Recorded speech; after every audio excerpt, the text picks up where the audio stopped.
Welcome to today's regular school board meeting. This regular meeting of the School Board of Broward County, Florida is now called to order. Our primary focus is to create a safe and productive environment for all participants. Please be reminded of the exit doors that are clearly marked for emergency exiting. While in the boardroom, refrain from obstructing the exit doors. All attendees must occupy a seat with the exception of media. Once the boardroom has reached its seating capacity, attendees will be directed to a designated overflow area. Upon activation of the fire alarm system, please exit the room in an orderly fashion and continue to exit the building and remain outside until the authority that has jurisdiction has deemed the building safe to return. Thank you for your cooperation. Board Member Rupert will now introduce her school to lead us in the Pledge of Allegiance to the flag. Ms. Rupert. Thank you, Madam Chair. This morning we have the fabulous Sanders Park Elementary School with wonderful principal Kizzy Daniels. So I'm ready for the video. Please stand for the Pledge of Allegiance. I pledge allegiance to the flag of the United States of America and to the republic for which it stands, one nation, under God, indivisible, with liberty and justice for all. You may be seated. Thank you.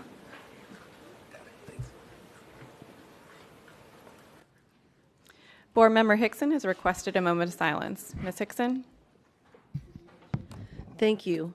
I'd like to request a moment of silence for Joby Seipert. Joby Seipert was a longtime employee who passed away unexpectedly on Saturday, April 25th, 2026. Joby worked in the ESC department for approximately 26 years, and as of July 1st, 2025, Joby served as the Budget Support Specialist with the Magnet and Innovative Programs Office.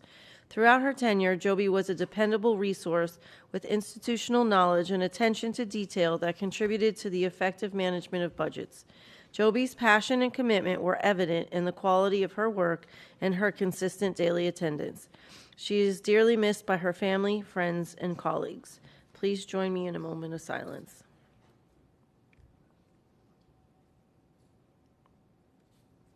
Thank you. Thank you for that. The superintendent released a revised agenda with certain changes for this meeting and published it on the school district's website. The chair finds pursuant to section 120.525 Florida statutes that good cause exists for such changes and accepts the revised agenda. May the chair have a motion and a second to close the agenda. Moved by Dr. Zeman, second by Ms. Thompson. All in favor of closing the agenda say aye. Aye. Aye. Any opposed say no. The agenda is now closed. May the chair have a motion and a second to approve the minutes for the following meetings: March 31st, 2026, special school board meeting, and April 7th, 2026, regular school board meeting. So moved. Moved by Dr. Zeman, second by Ms. Bowman. Is there any discussion? All in favor of approving the minutes as listed, say aye. Aye. Opposed, say no. The minutes are approved. As we prepare to begin our regular school board meeting, we are reminded that our vision is 100% proficiency for all students. As an A-rated school district, our vital task is to sustain this achievement. We will continue educating all students to reach their highest potential. Our theme this year is Believe, Empower, Achieve, One Broward. We will soon hear from our registered public speakers. We ask that decorum be maintained and civility and respect be shown during public comment. Our general counsel will assist the chair in maintaining decorum during this period. We also want to remind our public speakers of the rules and expectations regarding the agenda public comment portion of the school board meeting, as well as board policy. Attorney Dupree Bruno, please explain the rules of public comment. Thank you, Madam Chair, and good morning. Public comment is governed by School Board Policy 1020 and is intended to provide input on the board's duties, decisions, and the overall operation of the school district. The school board is viewpoint neutral during public comment. Per School Board Policy 1020, the speakers must state their name, city of residence, and whether they are a lobbyist before beginning their remarks. All remarks must be directed to the board as a whole. The board will not respond to or engage with speakers during public comment, and no action will be taken unless the item is on the agenda. During the AM and PM general speaking time, public speakers will have up to 3 minutes to address non-agenda items for a maximum total of 30 minutes allotted for public comment. During the agenda speaking time, speakers will have up to 3 minutes per item. A visible timer will be used, and the microphone may be turned off when time expires. Speakers must limit their comments to matters related to school board business and for agenda items must remain relevant to the specific item.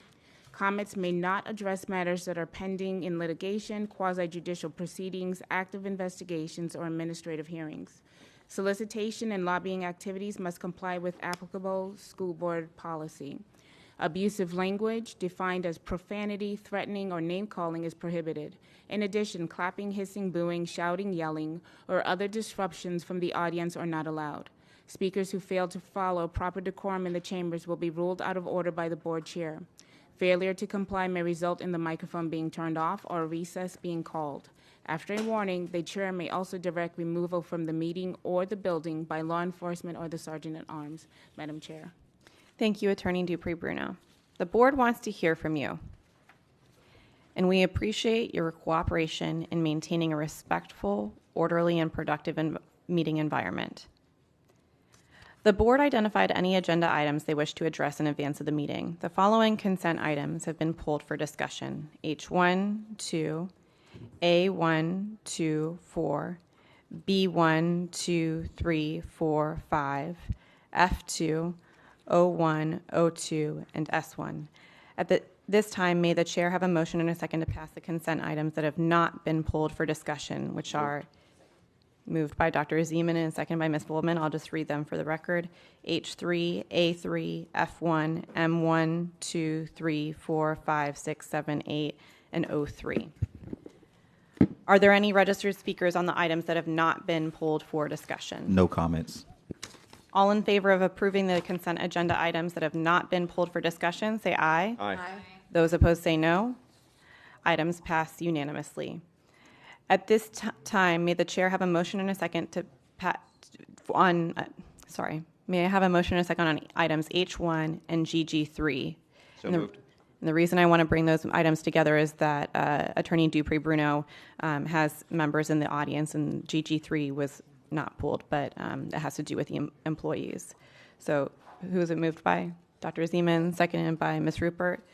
Are there any registered speakers on the items that have on H1 or GG3? One registered speaker, Marcos Rodriguez. You may proceed to the podium. Marcos Rodriguez. Seeing none, no further comments. Ms. Hickson? Thank you. As I like to do every month, I just wanted to congratulate all of our retirees. There's actually 100 of them on this board item that are both instructional and non-instructional. So congratulations to them. Personal privilege. Lisa Cassidy, who's been a teacher assistant for a very long time, is retiring. So congratulations to her. And also there's a number of resignations, and there are always a lot of good people on there, but particularly in this month, there are 2 or 3 people who have resigned that are a huge loss to the district. So I just want to wish everyone good luck on their new journey. Thank you. Thank you. Any other board discussion? Dr. Zeman? I'm sorry, Chair. You pulled these early, expecting maybe for a public speaker to come and talk. If we push this through and vote now and they show up later because they didn't make it in time, that would be potentially unfortunate. It may also be they just chose not to come in general. But am I right that if we vote on A1 and GG3 now and the speaker shows up later, that they would have no impact on the case? Mr. Hill, who signed up, or Mr. Rodriguez signed up to speak on which item? H1, however, none of these 2 items, there were no special orders or time certains for these items. Thanks so much, Chair. Thank you. Any other board discussion on H1 or GG3? All in favor of H1 and GG3 say aye. Aye. All opposed say no. Items passed unanimously. Could I get a motion and a second on item H2? Moved by Ms. Thompson, seconded by Ms. Hickson. Public comment on H2. No comments. Board comment, Mr. Cervera. Satisfied. Any other discussion on H2? All in favor of H2 say aye. All opposed say no.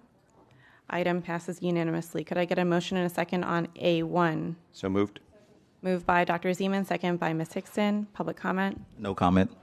Board member comment, Mr. Cervera. Thank you, Chair. I want to start off by acknowledging the good work that the Boys and Girls Club does as good partners and members of the community. That being said, as with most data sharing agreements, my questions are often very similar. So I'd like to ask the superintendent, in light of what we've been dealing with over the last couple months on these, what specific parent data, if any, is being shared under this agreement, and what are the proper mechanisms and safeguards that are being put in place within this agreement to ensure that neither any parent data nor student data would fall into the wrong hands? Yes, thank you for the question, Mr. Severa. This is actually opt-in as far as parents providing permission for the type of data that they want to provide to the organization. As far as any other detail, I'll hand it over to Dr. Fulton and Dr. Cohn.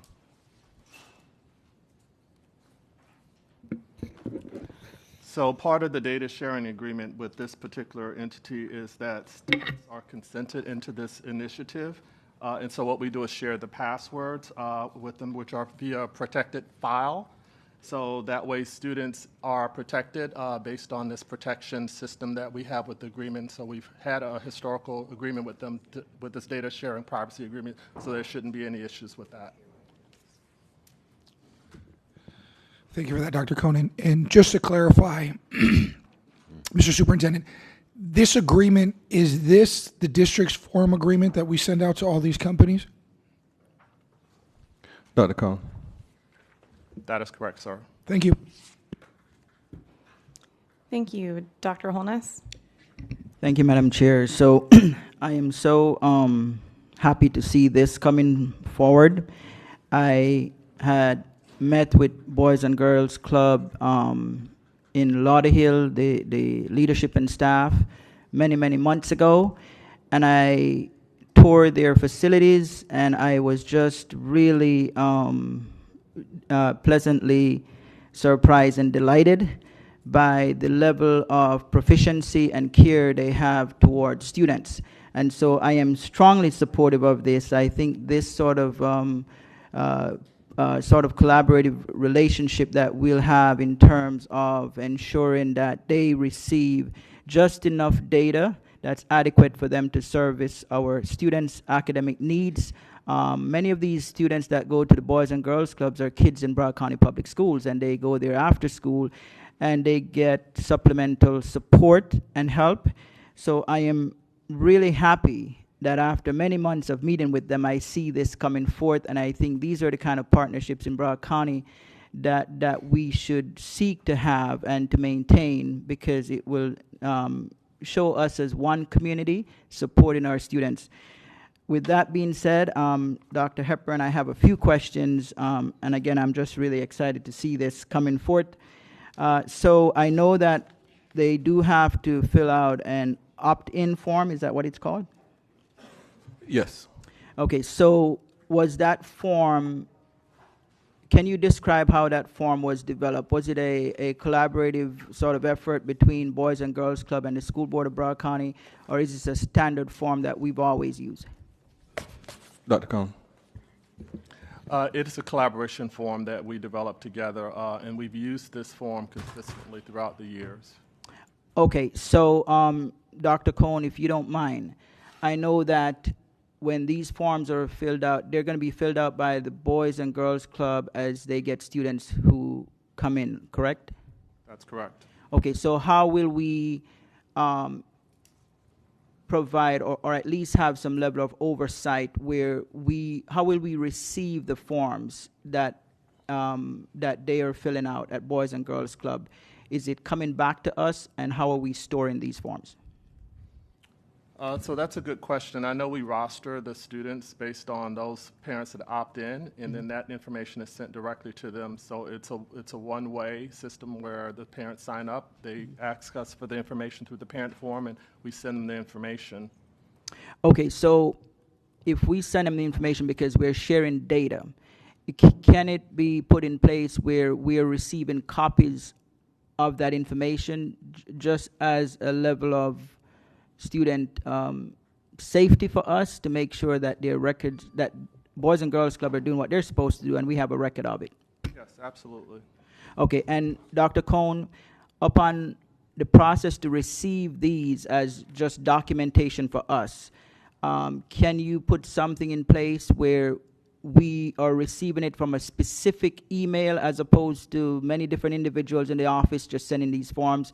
Can they develop a standard email that when you see it or your staff, you know that it's coming from the right place? And how do we make sure that parents are not sending these forms, say, directly to us and then they're sending it to Boys and Girls Club? Is there a structure and a system in place where there's one email that Boys and Girls Club send these forms to us as documentation, that whereby any staff work in your office will be able to check that particular email and know that it's coming from a legitimate source?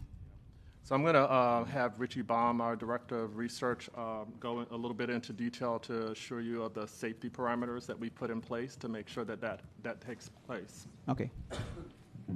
Good morning, Richard Baum. I'm the Director of Educational Assessment, Analysis, and Research.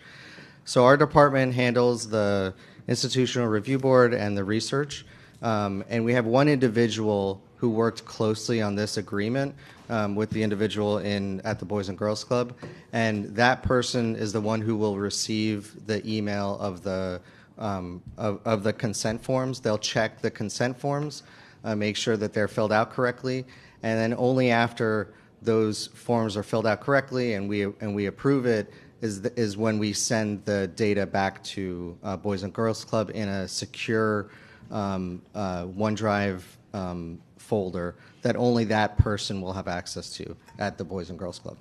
Okay, so I have another question then. Because people change all the time, right? Positions may remain, but that person may move on and someone else is in that position. Is it being sent to a specific person's email, or is there a general email that person access, whereby upon that person leaving, somebody else can then take over and access that same email? That's a great question, and we hope that this person doesn't leave our office, People but we leave all the understand time. that could happen. Right now, it's set up that they're sending this email to that person. We do have a separate email that is agnostic to just research, and we could have them send it to a separate email that person has access to, and then I would have access to, or someone from my department would have access to.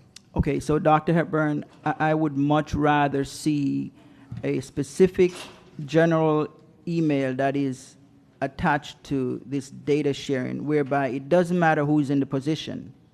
It doesn't matter who moves on, that they will then take over to access that particular email, rather than it being emailed to a specific person, because things are fluid. People move on all the time, but the systems stay in place. So I would much rather general email that is highly secure, that the person in that position access that email. Is that possible? Dr. Hepburn.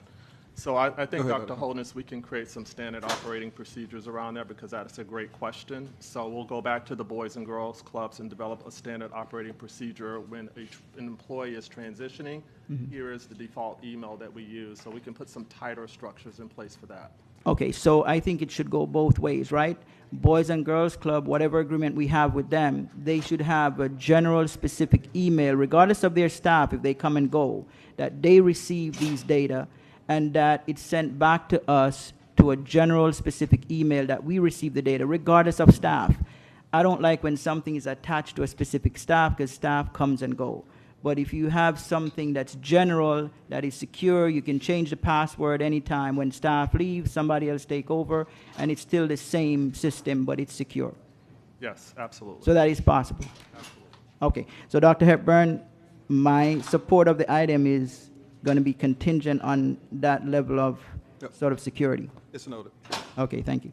Thank you, Madam Chair. Thank you, Dr. Zeman. Thank you, Chair. I wanted to compliment the superintendent and all the people who worked on this, Richie and Fabian and the great Trey Davis. That team has created a gold standard for what this board has talked about. Ms. Leonardi and I, Adam Severa, others have talked about extensively, which is we believe, at least individually, maybe not as a group yet, that student data is owned by the student. The parent data is owned by the parent. And if the student's under 18, both are owned by the parent. But we've got to kind of keep rethinking kind of the old paradigms that software companies can come into a school district, extract data, and turn around and use that data in a multiple variety and sometimes pernicious ways.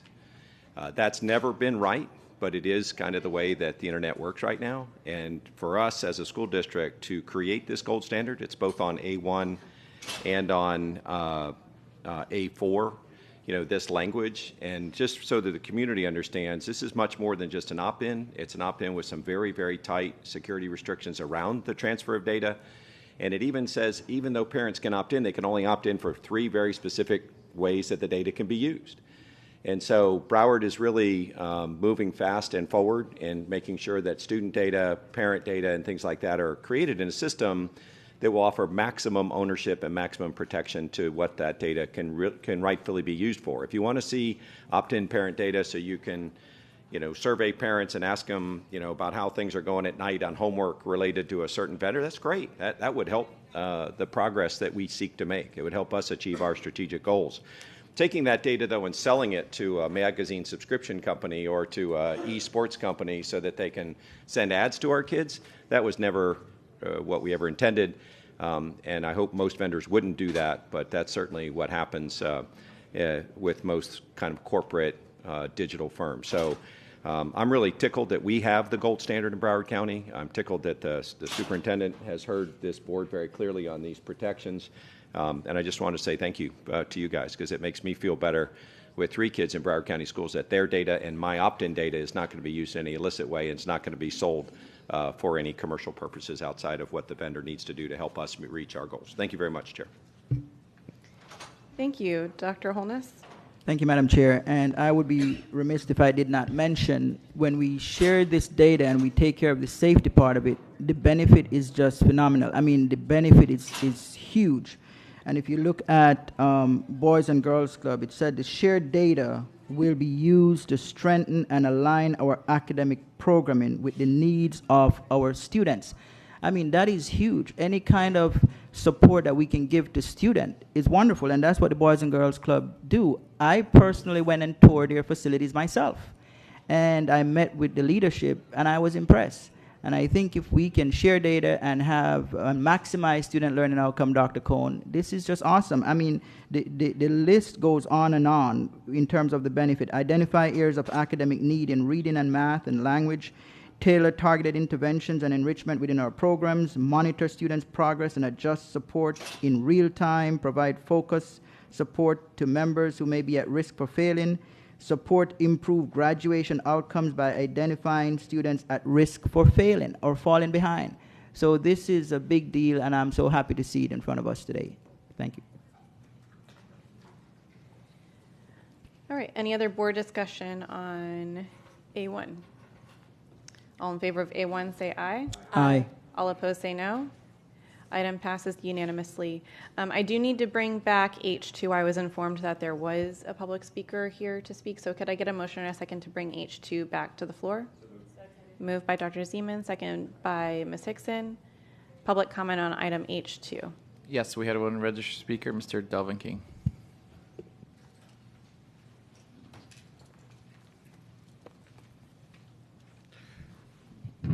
Good morning, Delvin King, Pompano Beach. I'm quite offended that I registered to speak and we just blew past this, and especially when it comes down to me speaking, I was just left out, but neither here nor there. So I wanted to speak about the person that was terminated, Henry McNabb. He was terminated for the illegal use of school facilities. He was arrested for that. And he shouldn't be the only one on that list for termination. There have been principals not held accountable. These people knew that these schools were being used. You can't tell me no school board employee other than them coaches knew that that school was being used. You had to open gates. You had to turn off alarms. You had to cut on air conditions. You can't tell me not now principal knew, not now assistant principal didn't know. They knew, and they need to be held accountable. You don't want to hold them accountable, but you want to hold the smaller people accountable. You want to hold these teachers accountable, but you don't want to hold those administrators accountable for their actions. So we need these area superintendents or whatever they want to be to hold these people accountable. And if they can't do their job, what you need to do is flip them. Make North go to South, South go to Central, flip everybody. Make them a little uncomfortable. Because this makes no sense that these coaches are the only ones being held accountable. The principals knew. You got to have a grandmaster key to open up these schools. You knew what was going on. You gave some of them the okay to illegally use these schools. You gave them the okay. And for the principal at Blanchard High School, the day of the graduation ceremony, you should have took that basketball coach keys that day. This man was still working, still using schools, still using Hollywood Hills, even after I made the complaint. He shouldn't be the only one fired today. Some other principals need to be put on here. There was a lot of schools uncovered. There's still some more schools to be looked into. But guess what? Some of these principals finna skate away to Texas. Skate away scotch-free to Texas. To go mess up Texas, just like they messed up down here. You have no experience down here. What make you think you can go to somebody else's whole nother state? But guess what? Go ahead and mess it up. Because the old superintendent couldn't make it here. What make you think he's going to make it there? Thank you. All in favor of H2, say aye. All opposed, say no. The ayes have it. We will briefly recess the meeting. Thank you.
This regular school board meeting is now reconvened. I apologize, Dr. Zeman. I believe you had some comments on H2. I have a general comment. Thanks, Chair. To the superintendent, in your professional opinion, sir, did our investigation of Blanche Ely High School proceed without fear or favor? Currently, these investigations are still open. Yes, so this is not over. Well, then we can't discuss them. I Can't appreciate discuss it, that, yep. but I appreciate also, the staff's intent of moving without fear or favor, and to find, wherever the facts lie is where our investigative team lands, and I appreciate that very much. Thanks, absolutely. Superintendent. Appreciate it, Chair. Thank you. Could I get a motion and a second on A2? So moved. Moved by Ms. Thompson, second by Dr. Zeman. Public comment on A2. No comment. Board member comment, Ms. Rupert. Thank you, Madam Chair.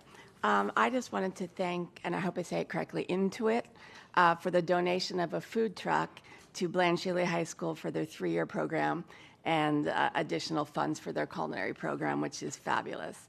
And it will help them purchase food and equipment as needed. So just a super thank you for this organization, and as well as our team getting it in a timely manner. So thank you. Thank you. Ms. Hickson? Thank you. I had sent in a question, and I also want to say thank you. This is an exciting opportunity for Blanche Ely High School, so I appreciate that. But I had a question I sent in, and I never got an answer. So my question is, will this only be used on campus, or will it also be used in the community?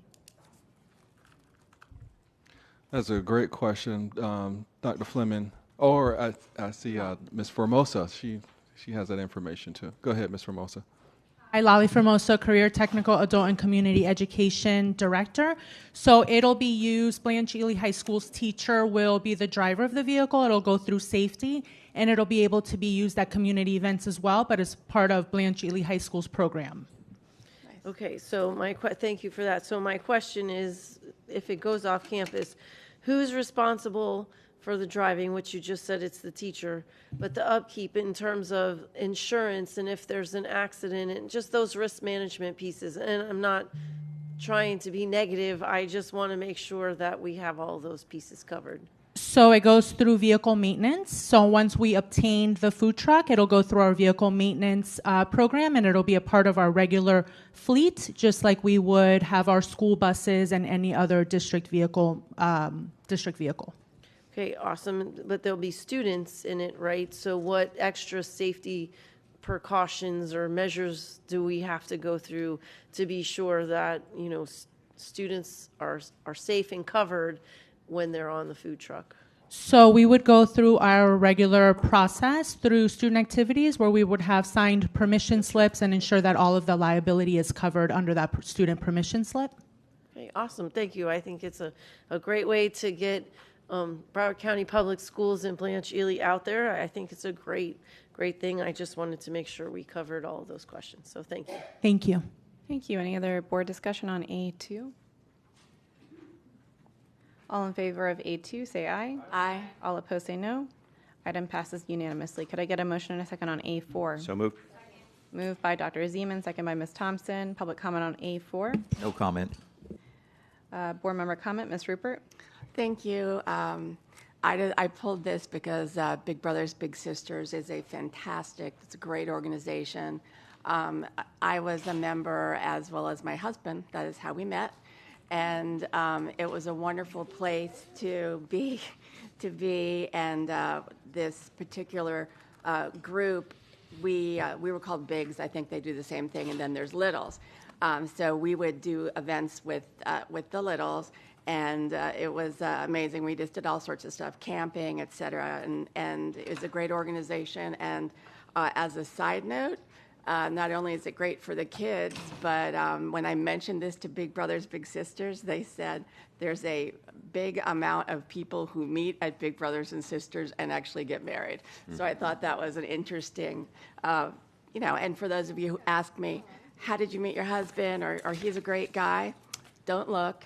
Do something that's good for everybody around you, and you'll be happy with yourself, and then attract whoever, whatever, and be happy. But this is such a great organization, so happy to support it. Thank you. Ms. Hickson? Thank you. I just wanted to thank the General Counsel for getting this done. I know it's been in the works for a few years, and when I had a conversation with Big Brothers Big Sisters, they were starting to not be able to go into some of the schools due to the lack of the contract in place. So thank you very, very much for getting that done in a timely manner. Since you got here, it did take a long time to get to that. So thank you, and thank you to Big Brothers and Big Sisters for being here today and for just pouring into our students. It's important, and we really value the partnership, so thank you.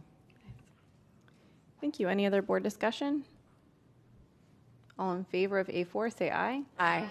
All opposed, say no. Item passes unanimously. Could I get a motion and a second on item B1? Moved by Dr. Zeman, second by Ms. Thompson. Public comment on B1. No comment. Board member comment, Ms. Hickson? Thank you, and first I'd like to thank. Sorry, Ms. Hickson. Since Dr. Holness brought the item, thank you. I'm a little off. Go ahead, Dr. Holness. My apologies. Thank you, Madam Chair. Although I can go after Board Member Hickson unless she wants me to. Go ahead. Yeah. Okay, no worries. So just wanted to, I brought this item because I know that as a school district, often we have been reacting to the decline in student enrollment across Broward County School District. And this has been impacting many school districts in the state of Florida. And I know that we've had efforts, and the superintendent and his team, they've had efforts in trying to regain students. I believe, Dr. Hepburn, you have an item coming too in terms of capturing students who have left the district. But this particular item is to take it a little bit further and to see if we can win back students who may have left the district for particular rigorous type, school campuses, such as those who may have left to go to certain specific schools that have rigor or extreme rigor. So this is to compete with those schools. I believe as a school district we can compete with schools including Pinecrest, American Heritage, all these different entities. And I believe that if we offer more options, we'll be able to win back a lot of these students as well. So this particular item is to see if we can somehow have more schools like the Pompano Beach High School model in Broward County across the district. And the hope is that by doing so, we'll be able to start to increase enrollment as opposed to reducing enrollment. The district has experienced, as I said, a decline in student enrollment.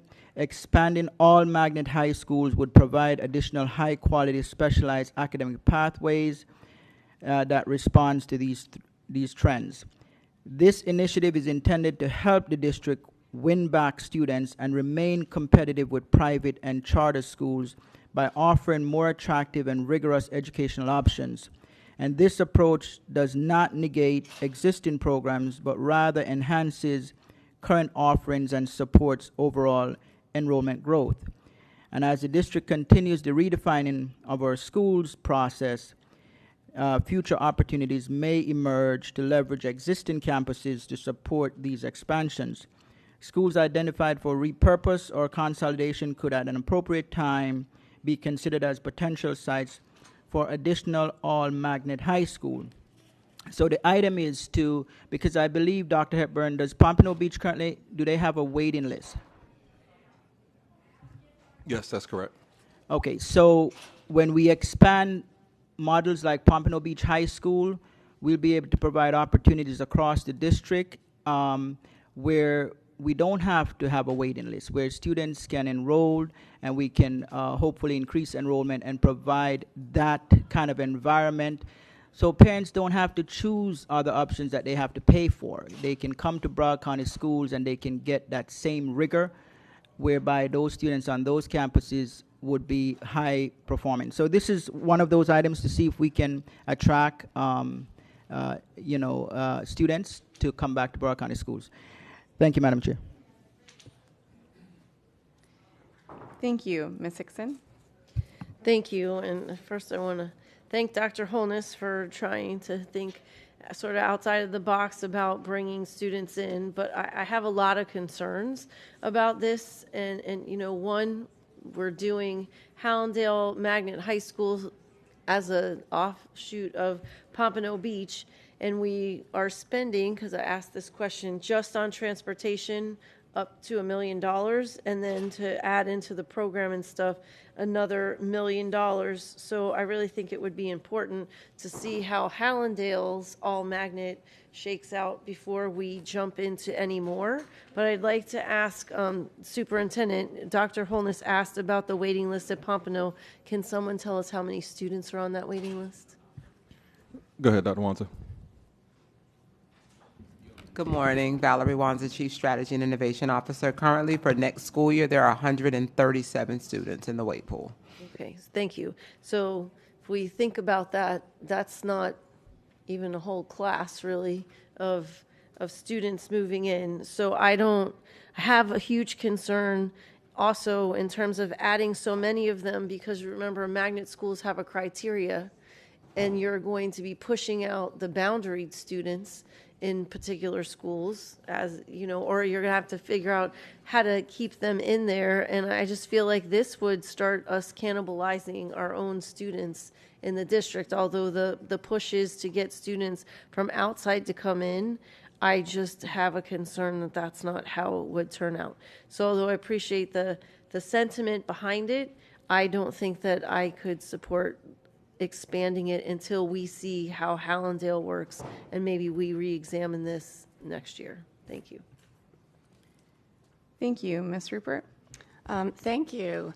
Ms. Hickson, you actually said exactly what I was going to share. I have the unique opportunity to share that I represent Pompano Beach High School. We all do.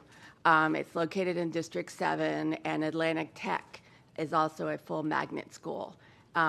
And through the superintendent, is there a waiting list still for Atlantic Tech High School? Dr. Wanza. Give me like 30 seconds, but I believe they may have a wait pool as well. Our technical high schools are popular choices as well, but I'll get the exact number for that as well. Thank you. I know in years past, Pompano Beach's wait list was up to 300. And as well as Atlantic Tech. So there is a market, for that since COVID, and, everything has been changing. It's important that we put money into a program, but the one thing about Pompano and Atlantic Tech, it's not like you can get a toolbox, put everything in that toolbox, and then hand it to that school and hope that you're going to be successful. I would prefer, before we spent any more money and opportunity for this, to see how Hallandale does. We've worked almost a year now for this liftoff for them. And if it does wildly fabulously and gains students, then that's something that we can reevaluate. But for now, as much as I like you, I cannot vote for this. So I think it would not be the best news for the district. So thank you. Thank you. Ms. Thompson? Thank you, Chair, and thank you, Dr. Holness, for bringing this item. I would just like to say I think this is a better conversation to have within redefining so that we can have a strategic whole district approach, but I'm not opposed to the idea, especially once we see how Hallandale works out as well. Thank you. Thank you. Dr. Zeman? Chair, as we do repurposing every year, in my experience over the last 3+ years, this has been an option. The staff looks at it, the community talks about it. Hallandale is going to be a tremendous opportunity. I think it's going to be a raging success over time. But we have to kind of admit the toolbox concept is fair. You can't take a staff, or you can't take a program, you can't take a textbook and some software and some desks and tables and move them from one school to the other and replicate success. It doesn't work that way. Schools are complicated, human-centric organisms that succeed or fail for 1,000 reasons, and you can't just imagine you can put a magnet and make it successful. I believe that, let me just be clear about this. Dr. Hepburn, as we're going to continue to do repurposing, as we're forced to do some deeper thinking about repurposing, will establishing magnet programs always be an option that we consider for future high school use? Yes, it's always an option. Yeah, terrific, and I like that. To the strategic point of Ms. Thompson, I think that's really important because given the complications and the organic nature of education, if we followed the path of this item, we'd be looking for a place to open 2 more magnet schools, I think is the general intent, and that's a great intent. I think we already compete very well with Pinecrest and American Heritage and St. Thomas and St. Everywhere. Broward County Public Schools have the best certified teachers, have the best locations, have a really unique opportunity compared to public charters and privates in the sense that they're owned by the communities that are in their boundaried area. And that community engenders a whole bunch of effort and energy and volunteerism and pride on that, which they can't replicate in schools that have no boundaries. And so we have structural advantages, we have staff advantages, we don't have as much money as the others in general, particularly the private schools, but what we do is different, and in many ways it satisfies well. And the marketplace, Dr. Holness, is telling us that, because 80% of people that choose public schools pick district-run public schools, not public charter schools. So we're already winning in the marketplace. We have to, I think very strategically, and Ms. Thompson's point, about where we open a strategic thing. Last question I have, Chair. Dr. Hepburn, we have right now, I think, 30 traditional public high schools. Is that correct? Yes. As part of redistricting, we have fenced high schools in the past. Would we be able to fence high schools in the future, or do we have to start thinking about repurposing high schools as well as our elementary and middle schools? Yeah, so when it comes to repurposing, all schools are part of that initiative. We have to look at the whole entire trajectory for kids coming in all the way up through high school and what that looks like. So every school's on the table. Yeah, terrific. There's different variables that take schools off, but every school's on the table Yes, sir. in the initial part. Totally understand. And when you've seen decline in enrollment, in the neighborhood of 25,000 over the past 3 years, and you divide by the student load per school, again, there's just going to be pressure for repurposing, finding great programs, finding magnet programs that make a difference in the specific places. But to my knowledge, this is best done strategically through the repurposing effort. Dr. Hepburn, if this item doesn't pass today, but you've described repurposing and thinking of magnet schools as always an option that's available, that will not diminish the repurposing efforts thinking about creating magnet high schools in the future, would it? No, that will not. Terrific. Well, I'm excited about that. I'm dying to see what happens in Hallandale. To me, that's the right community, right choice, right other schools that are in that area, that if we get the right people and the right pieces of that organism that all come together, that's going to be as impactful as Pompano Beach is, very close to where I live. Pompano Beach High School is having a huge difference in people's lives. For people that are very, very motivated, that are very ambitious, that have already had high levels of achievement, Pompano options for all of our children, not just for those that wake up running to go to school every day. They're served very well by Pompano Beach. They'll be served very well by Hallandale Magnet. Where else we find those clumps of people and we have an available school, I think we'll consider magnet programs in the future. But I like thinking through this strategically, getting all the data, looking at the district as a whole, and then making those choices once at a time. But thank you for bringing this item, and I appreciate your interest in expanding and competing against any school in Broward County. Dr. Holmes, I'm with you. Thank you. Thank you, Mrs. Alhadeff. Yeah, so I have a question at Pompano Beach High School. So from my understanding, there is a carve-out in Pompano Beach High School, and that's the magnet program, and then the rest of the school. Is it the rest of the school, are they under-enrolled?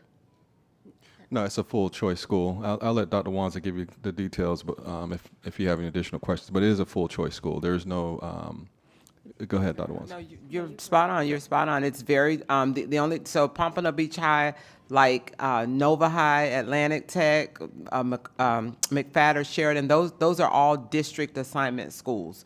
So every child must make application for a seat in the school. So they apply every year. And the school is typically always at capacity with a waiting list because there are admission criteria. It's not a school within a school. It's an entire district assignment school. Okay, so they're at capacity? Yes, ma'am. Okay. The other benefit of Pompano Beach High School is that it's a 4-day week. 4-day week, Monday through Thursday.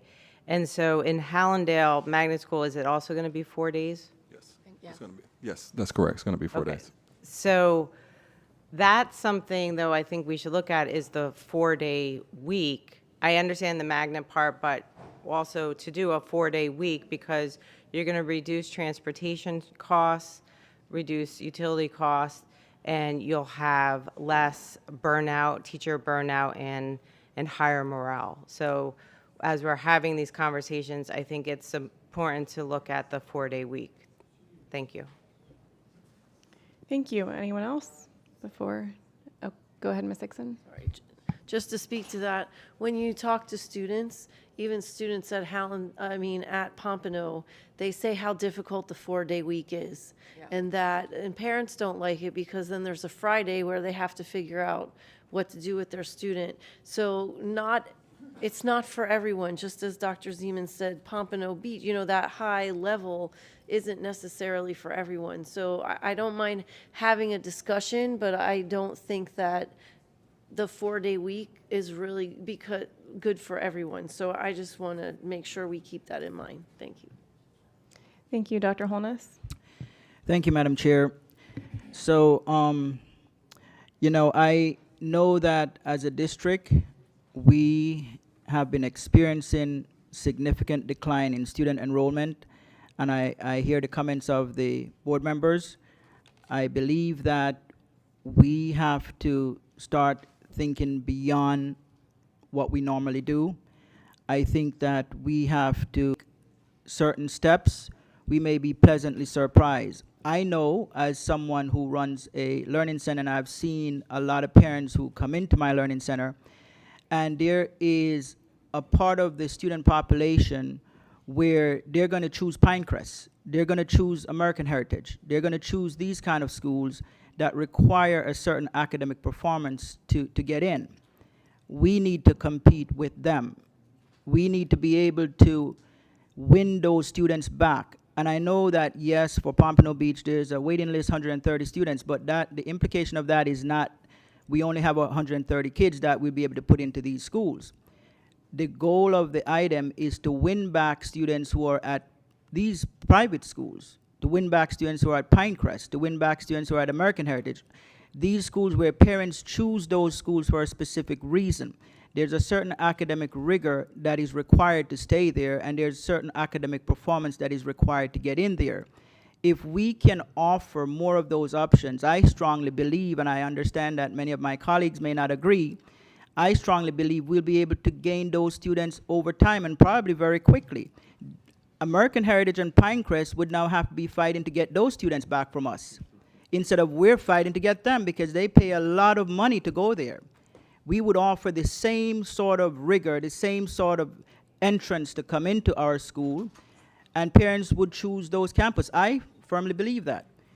The constant here is that we are losing students, and we are losing many of them to these sort of private schools that offer significant academic rigor and a certain performance level to get in there.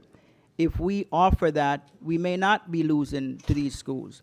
We are always reacting to declining enrollment. If we keep doing the same thing we're doing year after year after year, and if we're not sort of wanting to go a little bit further to take some chances and see where we land, then we're going to continue to experience these things. Sometimes, overthinking may lead to inaction. And for me, we must be able to win back these students from these private schools. The purpose of the item, was not only to address the waiting list, the real purpose of the item actually was to gain the students back from the private schools. And I believe that we'll be able to do it. And the item says 4 schools over a period of time, up to 2030. So it's 4 schools in 4 years, starting not this coming year, but starting the following school year.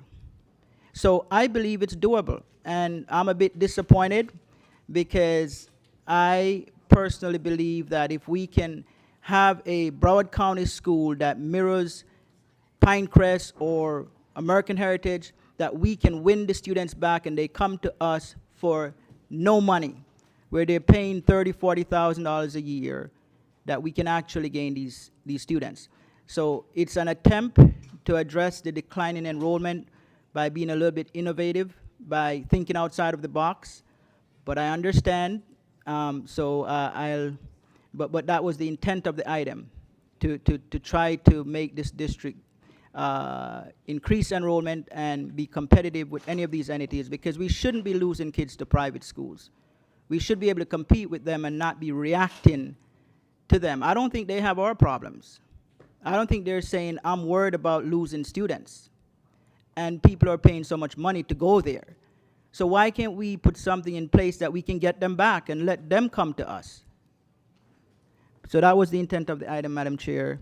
But I appreciate the feedback. Thank you. Thank you, Ms. Bowman. Thanks, Chair. Thank you, Dr. Holness, for bringing this. And I think just in this conversation, there's a lot of potential to explore how we can do what you're suggesting, but perhaps, during redefining, we can have a broader conversation about it, because it might not be the Pompano Beach model that we want to explore. There's, in other states, they do STEM-focused schools or, particular topics, things like that. I think we could look at that. And we have to also make sure that we're not excluding, there's a lot of moving parts, right? Because if you start pulling top students to go to one school, then they might be taking from other top performing schools. So I think that there's a broader conversation to have, but I really appreciate where you're going with it. And I think it's something that we definitely need to explore to be competitive. So thank you.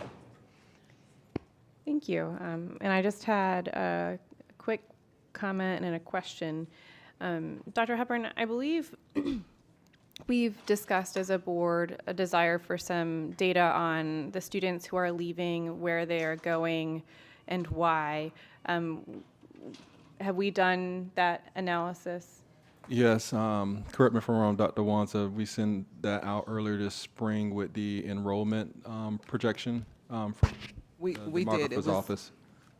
Sorry to cut you off, but it was attached to, it was the work that the Hanover research firm did, and we sent that out. We can certainly resend it, but yeah, we sent it out when we sent the projection memo, as well as I believe it was attached to the March 24th board workshop that we did the first update on redefining it, but we can certainly resend it. Got it. Thank you. And I really appreciate this item. I think sometimes, like you said, Dr. Holness, we can get kind of paralysis by analysis. And the way I read the item, it just says directing the superintendent to explore strategies to expand these very popular magnet programs. I think that's a necessary exercise as we go through redefining, is exploring different avenues to expand programs that do bring students in. So I'm happy to support this item. Any other board discussion? All in favor of B1, say aye. Aye. Aye. All opposed, say no. No. I believe item fails with 2 votes in the approval, Dr. Holness and myself. Could I get a motion and a second on item B2? So moved. Moved by Dr. Zeman, second by Ms. Hickson. Public comment on B2. Yes, 2 registered speakers. With the following individuals, please proceed to the podium. Dr. Natalie Lynch-Walsh and Muriel Atilis.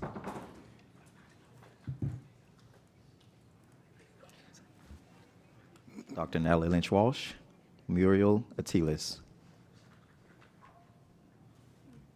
Seeing no speakers, no more comments.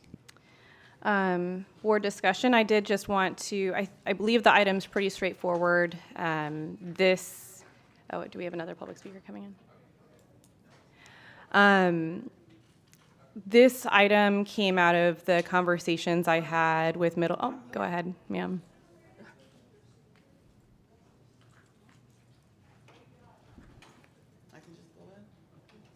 Welcome, please begin. Good morning. Sorry, one moment. Just to make sure this is B2, right? Okay. Good morning. Muriel Theophanatilis, longtime parent advocate. First, I want to be clear. I support making sure every student has internet access because in today's world, Wi-Fi is not a luxury. It's necessary for learning. However, I do have concerns about how we move forward with this, especially when we keep hearing that the district is in a financial deficit. Back around 2017, there was already a partnership with Xfinity that offered low-cost internet to families. It was $9.99 a month, which has since increased to $14.99 per month. So my question is, before we spend new money, have we fully evaluated the programs that already exist? We're about to duplicate something that families may already qualify or already have. Also, how are we identifying which students truly need this support? And what accountability measures will be in place to ensure that the funds are used effectively and actually improve students' outcomes? Because at the end of the day, it's not just about providing access, it's about making sure that the access is making a difference. So if we're going to invest in this, we need to be sure it's targeted, measurable, and sustainable. So 2 questions. How many students lack home internet currently? And what would be the estimated annual cost for the district? So I just ask that we move forward with a clear plan, strong partnerships like the one with Xfinity, and again, full transparency, especially with the financial challenges that we're facing. Thank you. That concludes our registered speakers. Do we have anyone else? Are there any other registered speakers? Yes, there's 2 more.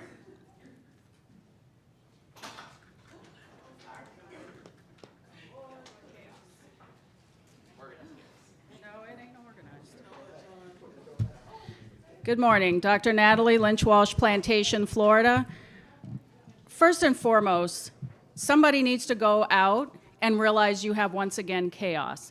We can't hear, you're flying through items, there's no place to sit. Thankfully, Trudy got a spot. I'm gonna come in here lugging all my bags next time. It's a mess. BB2. So just to review, for those of you who were here, not too long ago, I've lost track of how many times the laptop bid got kicked back. And I bring that up because you may remember that one of the previous bidders, who was not the winning bidder, HP, had laptops with Wi-Fi and internet built in. But they weren't HP, so we didn't want them. And then we put it out again, and they weren't HP, so we didn't want them either. So then we got HP, but now we need an item to go get students. And for the record, I totally support students having access to internet and Wi-Fi at home. Mine always have. I got them laptops so that they wouldn't have to use district laptops, and I have high-speed internet because I do a lot of research online, and so did my kids. However, will devices with built-in Wi-Fi and internet be one of the things that you send them to go look for?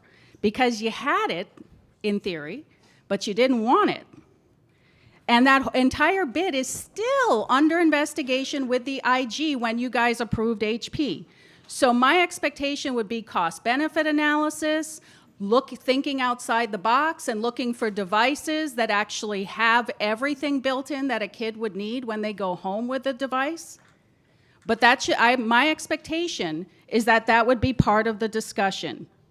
Because yes, kids need access to Wi-Fi, But there are many ways to get it, and one of them is to have it built into the device, which was something that a previous bidder said that they would provide. So I'll be very interested to see how this goes. Thank you.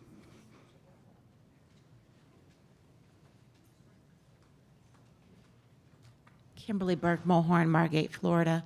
Just wanted to reiterate what Dr. Lynch Walsh said.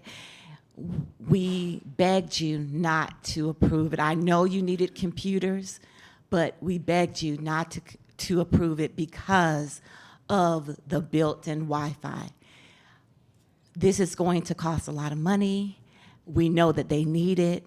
However, I think you should really reconsider and go with the computers that already have it built in. It just makes sense. I know a lot of things, don't add up when it comes to, whether or not you want to have the partnership with the name brand. But remember, you have to do what's best for the district and the taxpayers. Thank you. Thank you. Any other registered speakers? Okay. Staff, you guys have done a really great job with the public speaking and making sure that we have, please let me finish my sentence and then I'll come to you. That we have an ease of public speakers to coming in. I have heard complaints that people are unable to hear outside, so if we could just make sure that all of the registered speakers are captured and are able to hear when the item is called. Other registered public speakers for B2. Good morning, Anna Fusco, Broward Teachers Union President and a Broward County resident. I know that we want to make sure that we give everything to our students, and I agree we should be able to get to them what they need. But there are tons of resources out there besides Broward County Public Schools when it's something that's inside people's homes. These are people with families. You might have parents that don't understand what they're getting and be proud and not want to receive it. And then, we're in a crunch time here with a lot of different things. Internet's important. And I believe that, Xfinity and other groups have given tons of reasons and resources to encourage families to come to them directly to be able to get what they need. We already put out there for everybody to pay for every student's SAT when not every student's family doesn't afford it. So we got to stop doing stuff like this. I know we all have great hearts. Broward Teachers Union, over the decades, have donated over $500,000 to BEF to make sure students can have things. We still go out to schools right now and donate to classrooms that we know schools could afford, but because we have particular groups that aren't budgeting well and is starving schools, I think you need to look at that. That should be your first priority. What is happening in our Broward County Public Schools budget? And there needs to be some more strong direction. There needs to be strong conversations. The 9 of you are held accountable approving that budget. You have more say in it than you can imagine. Our Broward County residents, me being one, have a great say in it also. I think we've heard from everybody that we need to see our Broward County Public Schools budget get on track. And then let's bring stuff like this at a later date. I'm asking this not to get moved forward at all. I believe that there are internet companies out there that can take care of it. I believe that we can encourage our students and families to get to more public libraries, can get out to more places that they can get that free Wi-Fi. There's a lot of other encouragement we can do instead of taking it on the backs of Broward County Public Schools budget. Any other registered public speakers? No more comments. Okay. So I'll start again. This item really came out of the conversations that I had with our students in my technology roundtables. Over the last month, I met with middle school students from all the District 3 middle schools. And something that came up over and over and over again from the students was they were happy to have the laptops, but their laptops were useless at home when they didn't have access to Wi-Fi. So if anyone reads the item actually has no financial impact because it just is asking the superintendent to explore ways to provide Wi-Fi access. So that could be through partnerships, it could be through, partnerships through local libraries or, through internet service providers. Other school districts do this. And it's not a commitment that we will be doing this because if the cost is, $100 million, I don't think that the board would have the stomach for that. But if there is a feasible way to do this, I think we should explore it because this is something that the students have expressed over and over again that, they have these laptops, but they can't use them at home when they don't have access to the internet. And I just want to say, this comes with my overall goal to reduce the amount of time our students spend on screens.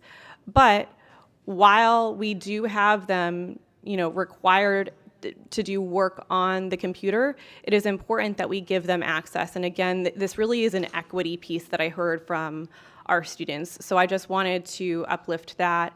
Again, there is no financial impact of this item. We really are just asking the superintendent to explore different ways. And if they're not feasible, then they're not feasible. So thank you to my colleagues for allowing me to bring this item. Board member comment, Mr. Cervera. Thank you for that, and thank you to the public speakers who came in and addressed this item. I share some of the same sentiment as those who came in and were nice enough to share their feedback. This board recently approved, if my calculations and memory serves correct, $115 million HP computer laptop program, or contract, I should say.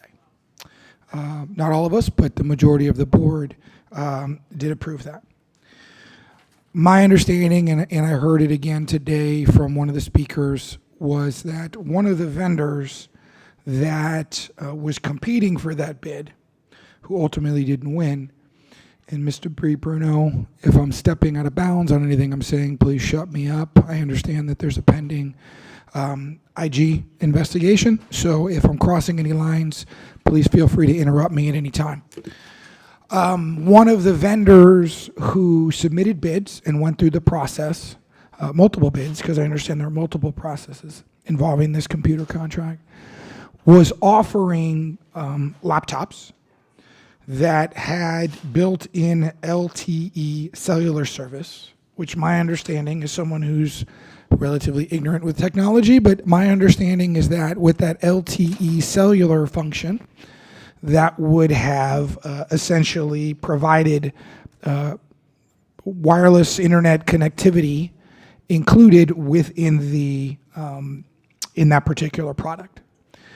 That was not approved. That contract was not awarded to that particular vendor, and we went in a different direction. So I'm a little concerned now when it appears that we had that opportunity to kill two birds with one stone and we didn't take it. And now we want to come back and ask the superintendent to explore options for at-home Wi-Fi internet service for our students. I want to make my stance on this clear. I certainly support our kids having internet access. From no matter what point of, what walk of life you come from, I think in today's day and age, it's an important function.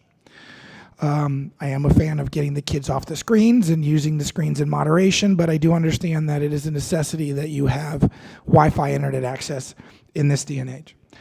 What I am not a fan of is in this current financial state that we find ourselves going out and paying, presumably I would have to imagine 7 figures to supply home internet Wi-Fi service to our students. I would be very much in favor of a partnership with a Hotwire, an Xfinity, an AT&T Uverse, any other Wi-Fi providing company to step up to the plate, who's desirous of partnering with the 6th largest school district in the country. I think that would be fantastic marketing for them, and coming into an arrangement or some sort of partnership with us in order to provide this service. I am not in favor, in our current financial situation, of us going out spending millions of dollars to provide home internet access. That being said, Mr. Superintendent, I've got some questions. Have we done the research on this as to how many students lack home internet access that attend our public schools? Yes, thank you for the question, Mr. Severe. We have done the research. Early in the year, we sent a survey out to the students. Out of the 185,000 students that we have, 106 approximately took the survey, and out of that 106,000, 3,500 indicated that they don't have internet service at home. What's that number again, sir? 3,500. And we also have partnerships as well. If you go to our district website and you click on the students tab on the main page and you scroll down, there's an internet button that drops down and show all of our partnerships with Xfinity, AT&T, Verizon, which are low-cost options. And then there's actually a free program with T-Mobile and Florida Lifeline if the students or the parents are eligible for any free level of service. We have discounted services through partners that parents can access, and also free service if they're eligible. Well, wait a second. So you're telling me that T-Mobile Home Internet, as a home internet provider, already has an option for presumably low-income families, correct, to qualify for free T-Mobile home internet access? Correct. No, free. T-Mobile has a free if the family is eligible based on the eligibility criteria, but the other ones are actually low cost. Xfinity, Verizon, and AT&T are low cost. T-Mobile and a option called Florida Lifeline are actually free if the families are eligible, if they meet the eligibility requirements for those two companies. Okay. So if you are eligible, presumably you're living at or below some sort of financial threshold to be able to meet that, T-Mobile will give you free internet access. Correct. Okay. So is this proposed plan to provide, for you to explore options to provide internet to every BCPS student, regardless of financial need? As I said, it's to explore certain options and bring them back to the board. What we can do, we can write up something official in a briefing memo just to let the board understands all the options that we currently have and what we've already explored, so that and also the mechanisms that we inform parents and students of how to actually access these opportunities as well. I'm not sure that quite answers my question. Yeah. What I'm asking very specifically is, if this were to be approved by this board, are you going to go out and research how much it would cost to provide free internet service to every BCPS student, regardless of financial need? Or is your research going to be targeted to providing the internet access to just those who would have the financial need for free internet service? My understanding, and the board can certainly clarify me, is to actually do research and target the students who indicate that they don't have internet access at home, which we have that information. Okay. So I would be in favor, although I at this point I don't really see the need because you're telling me T-Mobile does it anyway.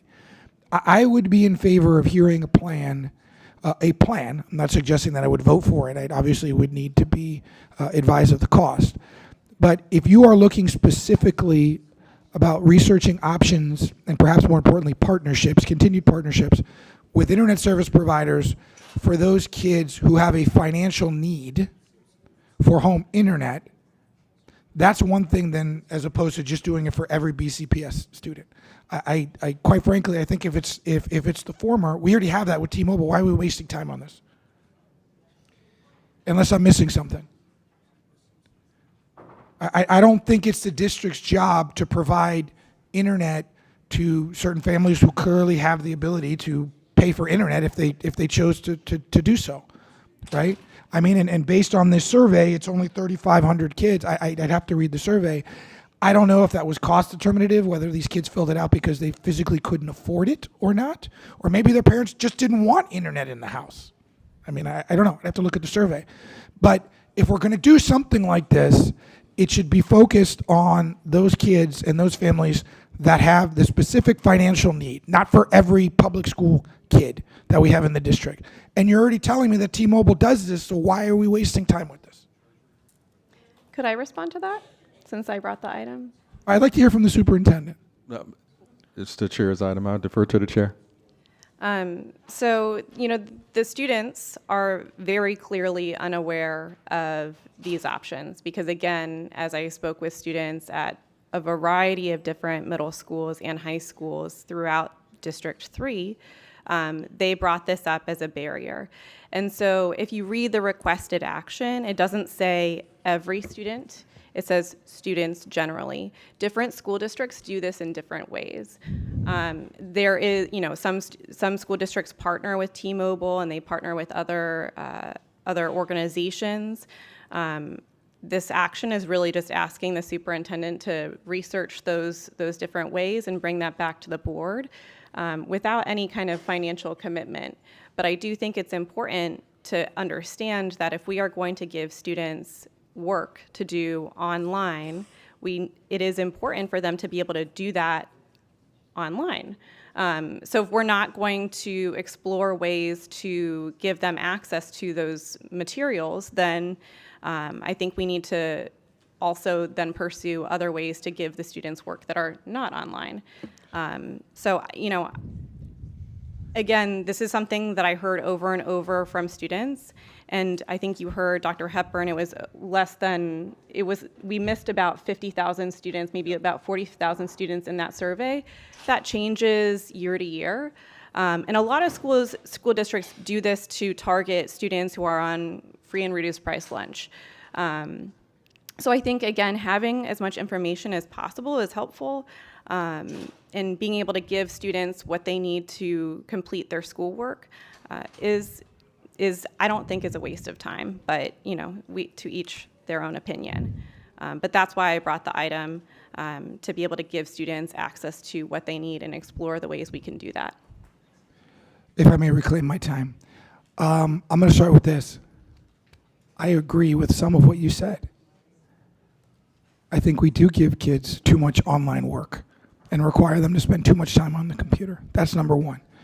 Number two, going back to my original sentiment, if there is an option already in place to have our low-income students and those students who qualify for free or reduced lunch to get free internet service with T-Mobile, and I'm assuming that partnership is still in place, and I'm excited to hear that. If that's already an option, this district shouldn't be exploring ways to provide internet to everyone in the district, especially those who have the financial ability to do it.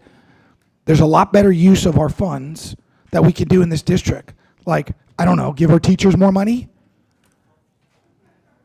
So if there's already a mechanism in place to have those lower income students get free internet access, I ask the question again, why are we wasting our time on this? Thank you.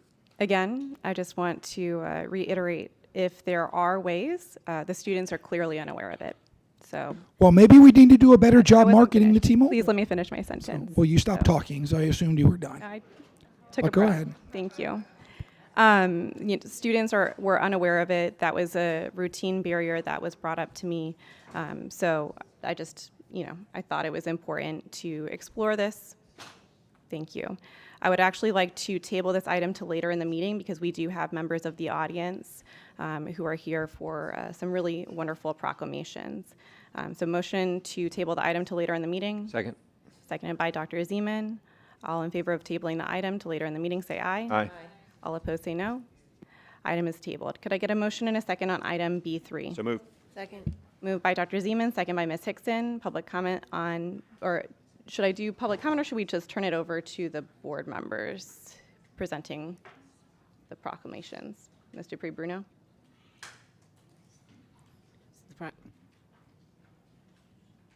Yes. I would recommend that we do the proclamation, and then you can have the public comment. Got it. Okay. Ms. Hickson? Thank you. First, I'd like to invite Dr. Jones's wife and his colleagues and families to please come up to the well while we do the proclamation for Dr. Howard Jones.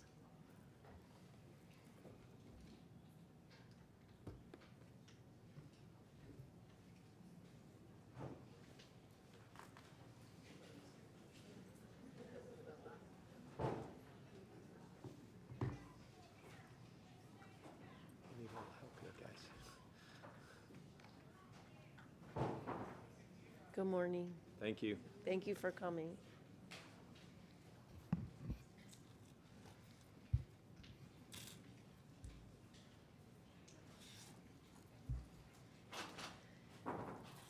Thank you all so much for coming this morning. This is a proclamation in celebration of the life and memory of Dr. Howard Jones, Hojo, the gentle giant.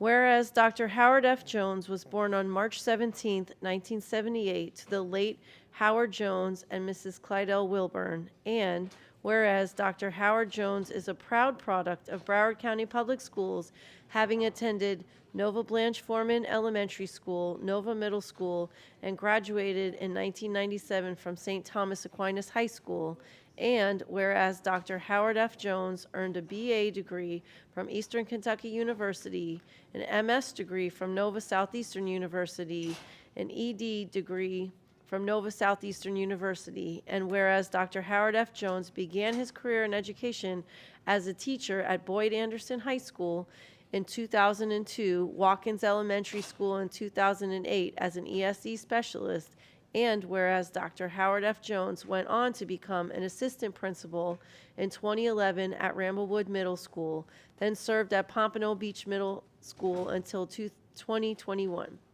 And whereas Dr. Howard F. Jones was named principal of Wingate Oaks Center in 2021, Whispering Pines Center in 2025. And whereas Dr. Howard F. Jones, a remarkable leader and person who proved that greatness is not measured by the words spoken, but by the strength of character shown each day. His kindness and loyalty touched countless lives, and his influence will continue to be felt for generations. And whereas Dr. Howard F. Jones' passing on March 30th, 2026, resulted in our district losing a great leader and the world losing a remarkable man.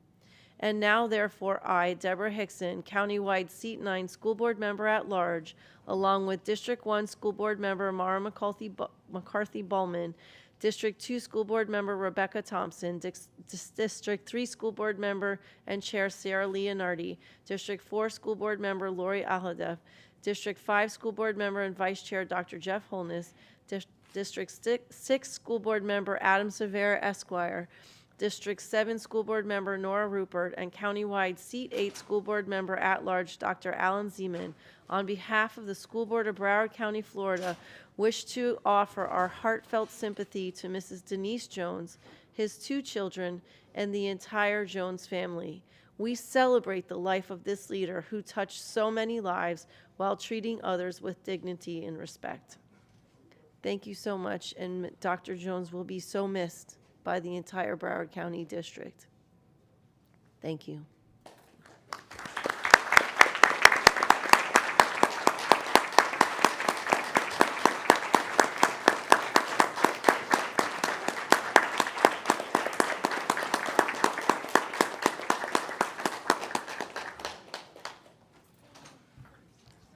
And thank you again so much for coming today.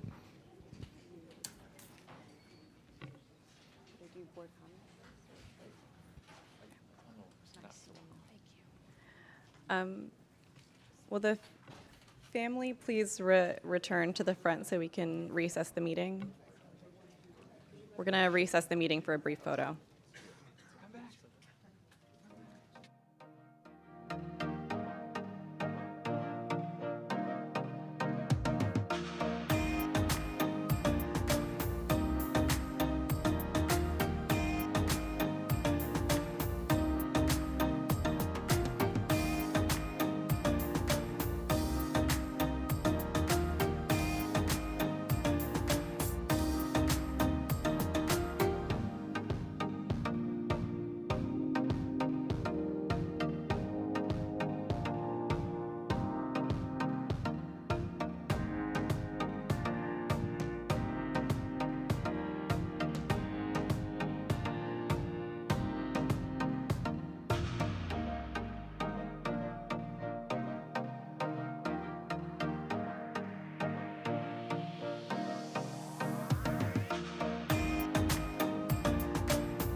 Convened. Dr. Holness? Thank you, Madam Chair. So, Madam Chair, I do have 3 proclamations, and it is to recognize individuals who have significantly not only contributed to students across Broward County, but they were also significantly involved in the relief effort when Hurricane Melissa damaged significant portions of the Caribbean. A lot of families in South Florida were also affected. South Florida has one of the largest Caribbean American population in the United States, and Hurricane Melissa had hit the Caribbean significantly hard, especially Jamaica. It was a Category 5 hurricane. Some people lost their lives. Some people here in Broward County had families in the Caribbean who had also suffered not only significant damages, but also had lost in terms of their families and friends. So these 3 proclamations is to recognize these individuals who stood out, go above and beyond to support the Caribbean, specifically Jamaica, in ensuring that the students and families there and those who suffered here were well taken care of.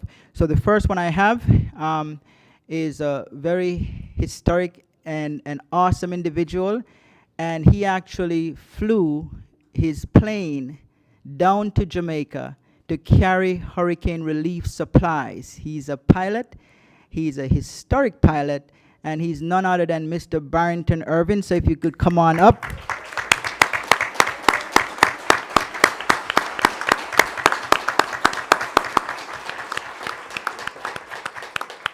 Okay, so Mr. Barrington Irvin is being recognized for his extraordinary leadership, humanitarian service, and commitment to uplifting communities through action, innovation, and global responsibility, and for his profound contribution in support of relief efforts in the Caribbean and Jamaica. So I'd just like to, I won't read all of it because I do have 3 proclamations, but I like to read the main parts. Whereas Captain Barrington Irvin, a Guinness World Record holder born in Jamaica who broke historic barriers in aviation as the first black man and the youngest person to fly solo around the world, has distinguished himself as a pioneer and aviator, global educator, and humanitarian whose leadership has expanded opportunity, inspired millions, and exemplified excellence grounded in purpose and service. And whereas beyond his groundbreaking achievement, Captain Irvin has consistently demonstrated a deep commitment to humanitarian service by leveraging his skills, resources, and influence to respond decisively when communities face crisis, adversity, and urgent need. And whereas this commitment was clearly demonstrated in November 2025 when Captain Irvin led Mission of Hope, a humanitarian aviation initiative supporting relief efforts in Jamaica, directing delivery of more than 100,000 pounds of essential supplies through a coordinated airlift that included the use of his personal aircraft, a Boeing 737 cargo aircraft, with flights carrying aid to key locations, including Kingston and Montego Bay, ensuring that critical resources were placed directly into the hands of trusted local organizations and communities serving those most affected. And I had the honor of having my son as well flew with Barrington Irvin to Jamaica to help deliver hurricane supplies to the island. So now, therefore, be it proclaim that I, District 5 school board members, and before I continue, because of the process of the school board, it requires that I come forth to the board meeting to get sponsors. So I would love for all board members to sponsor. So if you're willing to sponsor this proclamation, please raise your hand. Yeah. There we go. So it will read differently, Mr. Irvin, when we reprint, but now therefore be it proclaimed that I, District 5 School Board Member, Vice Chair, and all of the board members of Broward County Schools hereby recognize and honor Captain Barrington Irvin for his extraordinary leadership, humanitarian service, and commitment to uplifting communities through action, innovation, and global responsibility, and for his profound contributions in supporting the relief efforts from Hurricane Melissa. Thank you. Give him a round of applause.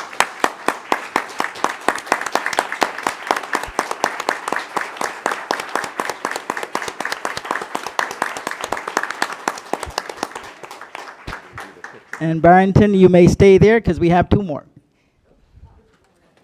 All right, so I'm going to go ahead and read the next 2, and then we will take a group picture. All right, so the next person who assisted significantly in that hurricane relief effort is none other than our own Dr. Carolyn Stewart. Give Dr. Stewart a round of applause.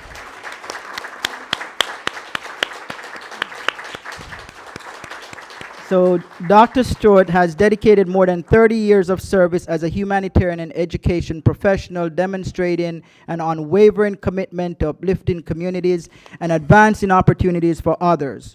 Whereas Broward County Public Schools leadership, including the Superintendent of Schools, Chief of Staff, Communications Office, called upon Dr. Stewart to lead a district-wide hurricane relief drive for Jamaica, coordinating a collective effort from October 31st through December 19th to support families and communities impacted by the disaster. Whereas Dr. Stewart graciously accepted this charge and demonstrated extraordinary leadership by mobilizing a powerful coalition of partners, including Bright Star Credit Union, the Broward County Association of Students Councils, the Broward County Council of PTAs, PTSAs, the Broward Education Foundation, the Broward Principals and Assistant Association, the Broward Teachers Union, and Food for the Poor. Whereas through this remarkable effort, the Broward County Public Schools Community in Action collected more than 50 pallets of essential supplies, including non-perishable food, hygiene items, emergency supplies, water, infant necessities, school supplies, clothing, and more, along with over $5,000 in monetary donations, centralization of donations, and Food for the Poor generously provided pickup, packaging, and shipping of all supplies to Jamaica free of charge. Now therefore be it proclaimed, and I would love for all of my board members to sponsor, so if everyone sponsor, please raise your hand. Now therefore be it proclaimed that I, District 5 School Board Member and Vice Chair, Dr. Jeff Holness, and the entire board hereby recognize and honor Dr. Carolyn Stewart for her outstanding humanitarian leadership and her unwavering dedication to strengthening communities through service. Let's give her a round of applause.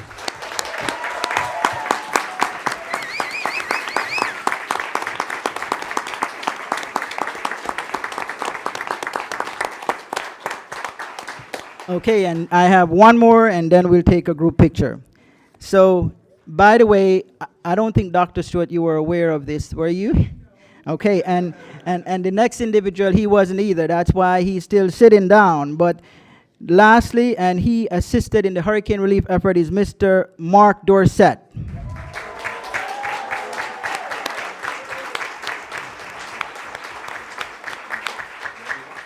Now, whereas Mark Dorsett has dedicated nearly 4 decades of service to Broward County Public Schools, demonstrating exceptional commitment to maintaining, improving, and transforming school facilities in a manner that directly supports safe, functional, and welcoming learning environments for students and staff. Whereas during humanitarian relief efforts following Hurricane Melissa impacting multiple Caribbean islands, including Jamaica, Mr. Dorsett and his team provided leadership and support through coordinated collaboration, contributing to broader relief efforts intended to assist communities affected by the storm. Whereas Mr. Dorsett's professional journey reflects a deep and comprehensive understanding of district operations, beginning as a plumber apprentice and journeyman plumber, advancing through roles including evening mechanical foreman, evening assistant supervisor, area trades manager, acting director, interim chief facilities officer, and executive director of physical plant operations division, and culminating in his current service as task-assigned chief operating officer, demonstrating sustained leadership over district-wide facilities, maintenance, and operations at every stage of his career. Whereas under Mr. Dorsett's leadership, schools across the district have experienced significant and sustained enhancement to facilities and campus environments, resulting in visible improvements that have elevated school pride, safety, and functionality, including campus beautification initiatives, exterior painting projects, improved grounds and site conditions, the addition of covered walkways to protect students and staff, and critical upgrades to building systems that support reliable daily school operations. And again, I'll ask my colleagues if everyone will sponsor. Please raise your hand. Great. So we're now therefore be it proclaimed that I, District 5 School Board Member and Vice Chair Dr. Jeff Holness, and the rest of the board hereby recognize and commend Mark D. Dorsett for his distinguished service, exceptional leadership, and lasting impact on school facilities throughout Broward County Schools, and for his continued dedication to creating safe, functional, and welcoming environments that support student learning and staff success. Give him a round of applause.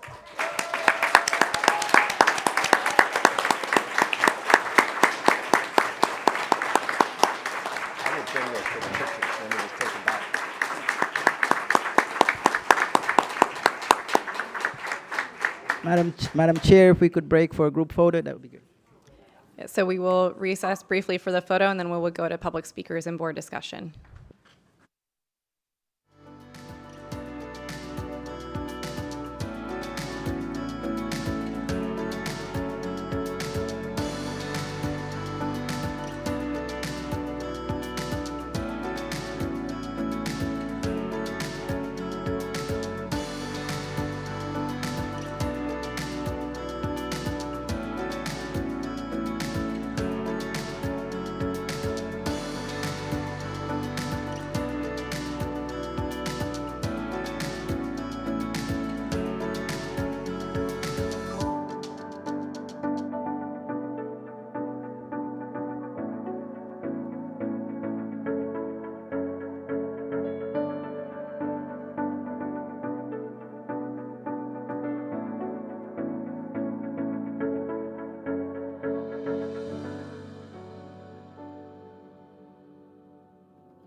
back. I'd like to go to public speakers for item B3, registered public speakers for B3. One registered speaker, Dr. Natalie Lynch Walsh.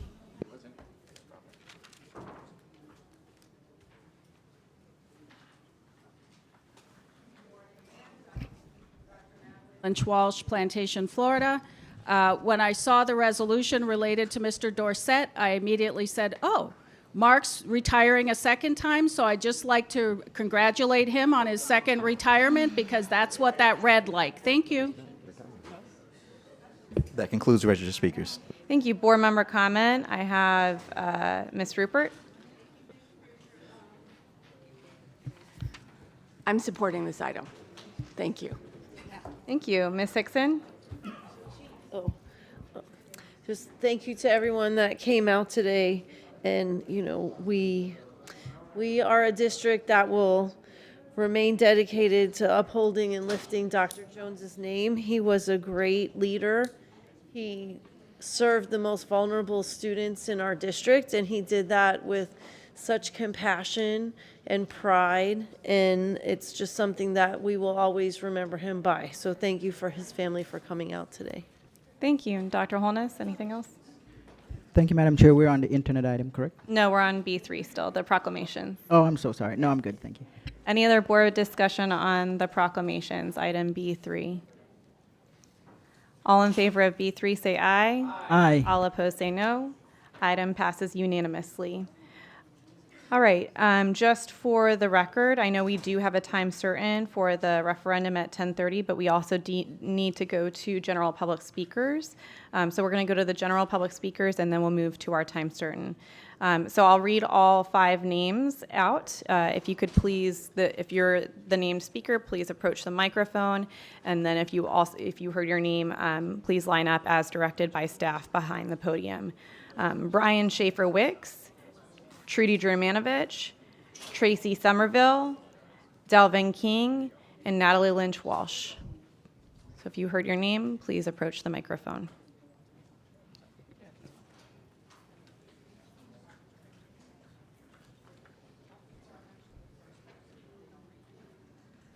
Welcome. Thank you. Good morning, Chair, school board members, superintendent, and district leadership. My name is Brian Schaefer-Wicks. I'm a Broward County parent, Fort Lauderdale resident, educator, former assistant principal, and principal. Today, I'm here first as a father. My children are with me because there is still no meaningful access plan. They are not here to speak. That burden is mine. Today is the 6th school day my children remain without meaningful access to education. I have repeatedly requested records, interim instruction, makeup services, safety planning, and a substantive district-level response. And as of this meeting, I have school board members not listening, I still do not have that response. That is about accountability, student safety, special education, and the difference between physical access and meaningful access. A building being open does not equal meaningful access. A meeting notice does not equal a plan. A point of contact does not equal resolution. One major concern involves my son, Langston, who is with me today. My son did not do anything that justified what happened to him. This began as a friend-to-friend teasing between 5th graders involving a crush. The district's own threat management documents indicate that this was low level, with no intent, no plan, no access to weapons, and no need for a full threat management review. Yet law enforcement still came to my home. So I'm asking, if there was no actual threat, no intent, no plan, and no access, why did this escalate to police? I received a voicemail saying that my children were fine and asking me to call back. My children were then kept after dismissal while the school waited for a response. Later, law enforcement came to my home. I still do not have a complete explanation, complete records, the law enforcement referral basis, or a meaningful plan explaining how I am supposed to trust this system with my children's return. There are also unresolved concerns involving Lexington, special education evaluations, IEE issues, services, placement, records, implementation, and parent participation. In January, I requested an IEP meeting for Lexington. Instead, the school held a parent conference, then revised the IEP afterward. Nearly 4 months later, I still have not had the IEP meeting I requested. I have tried to cooperate. I returned Form C, provided availability, requested a neutral location, and proposed supports. Thank you so much. I just want to say my children are not case numbers. They are human beings. And I'm asking this district to take very seriously what has happened to my children. I apologize going over time. I hope that today, starting now, that you guys can take this issue and these concerns seriously. Thank you so much. Thank you. Next speaker.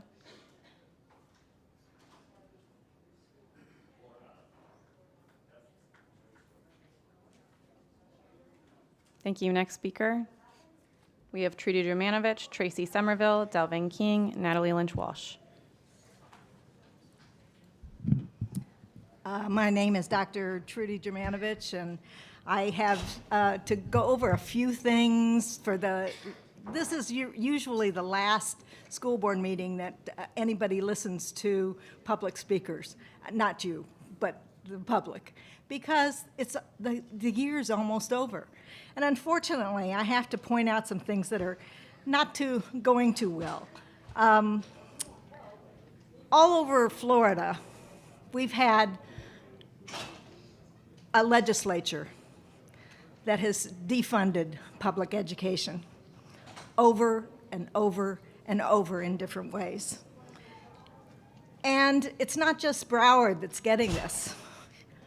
However, there are other counties that are doing a better job at finding money.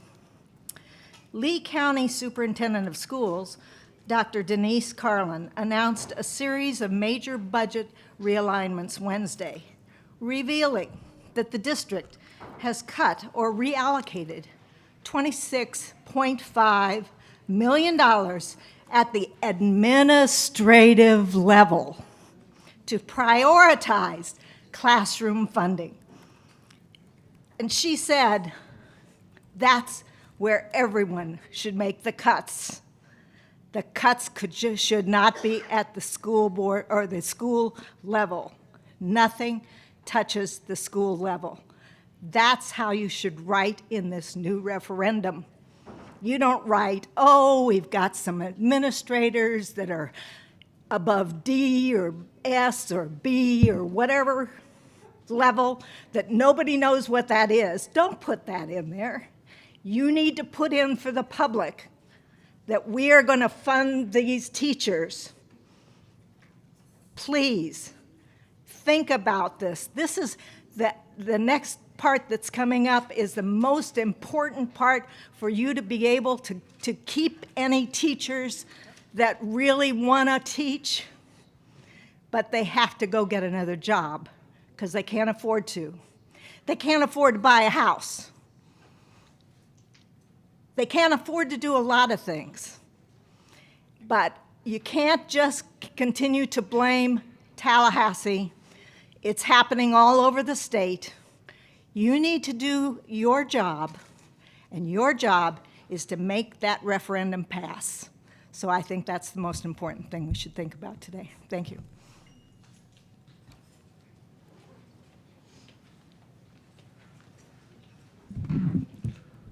Delvin King, Pompano Beach. So this process with public speaking is quite frustrating. I just don't understand why I got to talk to you guys standing way over here. I feel like we're separate from the district. To be honest, the policy, it needs to be fixed where your staff is back here working, because they ain't doing nothing, to be honest, but on their computers. They comfortable. We got to face all this foolishness in the hallway. We got to sit all the way behind all these poles and things like y'all celebrities. You a taxpayer, you live in the county just like we do.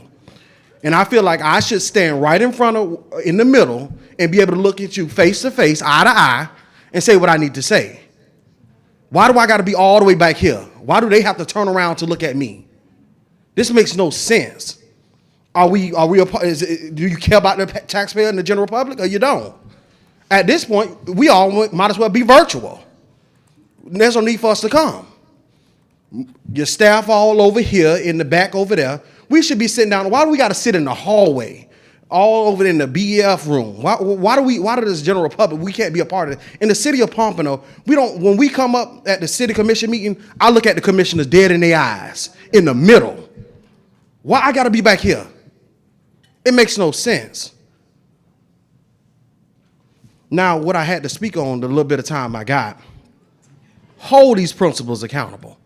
Hold these people accountable. I've called the department the Office of Facility Planning and Real Estate, the office that caused the most confusion in this district, the nastiest people in this district. They don't pick up the phone. You already suspended one of the people, Rachel Daly. Her job needs to be, if you're working on the org chart, go ahead and X her job out.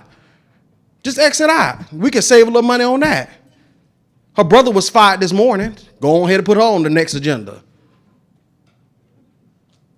These are the people that are in control of leasing out facilities. They knew the facilities was being leased out. You know why? Because his sister was over the department. His sister is the one that got y'all in that financial foolishness with Handy, her office. Remember? All of that come out of her office. And she came on to the city of Pompano getting ready to do something with Dave Thomas East. Every contract that she had her hands on need to be looked over. But again, we got a superintendent that don't hold people accountable. Just like you don't hold your principals accountable. You knew they was using them facilities. They should have been removed day one. Every principal that school was used, the principal is the head of the school. They're responsible. They should have been removed day one. And they still working today and finna take off to Texas. Thank you. Thank you, and happy birthday, Mr. King. Next public speaker. Dr. Natalie Lynch Walsh, Plantation, Florida. Everything Delvin said. So, one of my favorite movies is the movie Tombstone. And in Tombstone, never once did you see Wyatt Earp tell Doc Holliday, "We don't need you."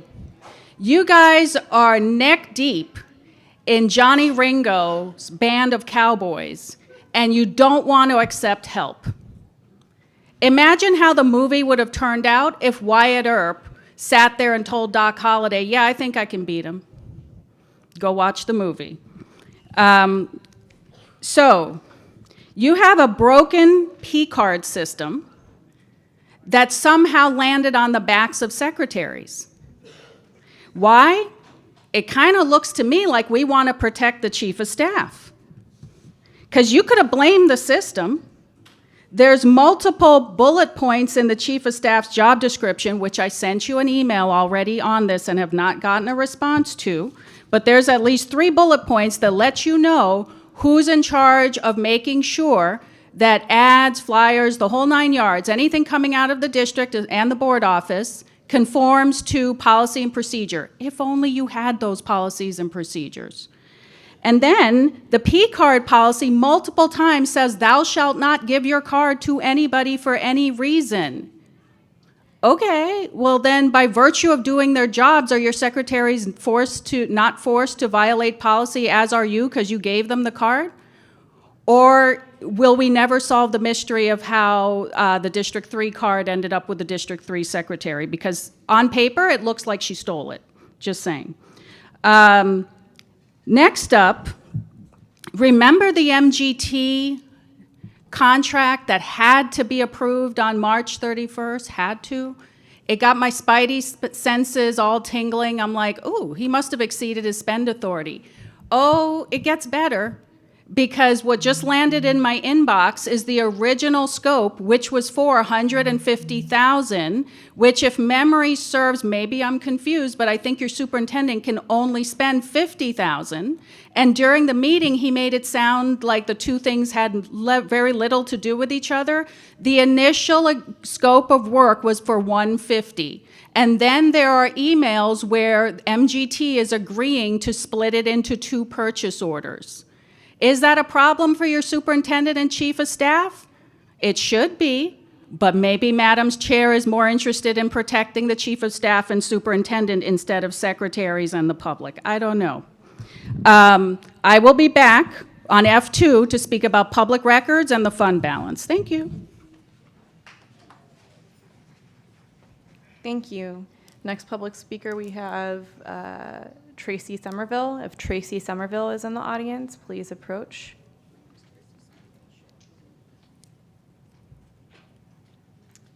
Okay. We will now go to our time certain for LL1. So could I get a motion and a second on LL1? Moved by Ms. Rupert, second by Ms. Thompson. Public comment on LL1. So again, I'd just like to remind everyone, please, when I call your name, please approach the microphone. Please follow the directives of staff. Please, let's keep decorum. You know, it's important for every voice to be heard and to be done so in a respectful way. So I'll read 5 names at a time. When you hear your name, please approach the microphone. Dorothy Davis, Carolyn Brown, Kesia Glover, Maureen McHugh, and Brian Schaefer-Wicks. So if you've heard your name, you can approach the mic.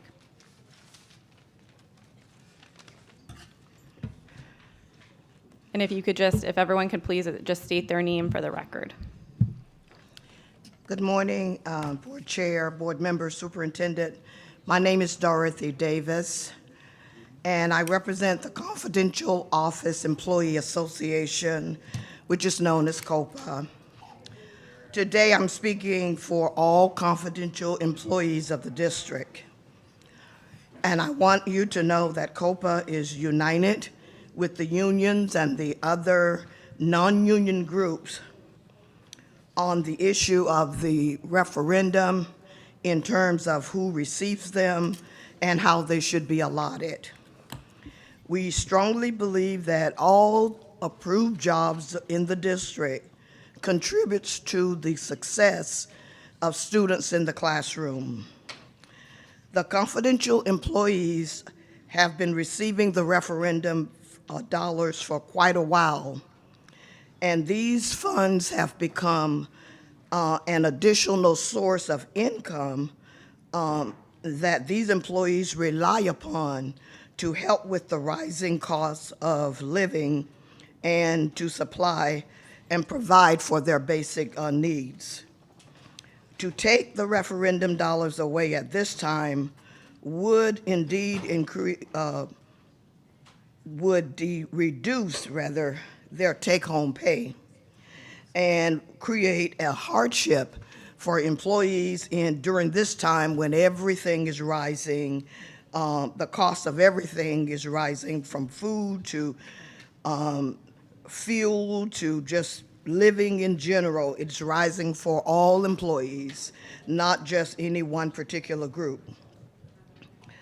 We're asking that the superintendent and the board review the letter that was sent in unity with all of the labor groups of April 27th. And we are asking that you will allow employees who currently receive the funds to continue to do so. In addition, we're asking probably for an increase of the percentage as it was outlined in the letter, noting that there are some exceptions there.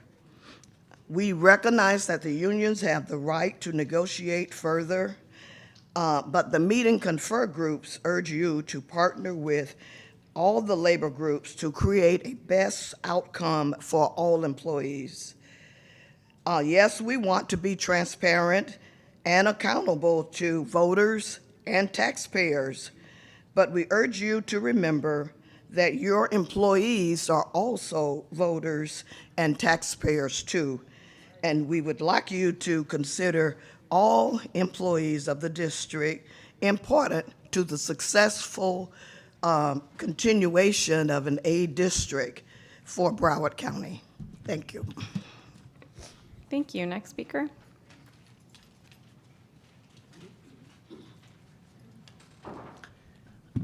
Maureen McHugh, 36-year veteran teacher from McNabb Elementary.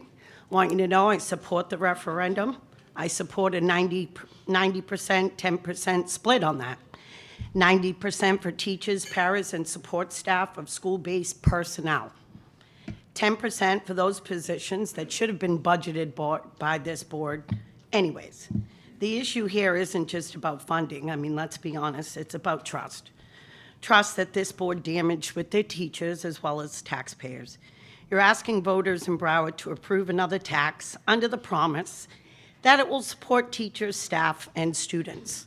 The reality is we've seen referendum dollars go to high-paid administrative positions that are far, far removed from the classroom and, quite frankly, already making too much money, while the people working directly with students are being asked to do more with far less. Now, at the very same time, this district is discussing layoffs, hundreds of them, many impacting the very employees who actually support children daily.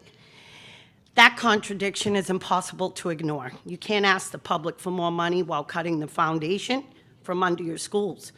Voters expect money to stay as close to the students as possible. That means teachers, paras, and staff, not expanding layers of administration, wasting funds on new laptops, come on, unneeded contractors, and the rest of the other wasteful items that nobody has the time to list. Let's get the referendum passed, 90-10. Prove to the public this board learned from their past mistakes. Put guardrails in place, keep money where it belongs, that's at the schools. To the public right now, your message is cuts to classrooms, but protections for the top administration and a request for more money.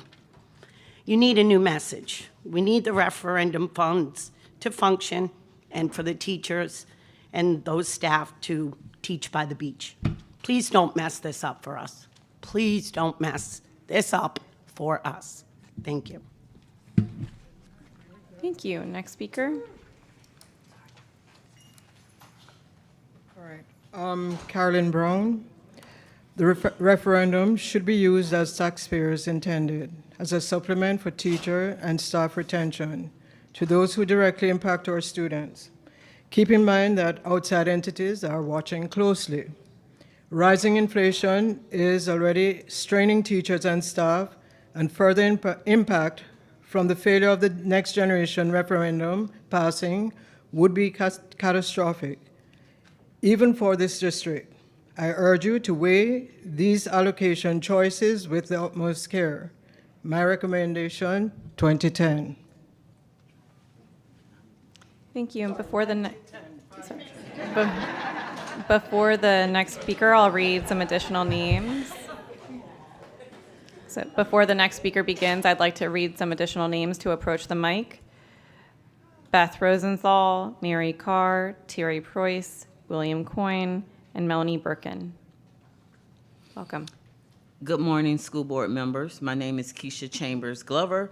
I'm a veteran teacher who has spent years in the district working with students every day. You're discussing a tax referendum today that asks our community to invest in public education again because they trust that the money will go to teachers, students, safety and security, and mental health staff. But right now, that trust is shaky. An internal audit showed that some of the highest paid employees outside the classroom received funds that were meant for teachers.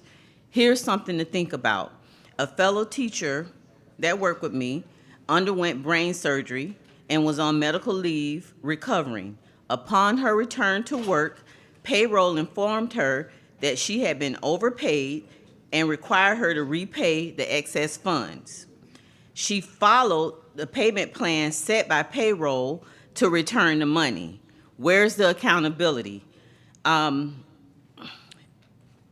is accountability enforced in some cases but not in others? Now you're deciding what percentage of these new referendum dollars will go towards salaries. This is where clarity matters. Say exactly where the money will go and ensure it goes there.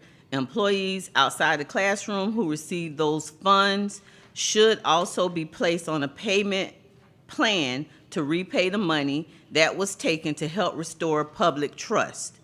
Broward teachers, security staff, safety and mental health staff, and students need this referendum because our salaries are among the lowest in the country, and the cost of living continues to increase. The message must be simple and consistent. These funds are for teachers, security, students, safety, and mental health staff. We also need to right our wrongs by ensuring that any misallocated funds are returned and that the community's trust is restored through transparent and fair actions. People are watching.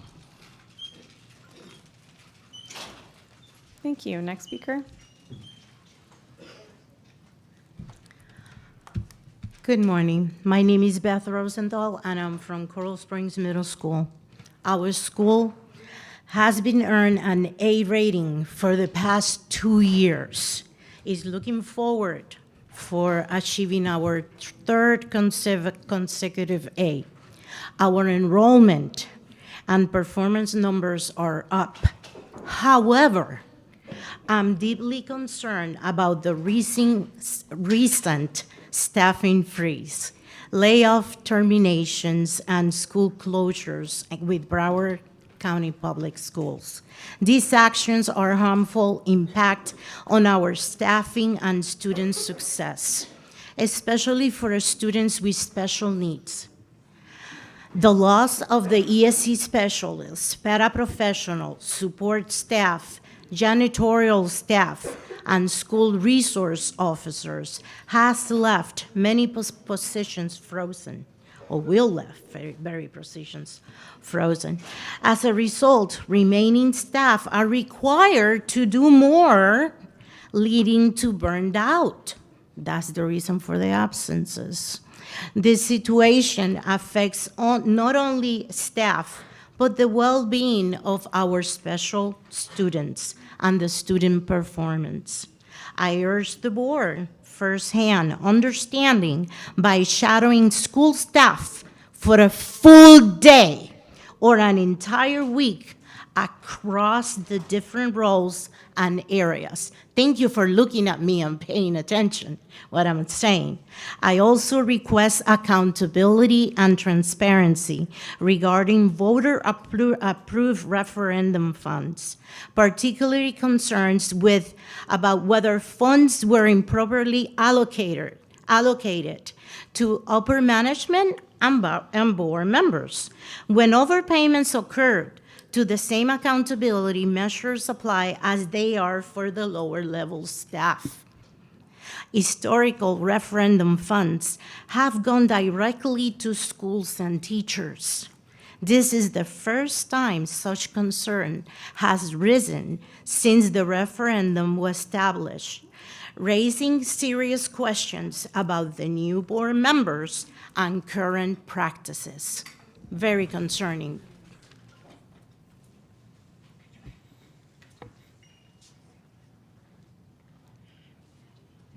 Hello all, my name is William Coyne, 26 years with the district. I work on your generators. I'm an auto truck mechanic, also chief steward.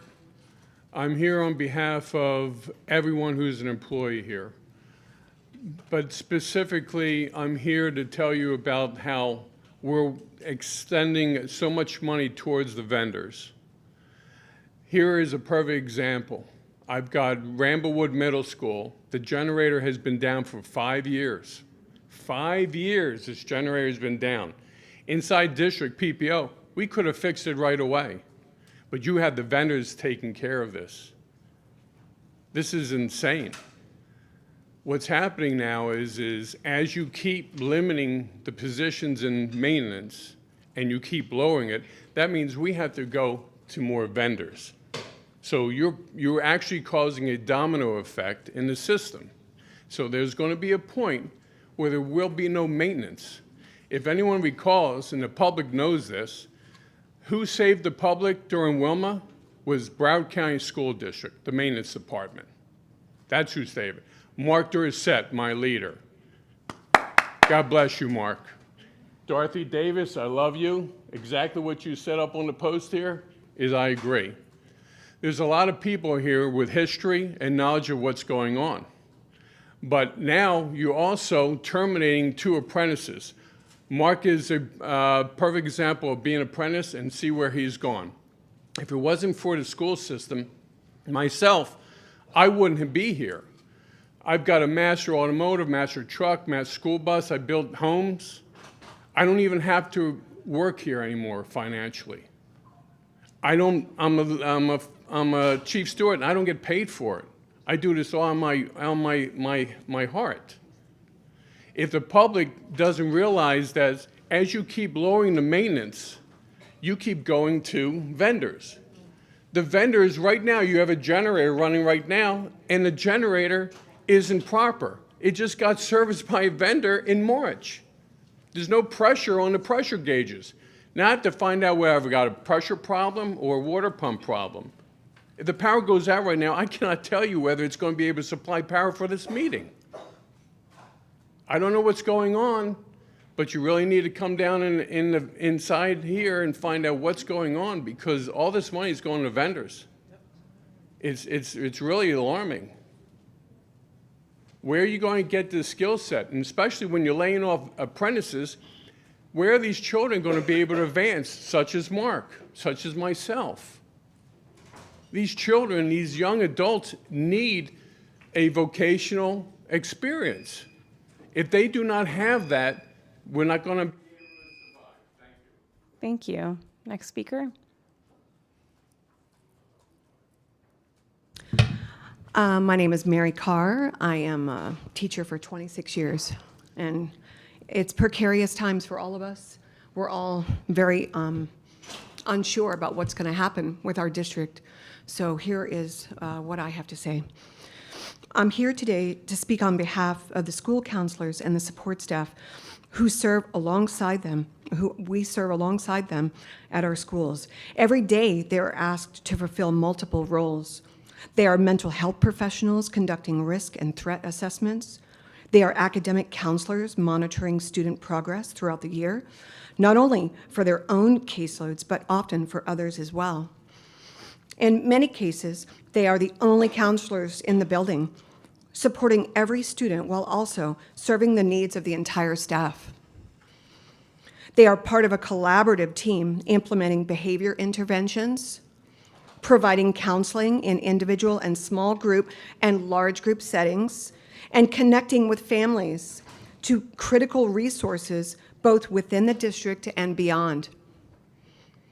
But beyond all of that, they are steady presence. They have a steady presence that students rely on, and teachers. They are the heart of the school. They listen, they guide, they empower the students to advocate for themselves as they navigate the challenges both in and out of the classroom, like my own daughter. When decisions are made that impact their roles, it's important to recognize what may not always be visible, the workload, the emotional weight, the responsibility that they carry each day.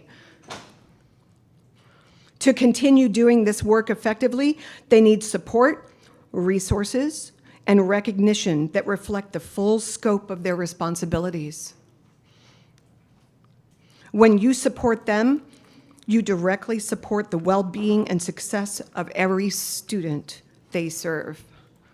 As you consider the decisions tied to the referendum, I urge you to ensure that school counselors and support staff are meaningfully included in these resources that are allocated. Without intentional support, the gap between expectations and sustainability will continue to grow. So I ask you, please, can you support the collaborative union recommendation, which is 90% allocation towards salary increases, 5% for safety, and 5% for mental health, please? Thank you. Thank you. Next speaker. Good afternoon. My name is Melanie Birkin. I'm from Davie, Florida, and I'm a school social worker. And I've been a school social worker in Broward schools since 1999, before some of you guys were born, I'm sure. Good Good afternoon, Chair and members of the board, and happy Mental Health Awareness Month. I'm here speaking on behalf of or in support of the collaborative union recommended allocation for the referendum of 90% for employee compensation, 5% for mental health, and 5% for safety and security. Of course, I'm here thinking in my head I'd rather give maybe 50% for mental health. I know how important it is for the community, but obviously we need to ensure that we all can continue to work here in Broward schools for as long as I have, and for the people following me to be able to survive based on the compensation that the referendum really does help supplement. I would also like to comment on the positions that were brought up at the, I think it was April 21st workshop, when you were discussing the budget reductions. School social workers and other mental health professionals were labeled as central area positions appropriate for cuts. Yet, in the context of the referendum, these exact same positions are now being described as school-based and essential to secure voter funding. We are school-based. That was the argument that I came with on April 21st.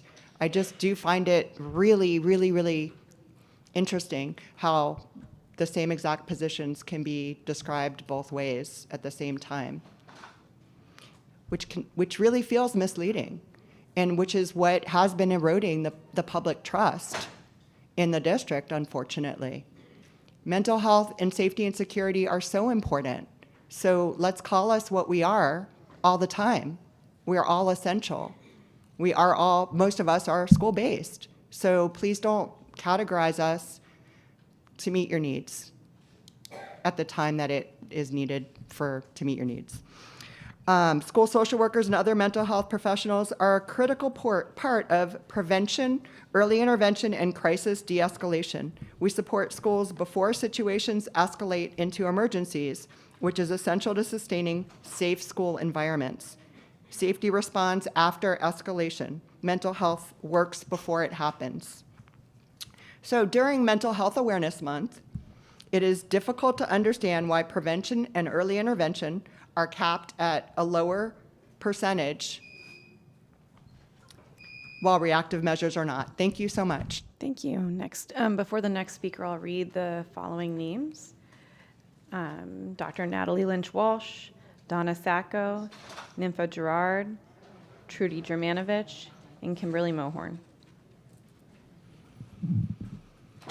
Hello. Thank you for all you do. My name is Terry Lopez-Preuss. I am a career educator. I've been in this county for, I'm not going to say it, but yes, I will, 40 years.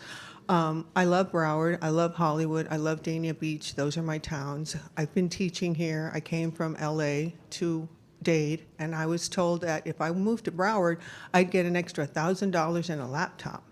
And that was in the year 2000. So I remember making the hard decision to leave a school that I loved to come over here for an extra $1,000 and a laptop. So money matters. It matters a lot. We are one of the most expensive places to live, and yet Florida is the last place in terms of teacher pay. So whatever you need to do to make sure this referendum gets through, please do it. I'm supporting the 90-10, 90-5-5, and I think that all of the people who are sitting out here today and in the classrooms working with kids would appreciate that you put your money where your mouth is and actually give the money to the people who touch the students. We, the Broward Teachers Union, were the ones who stood behind the referendum. We knocked on doors, we funded a campaign, and we have been a little disturbed by things that have happened lately. So this is your chance to improve the situation for all those people who give their hearts and souls to the kids in Broward County. And let's make sure that it's more than $1,000. And then people will be coming back to our district. Do the right thing. I'm asking you, please. Our teachers give everything they have, and they deserve. Thank you. Oh, and it's not just teachers, it's teacher assistants and our technical people, all the BTU bargaining members that work with kids. Thank you. Next speaker.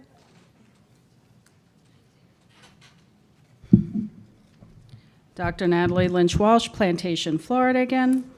So I'm not going to go against all of the unions and meet and confer. If that's the breakdown they want, then that's the breakdown you should be approving. However, we all don't trust you.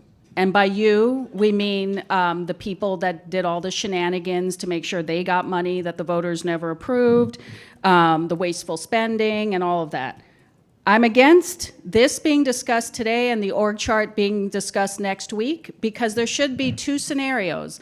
If the referendum passes and if it doesn't pass, and that would impact the org chart because everyone keeps saying there are entire departments that are being now funded through the referendum instead of being put on the org chart. So they should both be getting discussed at the same time. If you want us to trust you, expedite the 2022 audit. I imagine Mr. Magley's going to throw something at me, but that just has to happen because if this is going to be on the ballot for November, the 2018 audit I pushed for as a member of the audit committee, we put this into the audit plan. It has to be squeaky clean or pristine, like Anna likes to say.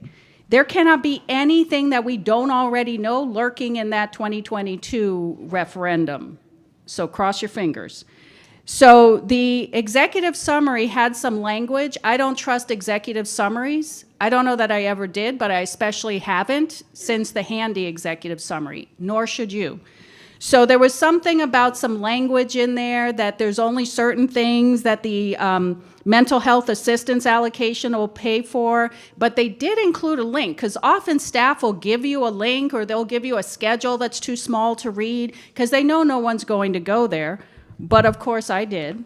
So first I pulled the mental health application, and I hate how they write these narratives, and then also the mental health appropriation. So yes, that matched how much they had to spend, but it's all the nickels and dimes that it's being spent on. Because they were trying to tell you that you can't spend it on this, can't spend it on that, but apparently here are some things you can spend it on. You can spend it on travel expenses for mental health conferences, trainings, meetings, events out of county and in county, because that's $30,000 and $20,000 respectively. You can spend it on printing and promotional materials. We still print stuff. Operational office supplies, therapeutic materials, so on and so forth. There's a charter school allocation. There's zero for school counselors and school psychologists. I'm assuming that's because they're in the general fund or hopefully not because they're all in the referendum. School social workers, there's the other licensed mental health. So I don't know if you guys look at this, but you should, and I would like this to be audited because I don't trust that the money's been spent the way that the district has said it is because of ESSER was not spent the way the district said it would be. Thank you. Next speaker.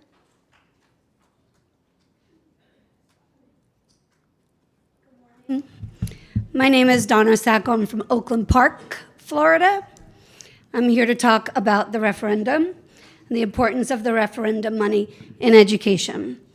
The purpose of our referendum was to aid in boosting teacher salaries because our district narrative has never changed. The budget line item for teachers drifted into a black hole, no pun intended, with Star Wars Day yesterday. Although I do wonder if it's the first line item addressed in the budget because it is an easy one to fill. The number 0. Check, let's move on. This money is the only increase and doesn't, and doesn't cover the cost of living and general inflation that we are experiencing. The majority in our profession are females. Are you familiar with pink tax? Because according to hermoney.com, in our lifetime, it costs $300,000 more to be a woman than it does a man. Women have expenses that men don't have. Tampons, when was the last time you bought them? The joys of spending $1,200 annually just on tampons. Let's not forget the panty liners and pads that go on top of it. So another $1,000 just because, well, you're a woman and having the magic of giving birth. Society has not evolved. In fact, we are regressing. The referendum means children can go to dance classes, Families go on vacation. People can afford to buy a home, build equity, and better their lives. Unfortunately, due to our misappropriation of the past referendum and our budget, the public struggles with trusting the board for supporting our teachers. The continual mismanagement of funds at the district level is a chronic disease without a cure. Every year, it's the same and falls on the backs of those most vulnerable, your front line. We are the least paid. Your front line is fed up, tired of being taken advantage of, paying for supplies from our paychecks, 20-minute lunches because you need 5 minutes to bring the kids there, 5 minutes back, plus you have to get a bathroom break in. Supervisory duty, less than an hour a day to plan for high outcomes, grade, parent conferences, colleague collaboration. I don't need to go on. There's so much more. But that money was to help the district support enhance teacher pay. But then why? Because you stopped our steps. Yet the money intended for teachers went to pay for people's salaries, enhance the salaries of upper management who are not in the arm length of a child. I propose 90% to teachers, 5% security, 5% mental health, referendum paying people's salaries. What language? Thank you. Thank you so much. Next speaker.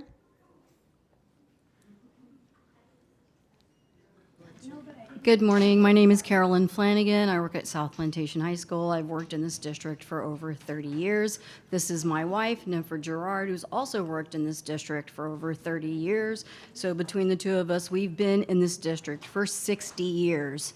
We have given everything to this district, our hearts, our soul, our blood, our youth. And the passing of the referendum has kept the wolf at the door.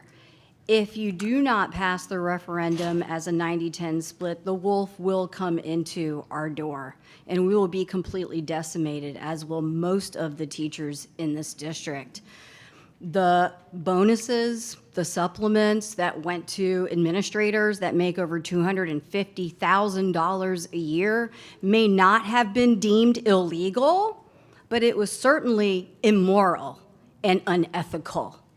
Please do the right thing this time and make sure that teachers and staff at schools that can barely afford to live in this district have enough money simply to pay our bills.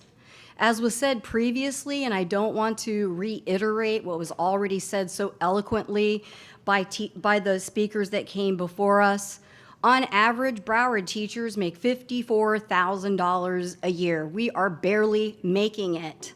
In the nation, the average teacher's salary is $74,000 a year, but we live in one of the highest cost of living districts in the country. Do what's right. Again, it was not deemed illegal what happened, but it was certainly unethical and immoral. Do the right thing and honor the voters' intentions. Their intentions are for that money to go to teachers and staff, not people who are already paid over $250,000 a year. Thank you. Thank you. Next speaker. Good morning, Nympha Gerard, 33309. Listen, I don't want to repeat what everybody has already said because you already know it. You respect us, we're wonderful, we're great, we made this an A district, yay. We did all these wonderful things when you come into our classrooms to tell us where to stand and how long we can sit, et cetera, call the front so we can go to the bathroom. Like, we know all of this. I don't need to go over it, but I do need you to recognize, not just say you recognize, but actually recognize that we are the ground. We're in the trenches. When I say we, I'm talking about the people who have contact with students, the people who makes things happen so our students can give us the progress that we're looking for. 90-10, let it happen. Oh, wait, that was the rhyme. 90-10, let it happen. I just really want to reach out to all of you who I don't have a problem with, you know, knocking on doors for you when you want to run for re-election or when you want to run for first election. I just don't want you to forget about me when you're there. You know, it's like Marsha Brady, it doesn't matter what it took to get here, I'm here. I don't want that. I want you to remember what you stood for and what I believed that you would continue to stand for and make it happen for us. 90-10, we're really gunning for it. Oh, I shouldn't have used that word. But I want you to understand that, you know, it's a thing and it should happen. Don't just say all of the things you always say and then push, push, push, and we move, move, move. Put rigor in what you're saying and let it happen. Thank you. And before the next speaker, I'll call the next 5 names. Elizabeth Hagan, Cindy Burdick, Alan Jablonowitz, Rochelle Soffer.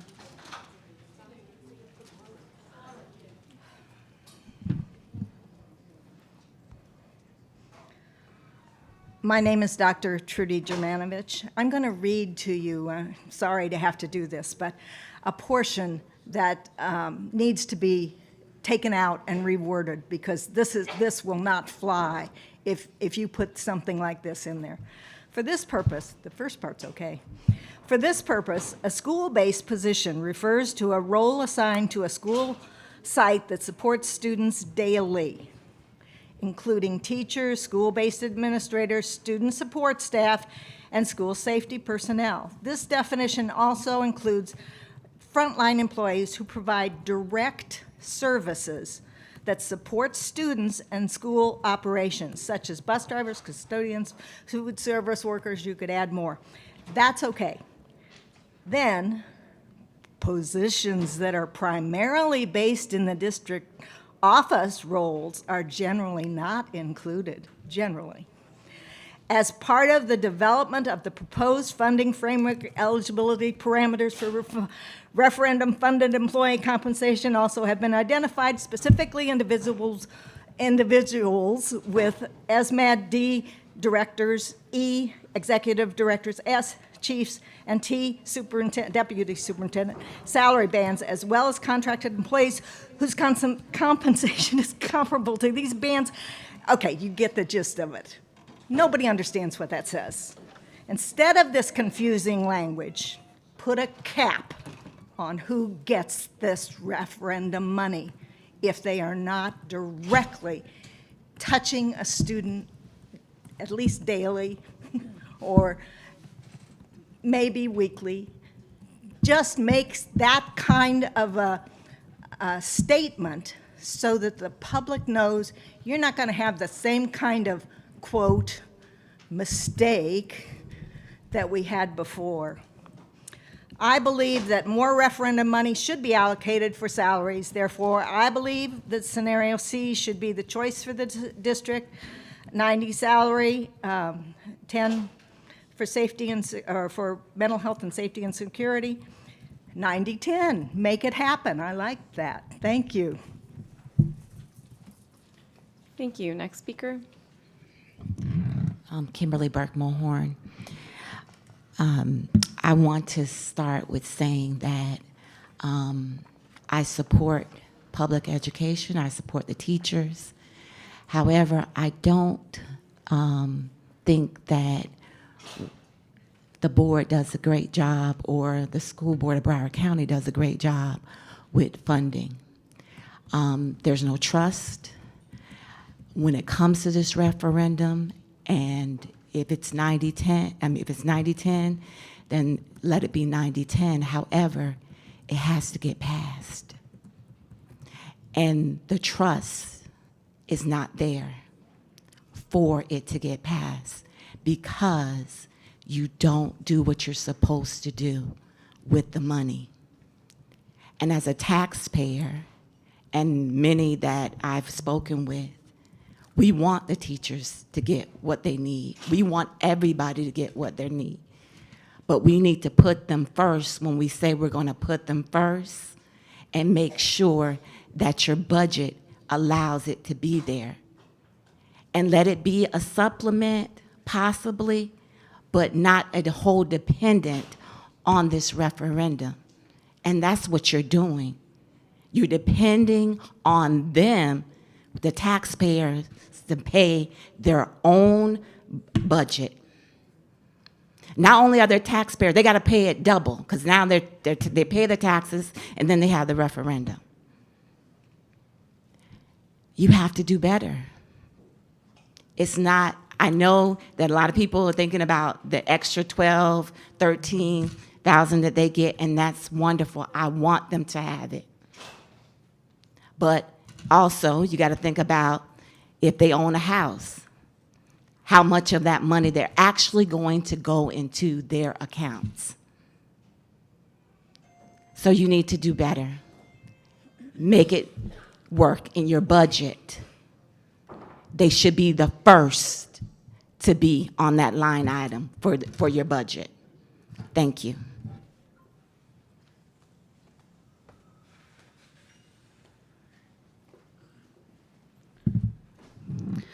Hello, Elizabeth Hagan from Plantation, Florida, proud Broward County graduate and paraprofessional, and the daughter of a Broward County teacher for almost 30 years. I support the 95.5.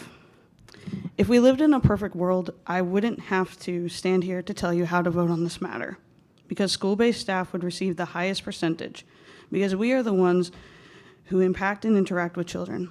Unfortunately, we don't live in a perfect world. I see many of you on the news claiming we are an A district, but let's not forget that you didn't get the A district. School-based staff did that on a daily basis, from administration who make their schools run smoothly, to support staff who support staff and students, to social workers and guidance counselors who support students and staff, students with their mental and emotional well-being, to campus monitors who keep our schools secure and make sure kids know they are protected and seen and heard, to office staff who help staff and students when they come to the office, to teachers who encourage and support students on the daily through whatever they are going through, to the paras and behavior techs who support the vulnerable students during not just a crisis, but success as well, to the cafeteria staff who greet students with breakfast and lunch to fill their stomachs so they can learn, to the custodian staff who keep the schools clean and functional for both staff and students, the bus drivers and attendants who make sure children arrive to and from school safely and securely and to events. That is the true meaning of One Broward. Thank you for listening and your time.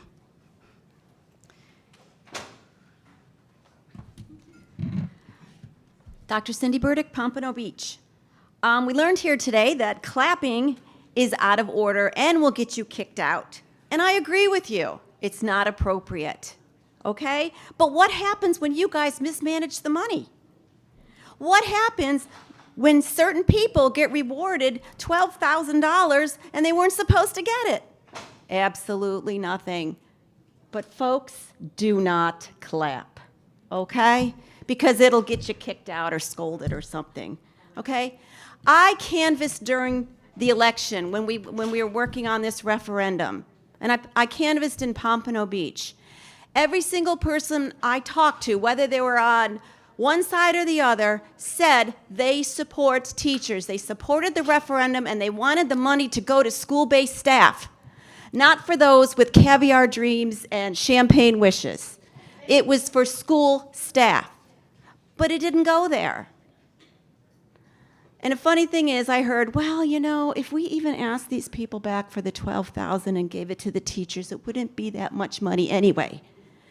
That's when you're thinking, that's the thinking of people who make $250,000, okay? I'm sitting here going, see these sparkly Skechers? These have to last me 3 more years, okay? I don't know how many times I can put them in the wash before my sparkle dies, okay? I'm not somebody who would turn down another $50 in my paycheck. That's a new pair of Skechers. Okay, so think about it when you're distributing this money. Those people here, your school-based staff, your security, secretaries, custodians, we're not rolling in the dough, okay? So please, 90-10. It's only fair. And I get it. I'm sure many of you are under a lot of pressure and a lot of people coming your way about how to spend this money. Let some of us help you. I am a solo income single parent of 2. I can work a budget. If you want transparency, let some of us in. Let us know how much money is collected. How will it be distributed? What happens to the interest and what happens to the surplus? If you allow maybe some of us in the public to watch it, maybe we can get more public support. But you keep it hidden and secret. The public wants to support school-based staff. The public doesn't trust you. So do something to earn that trust. Stop playing with our lives. Work with integrity for the betterment of the schools and all students. Thank you. Thank you, and before the next speaker, I'll read the next 5 names. Dina Linero, Michelle Bonsanti, Tracy Chandler, Robert Cozell, and Sherry Leanne Green. Okay. Good morning, all. My name is Alan Jablanowitz. I'm a 36-year teacher in the Broward County school system. I have to talk about the referendum. I'm concerned. There's rhetorical questions. Rhetorical. Do you know how many employees who receive the referendum depend on this to survive? Do you know how expensive it is to live and work in Broward County? Do you know how many employees, myself included, who have 2 and 3 jobs on top of our teaching job during the day to pay our bills and rent and mortgages? It's serious. And when the referendum, the voters wanted it for us. And when I say us, I mean the teachers, the ESPs, the technical support professionals, because they know that we're underpaid. We're number 50th in the nation. That is a shame.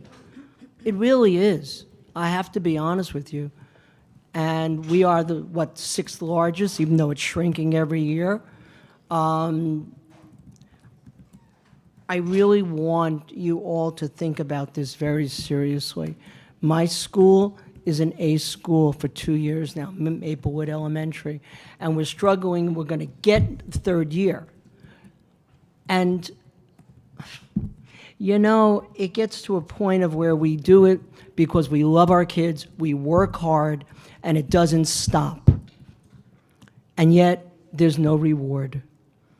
Every year, we're told there's no money, there's no money, there's no money.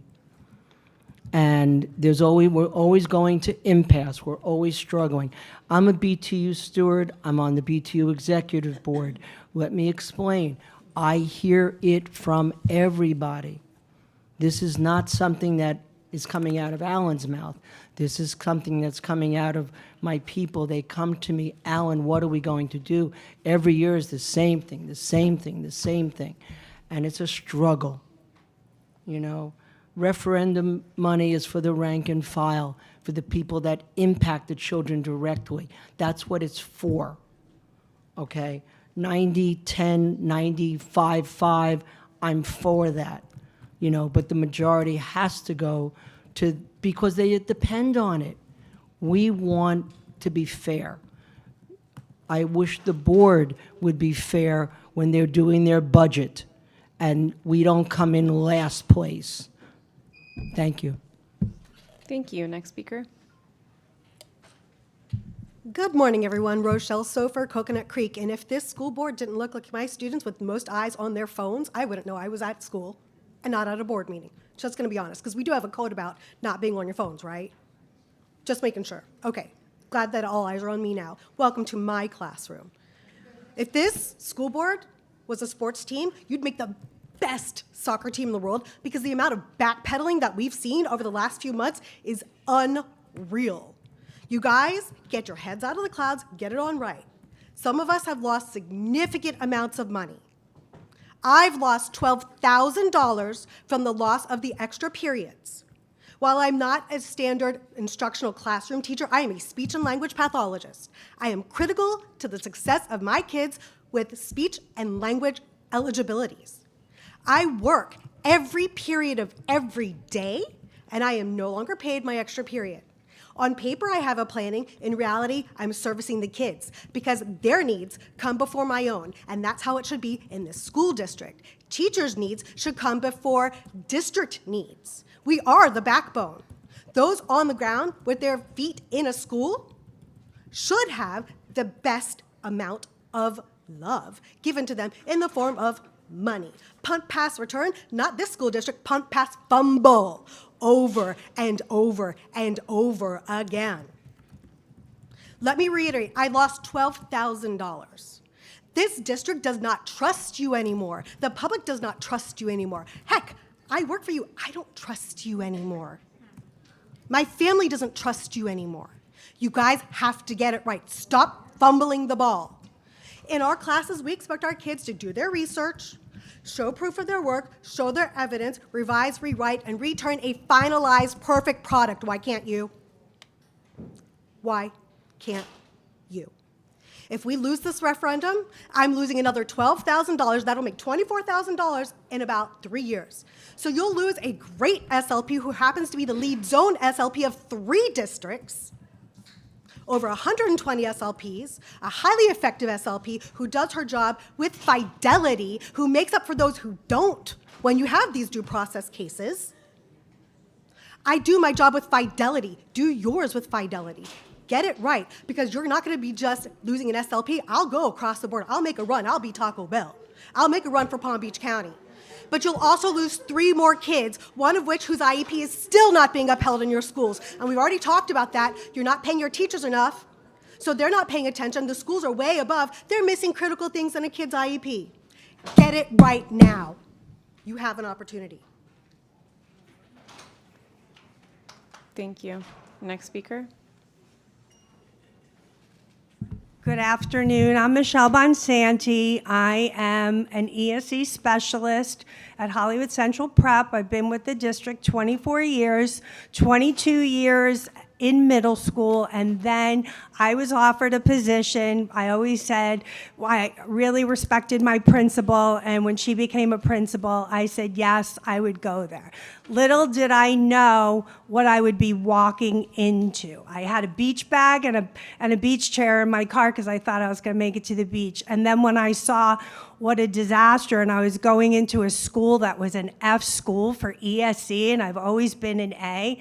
And I have to give a shout out. I know when we do the organization chart, I could not have done the turnaround at that school without Stephanie Acosta and her compliance people, Julie Goodman, Petra, Maria, Ashley Scott with SSS. I mean, so please, when you are doing the reorganization chart, I would hope that maybe somebody would come out and work with an ESC specialist. It's the hardest job, I believe, in this county because you are a teacher and yet you have administrative duties. I feel sick if I can't get the budget in 100% because that means that when the principal is in the budget hearing meeting, she might have lost $100,000 or $200,000. At the last FTE, my compliance person said, Michelle, we got 4 pre-K kids. It's $80,000. Can you figure out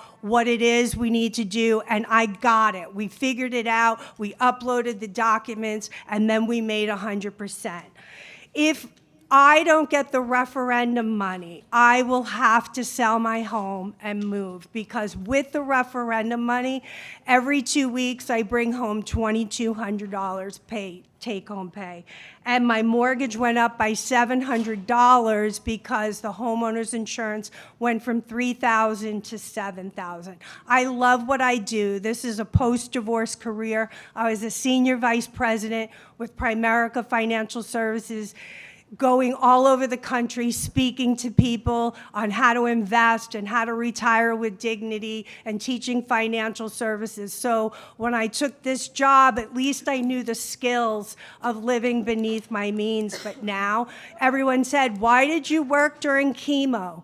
I started chemo last year right now, and I just finished a week ago. And So I have a really high benchmark when people tell me they have a cold and they can't come to work. I'm like, I was coming to work, but I could not afford to stay home. I'm a single income earner. So please put the money there and make a cadre of people. Thank you. I appreciate it.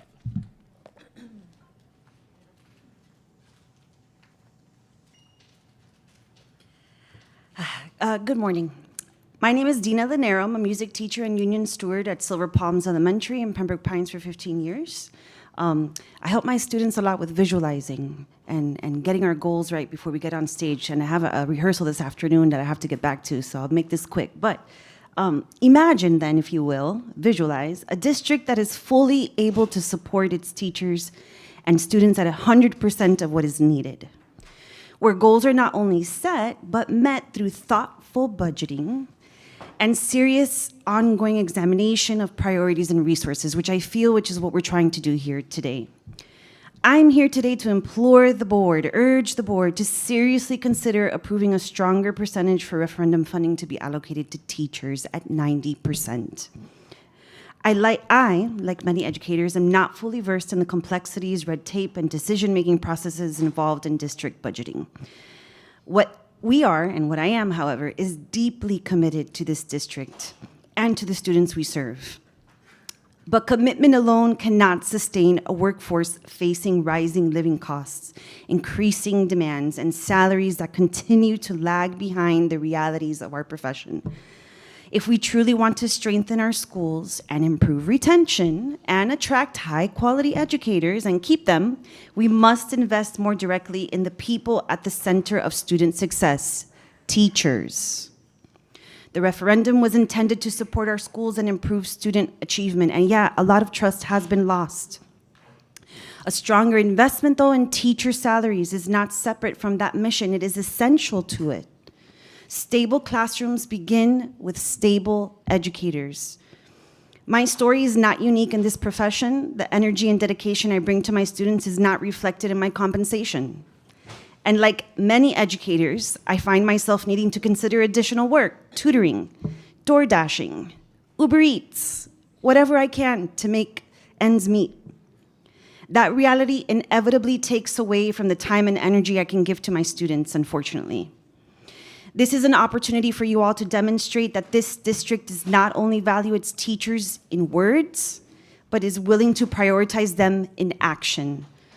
I respectfully ask you to closely examine this percentage decision and consider the message we send when those doing the daily work of educating our children continue to fall behind. It reflects on our district, and it helps explain why we continue to lose talented educators and students. Thank you. Thank you. Next speaker.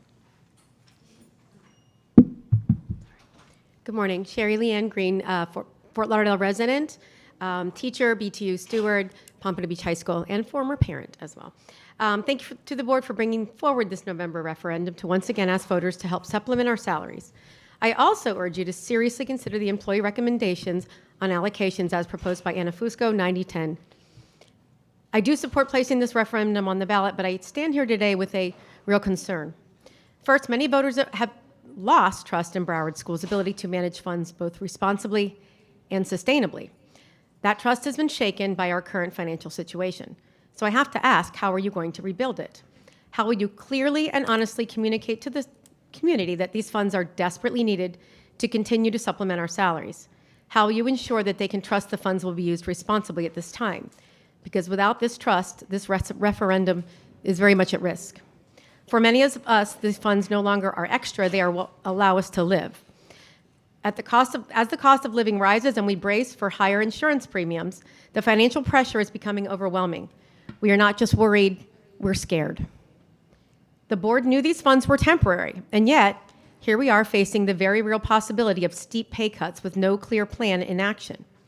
That uncertainty is not just frustrating, it's frightening and unconscionable. For example, as a 34-year veteran teacher, I personally stand to lose hundreds of dollars a paycheck. That is not a small adjustment. That is the difference between stability and hardship. It is the difference between being able to pay my bills or not. And while my loss may be larger than some, the fear is shared across the district. We have dedicated our lives to this profession. In fact, as I stood back here and as I'm standing here today, I was grading papers as I was waiting in line. We are asking you for reassurance, for planning of what is going to happen if this doesn't pass. Do we have a plan B? Please do not just focus on getting this referendum on the ballot. Show us that no matter what happens in November, you have a real plan to protect the people who keep this district running every single day. Thank you.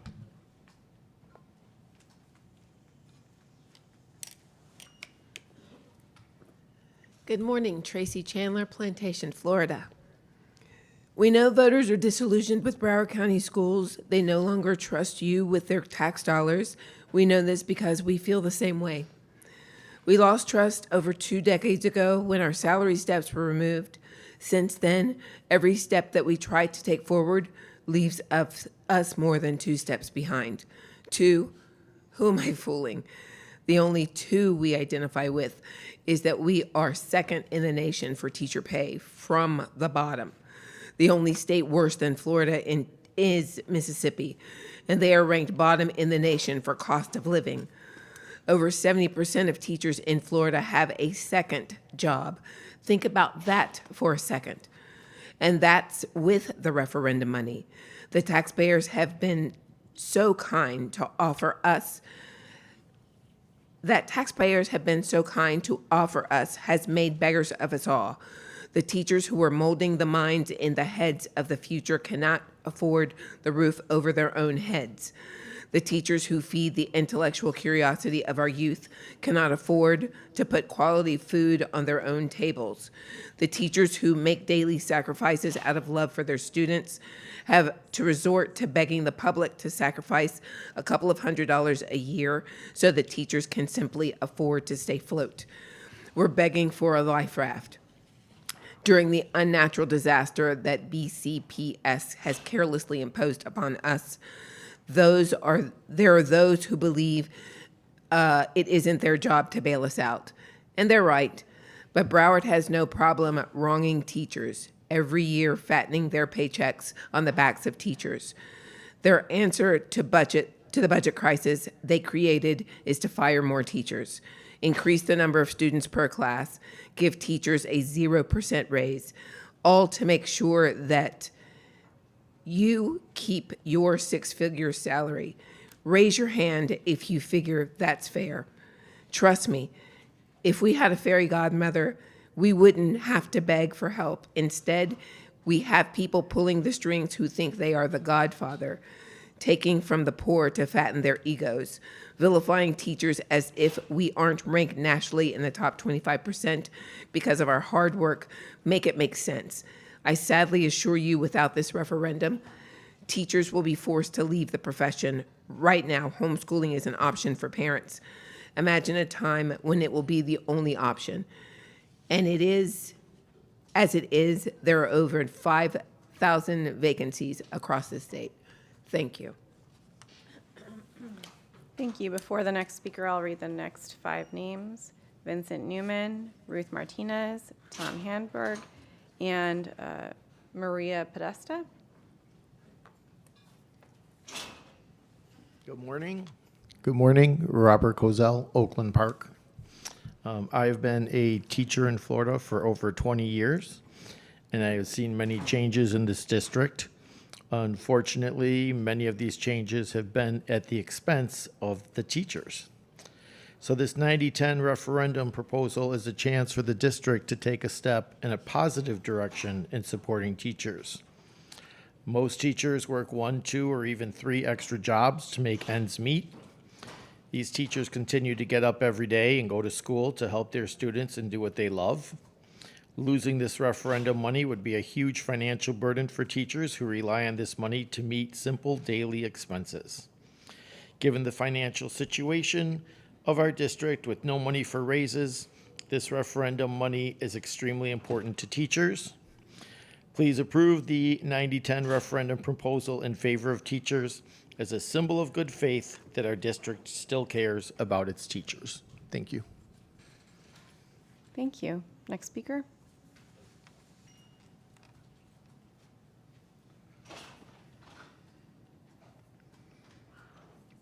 Hi, my name is Vincent Newman. I'm a teacher in Hollywood. And I just want to thank the Broward County voters for voting for the referendum the last time, and I'm hoping that if they're listening, they would still consider doing it again.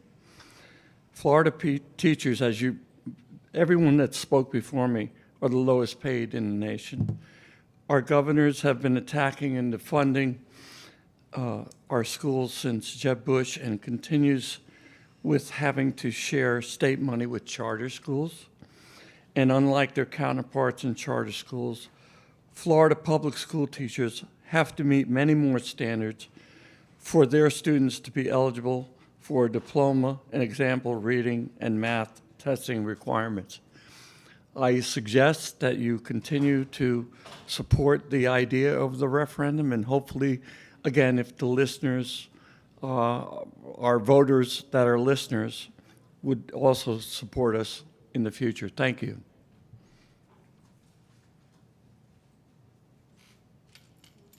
Hi again, Maria Podesta. I was here last time. Happy Cinco de Mayo, happy teacher appreciation, happy staff appreciation. We are an A district because of us. Because of us. Pay us. I'm going to talk about the teacher effect. So we talk about retaining teachers and retaining students. It starts with us. If we don't have to have 2 or 3 jobs, we can give our 100% to our students, which is what we do anyway. So the teacher effect on future earnings. Research consistently shows that high quality teaching is the single most important factor for student success. Think about those words, hopefully, because I see some of you very bored up there, and all I know is that I don't even know what I'm going to do if I don't get this money. I've been teaching for 34 years. What is our plan B? There's so many smart people in this room that can help us with this budget. I also feel kind of weird being all the way back here, too. Thank you for giving us the 3 minutes this time. Everybody's already said everything, so I'm not going to just waste time, but do the right thing. If you want the kids to come to our schools, you have to pay us so we can have those sparkly sneakers that the kids will love seeing on us, so that we can provide those goodie bags. I mean, I spend so much money every week on food, but I can't write that off. It's not allowed. Don't clap.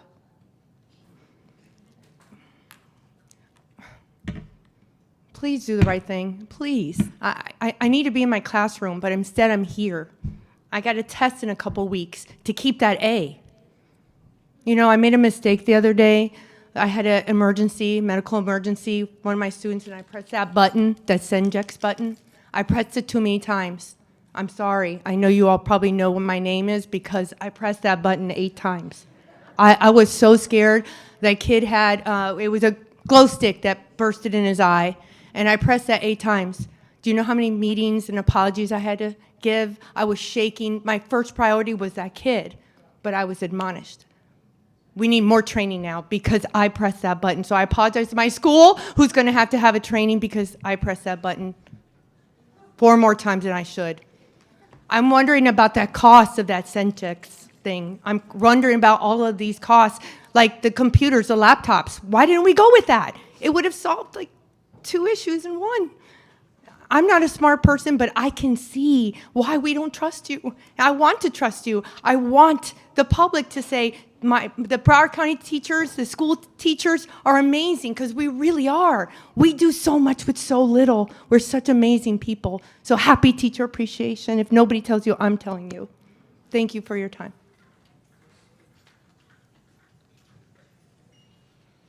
Hello, I'm Tom Hamwerg. I'm from Sunrise. I'm a teacher.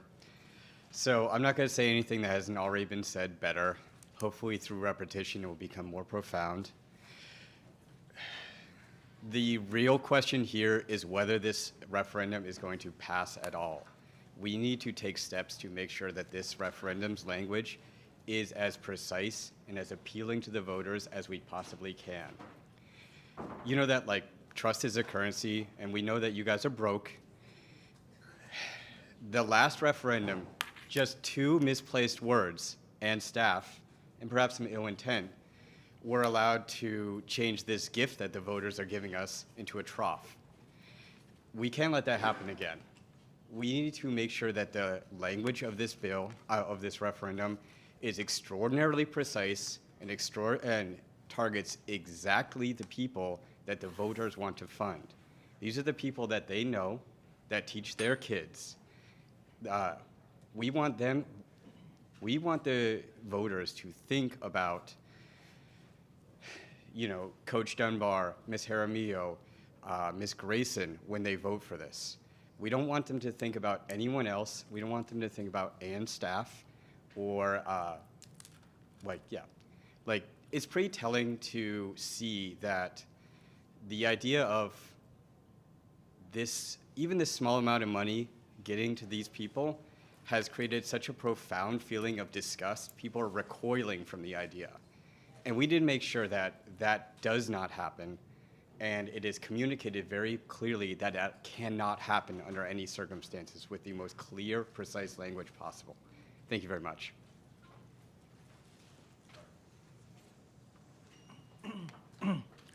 Good afternoon. My name is Ruth Martinez. I live in Tamarack, and I work at Coconut Creek High School.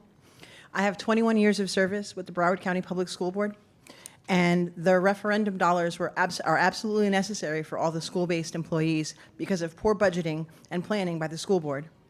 In 21 years as an educator, I have never had a signed contract before the school year started. In 21 years, the school board has never budgeted for employee raises. We've always had to fight for every nickel and every dime. The referendum dollars should only be used for school-based staff. It was appalling to see our highest paid administrators receiving thousands of dollars when the rank and file employees are working 2 and 3 jobs to make ends meet.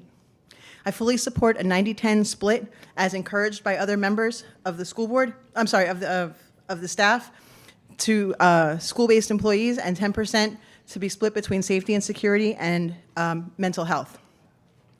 I also have 2 adult children who work for Broward County Public Schools in non-instructional support positions. Even with the referendum dollars, they make less than $32,000 annually, which is $13,000 less than the $45,000 poverty threshold in Broward County.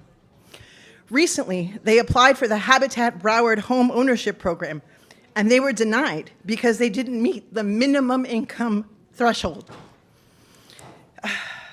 Referendum money is the will of the people to support the people who work with their children directly. Thank you. Thank you, ma'am. Just for the record, I didn't capture your name. Could you just restate your name, please? Sure, it's Ruth Martinez. Thank you so much. And I'll call up the next 5 speakers. Milena Mendez, Carolyn Harvey, Dennis Water, Anna Fusco, Liliana Ruido.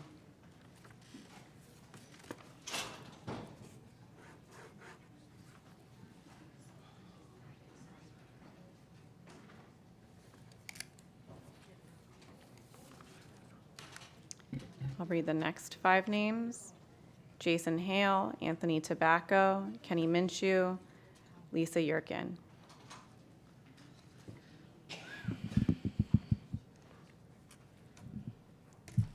Welcome. Liliana Ruido, BTU. Well, I'm kind of very concerned as I was hearing everybody speaking, and I heard over and over and over how the employees in the community don't trust this board. I will be very alarmed to be seated there, having people here saying that you kind of don't care about them.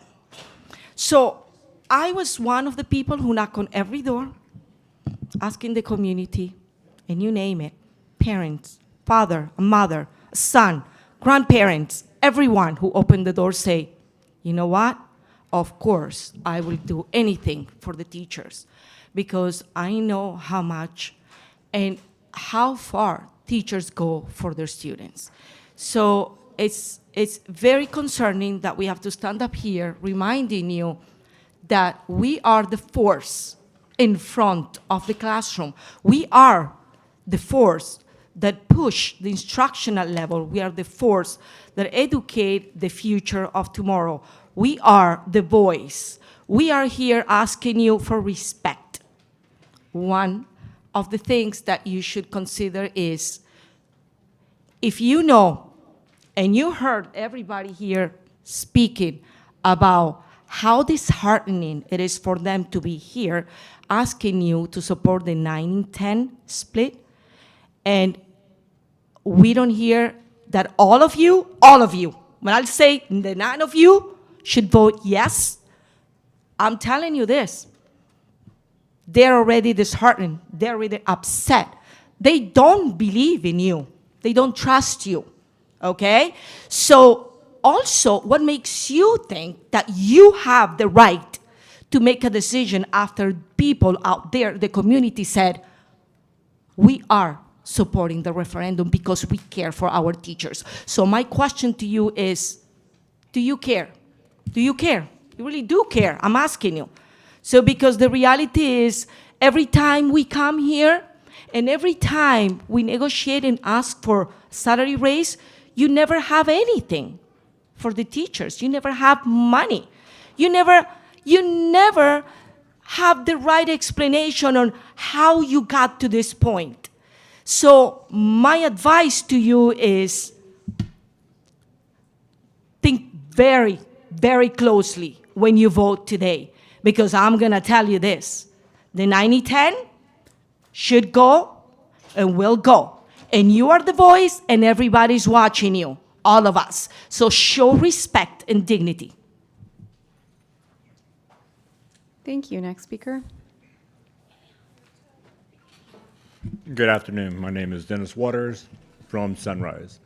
This is my second career. I'm retired and came back after Margaret Stone Douglas for a call of duty. I stand here before you for the 90-10 split, I agree. But I also stand in here and listen. I've managed over 20 years, multi-million-dollar budgets, just like you are yourselves. So whenever you are balancing that budget and you're looking at that budget, there's irony in it. We just got through speaking about computers with internet in there and how we need to make sure our children are braced. These same children that you're speaking of are holding $800 and $900 cell phones in their hands. They have internet anytime they want it. But we're going to worry about if it had an 800, this computer has got an internet access. You're talking about, you just wrote off hundreds of dollars worth of food that these kids went out and we had to throw away the food because they touched a tray. But these are the same children that are door dashing after school their food to their parents have no problem in paying that. But you have to sit here and look at the teachers, this other support staff, who are the backbones that get them there, and question if there should be a 90-10 split. The children should come first. But let's have some reality of that. The reality is that most of the kids are carrying better equipment than your teachers that are teaching them. They're wearing around $300 headsets and Beats and eating reduced lunch. You have teachers who are Ubering to work because their cars are not able to be fixed because they don't have the funds to fix them. But there are students who are driving 2026 F-150 pickups with lift kits and lights underneath them. Where's the equity? So when you open your eyes and you look around deeply. Stop looking at what's in front of you and look at what's behind you and beside you. Because when we are an A district, it only comes with A employees. Because without the A employees coming to work, you have no district. Thank you. Next speaker.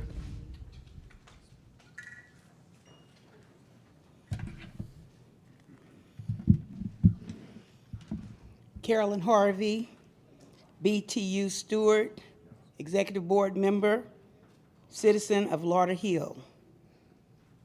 I bring you greetings 34 years ago when the school board member Ben would say, our district is fantastic. Well, it's not so fantastic right now. I stand here today for the students who cannot stand here for themselves, our special needs students, our nonverbal students, the ones who are too often unseen, unheard. These are the students who rely on one staff member, one advocate, one person, one board member, if I may have your attention, please, will fight for them when their parents feel overwhelmed and don't know where to turn. I thank you for looking at me. I appreciate you, okay? For them, education is not just academics. It is communication, independence, and dignity. So I ask you, is there unity in your community? 90-10. We need it in our salaries. Do we truly come together for every student? For a Broward future, we must ask. I'm a mother of 2 amazing adults who were educated by Broward schools. My son is a lieutenant in the Army. My daughter is an educator who wanted to teach in Broward, but had to move to another county. And I love my children. I love to go near them, but I love Broward. Broward has a legacy. I love Broward, 90-10. 90-10. We're built different in our bodies, our hearts, our soul, 90-10. Stand up, speak up. We must value our students, 90-10. We are the reasons, they are the reasons. Our purpose behind every decision is the students. We wouldn't be here without students. One heart, one mind, one Broward. Thank you. Next speaker, please. Please state your name for the record. Jason Hale. Afternoon, ladies and gentlemen. With regard to the referendum, we have already lost so much in maintenance. And being an HVAC journeyman in the maintenance department and an apprenticeship instructor and on the apprenticeship committee, we're losing students. We are supposed to be an education facility, but we are getting rid of students. That does not make much sense to me. So how much do we truly care about the education of our students and our community? We cannot get people from the outside to want to work here because we do not pay enough. So we train our own tradespeople. Losing the referendum is going to be a blow to all of maintenance teachers and their families. Thank you for your time. Thank you very much. Next speaker, please. Please state your name for the record.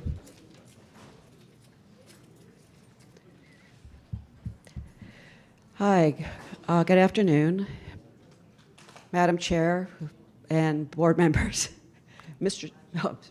Pardon me. Please state your name for the record. My name is Lisa Yerkin. I'm here today representing the Federation of Public Employees. I can tell you that I agree with what Jason's saying. I also sit on the apprenticeship committee, which is a joint venture between the Federation of Public Employees and the school district for many, many years. We've put out some great apprentices, journeymen, and employees for the school district. When we talk about the referendum, it's important to note that we are the actual community that you're selling the referendum to.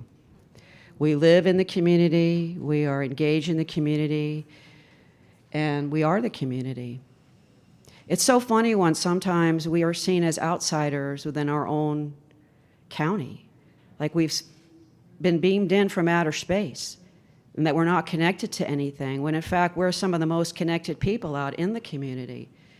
So when you're talking to us about trust and so forth, and maybe it's offensive to the superintendent or staff regarding the comments on trust, well, just remember you are marketing to us, and we are watching and we are observing. You know, we can see in the referendum the trend of placing positions off the general fund and putting them on this referendum. It's a very bad precedence to set. It's a very bad way of hiring employees or keeping employees. How many of these employees are aware, particularly the security personnel. There's a large number of them that are moved over into the referendum. How many know that they have been and are temporary employees based on a temporary funding that has to go out to bid? How many know that? Would they have come here knowing they were going to be on the referendum? I don't know if they would have. You know, I don't agree, nor do we agree that they should be there. Security personnel should be in the general fund. If you really care about security, that's where they should be. Not only that, we talked about the vendors the last time we met. We talked about how these filters can be put in and have for many years by our custodial group. Very effectively and very efficiently, unlike may have been mentioned, there may have been some snafus. They're very competent, yet we're going to vendor that out and not look at the expense that costs for that.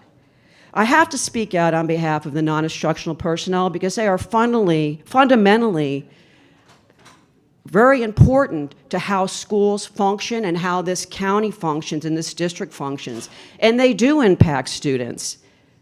They all impact students, whether it's the clerical, the custodian, the food service person, they all impact students. We're not second-class citizens and low-hanging fruit. Please consider them with this referendum. Thank you.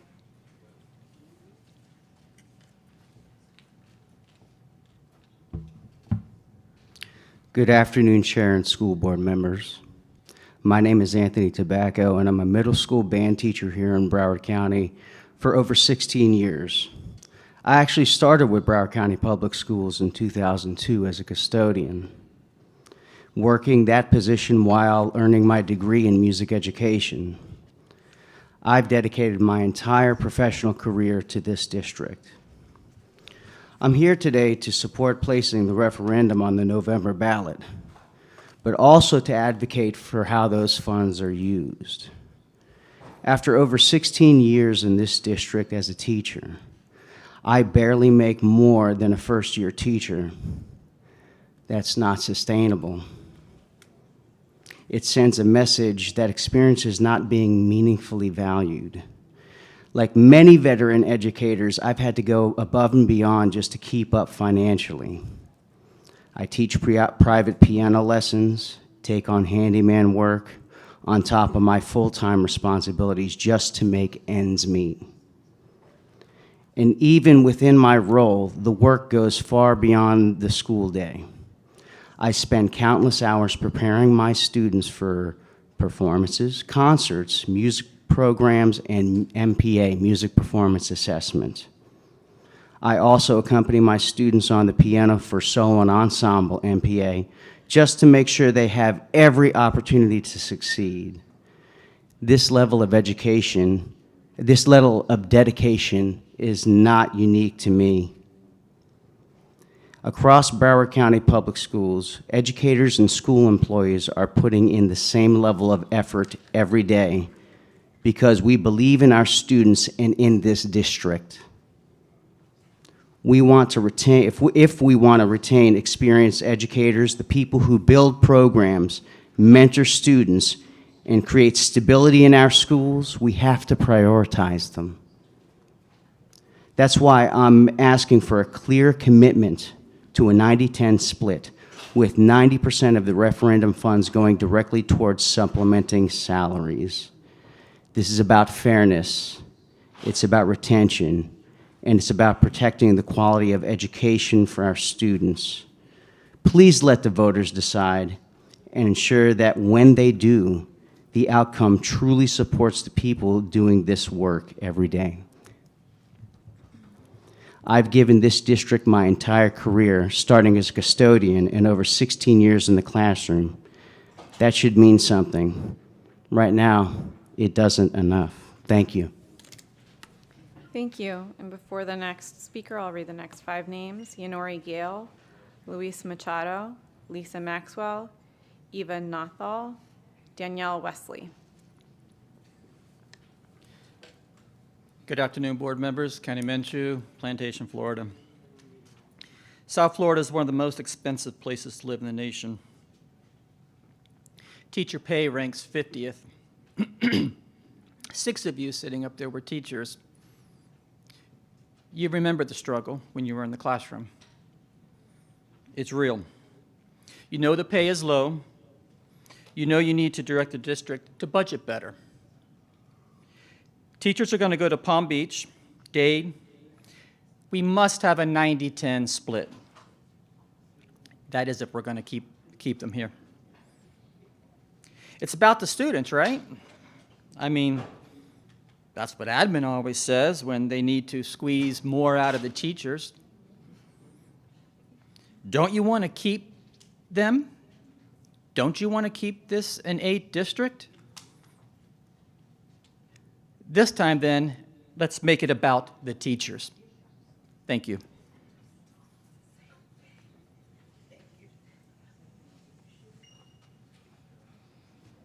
Hello, Luis Machado, Margate. I'm an elementary school teacher. I teach music. And I'm here in support of the referendum money. One thing that I would like to say is that people talk about the trust that has been lost. I know personally friends, and I've talked to them about the referendum money and what it does for all of us, for our salaries. And I've been told by them that they probably would not vote for it in the next election because they can see how the money is not managed correctly, how the money doesn't go to the people who actually need it. This is not helping, and I'm really worried about it. And I think a lot of my colleagues and people who work in Broward County are also worried about that. This is a serious thing. We are at the lowest in salaries in the country. That is terrible. Why do we even need a supplement, a referendum money for our salaries? That is absurd. I cannot comprehend why that is the case. Teachers should not be treated like that. Public schools are one of the best things that this country has produced. It's a great equalizer. It allows all children, all students to get access to the same education regardless of who they are, without having to have money to pay for a private school. And all we see right now is a concerted effort and very well directed at completely destroying this best thing that our country has. And I find that unacceptable. One small thing that you all can do is restore the trust of our voters so that they will vote for this at least. And I would hope that we don't depend on a referendum forever to fund our salaries, because we should be paid. There's money. You know there's money. Our government spends tons of money on things we don't need all the time. We see it right now. So I trust that you will do the right thing, and we hope for a 90-10 split, with most of the money going for salaries for teachers and the people who have direct contact with our students. Thank you. Thank you. And just as a note, we have, I just want to say for the record that we do have an attorney-client scheduled for 12:30. We will be delaying that. We'll be pushing that back so we can complete the public speakers. Thank you. Thank you, Madam Chair, board members, superintendent. My name is Lisa Maxwell. I'm here today representing the school principals and assistant principals in Broward County. I also want to thank the voters and the taxpayers who have supported our teachers and employees for the last 8 years. It's been tremendous support, and we pray that support will continue, because it is vital for public education for this referendum to pass. Trust. Every principal and assistant principal in this district trusts this board. We trust the board. We may have differences with the administration, but we trust this board. And we trust that today you're going to support what all the employee groups have done and come together as far as a recommendation. This is vital. They're signaling to you, all the employees, that they need help. So I don't think it's a matter of trust. I think it's a matter of a request. And 90-10 is the request. I'm here today to ask you to take a further consideration for meet and confer groups. Now, I can't speak for the unions, and I won't try. They do a wonderful job on their own. But the meet and confer groups, people have not had a raise in 2.5 years. Not for 2.5 years, and it's unlikely they're going to get one this year, or maybe even the next. And that's unsustainable. So even with the existing referendum dollars, we're asking for an increase for the coming referendum for those that are at 5.5 to 10% for all the meet and confer groups. Now, I understand there's some legal complications with collective bargaining and talking from the dais, but that's not true for meet and confer. You can do that today. And I would ask you to do that today. I've never seen such a mass exodus of principals out of this district right now. If you want to retain your best and your brightest, and you want to have a great pool of assistant principals who can move up, then you need to do this. So I'm asking that this item be further amended to include us. All the meet and confer groups, you can do this for today, who are currently at 5.5, to increase them to 10. That would send a very strong signal, and it would also set up further advancement for the EPs and the BTU collective bargaining unit, which I don't speak for. But I appreciate what this board does, and I appreciate what you're doing today. This is a monumental decision. It really, truly is. So we'll get out and support it, and we just need your support today. Thank you.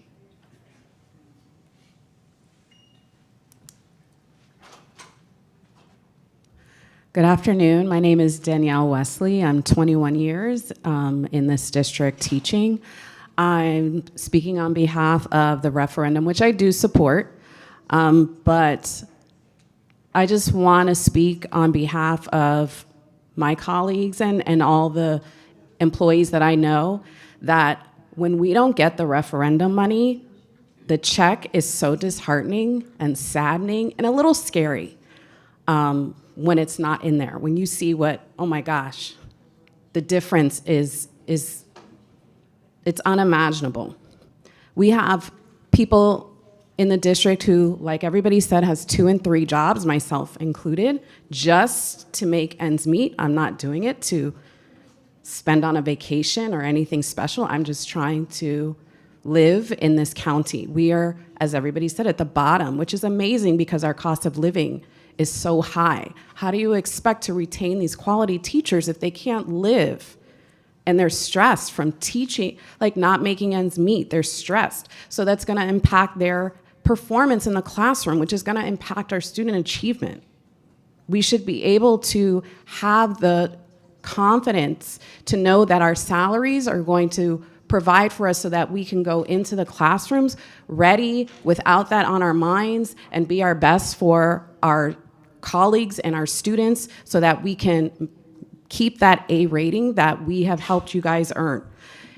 We need this referendum because the cost of insurance, like just through you guys, I can't do it. I've had to walk away. I've had to make those tough choices. I came here after I went to my classroom because my students had testing. I'm so dedicated, like all of the other staff. I was like, okay, this is really important. I have to be here for my kids. And then I came here. You have employees that are so committed and dedicated with the little pay that we get. And the sub that I had is from Massachusetts. He was a teacher and administrator, and he's like, I cannot believe how low the salary is here. I cannot believe how little teachers make. And I've heard that in Massachusetts, and New York, and Texas, and other places. But we come every day, regardless of that, and we give like we are getting those 6-figure salaries. That's how we work.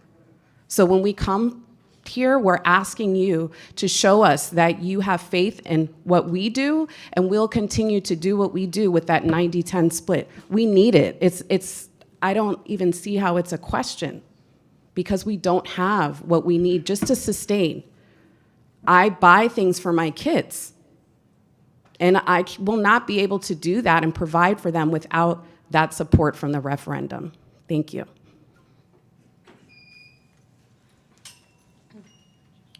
Good afternoon. My name is Ianori Gale. I'm the dual language teacher at Watkins Elementary in Pembroke Park, Florida.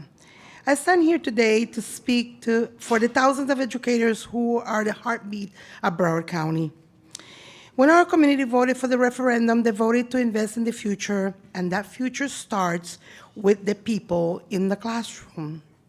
Right now, we have teachers working 2 or 3 or even 3 jobs just to keep the roof over their heads. That's me. That isn't a budgetary challenge. It is a crisis of dignity. We cannot expect teachers to give 100% to our children when they're exhausted from a second job, from a retail store, or driving ride shares until midnight just to pay their rents.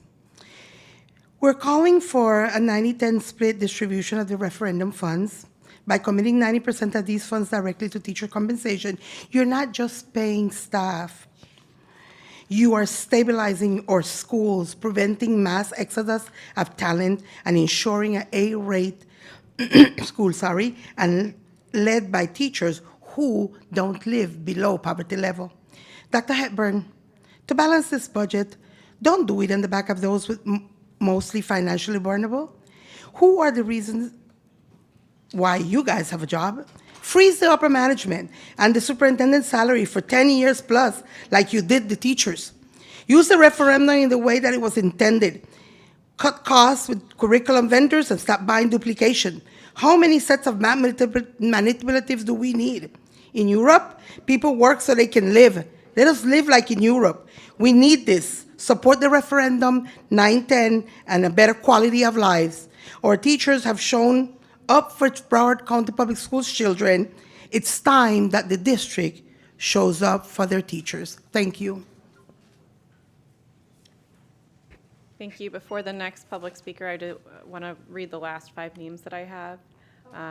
Michael William, Felicia Alvarez, Babette Tanase, Zyra Climes-Lenchis, and Pete Tincham.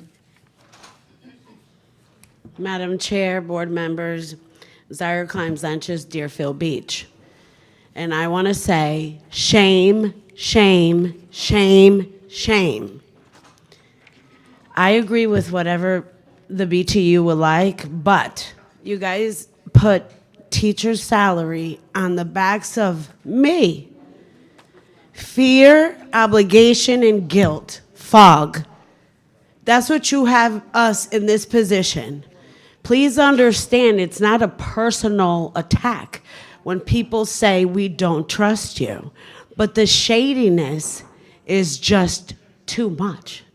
It's too much. I've never seen anything like it. I've come here time again and again. It's off-putting even. I used to come to this boardroom, and I have to say, and may he rest in peace, Mr. Notter would never treat people like this, and he wasn't an easy man to deal with. But never, ever with this and this, like, stand over here, you're over there nonsense, and I know there's people in this building that remember that. It's embarrassing. Teachers should be paid, and then whatever else you want to ask the taxpayers for, ask us. We could support you, collaborate with you. You have advisory people. People will do it. But to have teachers, if you don't have teachers, you're not going to have students. Like, I don't even understand why a gentleman just said that. Doesn't make any sense. They're all standing up here begging. If you don't have them, you will not have students. So stop being complicit. Public education, when my parents came to this country, that was one of the reasons why they came. If you wanted to have a good education in another country, you had to go to a private school, not public. Now we're like them.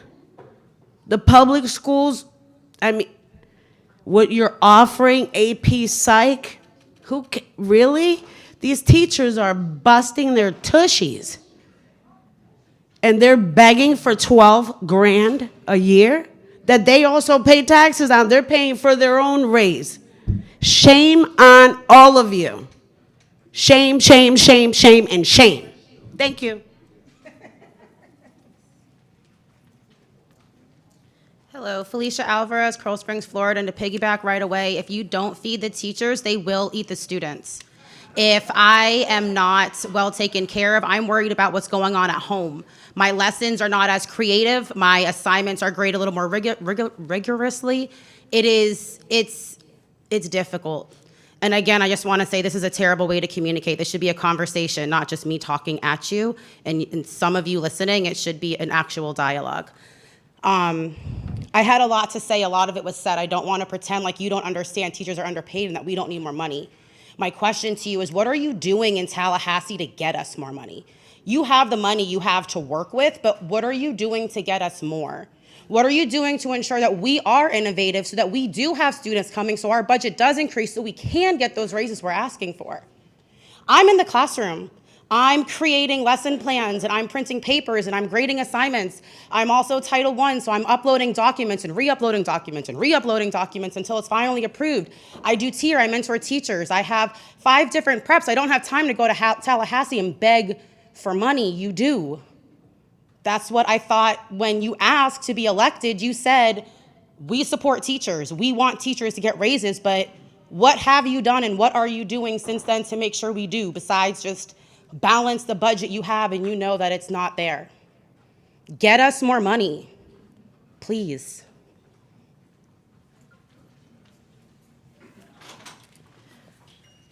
Before the next speaker, I'll just read the names of the individuals that I have called up but have not approached the mic. Melinda Mendez, Carolyn Harvey, Eva Rothel, and Anna Fusco. Oh, Carolyn Harvey came. Sorry, my apologies. So Melinda Mendez, Eva Rothel, Anna Fusco. Go ahead. Okay. Good afternoon, Board Chair, Board members. My name is Pete Tingham. I live in Plantation and I represent SMAB. I think it's a very rare time when you can get every single employee union and meet and confer group to send you a statement about how they want to have these funds distributed. I know teachers and all people who are receiving referendum dollars are going to receive a much smaller check this month because it ends after the 20 payments. So they recognize how much the referendum means. I support the letter sent by all of the employee groups and which I hope you will go forward with. I want to point out a couple things. One is several years ago, when both Palm Beach and Miami-Dade said we might lose this charter school position, and they didn't set aside funds to cover that cost if they lost the lawsuit. All of you remember this?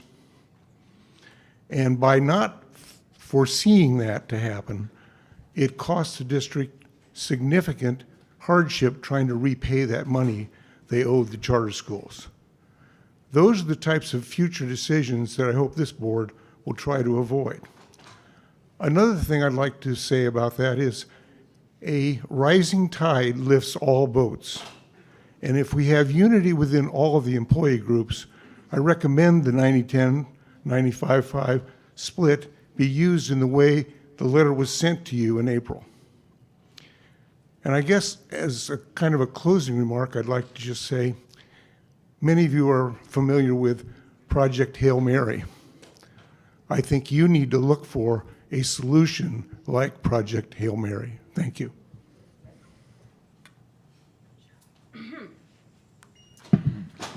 Hi, Anna Fusco, Broward Teachers Union President. I'm going to kind of wrap it up because all the speakers have spoke or they're not willing to speak. You see all of the groups have showed up. COPA was here. ASMAD just got off the stage. BPAA, BTU, FOPI. We've all spoke. You got my email. My email was clear. 100% of the groups together and the BPA. All of us talk. We all show up to the insurance committee meetings. We're all united. We are more united than we were united during COVID, and that was a bad time. Things have gotten so bad that we're all over the place. I need those 9 of you up there, the leaders and the superintendent, to pull it together. I know every single one of you in a different capacity, and I do trust every one of you.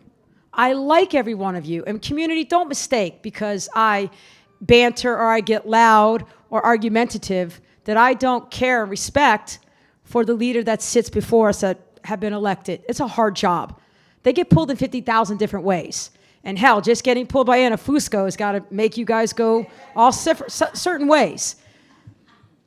So I argue with my husband, my son, same exact way. Doesn't mean I don't love them. There's no mistake. I trust every one of you. You all have a different personality and a different way that you lead. But more than ever right now, I need the 9 of you to come together collectively and do not ignore 100% of the employees in this district have come together that are trusting every one of their leaders to get them what, not only that they deserve, what they need. You heard from so many people, and I wish I could bring out more, but it is testing time. And where would they rather be in their schools making sure that their students succeed? And let me make this clear. They don't give a damn about this dang A. They care about their kids succeeding. People care about an A for whatever reason. We care about our students. You saw how quick we reacted when this gentleman with his 2 children were here. It was a teacher instinctual reaction. Do you need help? That is where we are. I need the 9 of you to understand how 90-10 is so important. And you need to direct your superintendent, to direct that budget group, that no funding should come from that referendum to pay for salaries. I learned that people's salaries are funded. If the referendum ends, you lose all these employees. That can't happen. You have a $5-point-something billion budget. It can be done and found. You need to make that happen and need to stick with 90-10. We are counting on you. I trust you, and we'll make sure the community understands that too. Thank you. Thank you. I'll just make one last call for the individuals who were called up. Michael William, Babette Tanasi, Melina Mendez, and Eva Rothal.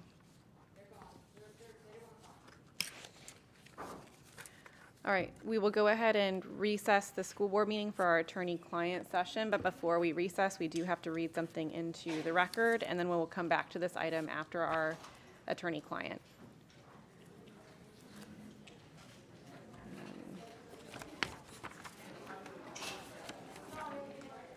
So board members, I am advised that the general counsel would like to request an attorney-client session. At this time, I am requesting all persons not scheduled to attend the attorney-client session, please exit the room at this time. General counsel.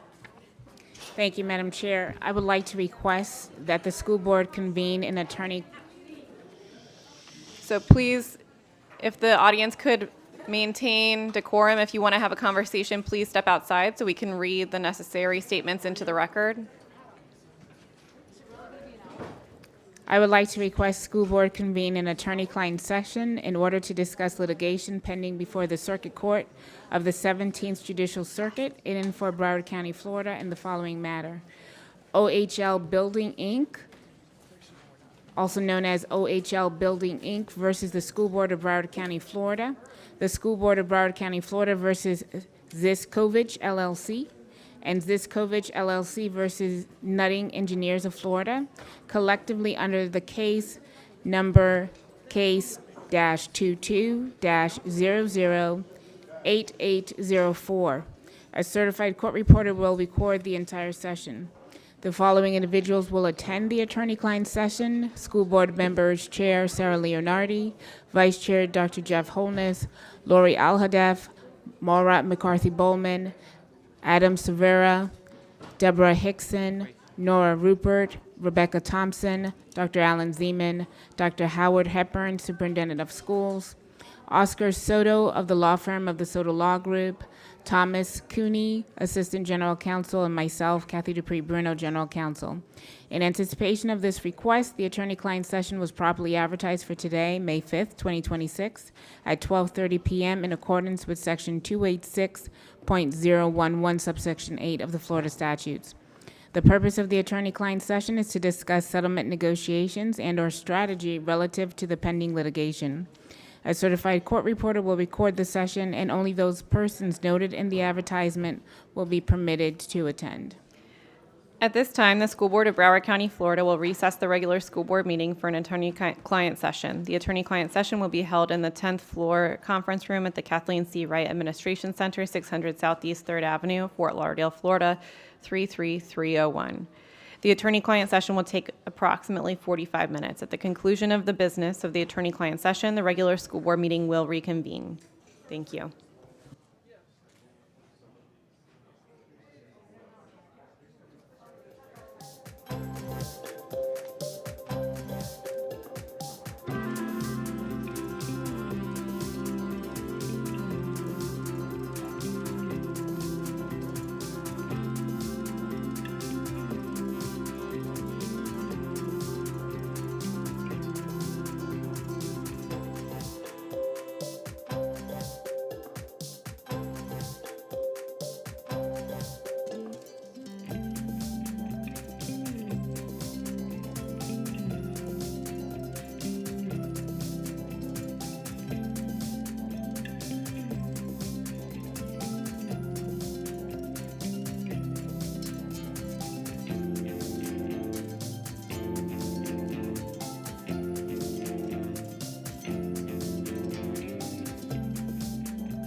This school board meeting is now reconvened. So we took public comment on LL1. We will now go to board member discussion.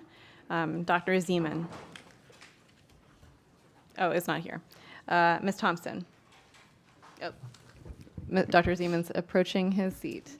I will concede to Dr. Zeman.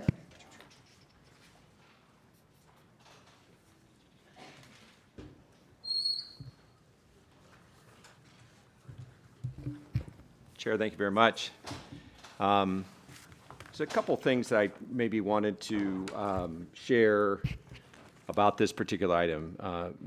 If it's helpful to other people, then that's great. But I'm trying to figure out, you know, kind of what are the underlying issues in this topic. We heard a lot today from the public, which I think is wonderful. But there's really two kind of separable topics here. One, which is absolutely essential to this board, because this represents 17% of our operating funds, is what is the language that voters are going to vote for? Because without this, it doesn't matter what the second answer is, because that's how you allocate the money if you don't win the referendum. Why am I nervous about the referendum? I'm nervous for the same reason we need the referendum, which is people are feeling the pinch. Gas prices are up. There's this skirmish going on in the Middle East. There's a lot of uncertainty about kind of institutions in the United States. And there's also a decline in confidence in government. And so it is potential, even for Broward County, to vote down a referendum. We saw one in the southwest corner last year where there was a concerted effort to get a referendum passed and it failed. And so I think topic number one that we need to think about as a board is what would the public support? And to me, that's really important. And then the second question is, if it does pass, how do we achieve our strategic goals with this money? This is $1.2 billion. Let me just stop, Chair, for a second and make sure I'm correct. Mr. Superintendent, if I add up 4 years of money from this referendum, is it roughly $1.2 billion? Yes, you're correct. It's a massive amount of money. And Dr. Hepburn, does it come with any restrictions on how we spend it other than spend it within the ballot language we got approved by County Commission? That's correct. Right. So unlike state money, which comes categorical and we got to report fund balances and we got to follow all of the rules, unlike federal money, which comes very specific, you know, you're going to spend it on Title I or Title II, 3, and 4. These are funds, a lot of funds, and we can spend it any way the board decides. So if we're following some discussions we've had on this board for the last 3 or 4 meetings, we want to check the data, check the research, and figure out what matters. And it turns out that if you go to the Hanover study that we talked about, Dr. Hepburn, if you go to some recent polls in Broward County, if you look at the body of evidence related to decisions related to school choice, students and parents make decisions based on what they know. And what they know is their school, their teacher, their guidance counselor, their principal, their AP, their SLPs, their academic coaches. If you asked them who their director or regional superintendent or a staff member in central office was, I doubt many students or parents could give you that answer. So they're going to use the information they know to make a decision about their boundaried school, a choice school, magnet school, or a private or charter, you know, kind of our competition. So how do we use these funds, assuming it passes, so that it achieves our strategic goal? That's where I got to the 100%, and I've talked about it. We got some acceptance of that but from other board members, because if you thought about it just in pure terms about I want to win the game, I want to have the most enrollment, I want kids going to our traditional schools, you'd spend 100% of that money on school-based educators. Now, the superintendent has put together a recommendation of 80%. The collective public speakers came today behind a 90-10. I will tell you that there's really a good second choice, but it's not the 90-10 that we've been told about. It's a 90-10 where that 10%, that's $30 million, is used to continue to pay people who are getting the referendum now but are not school-based educators. It's interesting that that costs the same amount of money as the 10% that we heard about today being set aside for mental health and safety. But if, in fact, we continue to give the same dollar amount to people that are not school-based educators in a 90% model that's a little different than the one we heard about, we'd still be paying for mental health and safety and security. There's a lot of money that goes out either to full-time positions or to supplements to non-school-based educators who deal directly with safety, security, and mental health. There's also an opportunity under that model to use future enhancements to general fund, either through budget reductions or the state or the federal government or local dollars coming through more than expected to fund mental health and safety and security as well.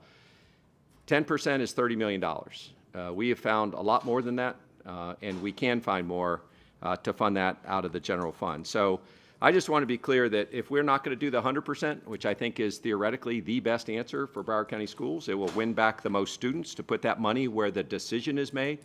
You know, you want to spend money where you make money.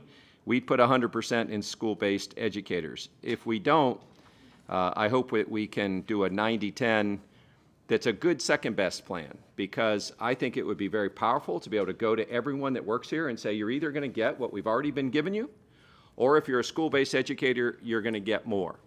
Now, I need to know to tell you what the CFO's office told me and told you all when I asked a question last week. I said, if in fact we keep the money flowing to the pool of people, it's 12,000 people who are not school-based educators, PPO, transportation, food nutrition services, central office staff, if they keep getting the same amount that we give them now in the referendum, and then we give the rest of the money, because we're about to get $300 million a year, significantly more than what we got in the past 4 years, how much would people get?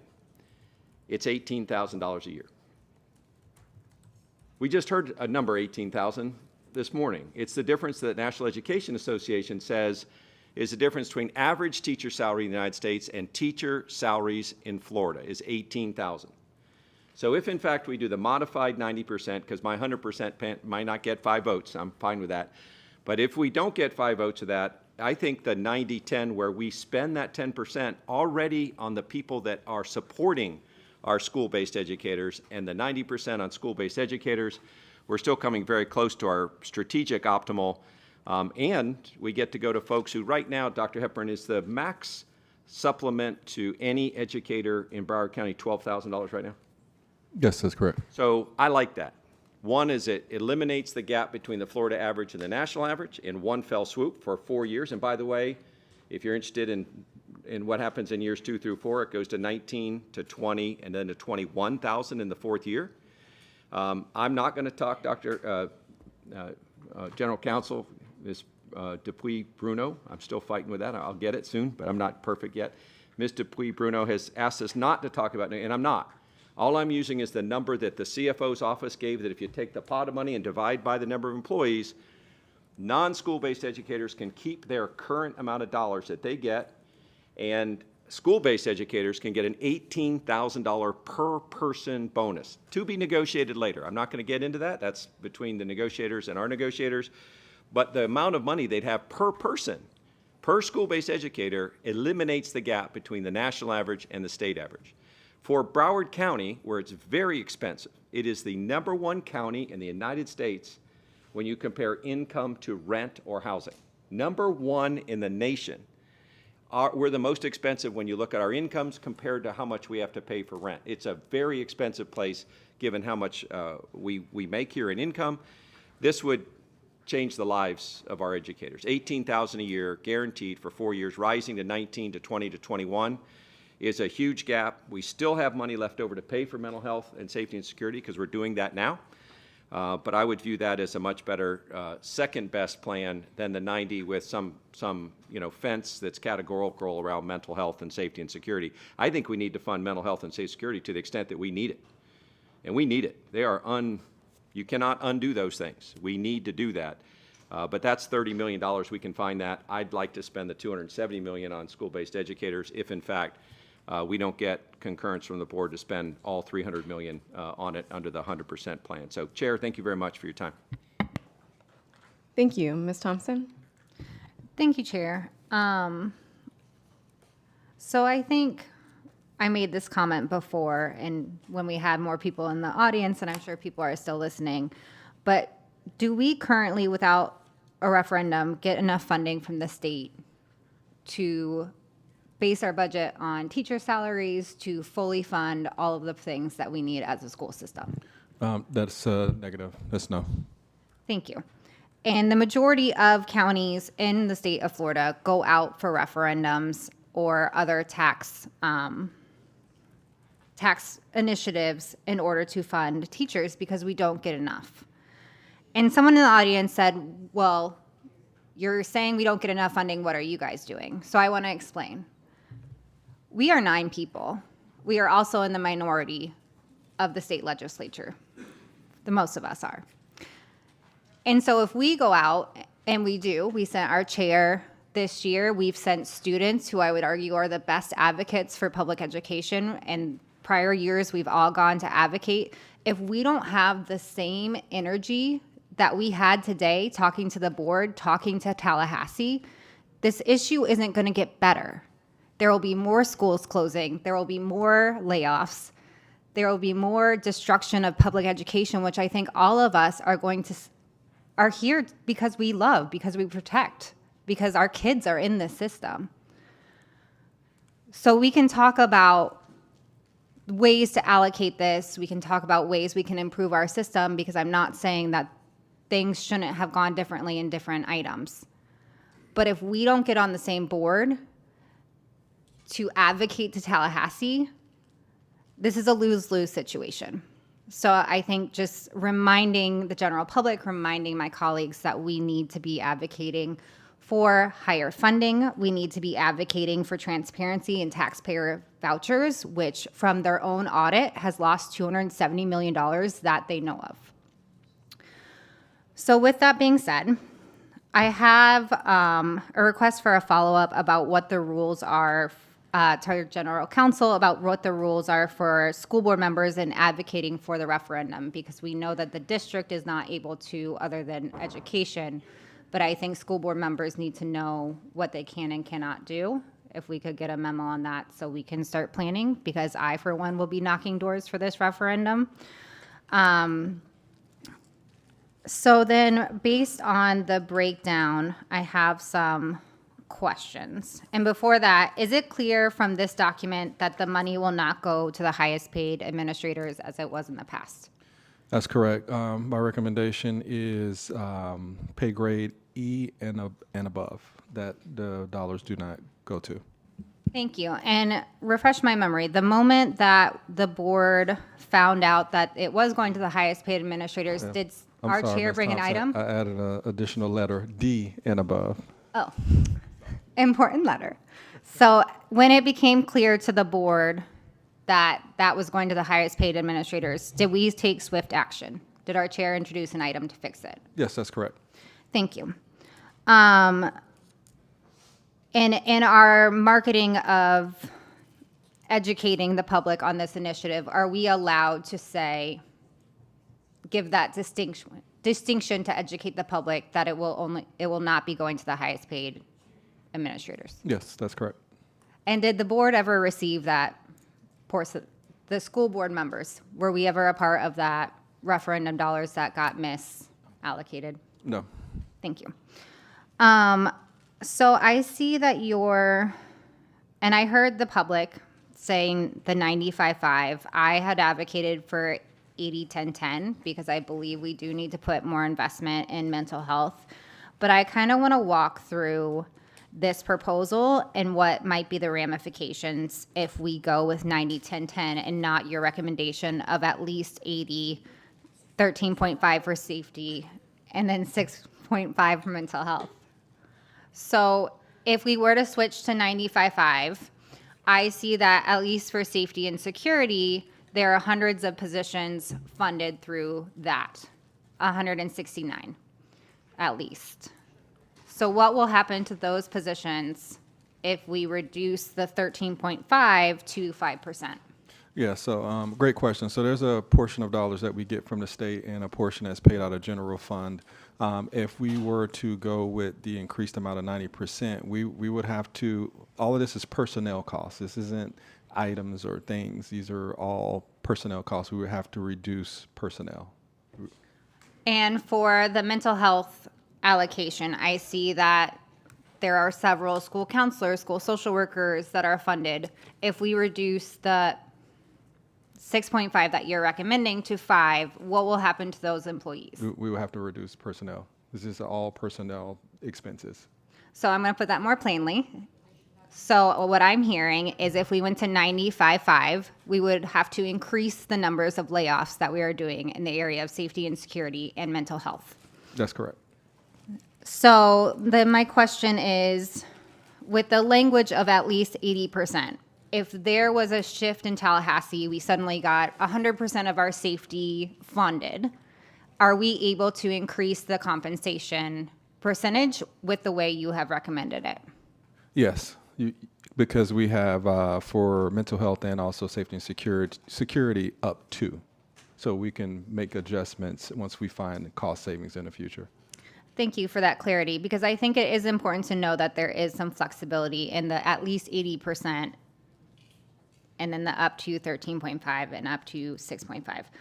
So I had a question about surplus of funds. If for some reason the referendum brings in more money than anticipated, what happens with that extra surplus?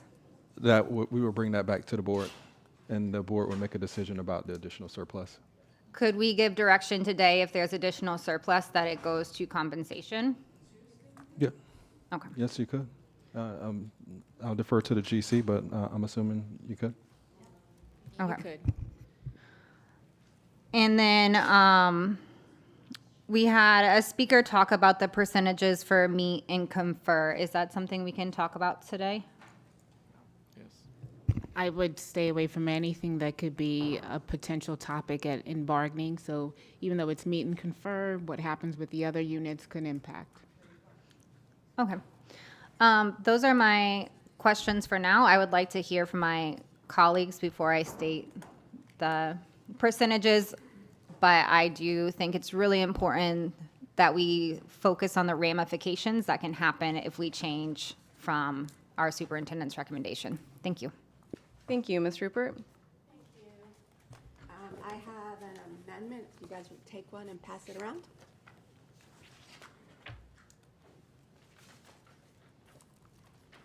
And I appreciate my colleagues who spoke before me, very thoughtful, and I appreciate that. I'm sure everybody does as well. My motion would be, I move to adopt scenario C with allocation for salaries to 90%, 5% safety, and 5% mental health, and that the board is fully apprised of the negotiations of the 90% allocation during the union negotiations.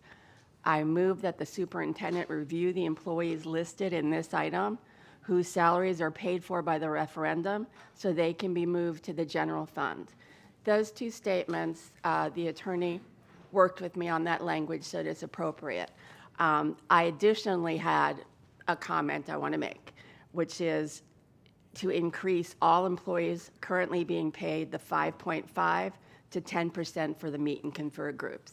From the legal advice I received outside the district, that we are allowed to, from the dais, talk about meet and confer groups, but not our union brothers and sisters.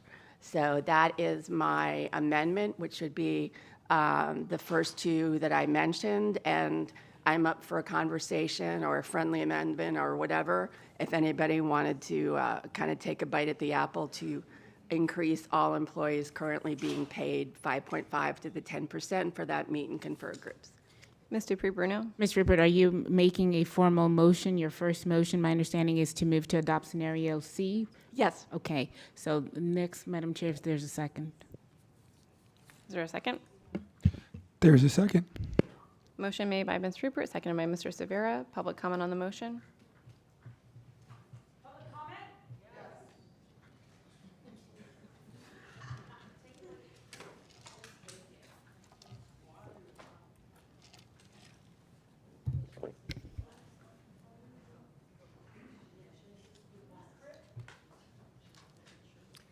Melanie Birkin, school social worker. I wasn't supposed to say that part. Melanie Birkin, Davie, Florida. I support the motion and I thank you for it.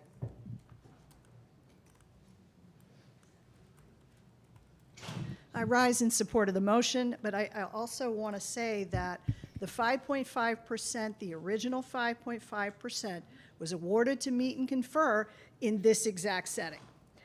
on an item related to the referendum. So I know you can do it today. So thank you. We appreciate the amendment. Lisa Yerkin with the Federation of Public Employees. We support this amendment, and we appreciate you understanding the importance of moving these employees off of temporary funding and onto permanent general revenue funding. Thank you. Anna Fusco Broward Teachers Union, you guys are on the right track. Thank you, School Board Member Nora, for that motion, and Severa for second. I hope you guys all rise in favor with it unanimously. We can get this going. We don't. It's something that is needed for all employees in the Broward County Public Schools, and I think that would definitely help get you guys on a better track of getting some direction on getting the budget balanced. We know that just talking amongst the employees that were here today speaking and talking in their communities, they know that the communities love Broward County Public Schools, and they know the communities love all educators. And people get mad sometimes I slip and just say teachers, but everybody knows I think they're a different type of teacher in every which way, whether you're a classroom teacher, a speech pathologist, a counselor, a brace advisor, ESP, a para. Everybody's an educator in their own way. So I hope you guys all rise and 100%, 9 of you support. My name is Dr. Trudy Germanovich. I agree with the motion, except that I still believe that you need to have some kind of a cap on that, and the cap could be that no one receives more than any teacher gets. So if the teachers say each got $18,000, then no one would get a raise that was higher than the $18,000. So that's.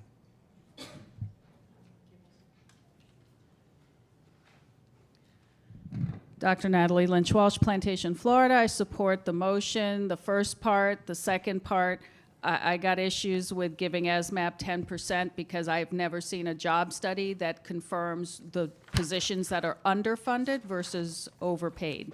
If we saw that, then we could equalize rather than a flat 10%. And I support what Dr. Germanovich keeps saying about a cap. And the cap could be that you only earn supplement on the first 100,000. Because listening to everybody that's ever come in here, 100 grand seems to be their breaking point. Nobody is thinking, and this is from the standpoint of, do you want this thing to pass? Do you want people to say, I don't like it, but I'm going to do it? 100 grand is the tipping point. And all you would have to do is limit the supplement to the first 100,000, regardless of who we're talking about. And I think we're safe on teachers. I haven't heard of teacher base rate being over 100 grand.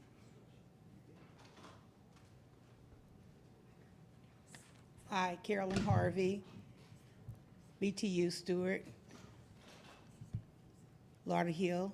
I would like to say I support this motion. I thank you for showing that unity is not just a word, it's action. Thank you for your unity in that, and I appreciate you so much. And I also want to say I thank you for knowing that we have to invest in our people because our students are very important in our community. I appreciate you. Thank you so much.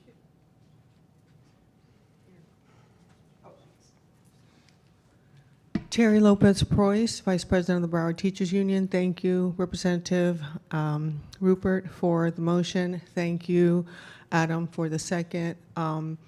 Yes, 90-10, we know. The other particulars, I'm sure you guys will discuss, but we do need to get this done, and we need to tell our teachers and the other people who work with students that we care about them. And this is coming from a mother who raised 2 kids through the school system and was always happy to be a Broward parent and a Broward teacher. So thank you. Zyra Climbs Lunches, Deerfield Beach. Thank you so much, Ms. Rupert. We love you.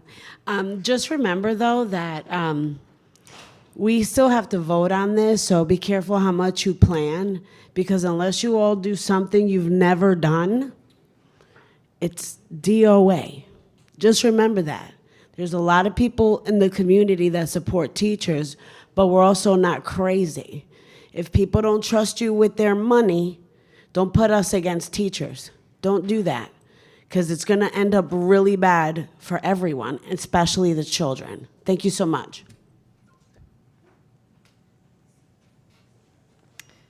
Anyone else from the audience? Board member discussion, Ms. Hickson?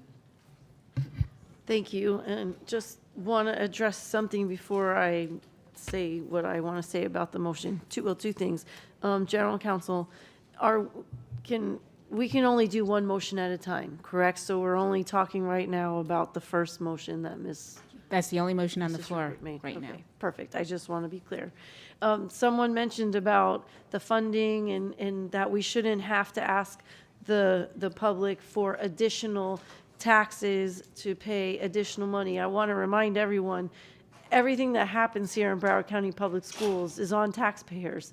I mean, we're a public funded entity, so we appreciate the additional taxes to be able to give teachers or our employees supplements. And remember that whole point of that was because we do not get funded by the state appropriately, and we knew we wanted to have a way to fund people who were being underfunded.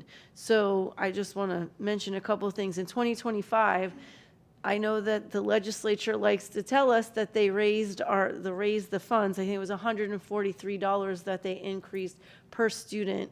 And on paper, that really sounds like progress. But when you look at what it actually costs to educate a student in Broward County, the picture changes. Our real cost is closer to $10,800 to $10,900 per student, but the state, with the additional money, gave us $9,100. That means that we're already operating at about $1,700 to $2,000 gap per student. So when people say, what are we doing with the money? The bigger point is we are not being funded for what it costs us. And then if you add on to that the large population of ESE students that cost like $16,000 per student to fund, you see there's a huge gap. So that $143 per student that we got additional from the state is really 1% against what our actual costs are. So I think it's really important to put that into a little bit of context. So we would love to, we spend 80% of our budget on employee salaries and benefits. That only leaves 20% for electricity, for maintenance, for transportation. So I just want to put that in some context. I was a teacher for a long time. I got the referendum 1 year, $500. That's all I got as a 27-year teacher. And that's partly why I ran, because I wanted to make sure that there was equity for teachers across the board in what was being given through the referendum. So I'm really happy to see we're in a place where there's a better equity in what our educators get. I brought up 90-10. I actually said 90-10-10 the last time we talked about this. So I completely agree. I don't know that we have to say 5-5 like I said before. It doesn't matter to me how the 10% gets split up. It really depends on how we need the money. But I support this. I supported it before. It was what I said last week when we were here. So I do support the motion, the first motion. Thank you. Thank you, Mr. Cervera. First and foremost, I want to thank all the speakers who came out and took time out of their day to come and speak and let your voices be heard. I'm glad you were able to utilize this platform and speak for your entire 3 minutes. I want to thank Ms. Rupert for the motion as well. I also want to take some time to remind everybody that last year this district made a pretty horrendous mistake. We took hundreds of thousands of dollars that was meant for our great teachers and school-based staff. And what did we do with it? We gave it to a bunch of folks in this very room and in this building who had no right to that money. Every voter who voted for this referendum in 2022 thought that they were voting to give teachers and our school-based staff that money, not the six-figure club at KCW. What this district did, quite frankly, was egregious. And I'm glad we were able to take certain certain corrective action. But the reality is, it should have never gotten to this point. And in addition to screwing over our teachers, we also broke trust with the public, which is a big concern to me, especially with this coming back on the ballot come November. This is why, as those who pay attention remember, I called for an independent investigation to see how this debacle happened. Apparently, there was not an appetite on this board for that.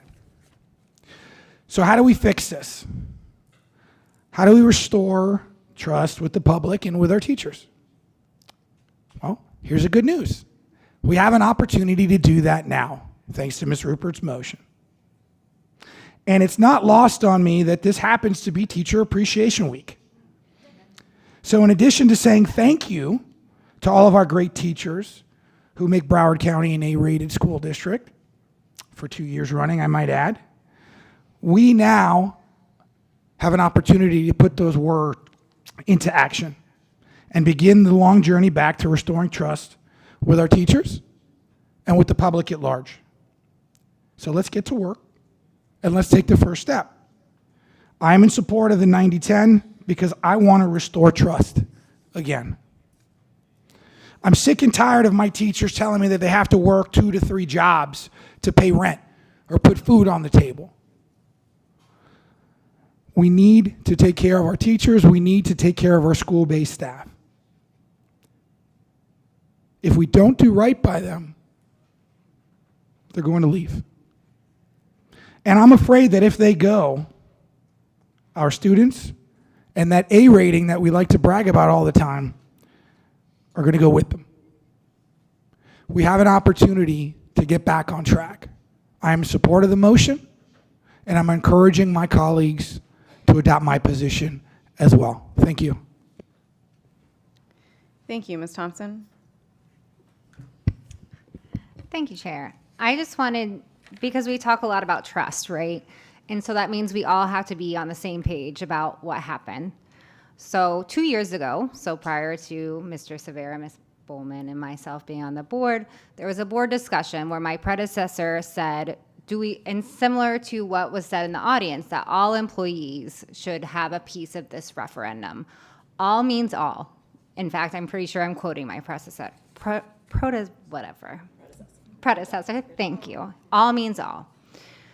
So there was certain ramifications to that, which when the board chair realized that, brought a swift item to handle it. Could someone remind me of the reasons that we didn't go out for a private law firm to investigate this matter? Would you like me to do that? Yes, please. Because we also referred it to the IG, and we also we directed our auditor to do a review as well. So there was two investigations, one internal, one external, being done by the IG.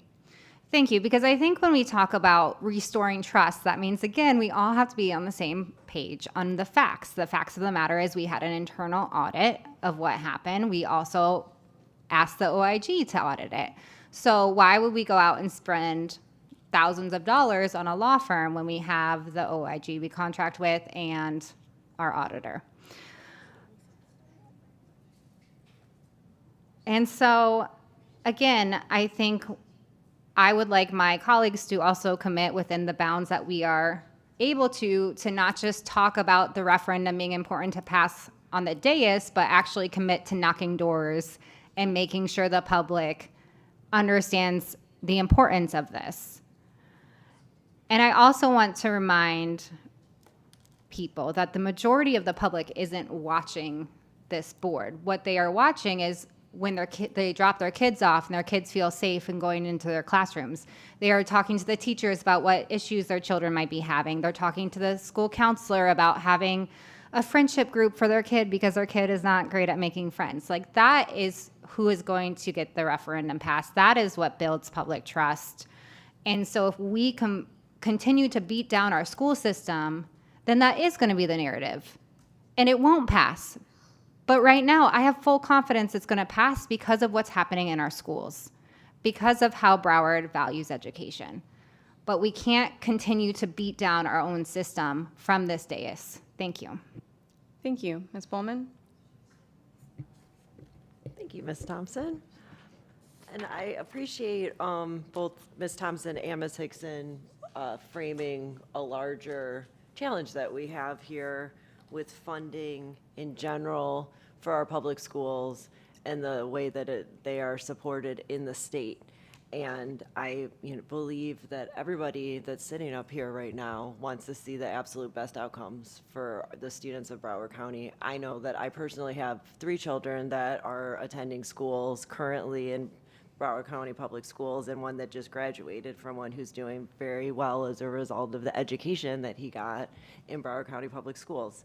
And I am spending all of my time trying to support this system to make sure that it's healthy and moving in the right direction. So I hope that everybody else is on the same page with that as we move forward. And I really appreciate everyone coming out to speak today. I think it is very clear where our priority needs to be. I'm sitting up here right now because of the teachers that have supported my kids over the years.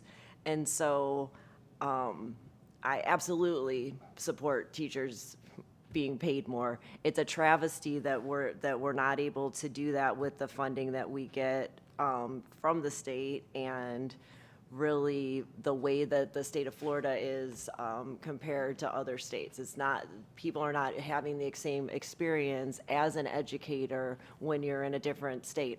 I am from Michigan originally. This is not the situation that my peers are. All 3 of my college roommates are educators, and they are not in this situation right now. So just to look at the big picture, there's a lot of factors going on, and we do have to be together on this because we all want the same outcome, which is for people to be making enough money to live, to be able to stay in Broward County, for our schools to thrive, and for the people of Broward County to understand that this is the best choice. We have the best teachers. We have the best people working in our system. And so I appreciate you guys bringing the facts and the data to the table. I don't have a clear understanding of, the way that the other 10% should be allocated. And so I support the 90% with the 10%. I would like to hear from the superintendent how he thinks that should be allocated. And I also am wondering what the strategy would be and how reasonable it is to move people back into the general fund that are currently being funded on referendum dollars alone. You look like you were going to say something. Okay, all right, just making sure. He's a lot. Great question, Ms. Bowman. The first question I would ask, because this is part of increasing that to 90%, and then you have that 10%. Beacon, if you can pull up the document that was posted and go to page 9.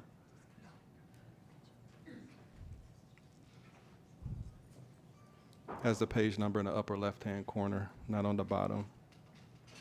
Dr. Hepburn, can we just pause for a second? Yes. Ms. Dupree-Bruno, can we just talk about the different? So just to make sure, because we want to have a clean conversation for the record. So the only thing that's on the table right now is just the adoption of scenario C, 90%, 5% safety, and 5% mental health. At some point, I would imagine that Ms. Rupert's going to make another motion that will deal with the general fund. So I just want to make sure we're clear with the lanes of the conversation. Gotcha. Continue. Yes. I just wanted to show the board and the public the impact. As I said before, Ms. Thompson alluded to this with her questions, is that we will have to make some personnel shifts, downsizing personnel, because you have personnel that is funded out of the referendum to provide certain levels of service. And so as far as that 10%, the question would be, what is most important to the board? Is it safety and security, or is it mental health? Right now, I'm waiting on Beacon to pull that up. I guess it's coming. Right now, on that page that they're going to show a 90-5-5 split. Pretty much the shortfall in funding for safety and security would be about 24.7 mil, and mental health about 3.8 mil. For safety and security, since those are lower paid positions, my assumption, Dr. Lozano, correct me if I'm wrong, is probably about 50,000 salary and fringe for our security monitors. Correct. Yeah, so that'll be about, for that 24.7 mil, that's about 500 security positions. And I'm estimating about 75 salary and fringe for the mental health personnel, because most of those are in, under the instructional realm. That'll be about 50 positions. You can make adjustments by funding, putting more of the percentage on the mental health side, or shifting more of that percentage from the mental health to the security side. But there's going to be impacts to personnel. Security is the most difficult for us to take out of general, because we already fund so much out of general when it comes to safety and security. We get about 20 million from our state categorical allocation, and we spend about 39 million from our actual general fund to support safety and security. The rest is out of referendum, which is approximately 39 million.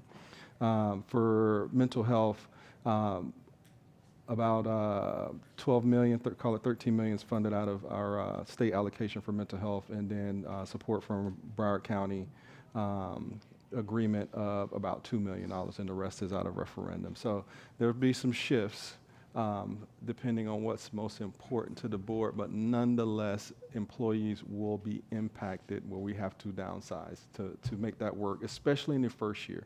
And so just a reminder that based on estimates and projection, the revenue from referendum will go up each year. There could be a possibility of sticking with the 80-20 this year, and then next year have enough money to do the 90-5-5 split and additional things as the revenue increases every year. What I wouldn't suggest to the board, like we did a couple of years ago, is do a 3-year agreement. I would suggest a 1 year, so you can actually come back, see the additional revenue increase, and make additional decisions of how you can divvy out the additional dollars for compensation. But that was just a graphic. The scenario C is what the proposal is that's on that the board is discussing right now, the 90-10, which is 5-5 split between security and mental health, and that's the shortfall that we would have to cover. Go ahead. Oh, I'm not the chair. Go ahead. Back to you, Chair. Ms. Bowman has the floor. Oh, thank you. To follow up with that, so technically then, what we decide here today could potentially only be for 1 year? Or, but I guess the question with that is how that is perceived publicly. And, I think our primary purpose here is to get this referendum passed. I think everybody wants that. So how, the best way to do that, to make sure our bases are covered, I don't know that, having that flexibility necessarily is going to help us to pass the referendum. I'd like to hear from my colleagues to see what their opinion is about that potential thing. But I didn't know about that until right now, so thank you. Yes. All right, thank you. Ms. Hickson, I know you wanted to make an amendment. Yes, I'd like to make an amendment to Mrs. Rupert's motion.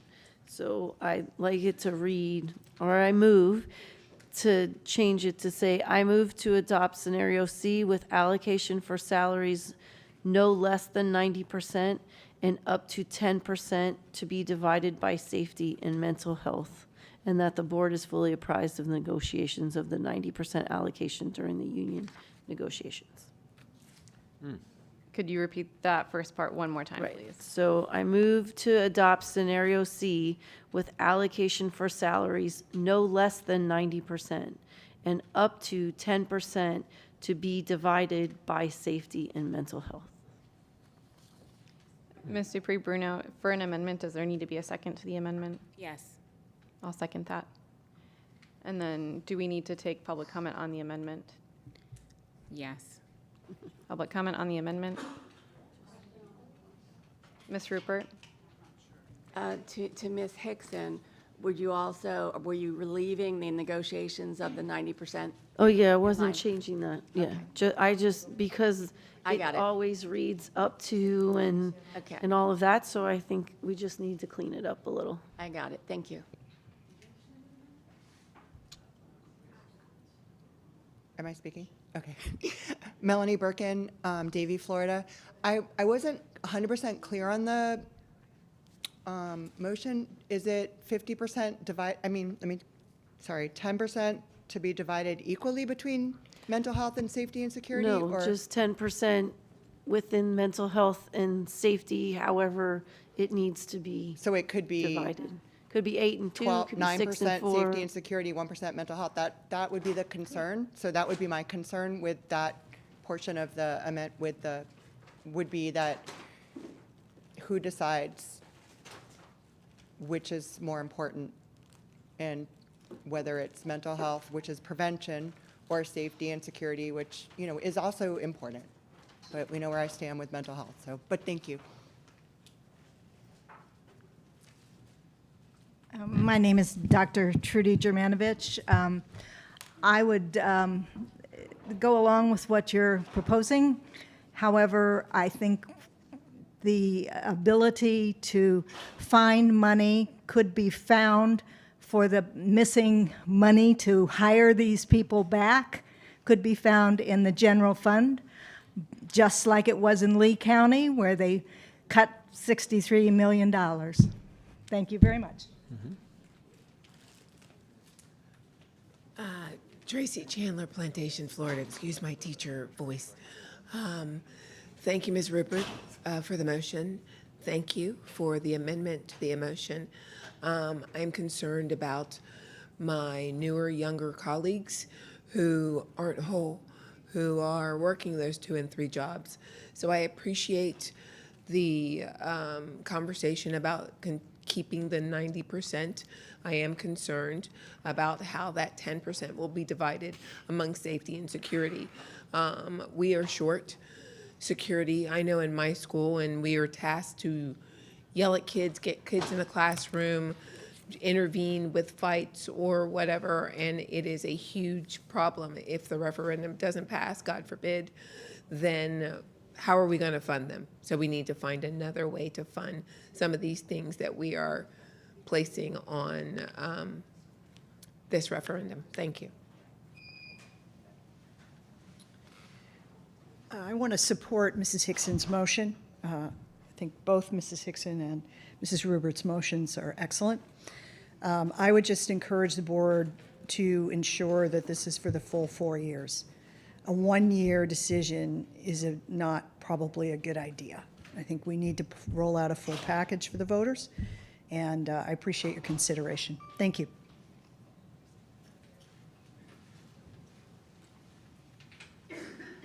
Carolyn Harvey, Broward Teacher Union Steward, Lauderhill.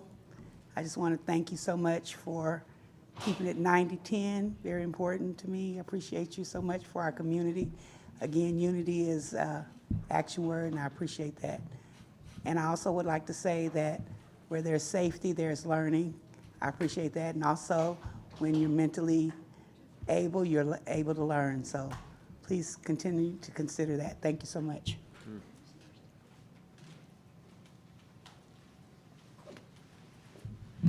Dr. Natalie Lynch Walsh, Plantation, Florida. In theory, I support the amendment. To have more flexibility tends to be a good thing. In theory, if you focus on mental health, you would need less safety.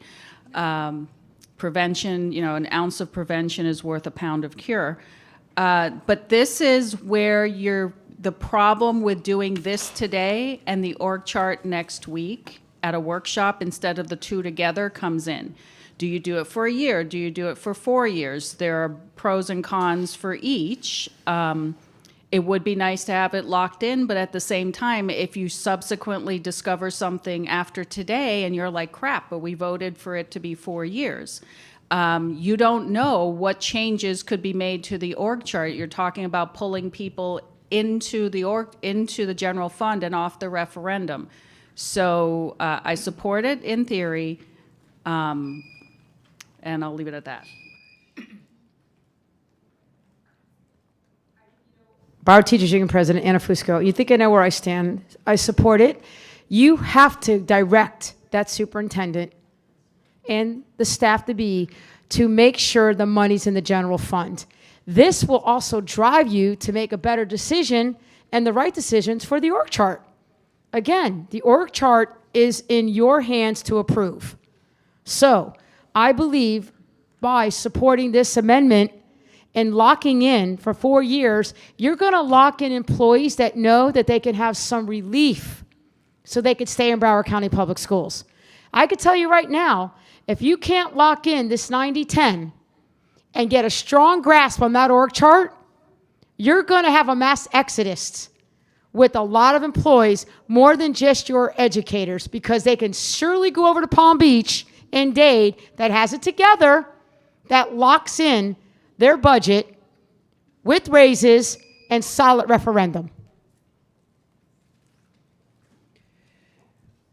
Hi, this is Lisa Yurkin with the Federation of Public Employees. We do support this amendment. I do have major concerns about putting the cart before the horse. That's a foolish thing. I do believe this should have been brought over to the org chart meeting as well to be workshopped. I don't like scare tactics and threats as far as layoffs and so forth. It's a shell game. A lot of it's a shell game. You know, we need to look at the top and the middle, but what we're doing is we're saying we're going to get rid of the boots on the ground. Our security personnel are in jeopardy. Well, they already are. They're on the referendum as positions. I vehemently oppose that. They should not be hanging out there, if we really care about security and safety, in temporary positions on a referendum. It sells well, doesn't it? It would sell way quicker than having these guys out there with their positions on a referendum, wouldn't it? No one would vote for them to get any extra money. So we're going to hold them out there as PR. It's not good. Thank you. Any other public speakers? All right. Board discussion on the amendment. Ms. Hickson? Thank you. I just wanted to explain a little bit why I wanted to put up to 10% to be divided between safety and mental health, because if it's 4 years, then some years you may need more money in safety and more years in mental health. So that's why I like to keep the 10% flexible, so that in years where you need more in safety and then years you need more in mental health, you have the flexibility. So thank you. Thank you. Ms. Bowman? I have a question. The referendum would not start until the 27-28 year. So we're working on an org chart that's for next year. Correct. So really what happens on our org chart for next year really doesn't apply to the referendum. Okay. I just wanted to make that clear. Thank you. Dr. Zeman? Would you like comments on just on the amendment now, and just then we'll come back to the item? Yes. You know, the amendment gives us more flexibility. It allows us to do things. I'm curious, though, within the amendment, what positions are in the 90%? So I had talked about a 90% that's for school-based educators only. I'd actually, first blush was 100% for school-based educators. Second was 90, and I would pay everybody's current referendum bonus for the other 10%. So I was really clear about what the denominator is. What's the denominator with this item amended the way it is for the 90%? Who gets to place a claim on the 90% of the revenue? I guess that question's for me. It would be this. Almost. I think maybe it's it's to the Ms. same Rupert as first. Ms. Rupert, but I think we would both agree it's whoever is getting the referendum now. Okay, so it's an all y'all. It's like, you know, all means all kind of group. But that's what we're doing now. I'm sorry, but what we're doing below Play Band D is everybody. So your idea is to take the 90% with this 10% amendment and give it to everybody that is currently getting the referendum funds as a bonus to their job.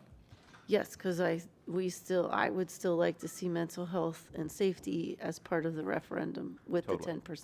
And to Ms. Bruno's point, none of this presupposes which of the all y'all are going to get how much money, because that's all got to have to be negotiated. And so what we're doing compared to the current referendum is moving from 75%, at least 75%, which to Dr. Hepburn, it's become 80% now, right? Going into the last year of the referendum. So we are spending 80, but our policy, it was at least 75% for supplements. We're going from 75% by policy, 80% by practice, to 90% by policy under this item with your amendment, 10% set aside for mental health. I want to be really clear about one thing, though. I think there needs to be a little bit more appreciation of the budget than what we've done right now. This budget does not require you to fire 500 campus monitors. It doesn't require you to fire 50 mental health professionals. It requires you to find $28.5 million in the budget. So there's a big difference between, looking at this chart and jumping. And I just want to be clear, Dr. Hepburn, if you can, maybe to your CFO, am I right? This is about finding $28.5 million. It doesn't presuppose which positions we would undo. Is that fair? That's fair. Okay. Yep. But there's been information about like 500 here, 50 there. The implication being these positions would go away. That's not how budgets work. You go find $28.5 million reductions. Your 1,000 positions that you're going to pitch next week, how much does that save us?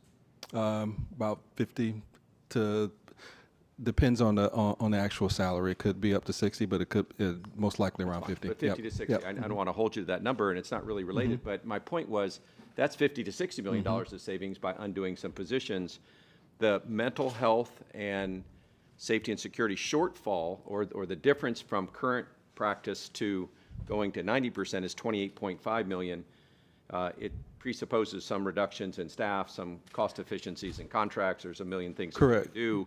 I just want us to understand that when we make decisions, I think it's better to think about the money we have to save, and then we can go back and take the lowest priority dollars and pull those out in order to fund mental health and safety and security. That's higher priority. Yeah, I also want to add, Dr. Seaman, we do expect, be it a state projection or our additional projection based on trends that we've seen in the second semester, that we're going to have a shortfall due to declining enrollment again next year, right? Oh, I've been screaming about it. Yes. So there's potentially an $80 to $100 million shortfall that we still have to plug that hole for the additional year. So, your theory is right. We have to find $28 million, but as Ms. Hickson mentioned before, 80% of our budget is personnel. Yep. So there has to be some balancing. I just don't want anyone on this board or in the public to think that by making a decision that affects specific positions. It adds to the mountain of debt we have to work our way out of. If we start $80 million in debt because of declining enrollment, we still then would have to find another 28 if in fact we wanted to hire all those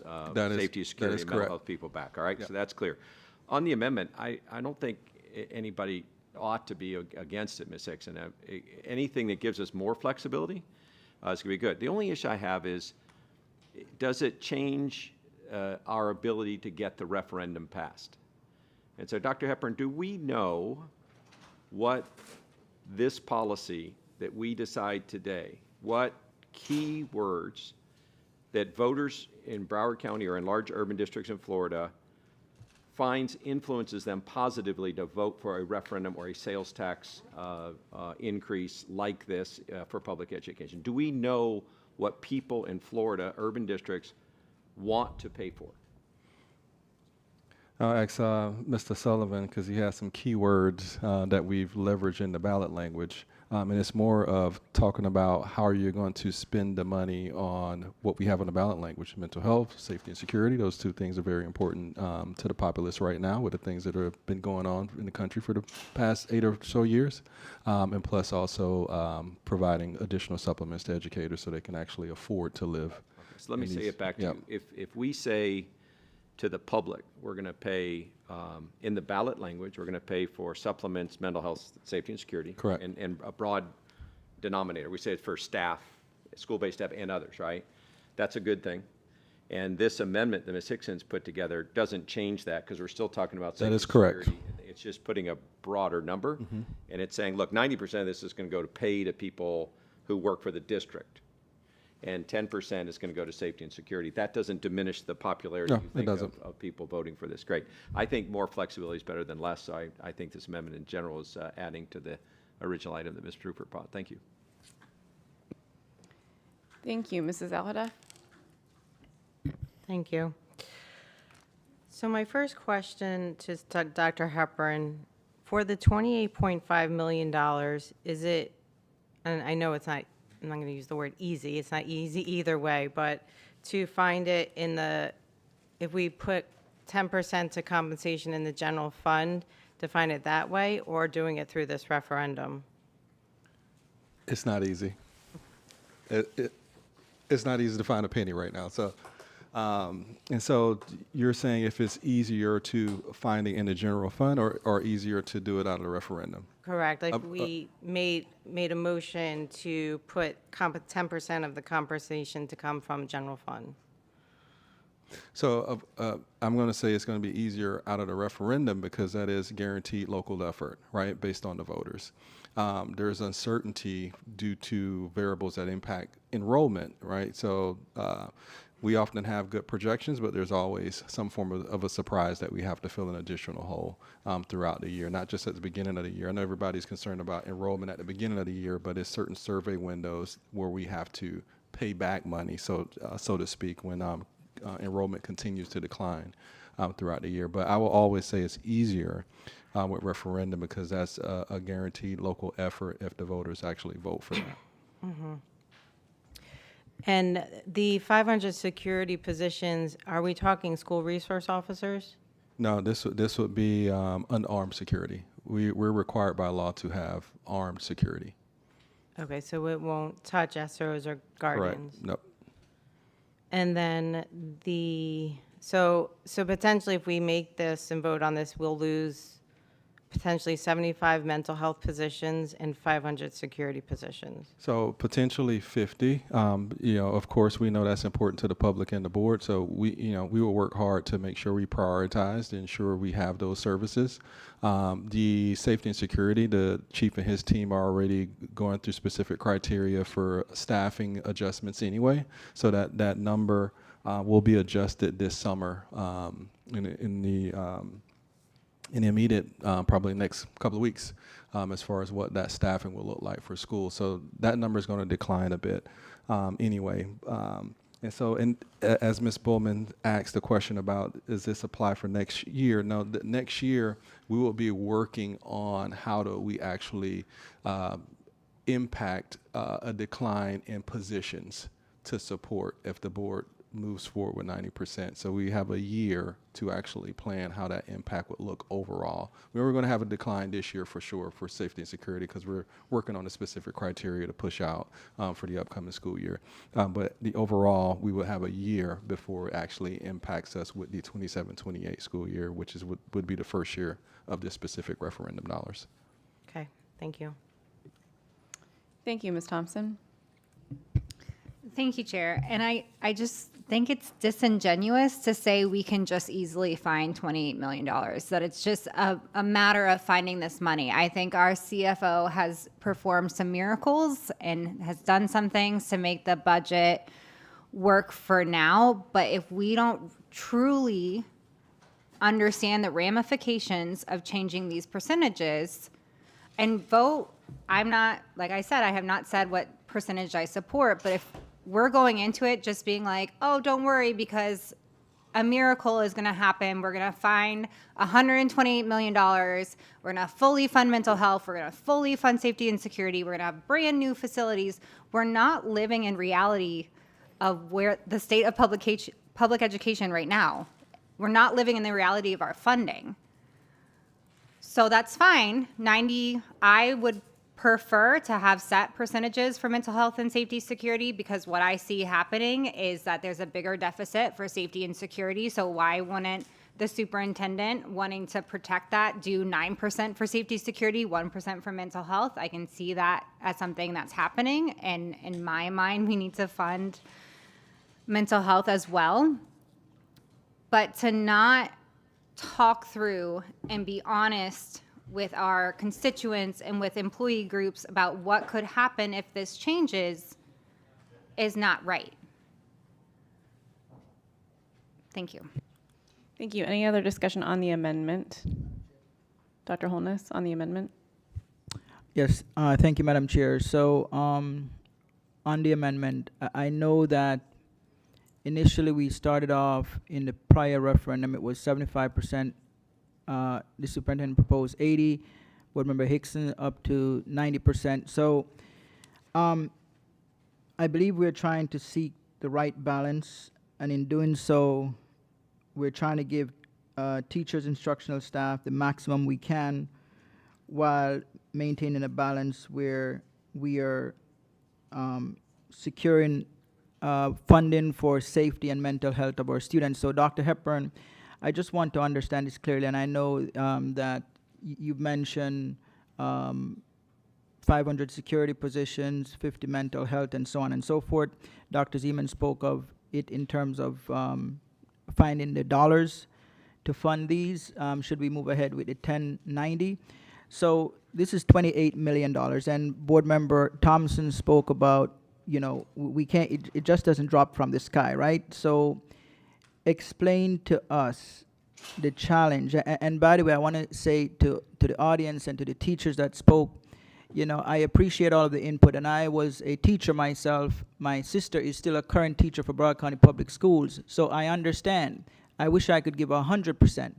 But at the same time, I think we also have to make sure that we're acting in a responsible way to ensure that our kids are safe and that we're taking care of their mental health. So, Dr. Hepburn, we are continually in a financial bind, financial constraints.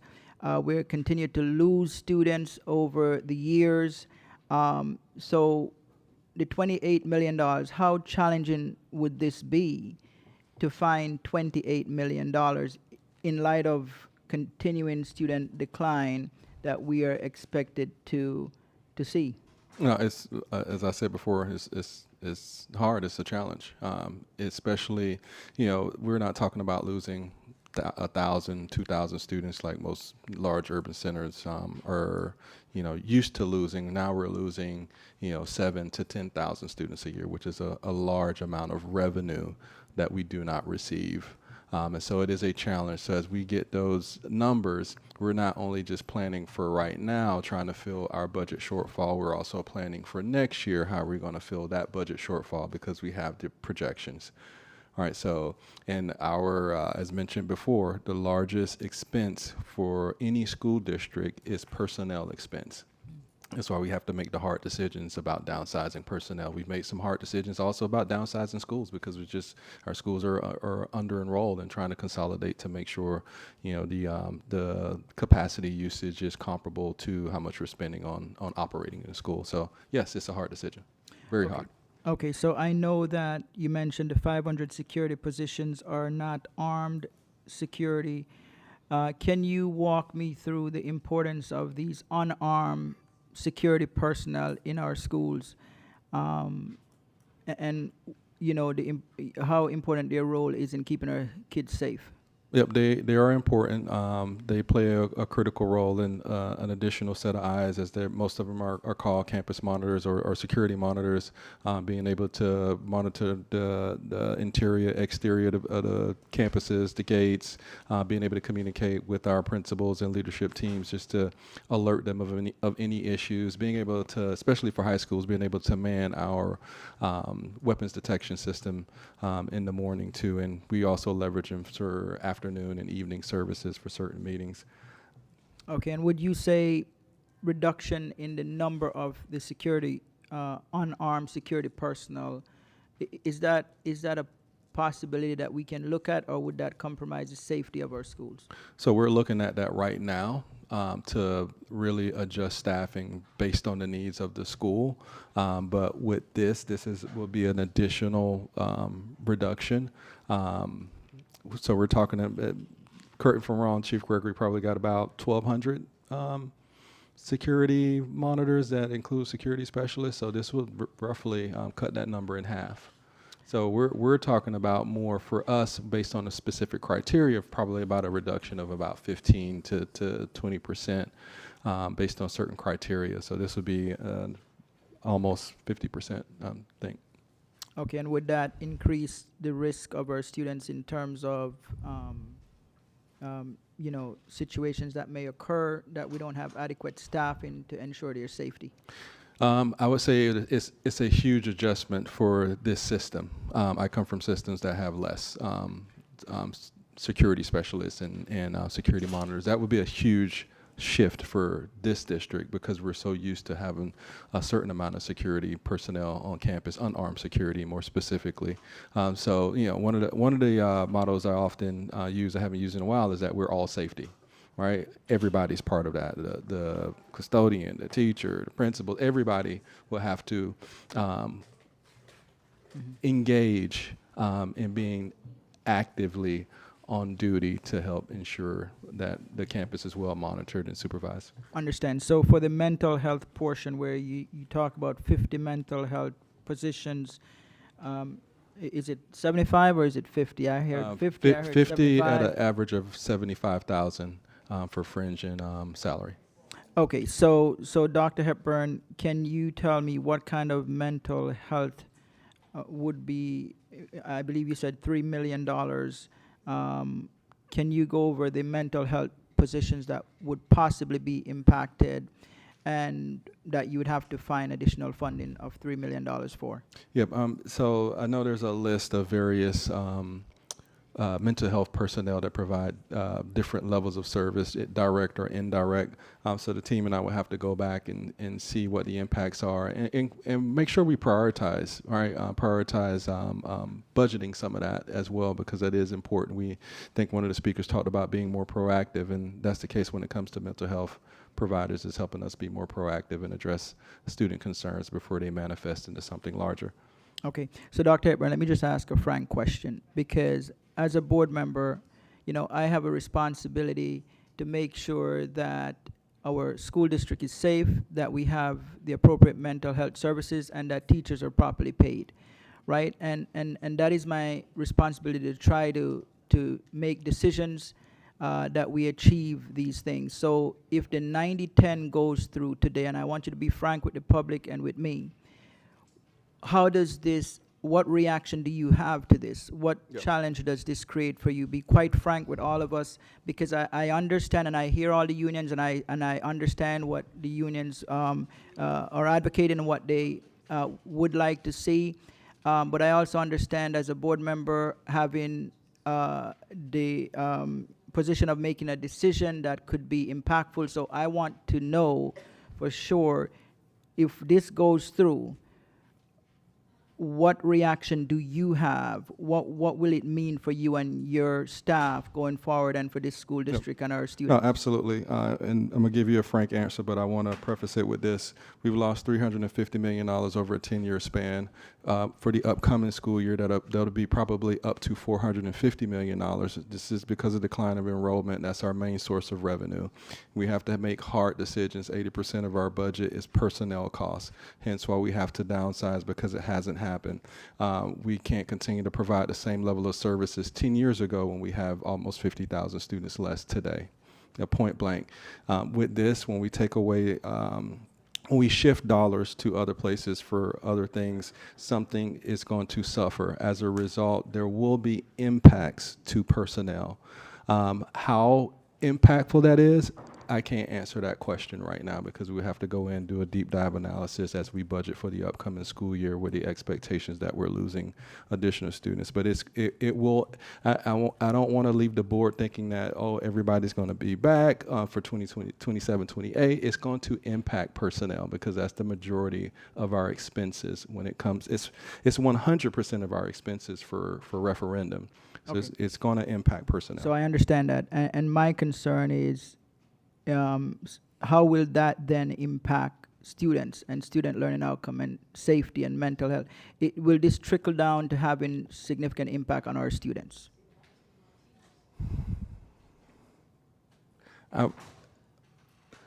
Teachers are impact our students directly. I would say the services that as you see them today for safety and security will look different in 27, 28. We have great technology, right? We got a lot of enhancements when it comes to safety and security. It's going to look different and not so dependent on a lot of people that we're used to having. So I'll leave it at that. So let me ask you another question. Because I am having a hard time in deciding the direction as a board member to go. If we started off at 75, you propose 80. At 80, if it goes to 85%, would you still have these concerns that you have? Great question. We have a live calculator. If I can get Beacon to pull that up, and you can actually plug those numbers in and make those adjustments and see how it impacts these categories. Let's do it. Are we having technical difficulties over there? Okay, give us like 2 minutes, Dr. Holdness.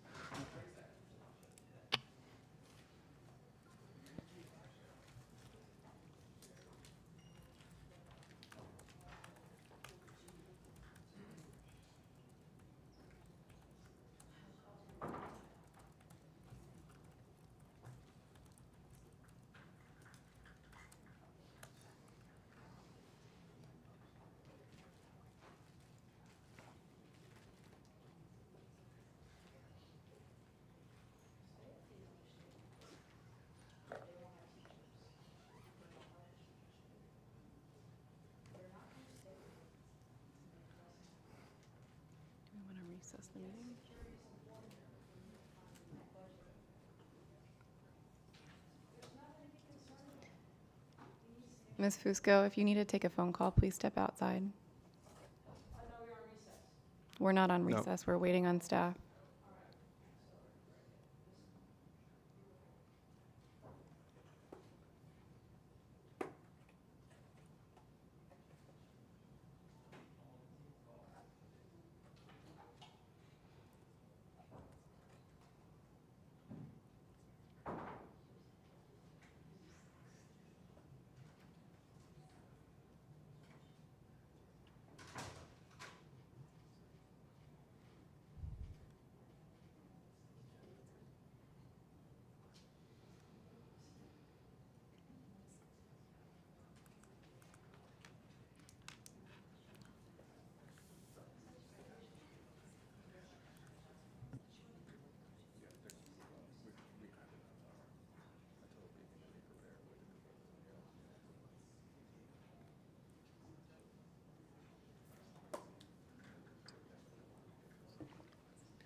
Mr. Sullivan and Beacon team, do we need to recess, or are you guys okay back there?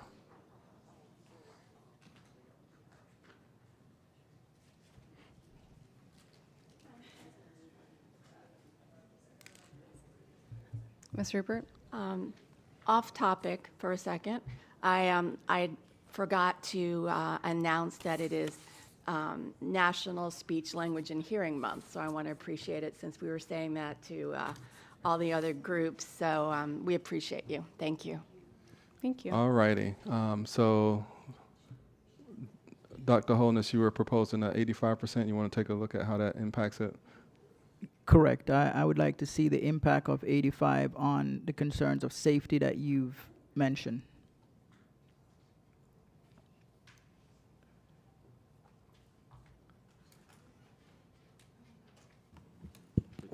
What would you want the split to be for mental health and safety?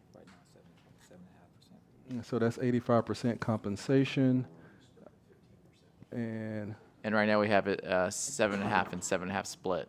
But you'll see the deficit with that is so for mental safety. health is in the green, meaning there's a surplus in the 7.5% for safety. There's a deficit of, if you can shrink that, of 17.8. 17.6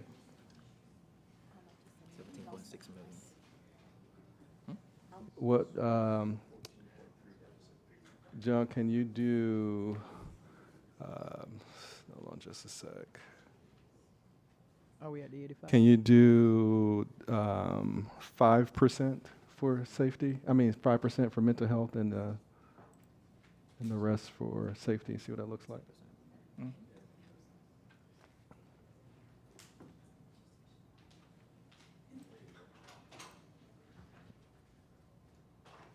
About 10.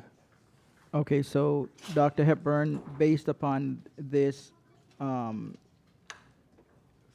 will this impact you moving forward? Does this create less of a challenge? Just a sec, Dr. Holdens. It does in the sense of dollar amounts because you're going from a deficit of 28 to a deficit of 14, so you're cutting the deficit in half. Okay, so this would now be 14 million instead of 28. About, yes. Okay, John, may I ask for one additional adjustment? Of course. Okay, can we move to 87% for teachers and see where that lands us? We'll do safety then at 7. Yep. I mean 8, sorry. No, just leave it alone.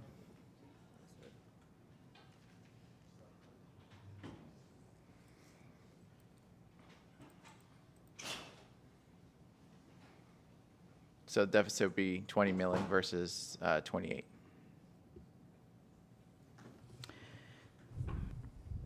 Okay, so Dr. Hepburn, if we have 85, 15, or 87, 13, will either one of those be able to, would we be able to proceed with either one of those for you to find 14 million or 20 million in the budget? You know, to be honest with you, the 87%, we have a year before 27, 28. So we would just have to work hard at identifying cost savings, adjusting personnel as we have to anyway during the next school year. So I'm comfortable with 87%. Okay, so I'm going to look at how this particular motion plays out, but I am supportive of 87-13, only because, and this is not to have anything against our teacher's proposal. This is for me as a board member to try to make the most responsible decision. That way we are taking care of this district in terms of students' safety and mental health, as well as maximizing as much dollars as we can to go toward teachers. And like I said, I understand the teacher's plight. My sister is a teacher in Broward County Schools.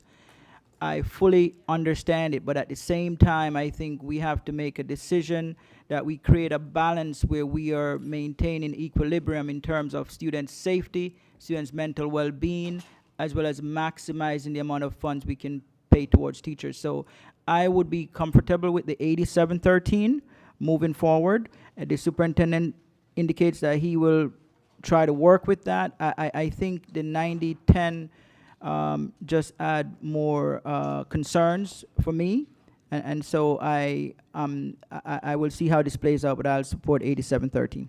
Thank you. Thank you, Madam Chair. Thank you, Ms. Hickson, on the amendment. Thank you. Yeah, just in terms of the conversation about safety, and first I want to say Happy Teacher Appreciation Week. I forgot to say that the first time. I just want to be clear that safety is very important, and those position of safety monitors mean more to me than anyone will ever know. On February 14th of 2018, 2 security monitors lost their life trying to save students. So if we try to minimize what the role of them are, I want you to know that that is not what I'm doing up here today. It is important. I will have that conversation in the next motion because I do think it needs to be baked into the budget and not a temporary position because I know the value of that. So I just wanted to be clear on that. Thank you. Thank you. Anyone else on the motion, on the amendment? All in favor of Ms. Hickson's amendment, say aye. Aye. All opposed, say no. No. Roll call, please. I'm sorry. Can you repeat it because we've talked quite a bit? So the motion is, the amendment to the motion is, I move to adopt scenario C with allocation for salaries no less than 90% and up to 10% to be divided between safety and mental health, and that the board is fully apprised of the negotiations of the 90% allocation during the union negotiations. So the actual, through the chair, so the actual amendment are the words no less than 90% and then and up to 10% to be divided between safety and mental health. That's the amendment.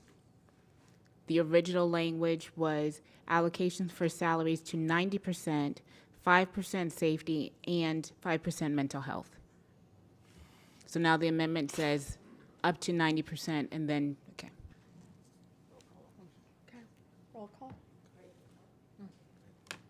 Roll call, please. Yes, ma'am. School board members Alhadeff, No. Bowman, No.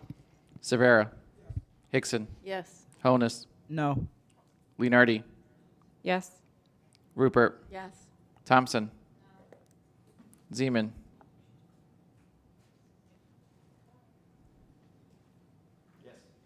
passes 5-4. So we're now back to Ms. Rupert's motion as amended. Mrs. Alhadeff? What is the motion? What we just read, so as amended, I move to adopt scenario C with the allocation for salaries no less than 90%, with 10% to be divided between safety and mental health. And the board is fully apprised of the negotiations of the 98% allocation during the union negotiations. You just voted on that. That we voted on the Voted amendment. We're now on Ms. Rupert's motion With the amendment. as amended. Ah, okay. Could Dr. Hepburn give some examples of things that we are currently doing now in security that we will not be doing because of if we lose the funding for safety and security? Yeah, so the referendum is totally supporting personnel, so it's actual people. And so what you would see differently is different staffing allocation for unarmed security at schools. We spend about $98 million total, $20 million from state allocated funds for security, $60 million, $20 million from state allocation, $39 million from referendum, and $39 million from general fund. Right, but I mean like specific examples, like for example, we have a blue shirt at the gate. Now the gate's going to be locked, and there'll be a sign that says to call the main office. You may see some of that at some, especially our smaller elementary schools. Mhm. Yes, you may see some of that. So you will see some changes in protocol. Will we have to do away with our wanding program, especially No. at high schools with sports? No, those will still continue. It's just we'll have to make staffing adjustments, but the key things that we've prioritized, such as weapons detection systems, wanding, those type of essential things, will continue.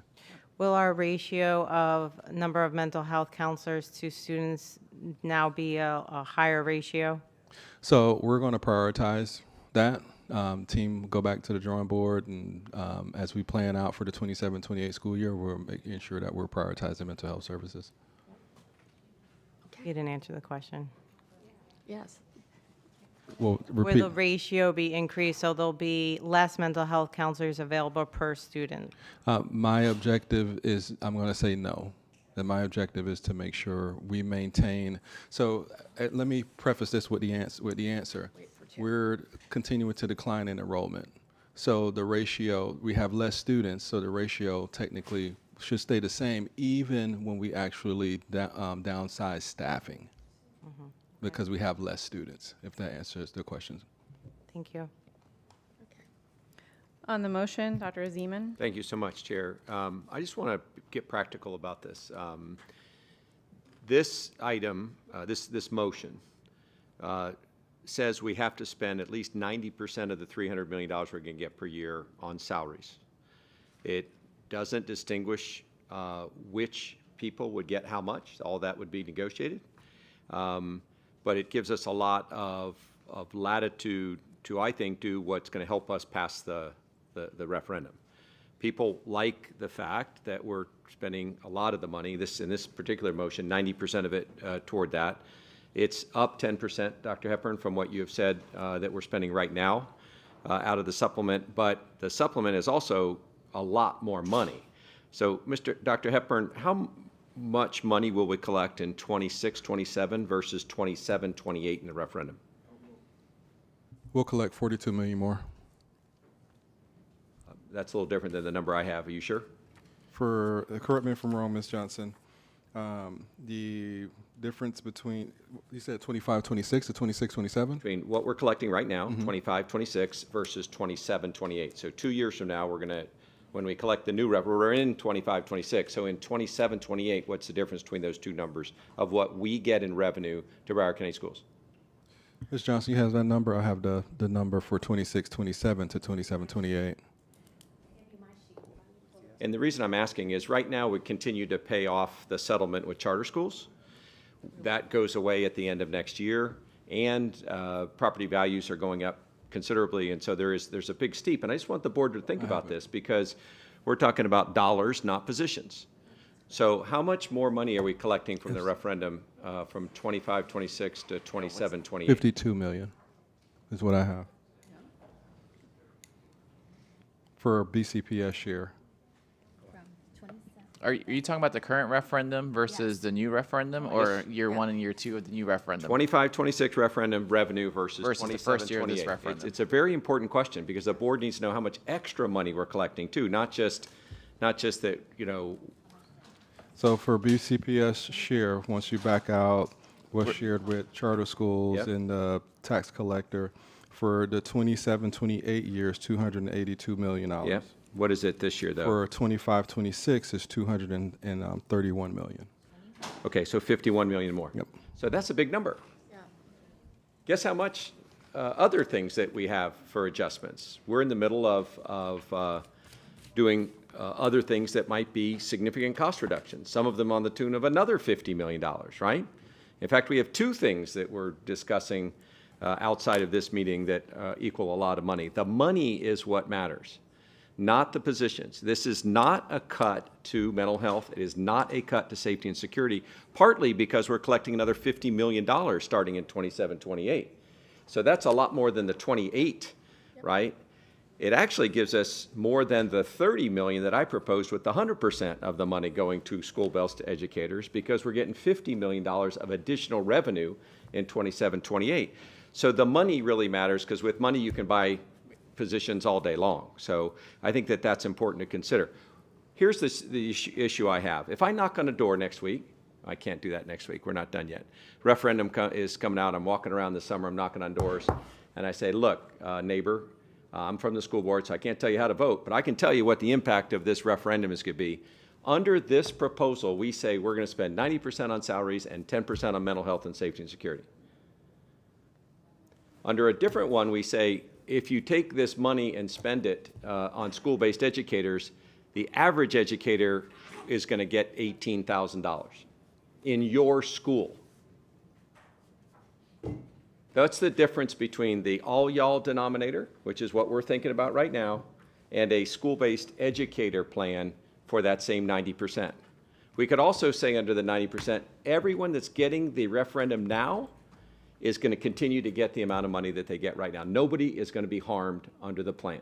And we could still give $18,000 per school-based educator. We're not saying that we're not going to do that in this proposal. Am I right, Dr. Hepburn? If we pass this motion, could we still do what I said through negotiations to school-based educators? All things are possible through negotiation. So it does give us a lot of latitude. The messaging is different, though. Instead of saying we can give your local educators an $18,000 bonus on average, we get to go out and say district salaries will go up with 90% of this money. So if you think that's a different message, think about whether we want to be very specific about the denominator. I prefer the specific message. I love telling them in your school, Dr. Holness, in your neighborhood, $18,000 per student, and nobody's being harmed. Everyone's going to get the same amount of money other than school-based educators than they got before. So no one's getting less, but we can then take the balance of that money and give the average school-based educator $18,000. I just think that that sells better. It doesn't preclude us from doing that with this motion, but it would be then something we have to negotiate and set limits on how much of these funds go to school-based staff versus how much go to the rest of the staff. And right now, by the way, just so you know, that's half and half. We have 12,200 employees that'll be school-based educators in 27-28 and 12,200 non-school-based educators. So that's how our staff is split if we keep the ratios the way they are now. So I'm okay with this motion because we're going from 80% to 90% on what matters the most, which is, salaries. But now we're kicking the can to negotiating with unions and having to figure out if they'll agree with us on school-based educators. I would prefer for the policy to be school-based educators, so we're actually spending money where we make money, because people want to spend money on their school, not on their district.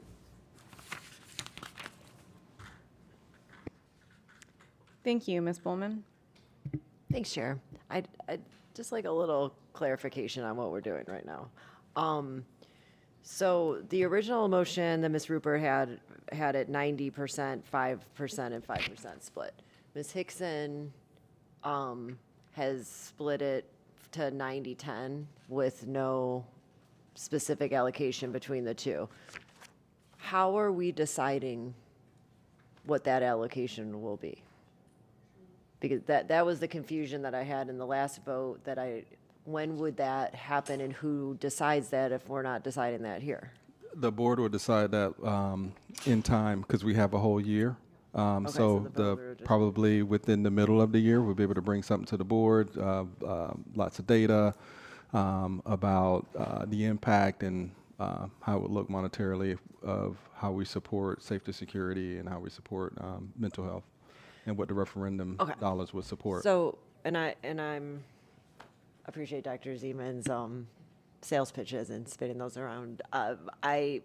But that kind of brings up a point on the wording of this motion right now, because it just says for salaries, but 100% of the referendum money goes to salaries. Repeat that, Ms. Bowman, I'm sorry. The other 5, like the safety and the mental health, that doesn't go to salaries? No, that doesn't go to that. So 90% goes to salaries, any salary?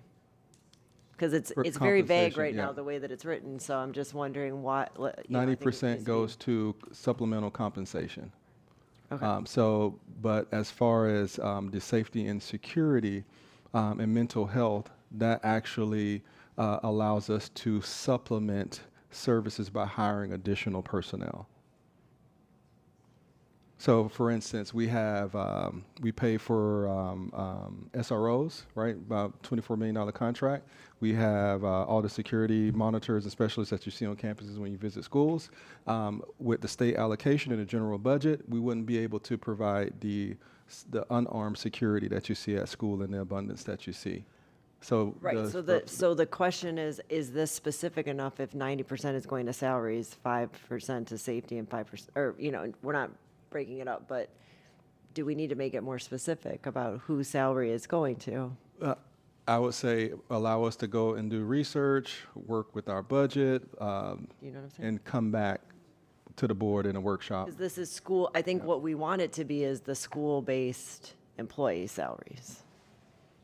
For the 90%. For the 90%. Yes. Well, it doesn't say that in this motion, so I just want to make sure that that's abundantly clear if we are passing this. I would lean to the GC on that one. I don't know if that's negotiation as far as being specific, if it's school-based and frontline workers. So based on the discussion, and I'll have to pull up the actual language from the referendum, but I do believe it's going to be teachers and school-based employees. But let me pull up the language. Are you done, Ms. Bowman? Yeah, I mean, pending the answer, because I don't want us to get into a position where all of a sudden we've opened Pandora's box and we didn't do our job here today, which was to make sure that we're paying the right people. Ms. Hickson? Thank you. I get what Mrs. Bowman is saying. So it says, I move to adopt scenario C with allocation for salaries. And the new amendment says no less than 90%. That probably should say with allocation for additional compensation, not salaries. Because it says salaries, which indicates we're paying for people's salary. So, Ms. Bowman, did you want to make an amendment? Yes, thank you, Ms. Hickson, for your words. Can I amend that? Yes. Oh, thanks, Ms. Norm. So I would move to amend the motion to say I move to adopt scenario C with allocation for, what was it? Additional compensation to 90%. No less than 90%. No less than 90%, yes, sorry. Second, motion made by Ms. Bowman, seconded by me. Public comment on the amendment.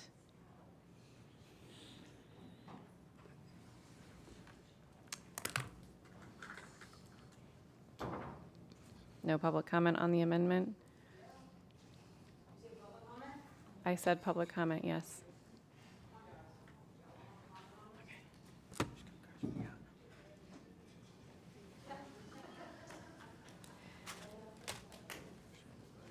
If you would like to deliver public comment on the amendment, please approach the mic.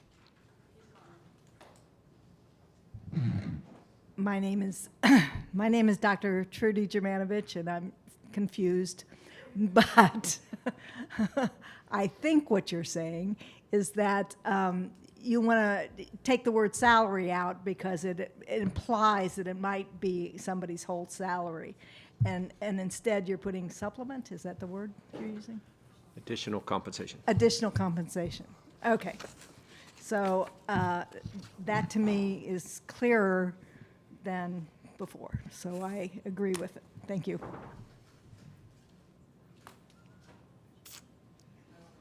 Hi. Lisa Yurkin, Federation of Public Employees. I agree with the amendment, obviously support it. My only question is, even if it is a question, maybe it's a statement, no less than 90%. I don't want it to be any more than 90% either. Why wouldn't it just be 90%? Board member discussion? Yeah. Nope. Well, here you go. Wait, nope. I didn't get a minute. Anna Fusco, Broward Teachers Union. Here we go. Starting to pit the groups against each other. I mean, first of all, I think you need to explain to the community, if we're sitting here confused and frustrated that this is what's happening, imagine what the community's feeling. Because we're Facebook Living you. When I get out of here, whatever is done, I don't know what I'm going to Facebook Live and get out to the community. So I needed it clear what's happening because there was a motion on the floor. There was a second. It was voted on 5-4. So clarify that happened there, what's happening now. And none of the referendum dollars should be used for paying someone getting hired salary. That's deceitful. People have continuing contracts. If the referendum dollars don't happen, what's happening then? That's why I keep saying, get the budget set to where it has to come out of the budget, and all the referendum dollars is to supplement. That's what the first referendum was, the second was, and it was misused because of Judy Martin. Speaker.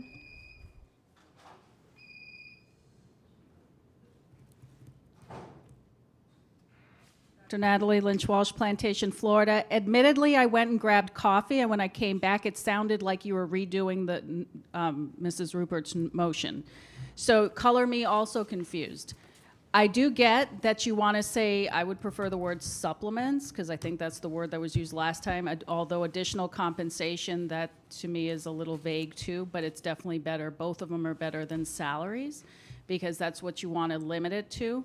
And to Anna's point, if we're confused in here and we're the ones that people ask questions of before they vote for something, then you're going to have a problem, which is why,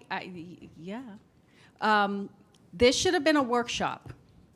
This discussion should have been a workshop, and you're demonstrating why it should have been a workshop. Just like, thankfully, the org chart will be a workshop. But if this takes much longer, I'm going to start slashing things out of the positions that are being funded by the referendum, because that safety technology group is a question mark. Thank you. Next speaker.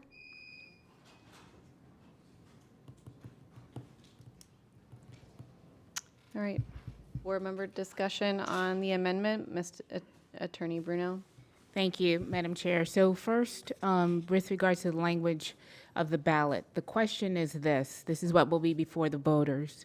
To enhance school safety and mental health services, recruit and retain highly qualified teachers and essential employees, improve student achievement, and support critical school operation, shall the School Board of Broward County continue to levy a 1 mil ad valorem property tax from January 1, 2027 through December 31st, 2030 to fund school safety personnel, mental health services, increase compensation for teachers, and school-based and support staff for public and charter schools. That is the ballot question.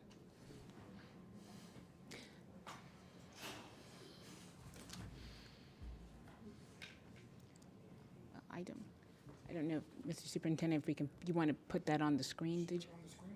The ballot? The ballot question. And then, while you do that, let me just explain from a parliamentary procedure where we are and what is pending. So, the original motion by Ms. Rupert was amended by Ms. Hickson.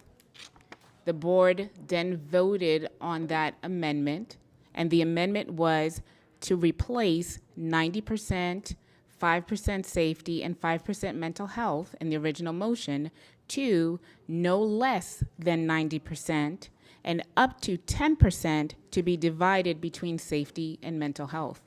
The board then voted just on that language, which is what is required, just on that change in the language, and that vote passed 5-4. So the current motion that is on the floor, I move to adopt scenario C with allocation for salaries no less than 90% and up to 10% to be divided between safety and mental health, and that the board is fully apprised of the negotiations of the 90% allocation during the union negotiations. Thereafter, Ms. Bowman made an amendment to that motion to remove the word salaries and replace it with additional compensation. So right now where the board is to vote on that amendment, replacing salary with additional compensation. Thank you, Dr. Zeman. I'm just curious, Chair, would that allow us to continue the current practice of paying for positions should that be something that the board wants to do in the future? Is additional compensation a term that's consistent with actually paying for positions or just paying for supplements to existing positions? I don't know if that's a question for Ms. Attorney Bruno, Dupree Bruno, or Dr. Hepburn. Dr. Hepburn. All right, you're gonna have to ask that again. Dr. Zeman lost you in the So middle Ms. of it. Bowman has proposed, instead of salaries, we use the term additional compensation. Additional compensation to me sounds to me as, and I don't want to fool the public here, but I think to the public too, it would sound like we have positions and these are supplements. They're additional compensation, not core salaries, right? But this is, so the positions right now that we're funding, which are hundreds of positions we're funding with the current supplement, we could no longer do that practice under what I believe this language to imply, which is additional compensation would be to people who are already being paid. And in some sense, it would obviate the need for the next motion, because instead of saying move people onto the general fund, you could only give additional compensation to the people that are either on, I mean, you could do it if you have a philanthropic donor, or you have federal funds, or you have state funds or local funds, and it's funded. This could be the additional compensation. So I'm thinking that this change is actually more than just a word change. This means that we wouldn't be able to apply referendum funds to fund a whole position, only to fund additional compensation as in a supplement. And that violates the ballot language, I think, Ms. Dupuy-Bruno, because you just read a language that said we could fund school safety personnel. I think that conflicts with additional compensation. And increased compensation for teachers. Go ahead, Dr. Lozano. The additional compensation is for the 90%, not the 10% for mental health and safety. Thank you. I appreciate that, Dr. Lozano. I just want to make sure we know what we're voting on, because that means that 90% of the funds could not fund a position. Only the 10% could fund positions. So we're now Correct. at 30 million rather than 300 million. Now, that's a restriction on the school board. If you guys vote for this, you're restricting us from making decisions about 270 million that down the road we may want to fund positions with. So just recognize we're taking an authority away from ourselves if we vote for this new language. There's potentially other language we could use that would not restrict us. But for 270 million, with the proposed language in the amendment, we could not fund a position. We can only fund positions in safety and mental health with the 30 million. Correct me if I'm wrong, that's how the current language is, correct? Correct. We don't fund positions out of the compensation. I'm with you, but if there wasn't the word additional, if it was just compensation, we'd have the flexibility from 27 to 31 to extend those funds in an extremist situation. And I think there's a good chance we end up in extremist. 27 to 31, we could use that referendum money to actually fund positions that we think are essential. I get what you're saying. And Ms. Dupuy-Bruno, could you put the language back up? Because when we say essential staff, is that bonuses to essential staff, or is that essential staff positions beyond mental health and safety and security?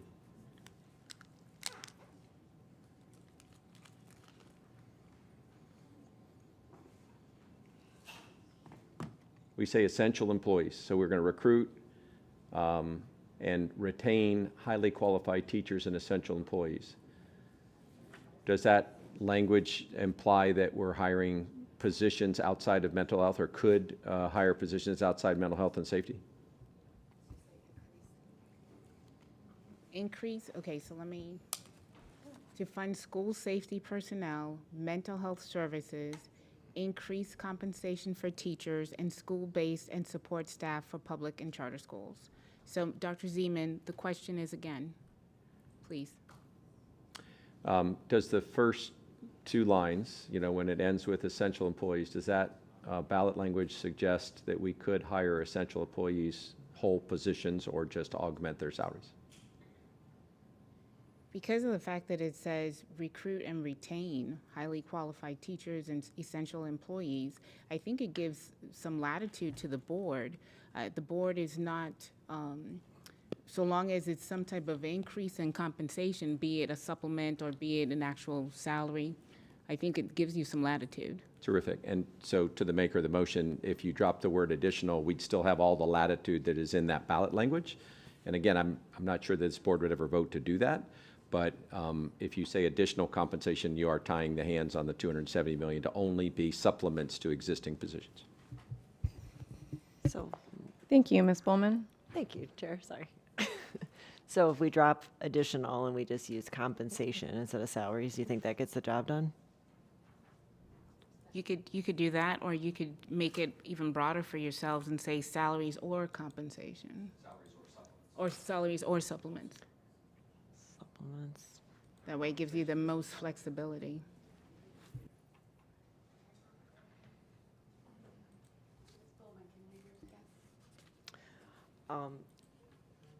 Well, actually, General Counsel has it because I only added, So, Ms. Bowman, all she did was change from salaries to additional compensation. That's all the amendment We're dropping is doing. additional. We're just dropping a compensation. But So to be clear, now I'm you still want to drop. confused about this though in general and what the spirit of what we're trying to do here is today. If the 10% for mental health and safety are we funding salaries with that? Yes. Okay, that was not clear when I asked the question the first time. Is the purpose of the 90% to provide supplements, or are we also going to fully hire and look to hire teachers and other positions out of the other 90%? I mean, what? Yeah, it's been you mean the other supplements. 10%? Yeah, no, the full 90% that's traditionally been supplements to, right.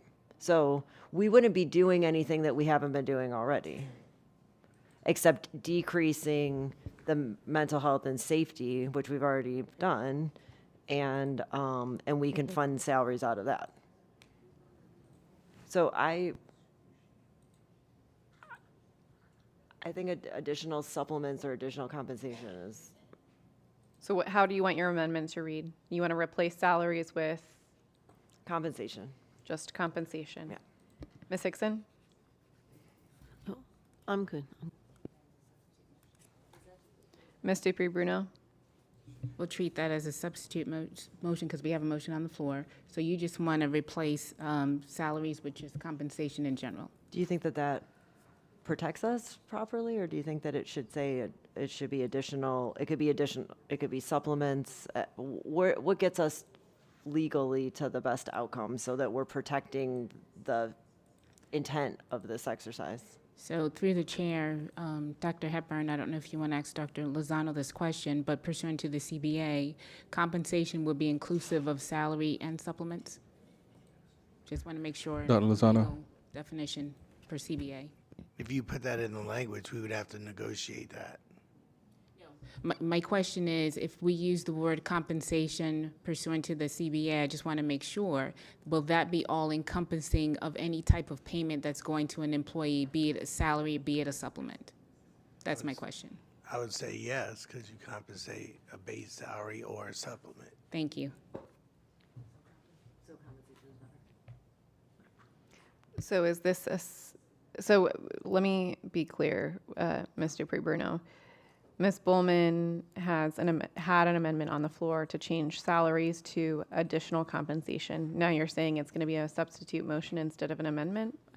Refresh my recollection, was there a second on her amendment motion? Yes. Okay, so at this point, we could do a substitute motion for the salaries to compensation, or we can do the formal process where the board decides to withdraw the amendment, but I suggest we do it the simpler way, and Ms. Bowman just substitute salary for compensation unless there's an objection from the board. Okay. So I would like to substitute compensation for salary. Do we need to take public comment on that? Public comment on the substitute motion.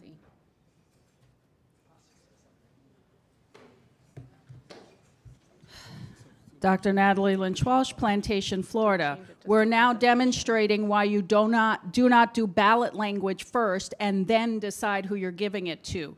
I don't like coming here and telling you I told you so, but I did try to get you to stop from doing, no, I don't actually, but this is like ridiculous. So anyway, also, the wording is recruit and retain, not pay them. So when you recruit, you might recruit them because they're like, hey, we're getting a supplement for X however many dollars, and that would also keep them. But it does not mean that we're suddenly going to see teachers getting their salaries paid by the referendum. So don't try going down that road, because that's what they're all objecting to, is putting people that should have permanent positions on a referendum. But again, minimum standard for when you do this type of thing, decide who you're giving it to, and then write the ballot language. And it comes with the org chart.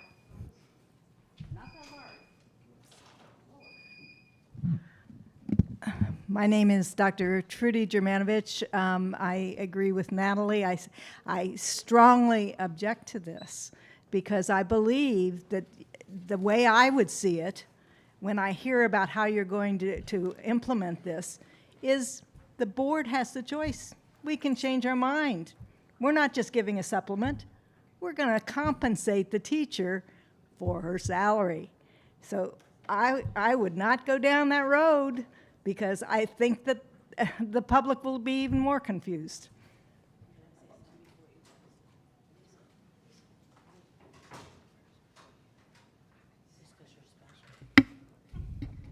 Zyra Climbs Lunches, Deerfield Beach. I just want to know if you guys want the referendum to pass.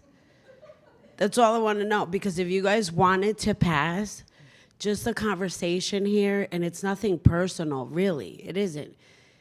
It's just shady, shady, shady sounding all the time. And I'm just saying it as somebody who's been watching board meetings since, like, I don't even know what year, whenever they started. And I know it seems annoying to you to hear it, but we have to have the referendum passed. It has to pass. Like, that's where we are. And the way you're going about it, it's not going to happen. Okay? Thanks. Please do not support this amendment. Please state your name for the record. Lisa Maxwell. I'm hoping that you do not support this amendment. We just discovered that 360 employees are riding on this referendum. Their salaries are riding on the referendum. That's a temporary salary over 4 years. Making this now an open possibility for any employee in the district to be moved over and paid for out of a temporary fund is not a good idea. So if maybe I misunderstood, but that's what it sounds like to me. Compensation opens it up for salaries for other employees. So if that's not what's intended, please clarify that for the record. Thank you. Thank you. Next speaker. Hello, Lisa Yerkin, Federation of Public Employees. They came after us. Now they're coming after you. Okay, all right.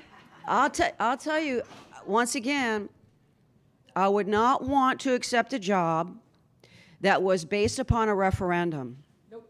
That is a temporary job, that is temporary employment. Yep. And I understand about the finances. Put other people out there. Sell stuff. That's whatever. That's a shell game. But the point is, did these people get hired knowing this? Nope. That they're on temporary positions? Is that fair? Is that transparent? That these people in security personnel who were hired under this? I know the managers were originally hired under a grant, but now my taxpayers paying for this. My dollars are paying for this, and it's a lie. People are being lied to. Employees deserve better than that. Our security people deserve better than that. Next speaker. So real fast, Anna Fusco. Listen, I understand where you guys are coming from. And again, we cannot keep listening, and I can't accept, and I hope you don't accept it, that you cannot hire people saying you're on a temporary salary. That's not what Broward County Public School is. I do not care. The community does not care about your financial problem. What they want to hear, clear as a bell, what's your plan to bring kids back? What's your plan to get out of the problem? Stop talking in circles, and we cannot, please do not agree that we're going to be giving salaries on the referendum that I just learned about, by the way. I had no idea this is what you guys were doing. Both referendum ballot language clearly was intended to give to the word supplement salaries, not pay people salaries, and then you're out of a job if it's gone. Okay. Board Member Bullman. Thank you, Vice Chair. The purpose of my amendment is to close any loophole that would allow that to happen, where you're being paid on the referendum and not being paid the salary properly. So that is the purpose, to take the word that was originally introduced with salaries and to change it to compensation, so that we're not funding the salaries, so that we don't have the issues that we've had in the past where the language was open to greater interpretation and then we've had some problems. So I am trying to close the loophole, not create a bigger problem, and to get ahead of any confusion that we might have in the future. The process here with 9 people requires us to talk about it, and with the public and everyone else. So there's going to be a conversation about it, and it's not meant to be confusing or that we don't know what we're doing, but everybody's coming with a different perspective, and we're talking it out so that we can get the best outcome and make sure that our employees are protected and we don't have the problems that we've had in the past. So that is the purpose of this, of me changing the word. General Counsel. Thank you. I just want to make sure there's a couple of things clear for the record. Number one, the ballot question language did not change by this discussion. The ballot question language still says that the referendum is to fund school safety personnel, mental health services, increased compensation for teachers, and school-based and support staff. That is what the language says. That is what the funds must be used for. So the change that was made by Ms. Bowman was to change the word salaries to a broader term, which is compensation pursuant to Article 19 of the BTU/EP CBA includes supplements and stipends. So it's actually, she included supplements and stipends by her amendment. Thank you, Mr. Chairman. Thank you, General Counsel. Board Member Rupert and then Board Member Bullman. No, I'm ready to vote. I'm good. Okay, Board Member Bullman. I just wanted to ask our HR, do you think that compensation is adequate for this, or do you think additional compensation is needed to be abundantly clear? Go ahead, Dr. Lozano. So again, if you use the word additional, it's on top of an employee's base salary because it's an additional supplement or payment above their base salary. If you just use the word compensation, that's broad and can be interpreted to include a base salary or any type of compensation. So I'm going to take away my, whatever the last thing was that we did, the substitute, and go with the original amendment, that's additional compensation. So it's abundantly clear that this is the purpose of the exercise. Supplements and additional compensation over base salary. That is the purpose of this exercise for everyone that's receiving it. Thank you. Okay, so any further board discussion on the original? Okay, those in favor of Board Member Bullman's amended motion, please say aye. Chair, have her repeat what she's asking this board to vote on, please, for the benefit of the board and the public. Okay, I believe she had restated that, but go ahead, Board Member Bullman. I'm going to ask our general counsel, because she has it all written down, with Ms. Hickson's original amendment. And then for the record, just make sure it's clean. Ms. Bowman didn't substitute again and went back to the original, which is additional compensation. I'm sure there's no objection by the board for that. So she's changing the word salaries, changing that to additional compensation. Okay, so those in favor of Board Member Bullman's amended motion say aye. Those opposed say nay. Okay, the ayes have it. And do we, General Counsel, go back to the item? So now we go back to the motion as amended. The motion is, I move to adopt scenario C with allocation for additional compensation no less than 90% and up to 10% to be divided between safety and mental health, and that the board is fully apprised of the negotiations of the 90% allocation. Ms. Correct, during union negotiations. Ms. Thompson? I would like to call a question. All in favor of calling the question, say aye. Aye. All opposed, say no. Roll call, please. Roll call to call the question. School board members, Bowman, Yes. Severo, Hickson, Yes. Honus, Yes. Leonardi, Yes. Rupert, Yes. Thompson. Was that a yes? She said yes. Sorry. Zeman? I think that was a no. Ahodev? No. Passes with a supermajority, 6-3. All right, all in favor of the motion as amended, say aye. Aye. All opposed, say no. Motion passes unanimously as amended. All right, we are back to LL1 as the item. Oh, that's right. That's right. Thank you. Ms. Rupert?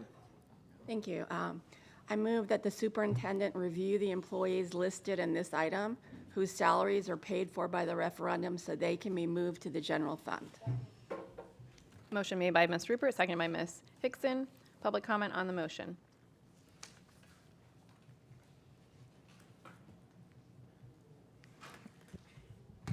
Dr. Natalie Lynch Walsh, Plantation, Florida. Yes, I support the motion and would go one further. If in reviewing them you find that they're not essential and you figure out that nobody knows what they're doing, then you can probably just cut them all together and then they won't be clogging up the general fund.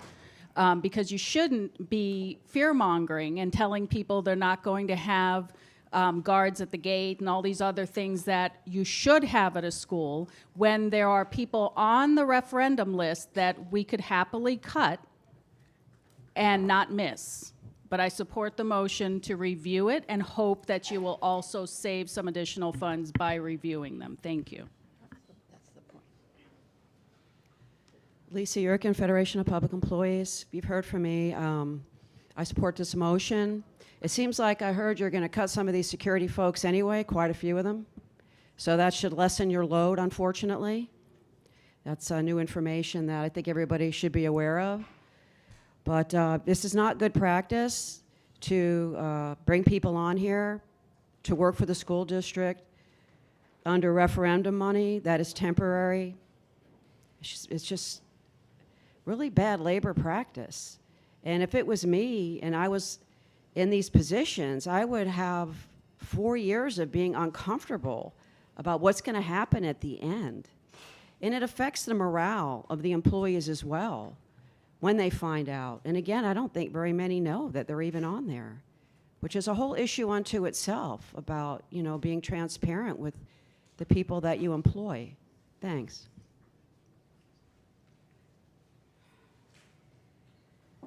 Lisa Maxwell, we are in support of the motion.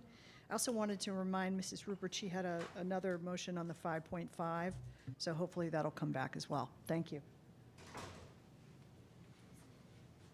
Anna Fusco, Broward Teachers Union President. I support the motion. I've always stood a grounds of take away from cutting positions. I really wish Dr. Holness would take that off of 1,000. It's not going to work. I'm telling you right now, it's not going to work. You're going to feel it next school year if you keep on this road. You have to dive deep into cutting these extra people that are not hired in Broward County Public Schools, these extra programs that are unnecessary. You've got to dive deep in the Office of Academics that are programs in there that are unnecessary. You got to keep people. We're already skeletons in our schools. I'm telling you, mark my words, you're going to see it next year if you keep on that path. I really would like you to back off of that and dive deep into that budget. I know it can be done. You have a $5-point-something billion budget. You cannot tell me that you cannot find the money. I will not believe it. The community will not believe it. It can be done. You have to make it happen. You have to direct it. I've not heard one of you direct it. Thank you. Any other public comment? Ms. Leonard, just if I can get some clarification from Ms. Rupert, are we talking about in preparation for the fiscal year 27, 28 school year, which this referendum that we're talking about would apply for? Okay, just want clarification. Thank you. All right, board member comment, Ms. Hickson. Thank you. I have a couple of questions, and this has come up a number of times. So to the superintendent, to the employees who are on the list of being their positions that are being paid through the referendum, are they aware of that? Do they know that their jobs are contingent on the referendum? Dr. Lozano? No. Okay. So I also agree that that's a problem because technically when you have a grant and you know you only have a grant for a certain amount of time, those employees are aware, right, that they are on a grant and that their job is technically temporary. Is that correct, Superintendent? Correct. I know since we've been here, or I've been here, we've ensured that for new positions and also this year for all of our grant positions to notify folks that those jobs, they're only in existence due to the grant. If the grant sunsets, those positions go away. Thank you. So I think it would be important to let the employees know, well, I guess they know now because there's a list, after watching. But I think that would be important moving forward. If it ends up we don't get them all on the general fund, whoever is on the referendum for their position, I think it's important for them to know, because technically they are a temporary employee, because you just don't know. We always hope that the taxpayers are going to continue to be generous and understanding of the situation we're in, but you just never know, especially in the times we're in. So I think it would be really important to make sure moving forward, if there are any salaries or positions that get funded by the referendum, that we make sure we let them know ahead of time. But especially mental health and safety, those are ones that shouldn't be on a temporary referendum. They should be baked into the general fund. And, as we talk about losing students, the security people and mental health are tied to the students. So I would think, just as we have to reduce teachers every year when there's not enough students to have all of the classes in there, we should also be looking at how those pieces move, which you already mentioned. We're looking at the allocations moving forward instead of just keeping that. So I think there's a way to shape it where it will fit on the general fund, and then we know for sure we have those positions and that we're not waiting on a referendum. So I appreciate Mrs. Rupert bringing this motion forward. Thank you, Dr. Zeman. To the general counsel, saying something verbally in a meeting doesn't make it part of an item. And so I'm curious, should we add by school year 27-28 to this motion, just to make it clear in the record? I would add it. Thanks. I make a motion that we add the words after general fund by school year 27-28. Second. Is that an amendment? Yes, it is. Amendment made by Dr. Zeman, seconded by Ms. Rupert. Public comment on the amendment?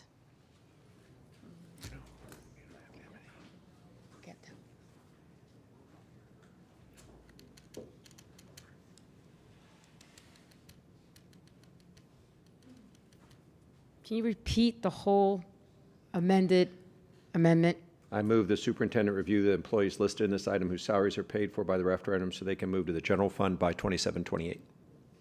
Okay. Thank you. Support. Dr. Natalie Lynch Walsh, Plantation, Florida. Do you mean so the people can move to the general fund by 27-28, or he should do the review by 27-28? Because those two things are different.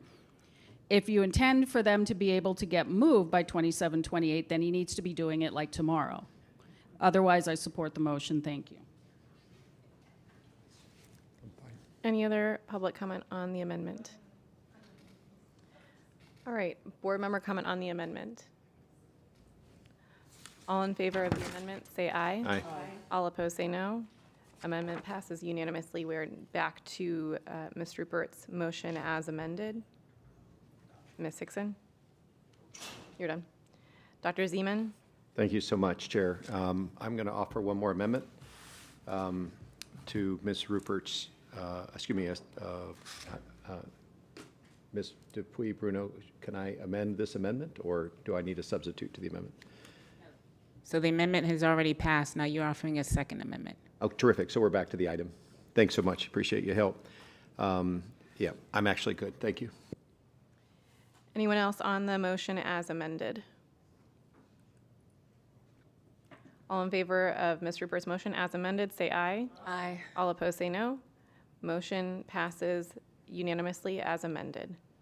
All right, we are back to, Ms. Rupert, do you have any other motions you would like to make, or back to the item? Yes. I move that the superintendent, I move that the district increase all employees currently being paid 5.5% to 10% for the meet and confer groups. Is there a second? Second. Motion made by Ms. Rupert, seconded by Mr. Severa. Public comment on the motion. I think Ms. Dupuy-Bruno? Yeah, I think you have to, this is just providing some legal counsel. from a strategic standpoint, we have to be very careful with those allocations at this time. I can understand the position that this is not a bargaining unit, so we are not going to be in negotiations per se.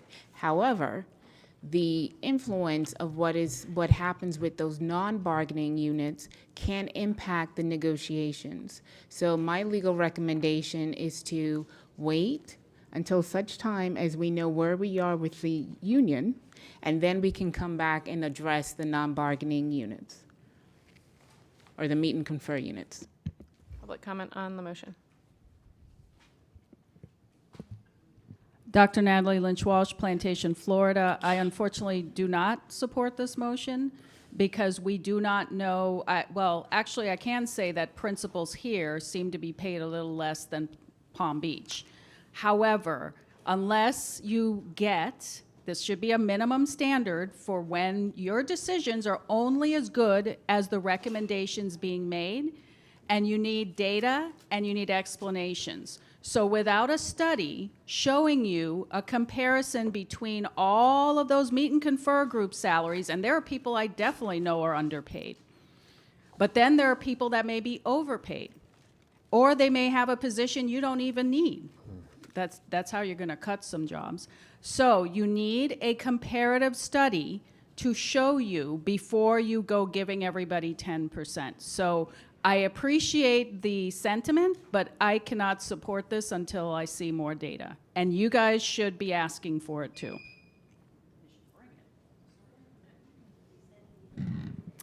My name is Dr. Trudy Germanovich.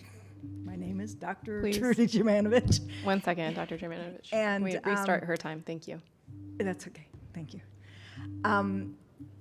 We are at another crossroads where you're giving upper level people more money, and it doesn't look good. So I didn't like the proposal to begin with, but then when the attorney said, why don't we wait and see if we have money, I think that's a great idea. So thank you very much.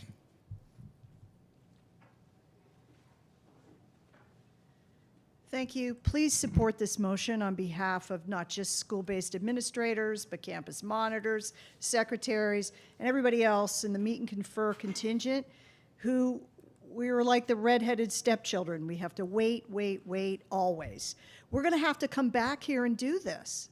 I mean, I'm asking you to send a message, particularly to your principals and assistant principals today, that they are valued and that the fact that they haven't had a raise for the last 2.5 years and aren't going to anytime soon, that you're sending a message that says we value and support you. That's what this does today. There is plenty of money to do this. So please send this message today. Thank you.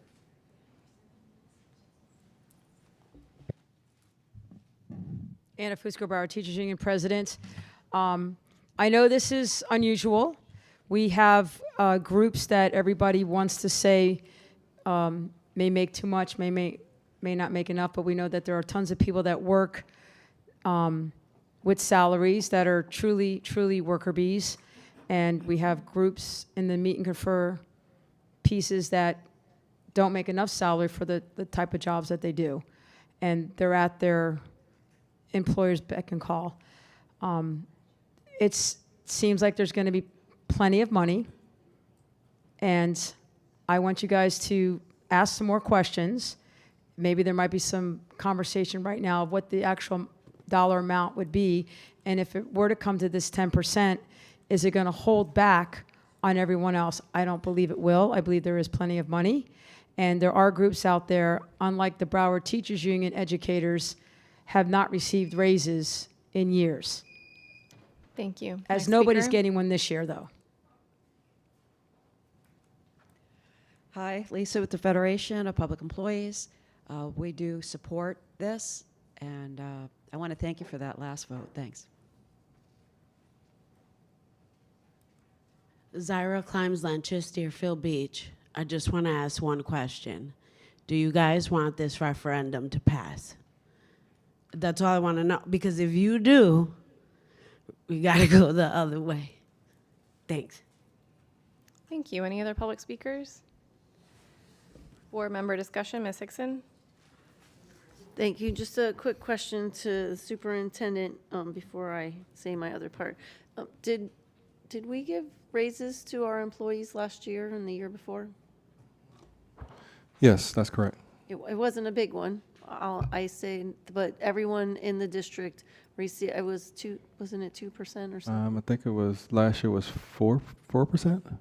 No, Was it it wasn't 3? that high. It was that high a Miss- couple of years ago. No, we're talking Please have about, decorum in the audience. No, Ms. Johnson, what was it, 3%, 4%? it wasn't 4.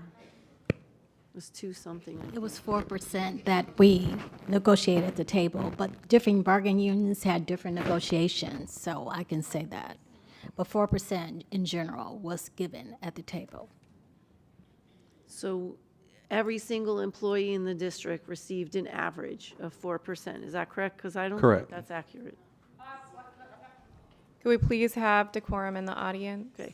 Regardless, there was some increase, and again, never enough. So I'm not trying to say that it was enough money. I just want to be clear that this will be, if we're not able, which it looks like we're on that path of giving raises this year, this will be the first time in a few years that has happened, because it did happen in 2019 that we didn't get raises, but I think we've tried to give some money every single year. So I have a huge concern, as I've mentioned a number of times, about percentages, because we keep hearing from people about the transparency.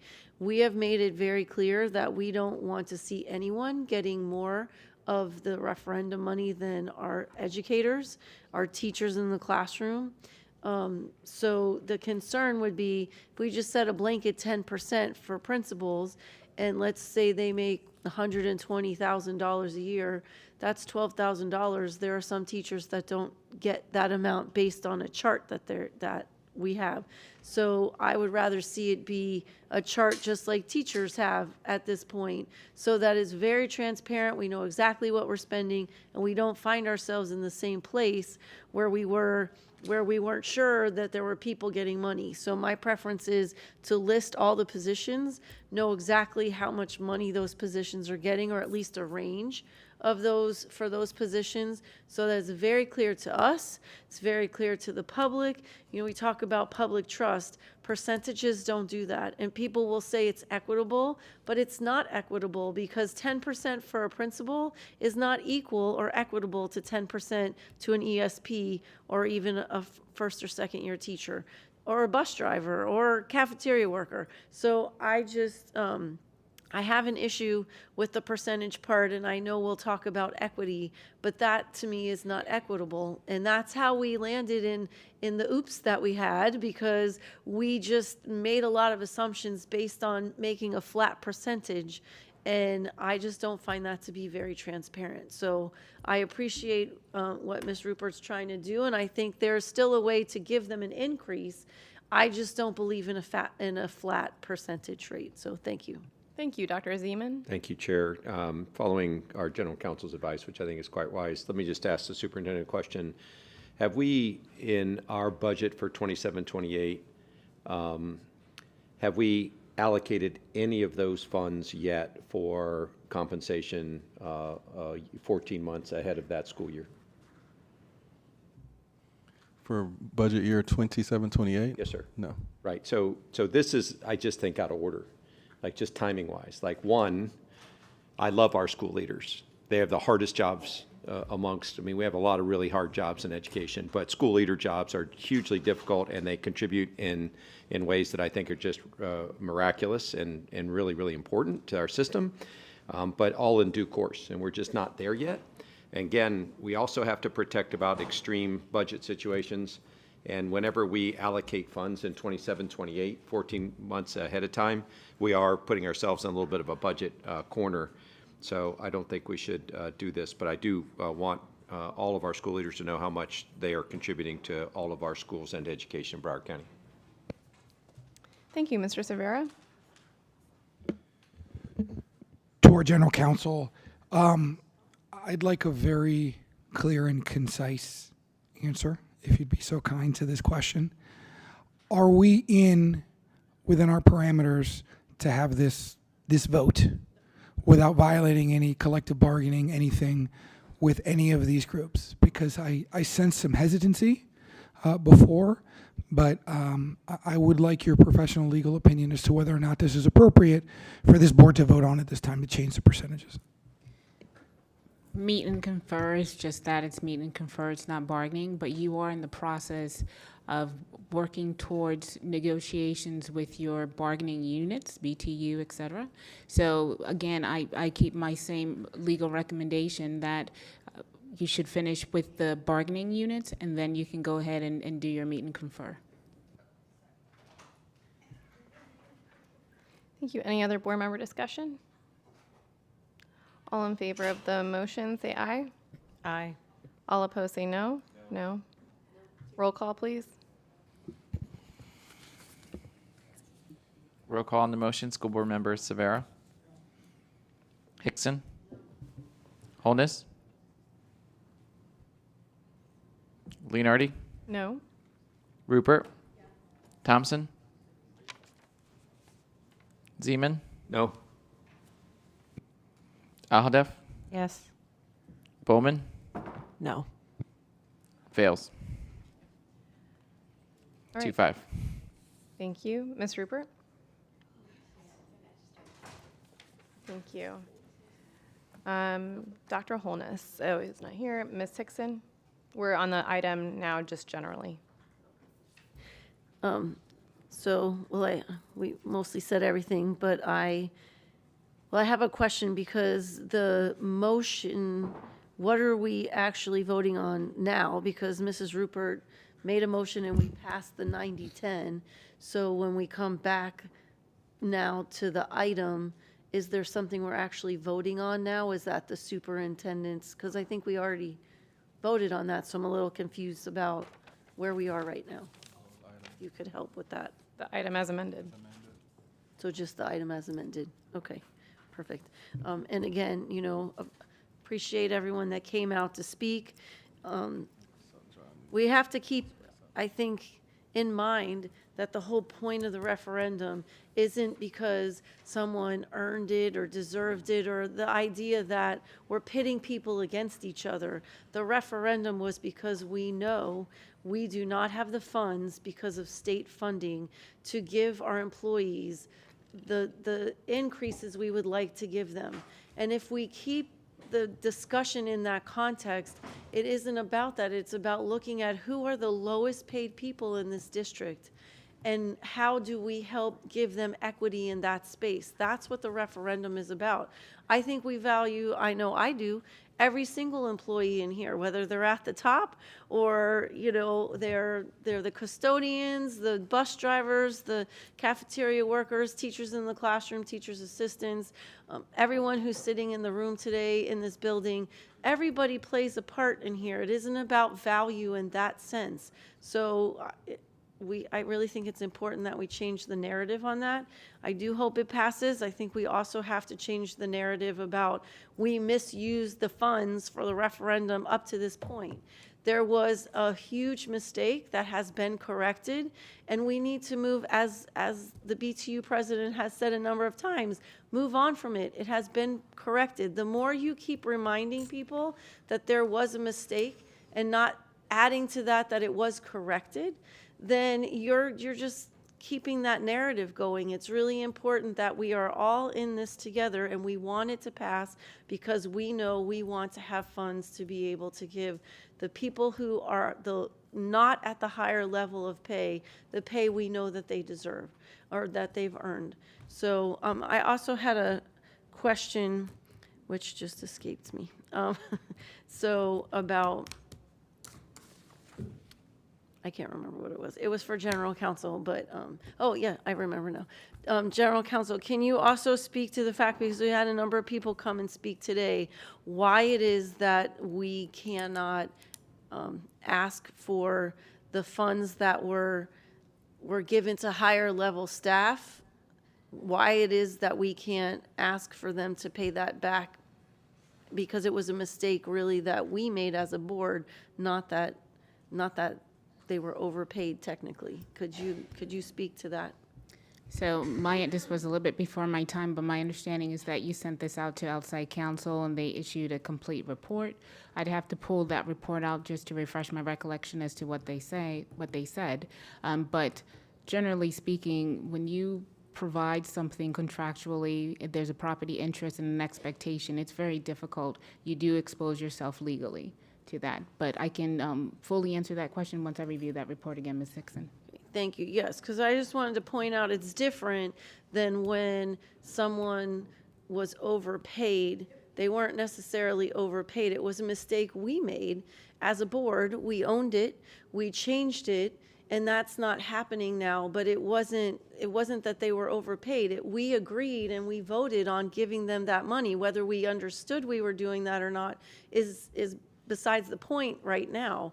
We realized it. The chair brought an item and we fixed that. So moving forward, that won't happen again. I think that's the message that needs to be really clear to the public, was that that's why it isn't that we can ask for that money back where someone who had been overpaid has the request of paying the money back. I know it's not a popular thing to be saying right now, but I just want to be sure that we're working on facts. So thank you so much, and I look forward to voting on the item.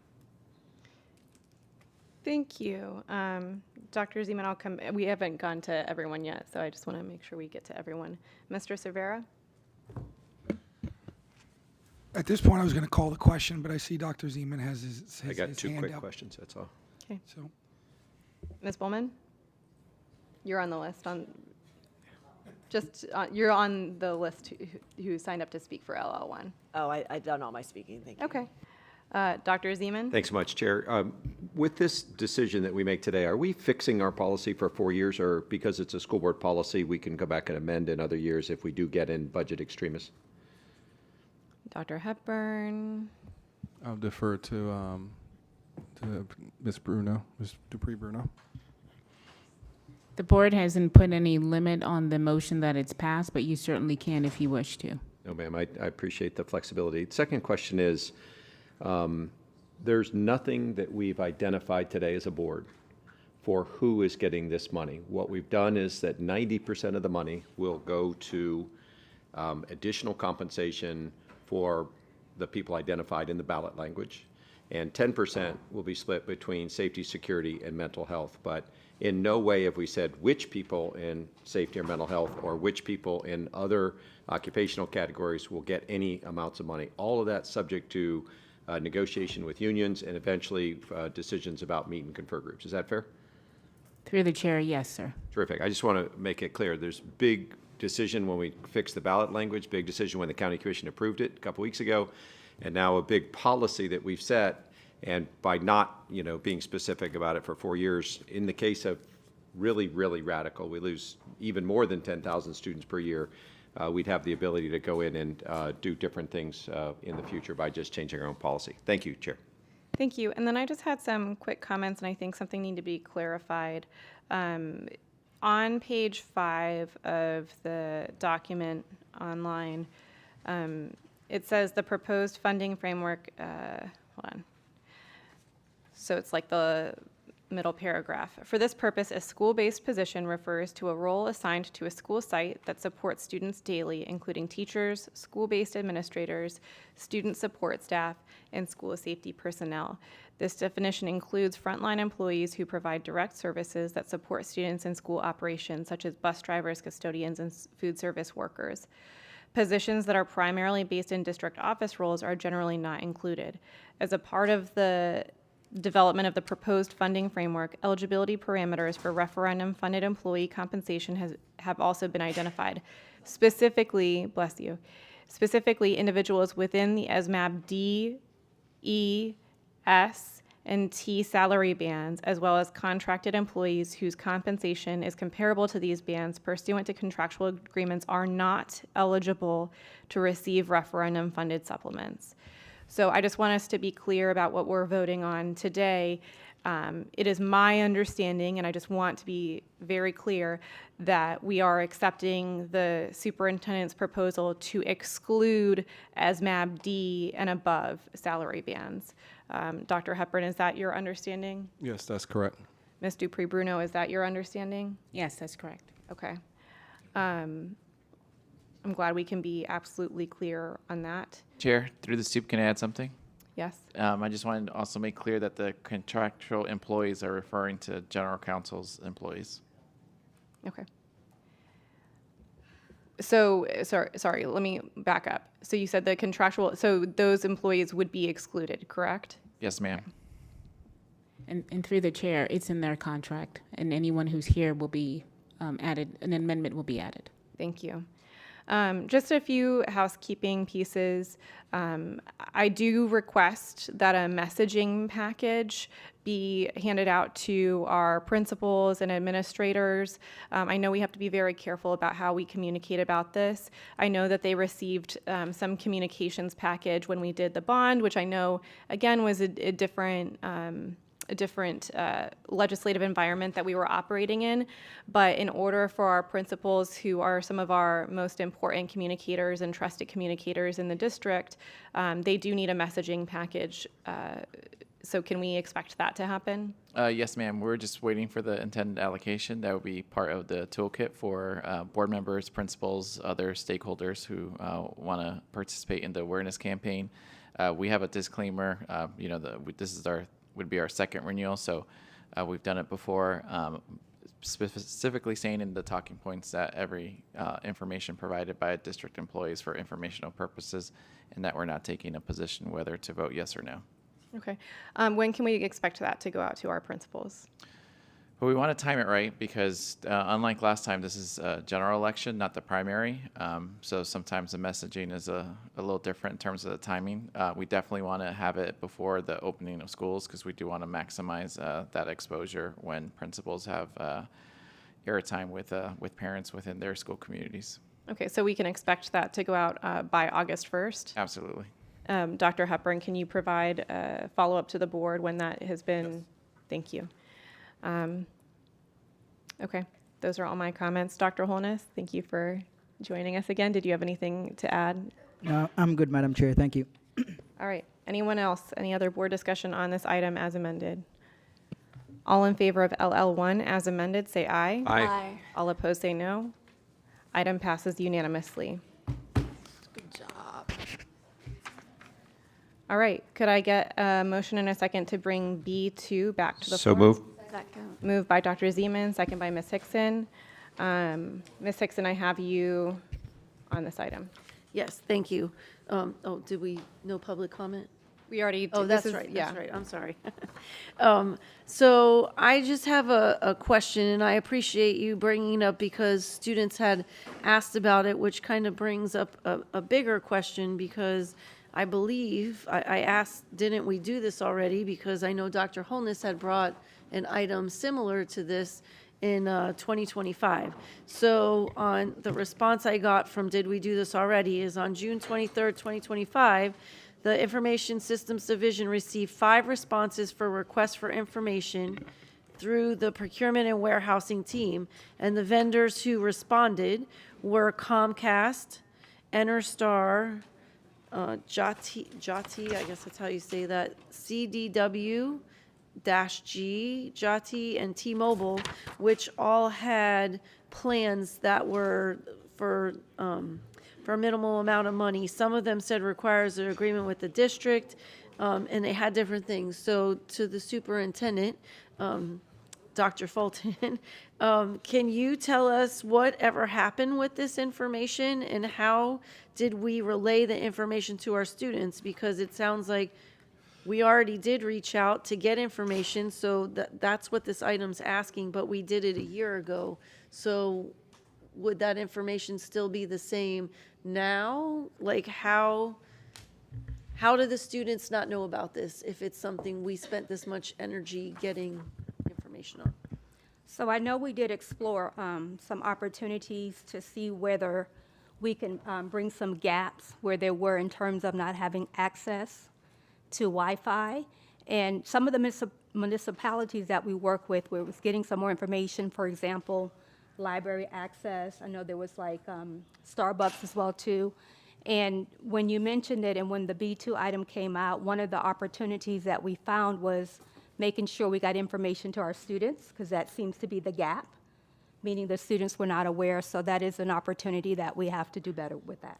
Okay, thank you. So my question then is, these 5 vendors that we received information from, are all of the things that are on here still relevant? And where it says requires an agreement with the district, did we reach out and make these agreements, or did we just receive information and the board needs to act on some of this so that we can make sure we move forward and are able to provide that access? And I appreciate Chair Leonardi mentioning it wasn't about asking the district to pay for internet, it was finding access for students. So how do we move forward with the information that we received in 2025? Because it seems like maybe we didn't finish that action. Mr. Davis? Good afternoon, Trey Davis, Chief Information Officer. The information that we acquired a year ago from the 5 vendors through working with procurement was discovery, right?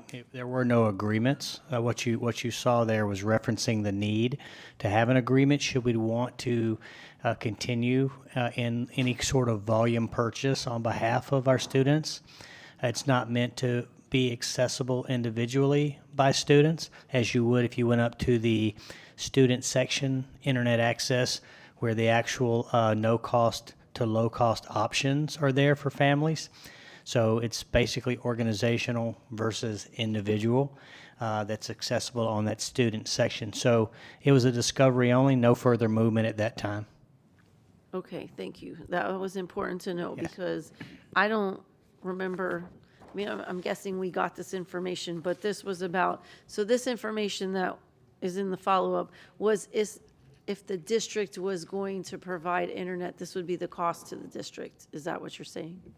That is correct. If the district were to want to equitably provide internet access to all students, for example, these are the vendors that we might look towards or to, right, to establish a volume purchase agreement with them versus what families can do today, going directly to the internet access section of the student site at an individual family or student level.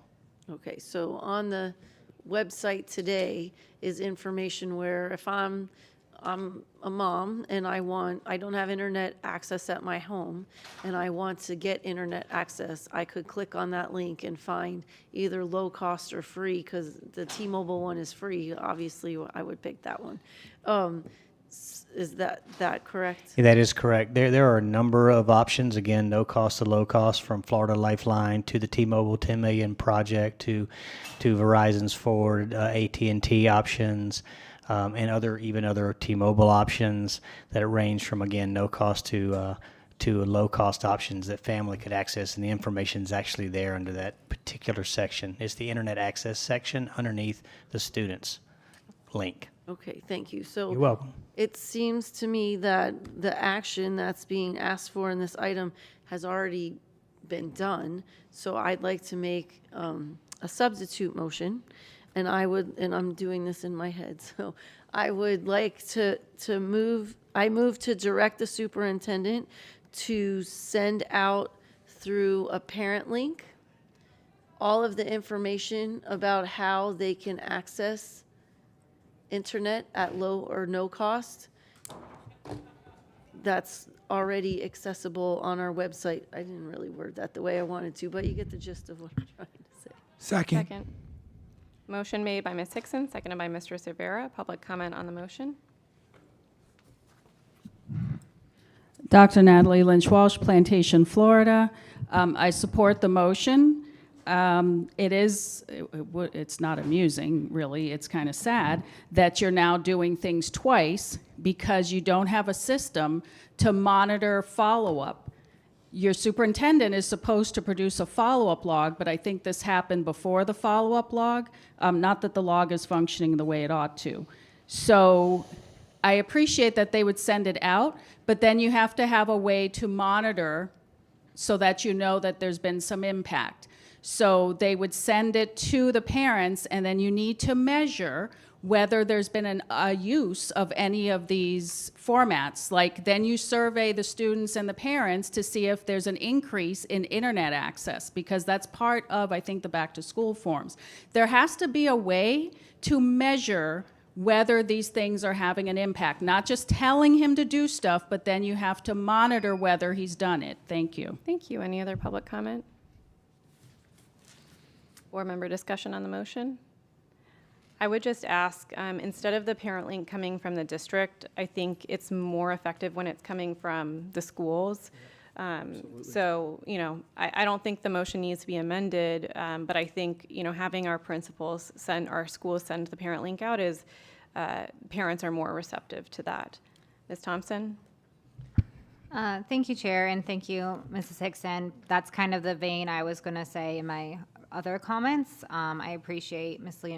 Leonardi bringing this item because I think there's definitely an information gap happening in our schools right now. And I would also encourage school social, for the beginning of next school year, for staff to have school social workers read that form. And so whoever indicates that they don't have internet at home, that they do a direct outreach to them. That way they can help, because to apply for all these free or low cost services is actually kind of complicated because I've done it before. So having that personal handoff, I think, would be helpful. And then the students would have the information firsthand.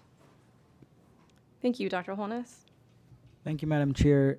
So, Madam Chair, for clarification, because the motion by Board Member Hickson is seemingly somewhat different, which appears to be bringing awareness to our families and students of options for getting low cost or no cost internet for those who need it.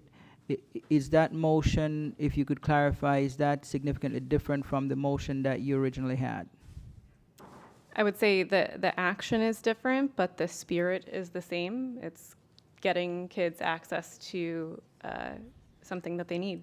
Okay, so Madam Chair, should Board Member Hickson's motion pass, would it satisfy the intent of your motion that you originally had? Yes.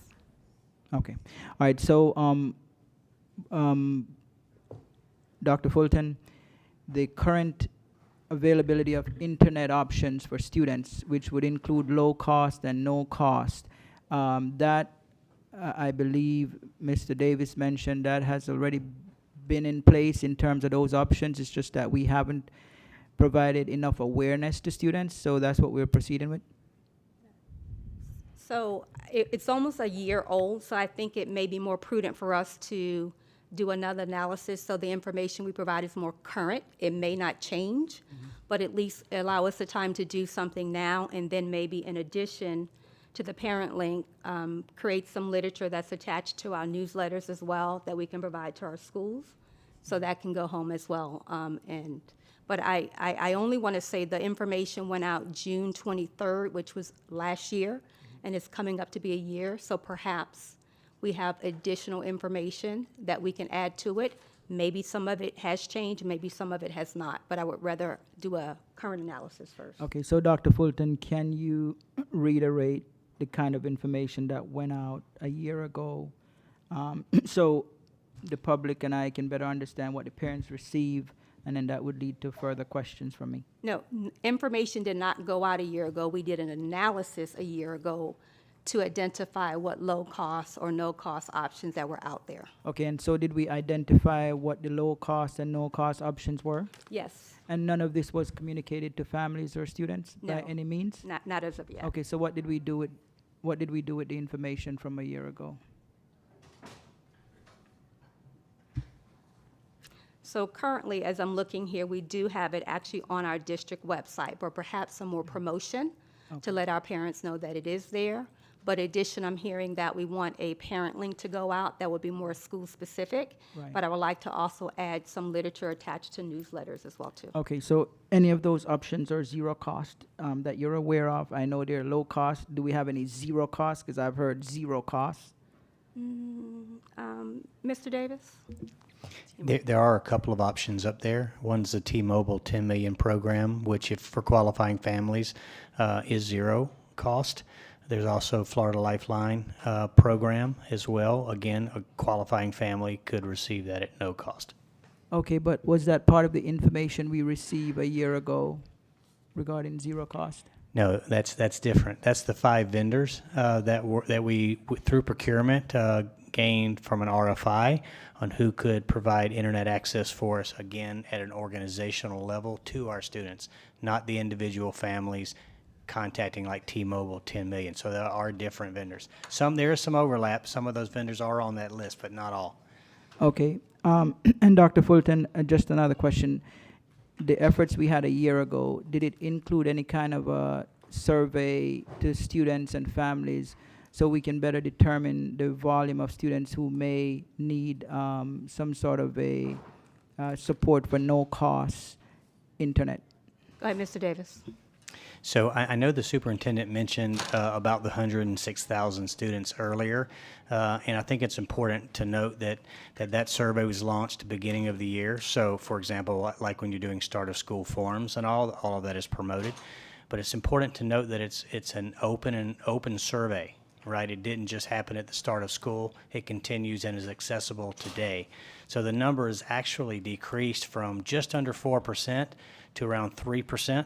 And that's the 106,006 students completed the survey out of our 184,000 plus students, with the 3,507 stating they had no internet at home, so roughly 3%. So 3% of that 100,000+, correct? Right, that's Which correct. would be a good sample of our population that might need that. And did Yes. we have any kind of determination as to what the cost would be with 3% of our district Yes. population not Yes. having internet?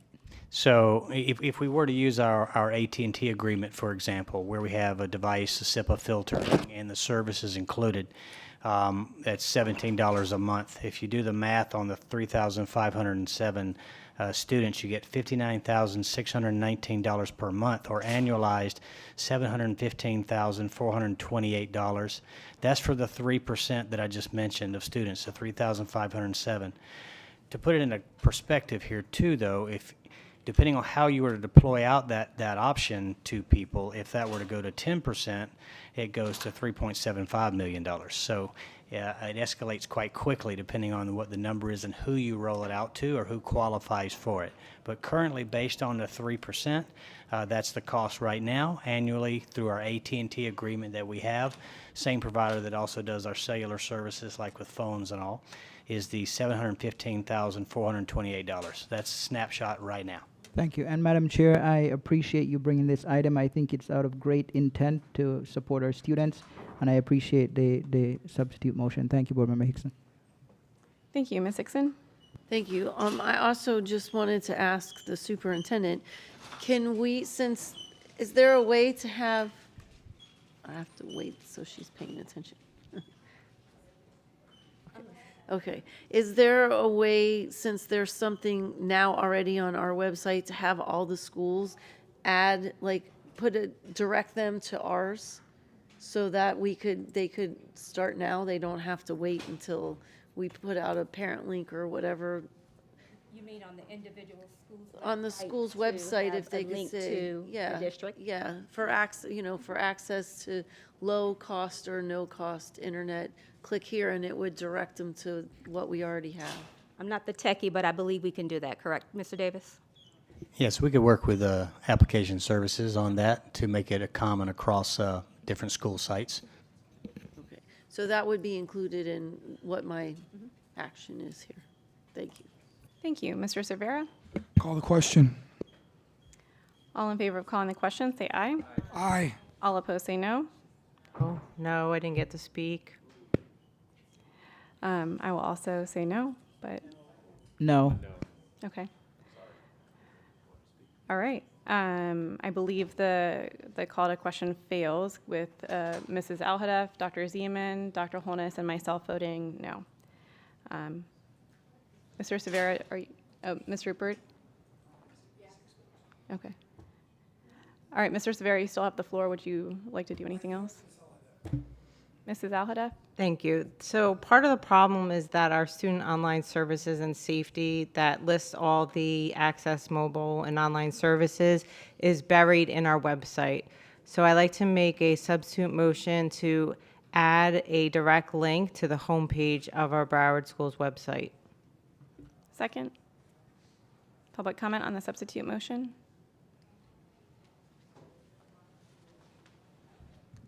Dr. Natalie Lynch Walsh, Plantation, Florida. I support the motion. If you have to start clicking, there are a lot of things that are way too many clicks in, so it should be on the homepage, absolutely. Ms. Hickson? I don't disagree with that, but I don't want that to be in place of what, because you made a substitute motion, so we're not going to send it out to anybody. We're just going to put it on our homepage. I'd rather do both. So Sure. I don't know how to, if you want to Make an amendment. add that, yeah, do both. rather than a substitute. Okay, motion. so we're voting on an amendment to Ms. Hickson's motion to adding the piece about the website. Okay. Any other board comment on that? All right, all in favor of the amendment to the motion, say aye. Aye. All opposed, say no. Amendment passes unanimously. We are back to the motion. I believe Dr. Zeman, you were on the list to speak. Just wanted to thank you for bringing this. This is difficult to think about the 3%. I mean, we're here for the 100%, and when the 3% doesn't have this money, you know, we got to do everything we can to get them one of those free services. So thank you for bringing this, Chair.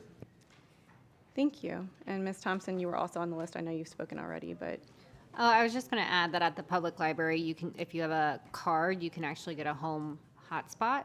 You can check one out. So if we could add that resource to the page. thank you. All in favor of, or any other board discussion?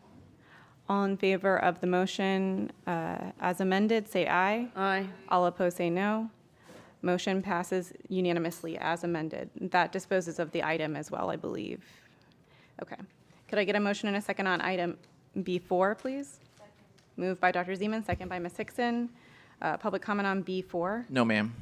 Board member comment, Ms. Rupert.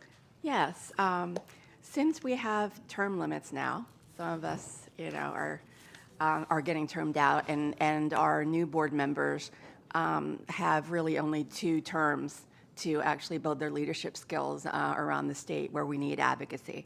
So I wanted to, since this came up, which is it's like a strange timing of the vote, but I know that Ms. Thompson has shared an interest in wanting to, you know, maybe take more of a leadership position and opportunity at FSBA. So I would like to relinquish mine and put it out there for anybody who wants to. I'm just saying Rebecca shared it with me, so. Okay. Ms. Thompson, you're signing up to do that? Yes. Okay. Any other board comment on that? Do we need to take any action on the item? Or is it just to, I mean, do we have to amend anything, Ms. Rupert? I'm looking, actually, John brought this item, so I think it just has to get back to the FSBA, so I'll get with John and Ellen, and they'll kind of maneuver it with you. I move we appoint Rebecca Thompson to that role. Second. Yeah, thank you. Yes. Public comment on the motion? Board member discussion on the motion? All in favor of the motion, say aye. Aye. All opposed, say no. Motion passes unanimously. All in favor of item B4, say aye. All opposed, say no. Item passes unanimously. Could I get a motion and a second on B5? So moved. Moved by Dr. Zeman, second by Ms. Hickson. Public comment on B5. No comment. Board member comment, I have Ms. Thompson. Thank you, Chair. So I am really excited to see this appointment being put back on our agenda. When I first got elected, I talked to Commissioner Rich about this coalition, and also been working with Lois Wexler to make sure that there is a board appointee to this coalition. I think especially as we are going to have to explore different ways to approach mental health, it's really important that we have a voice on this. And I would be interested in this position if there's no other interest. I move to appoint Ms. Thompson to the Broward Behavioral Health Coalition Board of Directors. Second by Ms. Bowman. Public comment on the motion. All in,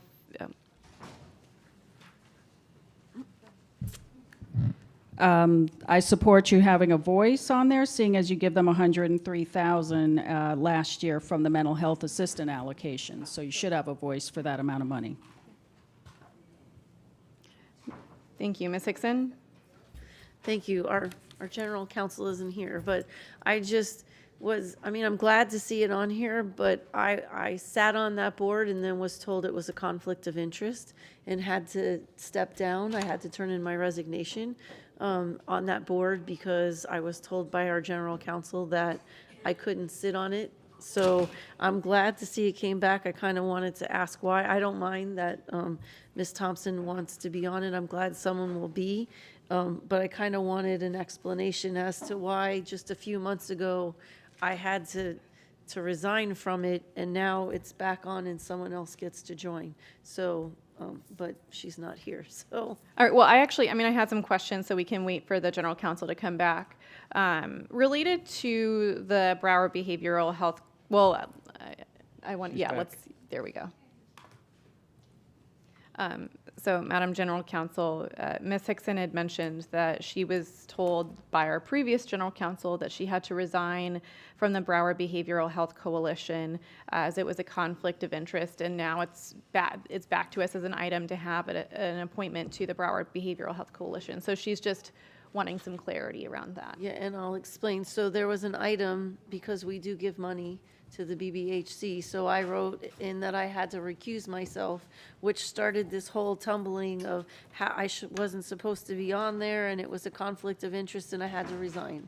So I did that, and then I saw the item come up, and again, I appreciate that it's there. I think it's valuable that we have someone on there, especially when they hit some pitfalls on things.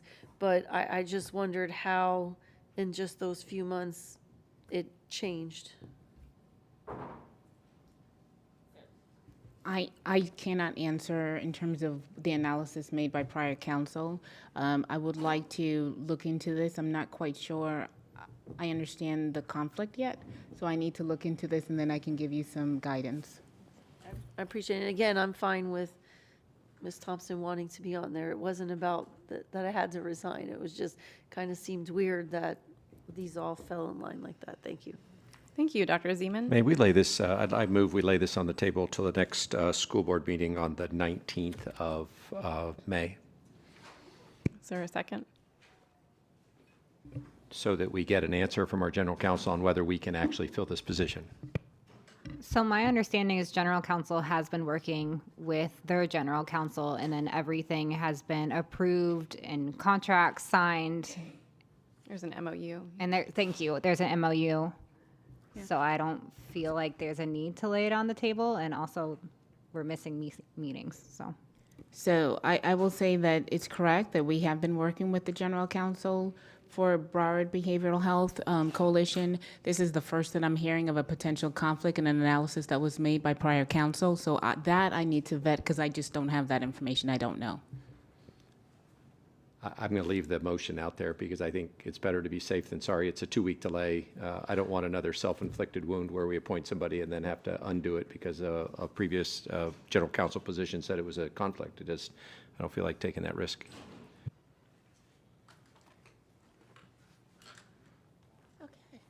All right, seeing no second, I would like to just ask, sorry, Dr. Zeman, do you still have the floor? Do you have any questions or comments? Okay. I would like to ask a question related to the Broward Behavioral Health Coalition. It was my understanding that BBHC reached out to us about providing ambulance transportation for students who are Baker Acted, as opposed to being transported in police cars, and that we initiated a pilot program that involved some schools. Could Dr. Hepburn, do you have anyone able to speak to that pilot program? Ms. Hollingsworth? Good afternoon, Simone Hollingsworth, Chief Student Services. That is accurate, Ms. Leonardi. We do have a pilot program with them. It started off with, I think it was about 16 schools, and I can do a follow-up so that everybody has the information, and we have expanded. I believe we're into 53 schools and continuing to expand that. It started with BSO, and other municipalities are getting on board with that to have a less traumatic experience when we do have to engage with the Baker Act. Okay. I would like a detailed follow-up on that because my understanding was a little bit different about the number of schools and which schools were participating. So I would very much like a follow-up on that. No problem. It did start with a small number, and then we've increased it, but certainly we can get that for you. Thank you. Ms. Dupree-Bruno, do you have any further responses to Dr. Zeman's line of questioning? So the agreement does talk a little bit about some of the statutes that's applicable, but I do want some additional time to review this a little bit more in depth, please. Okay. I'd like to make a motion to table this item to later in the meeting. Motion made by Ms. Leonardi, second by Ms. Hickson. Public comment on the motion to postpone this to later in the meeting.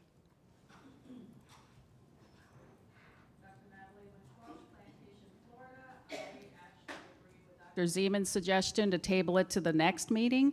This is not like the place is on fire or anything, and if you don't go through with it tonight, you have your hands full. I think you have a hearing in a few minutes, and the rest of this agenda. When is poor Ms. Dupree-Bruno supposed to go look at this? So next meeting, I don't support the motion. I support tabling it, and by the way, I misspoke. It's $2 million that you give to them. Any other public comment on the motion to table the item? All in favor of tabling the item, say aye. Aye. All opposed, say no. Motion to table passes unanimously. So just so everyone has a concept of the timing, we do need to take a vote to extend the meeting, but we also have a public hearing at 5 p.m.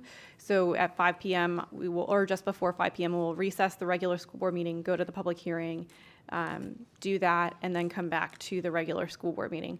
But I'd like to make a motion to extend the regular school board meeting by 2 hours. Seconded by Ms. Rupert. Well, we don't do public comment. Okay. All in favor of extending the meeting by 2 hours, say aye. All opposed, say no. No. No. Roll call. School board members Hickson. Honus. Yes. Leonardi. Yes. Rupert. Yes. Thompson. Zeman. Nope. Alhadeff. No. Bowman. Severa. 5-4. We'll be here 2 more hours. Okay. All right. Could I get a motion and a second on item F2? So moved. Second. Moved by Dr. Zeman, second by Ms. Rupert. Public comment on F2. One registered speaker, Dr. Natalie Lynch-Walsh. Dr. Natalie Lynch-Walsh, and you still have me for 0014, whatever hour you get to that. So on F2, which is about the budget reports, lo and behold, your projected ending fund balance for assigned unassigned hasn't changed at all since last month or maybe the month before. It's still at 3.08 by some magic. The magic being the numbers have already been done and we're just tinkering each month. So understand that I have done a public records request. I have notified the state. You know the state loves you guys and is looking for any excuse to come for you. So please direct your superintendent to direct his staff. If there's no shenanigans, and understand that I get that they're sending me gobbledygook. They're sending me stuff that tells me this is where we started and this is where we ended and this is the difference. Okay, but I want to be able to audit what she's doing, and I can't do that without the schedule. So as you're looking at the budget report, that's not a PDF. It's a PDF online, but it started its life as an Excel spreadsheet. And Excel spreadsheets tend to be linked, and they have these things called formulas in them, so that I could work backwards from there and be able to follow the mathematical calculations. I can't do that when you send a PDF, and I can't do it when you send me random things, and I think they're creating documents at this point to send to me. But don't give the state an excuse to come for you over non-compliance with public records law. Tell these people to release the documents, stop wasting my time, because it's a form of abuse what I go through to get public records requests. I have to ask, and it is not the clerk specs in public records. It is the custodians. Whenever it's something that I have to get from IT, I just got records, but they only had to go through IT. That came immediately. The CFO, meaning the Chief Financial Officer, and also whoever is hanging on to staffing records and MGT, those reports are not complying with public records law. So I cannot make sense month to month of how the fund balance, the projected ending fund balance is being calculated. And I should be able to, if there are no shenanigans, just cough it up. These are the reasons people don't trust the district. It should be clear. I should have been buried in Excel spreadsheets, but I'm not. I have a few stray spreadsheets. So look at the reports and understand I do not even have the ones you're looking at as the budget reports. Why? What is the problem? I have an active imagination, so my imagination tells me I'm right and she's cooking the budget. Thank you. Any other public comment on the item? Board member discussion, Ms. Hickson? Thank you. Yes, I have a question, and it's for a specific reason, and I did send it in already, but I want to ask it in public. So on page, if it has a page, under general funds only in the budget for March, salaries, as you can see from adopted budget September 9th, the budgeted salary increased by quite a few dollars, and then it continued to increase from February to March. So I'd like to ask the CFO through the superintendent, why is our budgeted salary increasing so quickly? Go ahead, Ms. Johnson. Through the chair and superintendent, Romanier Johnson, Chief Financial Officer. I'm reviewing that now. I'm looking at overall salaries. As I had a conversation with you, Ms. Hickson, I noticed that myself, so I brought it to your attention that these salaries are burning, and there's other wages that I don't have control over, that the superintendent sent out a memo to hold off on overtime and everything else, so we're working and looking, and I'm doing a detailed research. We just closed April. So I'm doing a new projection of what are we going to end up by, if we're going to end up in 3%. Thank you, and that's my concern, is very concerned when we had the conversation. So my question is, there are some overtimes, because basically what you're saying is we have a lot of overtime. That's where the salary is. It's not necessarily that we hired all these new positions. It's that a large portion of this increase comes from overtime. Well, there's not just overtime. We give stipends at various times of the year that I don't have control over the payroll when they enter in the system. And there's no way we could track that until they enter into the system. So we pay them out as they enter in. So those have an impact overall on my financials. Right, and that's kind of my point to the superintendent. A couple of things. First of all, there's times when we know we're going to have overtime, like graduation time. Is that baked into the budget already, or is that going to be additional salary spending that wasn't accounted for in the original budget?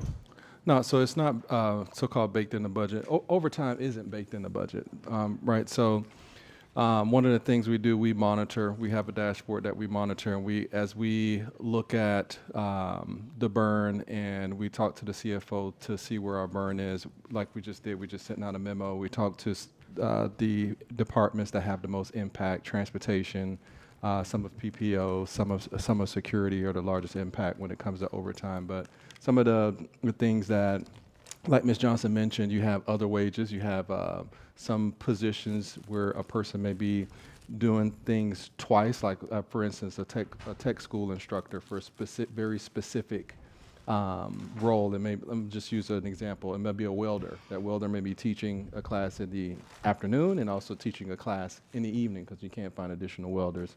And that garners a certain amount of increased wages because it's over the normal amount of time that they were actually work. So you have those nuances too. So But those are things that we know, like we can project that ahead of time. So why is it that we didn't include it in the budget already so that we didn't get caught?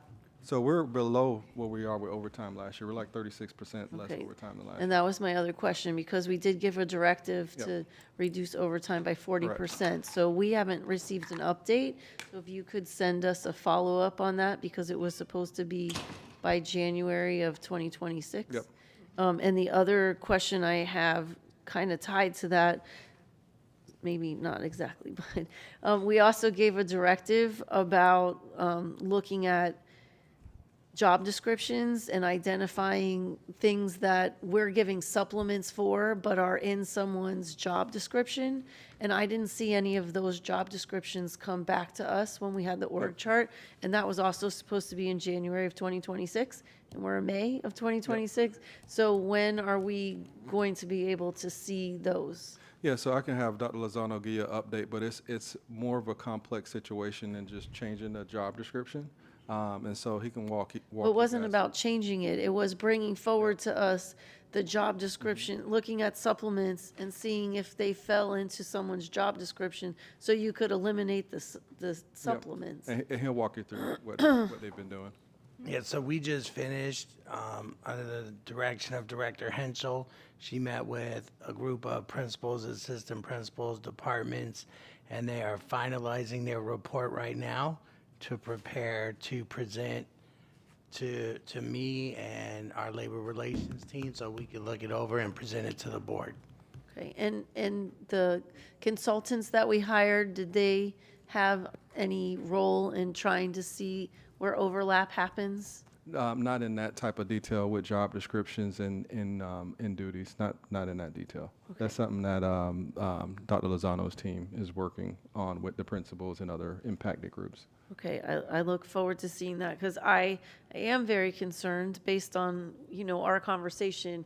It seems like there's a very good chance we drop under 3% because we can't control what we don't know until after it happens. So my last question is, what are we doing now to make sure that we are we requiring people to have pre-authorization before overtime happens? Because there's no way Yes. the CFO will know until a bill comes in, and at that point, we're going to be under 3%. No, yes, there's always pre-authorization. It's just controlling the burn, which we've done a good job in doing. We've down 36%. But again, we have every dime that we save is plugging the shortfall from loss of students from this current year. And also we have a lot of people, hence the downsizing of staff. We have more staff than our budget can actually support. And so hence some of the strategies to move into the next school year, but yes. So, just to be clear, if I'm a principal at high school A and I want to put in overtime for Susie, I can't just put in overtime for Correct. Susie. I'm going to have to get pre-authorization from who? The regional office. And how does the regional office get that information to this? Like, how do they say yes without checking with her first? How do they know that that's okay? The regional office goes through the ask and see if it can be supported, and they make a decision on a yes or a no. But the majority of the overtime isn't coming from schools. The majority of our overtime comes from operations. And so who do they have to get? Yes, they have clearance from their ultimate supervisor and up the chain, which Which they actually monitor. Comes from the budget office, a yes or no? Correct. They have their own budget people too in those Okay. offices. Yep. Because I just think it's really important. We No, got we- in this yes, because yes. we had bills left over, and all of a sudden it was like a balloon mortgage Yep. payment. And I really am very, very concerned that that's what's going to happen here. Thank you. Thank you. And just for the record, we are running a little bit late to start our public hearing, but I do want to dispose of this item before we get to that. Dr. Zeman? I'll be quick, Chair, in the interest of time, but to my countywide partner's point over there, there's a real risk of going under 3%. And I want to make sure that we're doing all the things that we can to not get there. To Ms. Hicksman's point too, though, there's, I believe, like a really need for internal controls on salaries that extend beyond what we do right now. So, Mr. Superintendent, in your scenario, you said a principal calls a regional superintendent. Does a regional superintendent have a budget for total compensation that they manage to? As far as total compensation of overtime? Total compensation. I'm looking for budget controls. So we got in big trouble last year because we went over budget limits by $75 million in 1 year. That added to the $80 million we had to find because of declined enrollment. That's a lot of money. So so we talked about this, and we said there would be no budget overages this year, but the budget documents and the burn show that it's very likely we're going to have budget overages on payroll, not just on overtime. And so I want to know who in your system is accountable to meet the budget allocation they've been given for personnel costs. Yep, everybody is accountable for that. But the last year's that amount of money of overages because of an allocation of funds that shouldn't have been allocated inside of our funds for district use. So that it wasn't because of the lack of controls for overtime at the school level or at the PPO level or at the transportation level. So, we're monitoring the burn. We've been monitoring that through a dashboard. We have constant communication and monitoring to put the brakes on the burn, to slow it down in some instances with transportation. You can't slow it down as tremendously as we want because of the shortage that they have, and they have people that are doubling back and working additional hours, and they actually have a good pulse on when they spike and when they're low.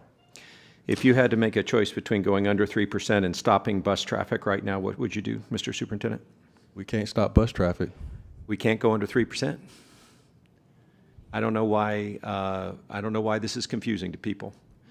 3% is an absolute statutory limit on our fund balance. We may not go under 3%.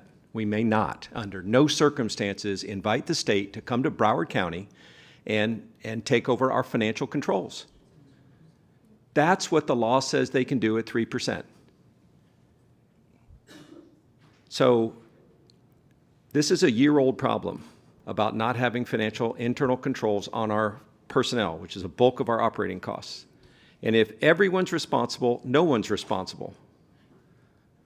Because nobody's going to sit on the front row or the second row. They're going to come after the board for not insisting that we have internal controls. That's our responsibility. And we're at great risk of going under 3%. So I would have a different answer about the buses. I would stop the buses. I would stop overtime. I would do whatever I had to do, but I would never go under 3%. And the board's got to wake up to this. You guys want to be on the board? I'll introduce you to the Department of Education on July 1st. We cannot go under 3%. This is a real, legitimate crisis. So I just am going to alert folks to this. I hope in 2 weeks we have like a real crisis response to this and that we're serious about it because when you get into the details of the burn, when you look at these reports, and this is just through March, but we're already a month and a half, a month and a week past that. If there hasn't been crisis response to this, then we really are at risk of going under 3%. And let me just ask you formally, Mr. Superintendent, in 2 weeks, can we have a response about internal controls on salaries so that we know who's accountable for overspending money that is salary money, so we know who to hold accountable on June 30th? Yep, absolutely. Okay, thank you. Because this is something I lay up at night worrying about, and it's going to land on the board's table. Not going to land on the superintendent. It's not going to land on the CFO. That's not, their responsibility isn't to make the authority decisions about how to do these things. But I'm very worried that we're on a train wreck, and I don't want our train wreck ending in Tallahassee. That's just not why I joined this board. So I'm curious what the detailed projection is in 2 weeks, Mr. Superintendent, and what actions you've taken starting tomorrow to make sure we do not fall under 3%. Thank you very much.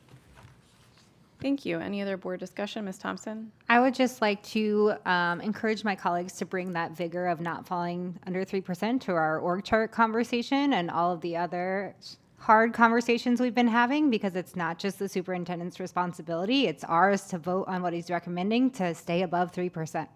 Thank you. Any other board member discussion? All right, all in favor of F2 say aye. Aye. All opposed say no. Item passes unanimously. We will now recess this regular school board meeting to convene the public hearing.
Welcome to today's school board public hearing. This public hearing of the School Board of Broward County, Florida for public comment on the world languages K-12 instructional and digital materials recommended for adoption in 2026-2027 is now called to order. To ensure a safe and productive environment, please note the clearly marked emergency exits. Do not block exit doors, and all attendees must be seated except for media. Once the room reaches capacity, attendees will be directed to the overflow area. If the fire alarm sounds, exit the room calmly, continue outside the building, and remain there until the authorities give clearance to return. Thank you for your cooperation. All please rise for the Pledge of Allegiance to the flag. I pledge allegiance to the flag of the United States of America and to the republic for which it stands, one nation, under God, indivisible, with liberty and justice for all.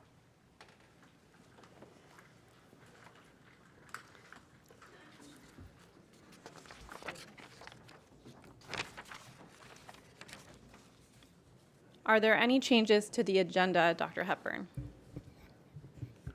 No changes to the agenda. May the chair have a motion and a second to close the agenda? So moved. Second. Moved by Dr. Zeman, second by Ms. Rupert. All in favor of closing the agenda, say aye. Aye. Those opposed, say no. Passes unanimously. May the chair have a motion and a second to move the items to the floor? So moved. Moved by Dr. Zeman, second by Ms. Hickson. We will now proceed with the agenda. Today's public hearing will operate in accordance with Florida Statutes 1006.28, 1006.28 in parentheses 3, and 1006.40. The purpose of this hearing is to keep the public and school board fully informed as to whether the district is using sound policies and practices that meet the needs of students and warrant public confidence in the district's operation. State statute requires that the public be given the opportunity to provide input to the adoption of the instructional and digital materials. Are there any public speakers? No registered speakers.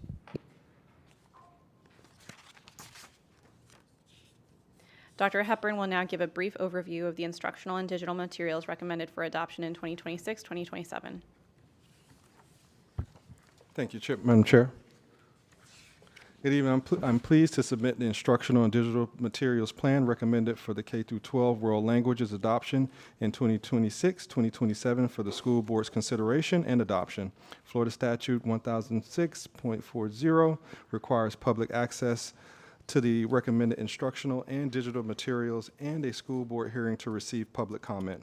Broward County Public Schools has the duty and responsibility to provide instructional and digital materials to support instruction. The materials selected must be aligned with the academic standards and reflect the most current information. Each year, based on the state's adoption cycle, district staff and teachers review instructional and digital materials for designated subjects and select the best suited materials for use. The subject area reviewed rotates each year, allowing the district to supply students and teachers with current materials. The selected adopted materials are generally used for 5 years. For the 2026-2027 school year, the designated subject area for review was world languages for K through 12. As the educational landscape continues to evolve, digital content plays an increasingly important role in teaching and learning. This is true of instructional and digital materials as well. Each recommended title includes digital components and interactive features to support student engagement and instructional delivery. Now, district staff from Innovative Learning will provide a brief presentation of the recommended instructional and digital material for the K-12 world languages adoption for the 2026-2027 school year. Following the presentation, staff will be available to answer any questions. Turn it over to staff. Thank you. Good evening. Dr. Wilson, Director of Innovative Learning. Okay.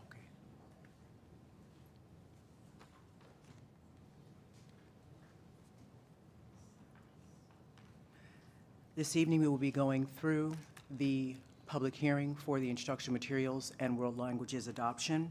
Again, the rationale for this particular engagement is to ensure that we are in compliance with state statute as it relates to the selection of our process for for materials for our students.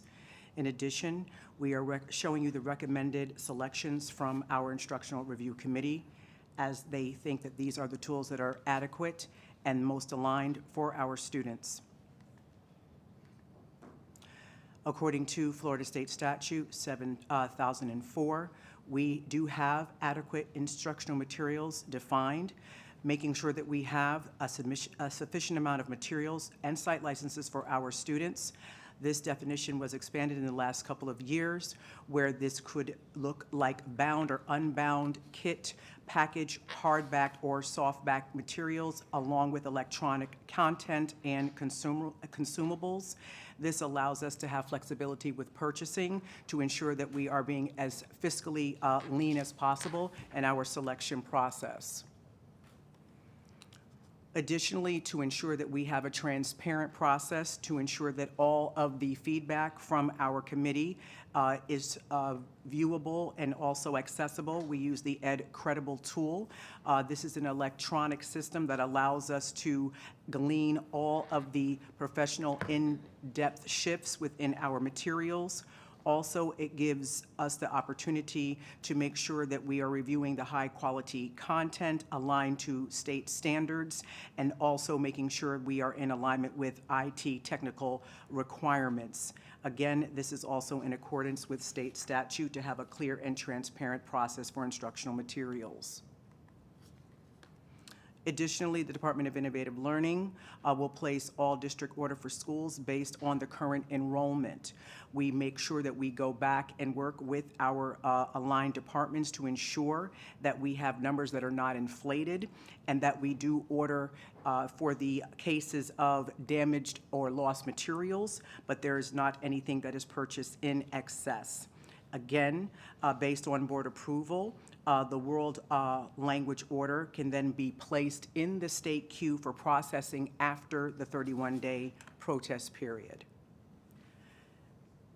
You will see on the next slide all of the items by category that we will be purchasing for this year and the cost of the adoption along with the vendor. Again, we have worked very closely with our appropriate departments that manage world languages and their subject matter experts to ensure that we are selecting, number one, the highest quality of materials, number two, making sure that they are statutorily aligned, and then, of course, in addition, that we are not being fiscally irresponsible in these lean times, so that we are in compliance with Florida Statute 7004. Again, as you see through the remainder of the slide deck, all of the other upper level instruction materials that we will be using for world languages, which will be inclusive of our ACE and IB courses. Again, these are the most sound prices that we were able to have in conjunction with our vendors, and also making sure we were fulfilling all of the needs of our students with an emphasis on pricing for digital content, so that we are not being over excessive and making sure that we are going into our digital age with our materials. And that would be the conclusion of the review of our instructional materials for world languages.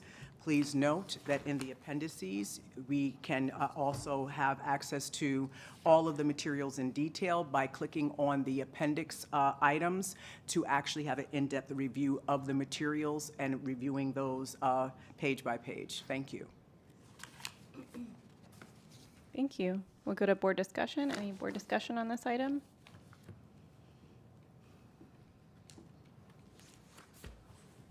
Ms. Bowman?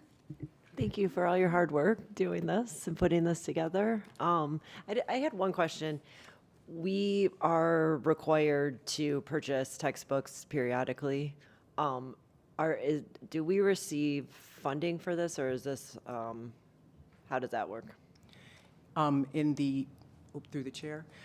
In the past, we did have state categoricals for instructional materials, which is no longer the case right now. So we have to basically work in conjunction with the CFO to make sure that we are budgeting for instructional materials based on the current enrollment. So that's something that we work in collaboration with the CAO, the department that is up for their adoption cycle, to ensure that we have that planned in the budget. But we're required to adopt new textbooks. That is correct. Every 5 years. We're not being funded specifically for this, but we're being required to. Yeah, every 5 years. Okay. Thank you, and thank you. I really appreciate the presentation. Thank you. Dr. Zeman? Chair, do you know if this is paid out of, just to confirm, this is paid out of our general fund, out of operating funds? That's correct.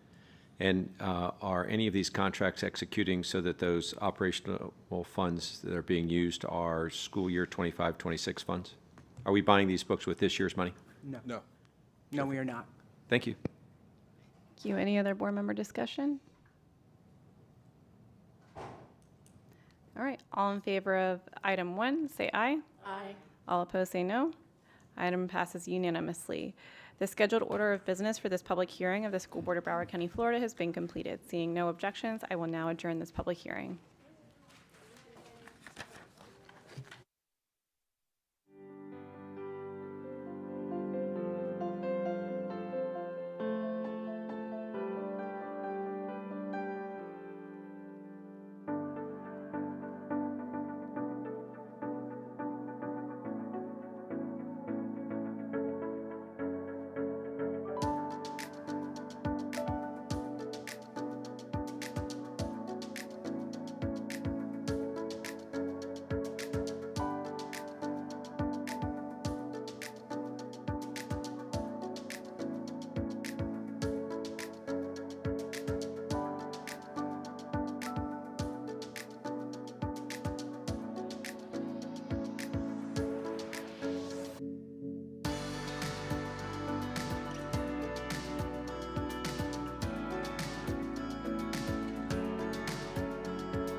All right, this regular school board meeting is now reconvened. Could I get a motion and a second on O1? Moved by Dr. Zeman, second by Ms. Hickson. Public comment on O1. One registered speaker, Dr. Natalie Lynch Walsh.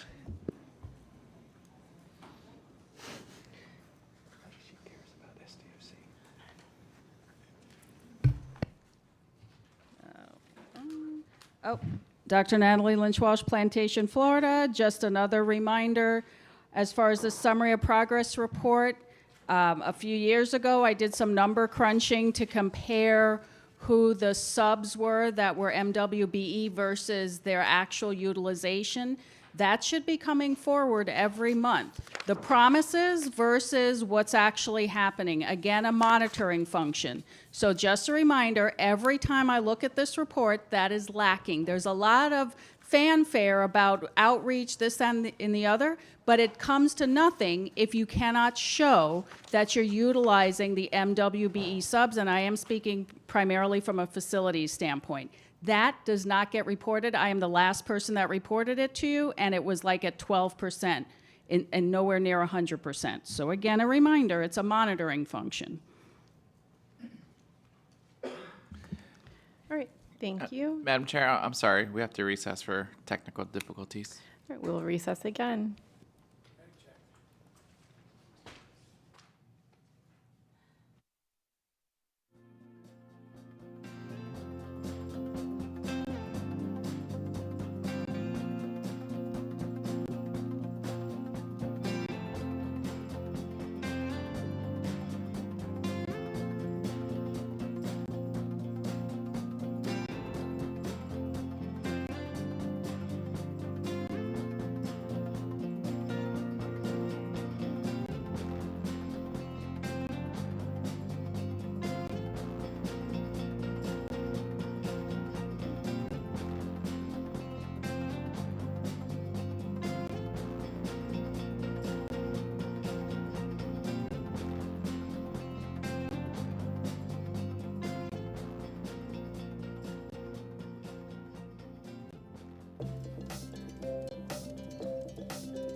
All right, this regular school board meeting is now reconvened again.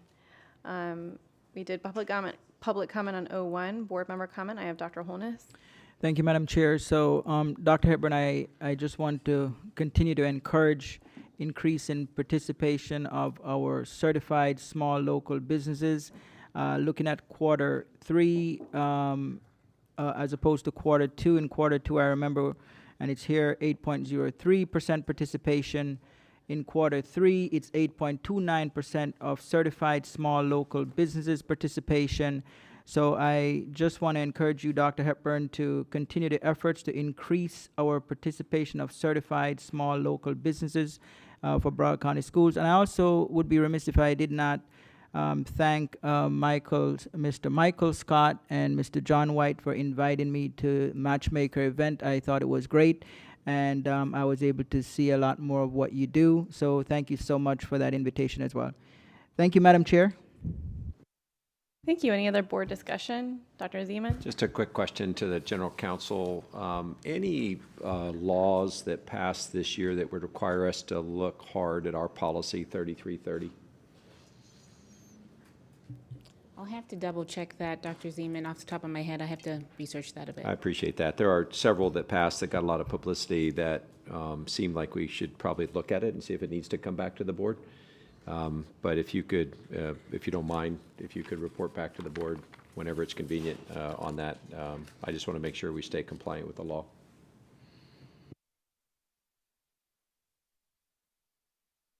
Any other board discussion? All in favor of 01, say aye. All Aye. opposed, say no. Item passes unanimously. Could I get a motion and a second on 02? Oh, can actually, without objection, can we pull 02 and 0015 together since they are companion? Oh, no, 0012, sorry. So moved. 02 and 012 together. Moved by Dr. Zeman, second by Ms. Rupert. Public comment on 02 or 0012. No, ma'am. Board member comment, Ms. Bullman. Thank you, Chair. I pulled this. I just wanted to recognize the great work of Trey Davis and his team for, when we were at the Community Involvement Awards last week, there was quite a presentation. The Microsoft reps were there. And so his work has gone beyond just procuring us software and hardware, but really doing some great making some great partnerships that are really benefiting our district and our kids in ways that I'm only learning about now, like beginning to understand. So thank you so much for all of your work on this, and I look forward to the fruits of your labor going forward. Thank you. Ms. Rupert? The superintendent answered my question. It was about funding. Thanks. Got it. Ms. Hickson, I have you on 0012. Yeah, I actually got my question answered, but I want to say thank you to Mr. Davis. Based on the answer that I received, he worked out a huge discount in this particular item that's here, even though it's a large number. And so I appreciate the hard work you did in getting this contract through. So thank you. Thank you. Ms. Thompson? I just want to echo my colleagues' thanks of Mr. Davis and his team for the discounts you were able to work on this and for the benefit you're bringing to the district. Thank you, Mr. Davis. Any other board discussion on 02 or 0012? All in favor of those items, say aye. Aye. All opposed, say no. Items passed unanimously. Could I get a motion and a second on S1? So moved. Moved by Dr. Zeman, second by Ms. Hickson. Public comment on S1. No, ma'am. Board member discussion, Ms. Bullman. Thanks, Chair. Just really quickly, I had the privilege of touring Sheridan Technical College 2 weeks ago, and I was able to see firsthand the addition of the Ford vehicles. So this is in addition to Chevy, Mazda. I'm trying to think of the other ones that they had. I can't remember off the top of my head, but it's quite a production that they have there. It's amazing. And so we're very lucky to also have Ford as the southern, on the southern part of the state. My family was always a Ford family, so appreciate the work that went into putting this together. Thanks. Thank you, Ms. Rupert. Thank you. My question was answered by our general counsel, but I do want to crow a little bit because my oldest son graduated from the Ford program and at Sheridan. So great program, great skills. So thank you. Awesome. Ms. Dupree-Bruno? No, we haven't. Okay. All in favor of S1, say aye. Aye. All opposed, say no. Item passes unanimously. Ms. Dupree-Bruno? Yeah, I just wanted to go back to O-1. Sorry, Dr. Zeman, I was not looking at the agenda item when you made the comment. There is a law that has passed. It's for municipalities and counties. However, there may be some impact to school districts, so that's something that I'm still vetting and will provide guidance to the board. I appreciate it. That's exactly what I was referring to. Thanks. Thank you. Now I will go to Dr. Hepburn for his superintendent's report. Yes, thank you, Madam Chair. I know we had a beacon. I'm going to queue you up in a minute, so give you a little time to get ready. I know we had a lot of time-certain items that got in the way of me giving a report earlier this morning. But first of all, extending our sincere appreciation to all of our teachers. It is Teacher Appreciation Week, and today is actually Teacher Appreciation Day. And thanks for all the hard work that you do for our students in creating those quality learning opportunities. Oftentimes, many of us on the dais used to be teachers, and some of us still are teachers naturally, and including myself. And, often our students, as they get older and pretty much grow up and go through their careers, and you bump into them in the grocery store or even when you're on vacation, and they point you out and they say, "Man, you changed my life. You remember me, miss? You remember me, mister?" And so those are those moments that remind you of your why. When it comes to education, the impact on one child is so great. It changes their trajectory, changes their community, and changes their outlook on life. So for that, we can extend our appreciation for our teachers 365 days a year. So thanks for what you do. So with that said, Beacon, if you can roll the tape for the highlights of the last month.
And that's it for my report. Let's make sure we finish off the year strong. Thank you, Dr. Hepburn. This will be the part of the meeting where we will consider all the open agenda items. The following open items have been identified for discussion. FF1, 3, JJ1, LL1, which we've already disposed of, MM11, 001, 2, 4, 6, 12, 14, and 15. At this time, may the chair have a motion and a second to pass the open items that have not been pulled for discussion. FF2, GG1, 2, JJ 2, 3, 4, 5, 6, 7, 8, MM 1 through 12, 003, 5, 8, 10, 11, 13, 17, and 18. Second. Moved by Dr. Zeman, seconded by Ms. Rupert. Ms. Bowman? We pulled MM11. Oh, you did? Wait, sorry, did I say MM1? So yes, I misspoke. So MM1 through 10, and then MM12. So MM11, we've disposed of 0012, yes. All right. Motion made by Dr. Zeman, second by Ms. Rupert. Are there any registered speakers on the items not pulled for discussion? One registered speaker, Beth Rosenthal for MM1. Beth Rosenthal. Okay. All in favor of approving the open agenda items that have not been pulled for discussion, say aye. Aye. Those opposed, say no. Items pass unanimously. At this time, may I have a motion and a second on item FF1? Second. Moved by Dr. Zeman, second by Ms. Rupert. Public comment on FF1. No comment. Ms. Hickson? Thank you. As I like to do every month, want to thank our grants team. So this month is actually a really big number for grants. It's $22,241,128.84. 20 million of that goes to Head Start, which is a phenomenal program. About 1.4 million went to school hardening. And there's 420,000 that goes for VPK summer. So thank you for all the hard work that goes into especially the Head Start grant program. That is a huge federal grant that we know helps our students to be prepared to go into kindergarten. So thank you to everyone who puts all the hard work into the grants. Thank you. Any other board member discussion? All in favor of FF1, say aye. Aye. All opposed, say no. Item passes unanimously. Could I get a motion and a second on FF3? So moved. Moved by Dr. Zeman, second by Ms. Rupert. Public comment on FF3. No, ma'am. The next public comment would be 0014. Okay. Board member discussion. Dr. Zeman. Thank you very much, Chair. The program that is in this item is a wonderful couple programs. It's a $1 million grant, almost just over $900,000. The goals of this program include improved attendance, improved behavior, and improved academic performance. I just would like to ask the superintendent to capture some data on those three things. Right now, we're collecting data on participation and things like that, which I find is wonderful. But given that we're getting almost $1 million and going after a population that's appropriate for these kinds of programs, I'd love to get a mid-year and an end-year report on attendance, behavior, and academic performance, which is the intent and goals of this program. Thank you, Dr. Zeman. That's noted. Thank you, very much. That's all I have, Chair. Thank you, Ms. Thompson. I was just going to give a shout out to the partnership. I think this is a really good program, again, especially as we are looking at reduction in this kind of staffing. So good job, BEF and our staff. Thank you. Any other board member discussion? Ms. Rupert? Right?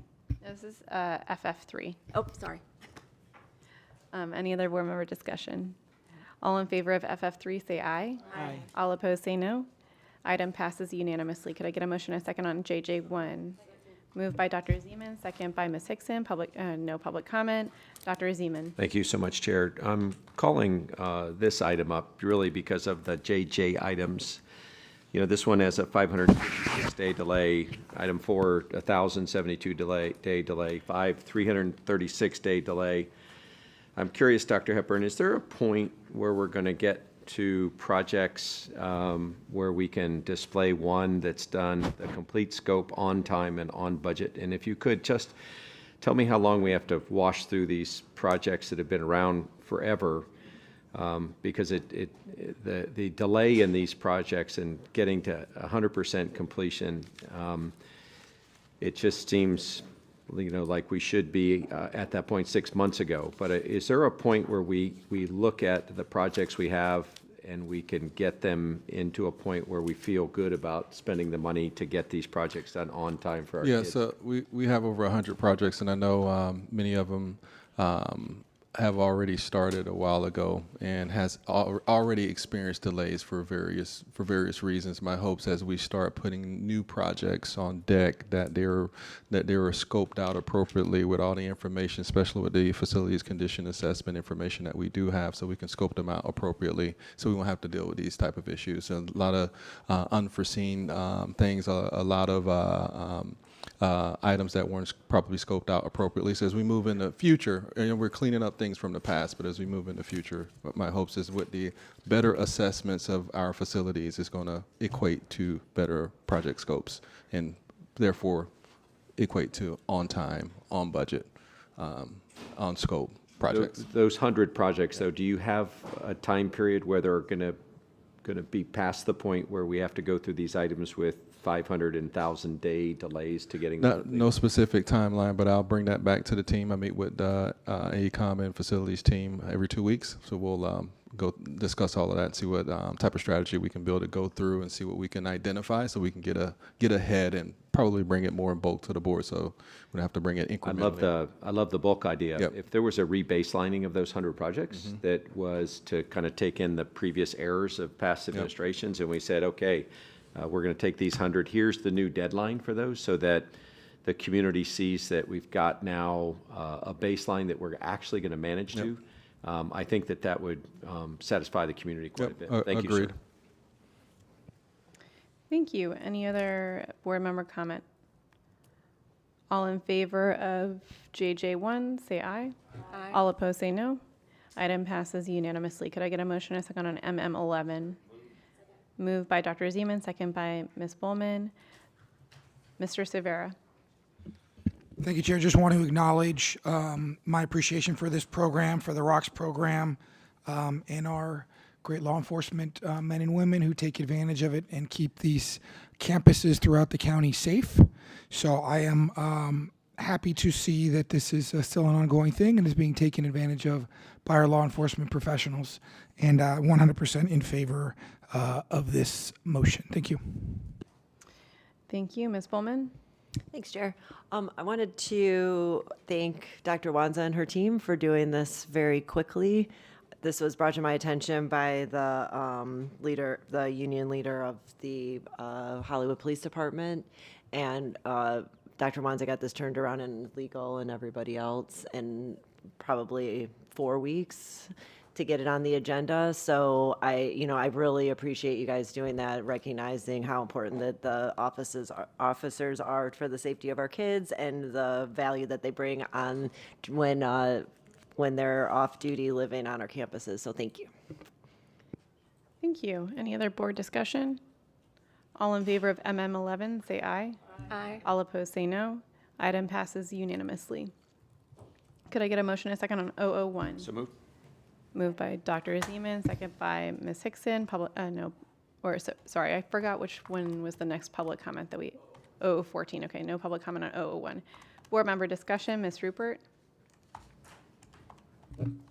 The superintendent gave me the answer for 001 and 002, so thank you.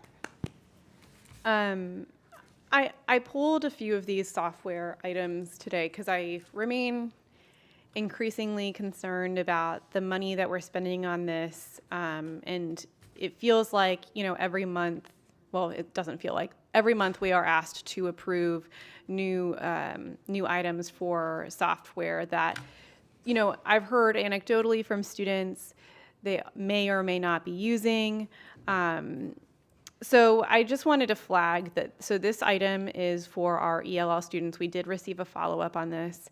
I want to point out that last month we approved an item 006 for Amira Learning, which is for dual language, which is obviously different from an item or software for our ELL students. But this item is for $640,000. The items that I pulled today, so 001, 2, 4, and 6, total $1,968,697 of software for teachers and students. So that's almost $2 million today just on software for teachers and students. I'm wondering, we're being asked today now to approve more software for dual language ELL and then CTE and career pathways and workforce education, which I'll get to in the following items. But I'm wondering, I know that like with the org chart changes, departments were directed to reduce positions by 10%. I know schools have gotten a directive that they need to reduce budgets by 10%. I'm wondering if we've done that same kind of reduction on the software that we're purchasing. The answer is yes. I know last year and even this year, Dr. Cohn and his team have gone through and reviewed all software, made decisions of what to purge or what not to renew for certain software. And most of these, correct me if I'm wrong, they're not new. They're just renewing a contract renewal or a contract extension. And then some of them are paid for by grants and not out of. So we're conscientious about what is being paid for out of general versus what's being paid for out of grant. So I appreciate that that a review was done last year. I'm wondering, is that review on, do you have, when is that review scheduled again? Actually, this month, we're going through budgets again and the defense around what we need and why. Okay. I'm wondering if you could provide us with a follow-up then of software that we have purged that we decided was duplicative, I guess, over the last year. I know that you did provide us with a financial document that did, demonstrate several $1 million of savings on software, but I would really like to know which programs we've purged, and then I guess if you could provide the board an update on the review that you're doing this month as well, that would be helpful. Any other board member comment, Ms. Rupert? On that same vein, I know this sounds simple, but we should be asking our teachers what programs that they actually use that they find are effective and how much learning gains they're getting or not gaining. I think it's very interesting to go into a Starbucks and you overhear groups of teachers and some of them are like, here we go again, don't like this program, I wish I didn't have to do this because I know that I could do it better myself. So we need to actually focus in on what we're doing, listening to our teachers and our students, because spending millions of dollars on this, when we all know that the number one reason that we are an A district is the instructors in the classroom and the school personnel. So I would love that would be part of the process for you, Dr. Hepburn, is that what are the teachers utilizing, what can they do without, and especially for the students. I think that would be a companion to what Ms. Leonardi is saying. So thank you. Thank you. Ms. Hickson?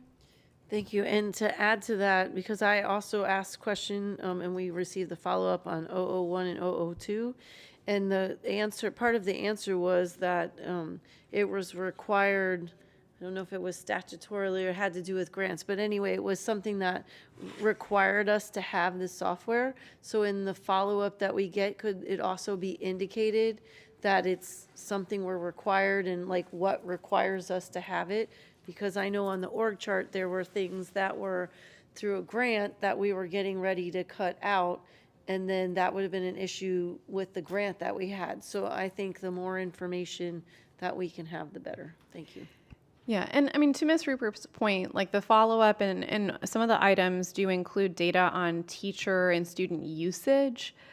But like I continue to say, when I was in the classroom, I was directed that I had to use certain software, certain programs because people at the district were paying for it. So it wasn't like I found it helpful, and this was, 6 years ago now. So I can entertain the idea that things have changed, right? But I do want us to be very strategic and mindful that just because people are using it, it doesn't mean that they want to use it. And again, like we just in the roundtables that I had with the middle school students 2 weeks ago, they were saying about certain programs, not the one that's before us right now, but they were saying, yeah, like my teacher's giving this because they feel like they have to, not because they think it's valuable. So I just, I think I'm trying to work my head around a solution to this issue and make sure that we're not replacing teaching with, screen time.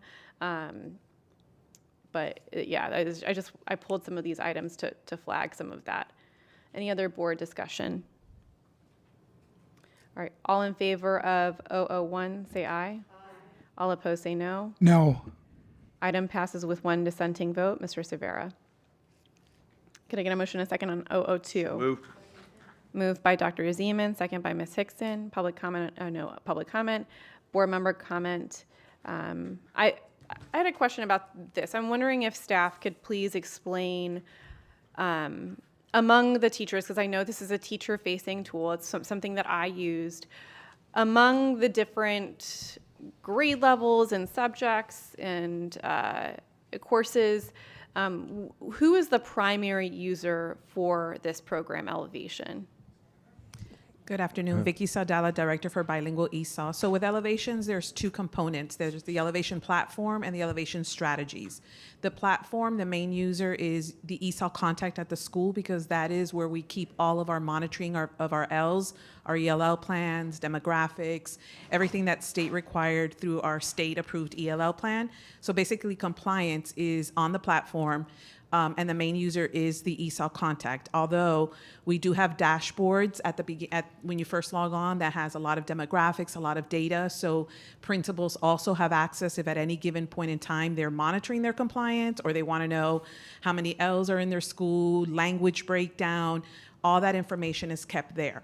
The strategies component is open to every single teacher, including staff at the district level. So we work closely with all my colleagues in academics, math, science, social studies, elementary, secondary learning, to ensure that that staff knows the purpose and how they can use Elevation strategies when they deliver their own professional learning for their specific content area.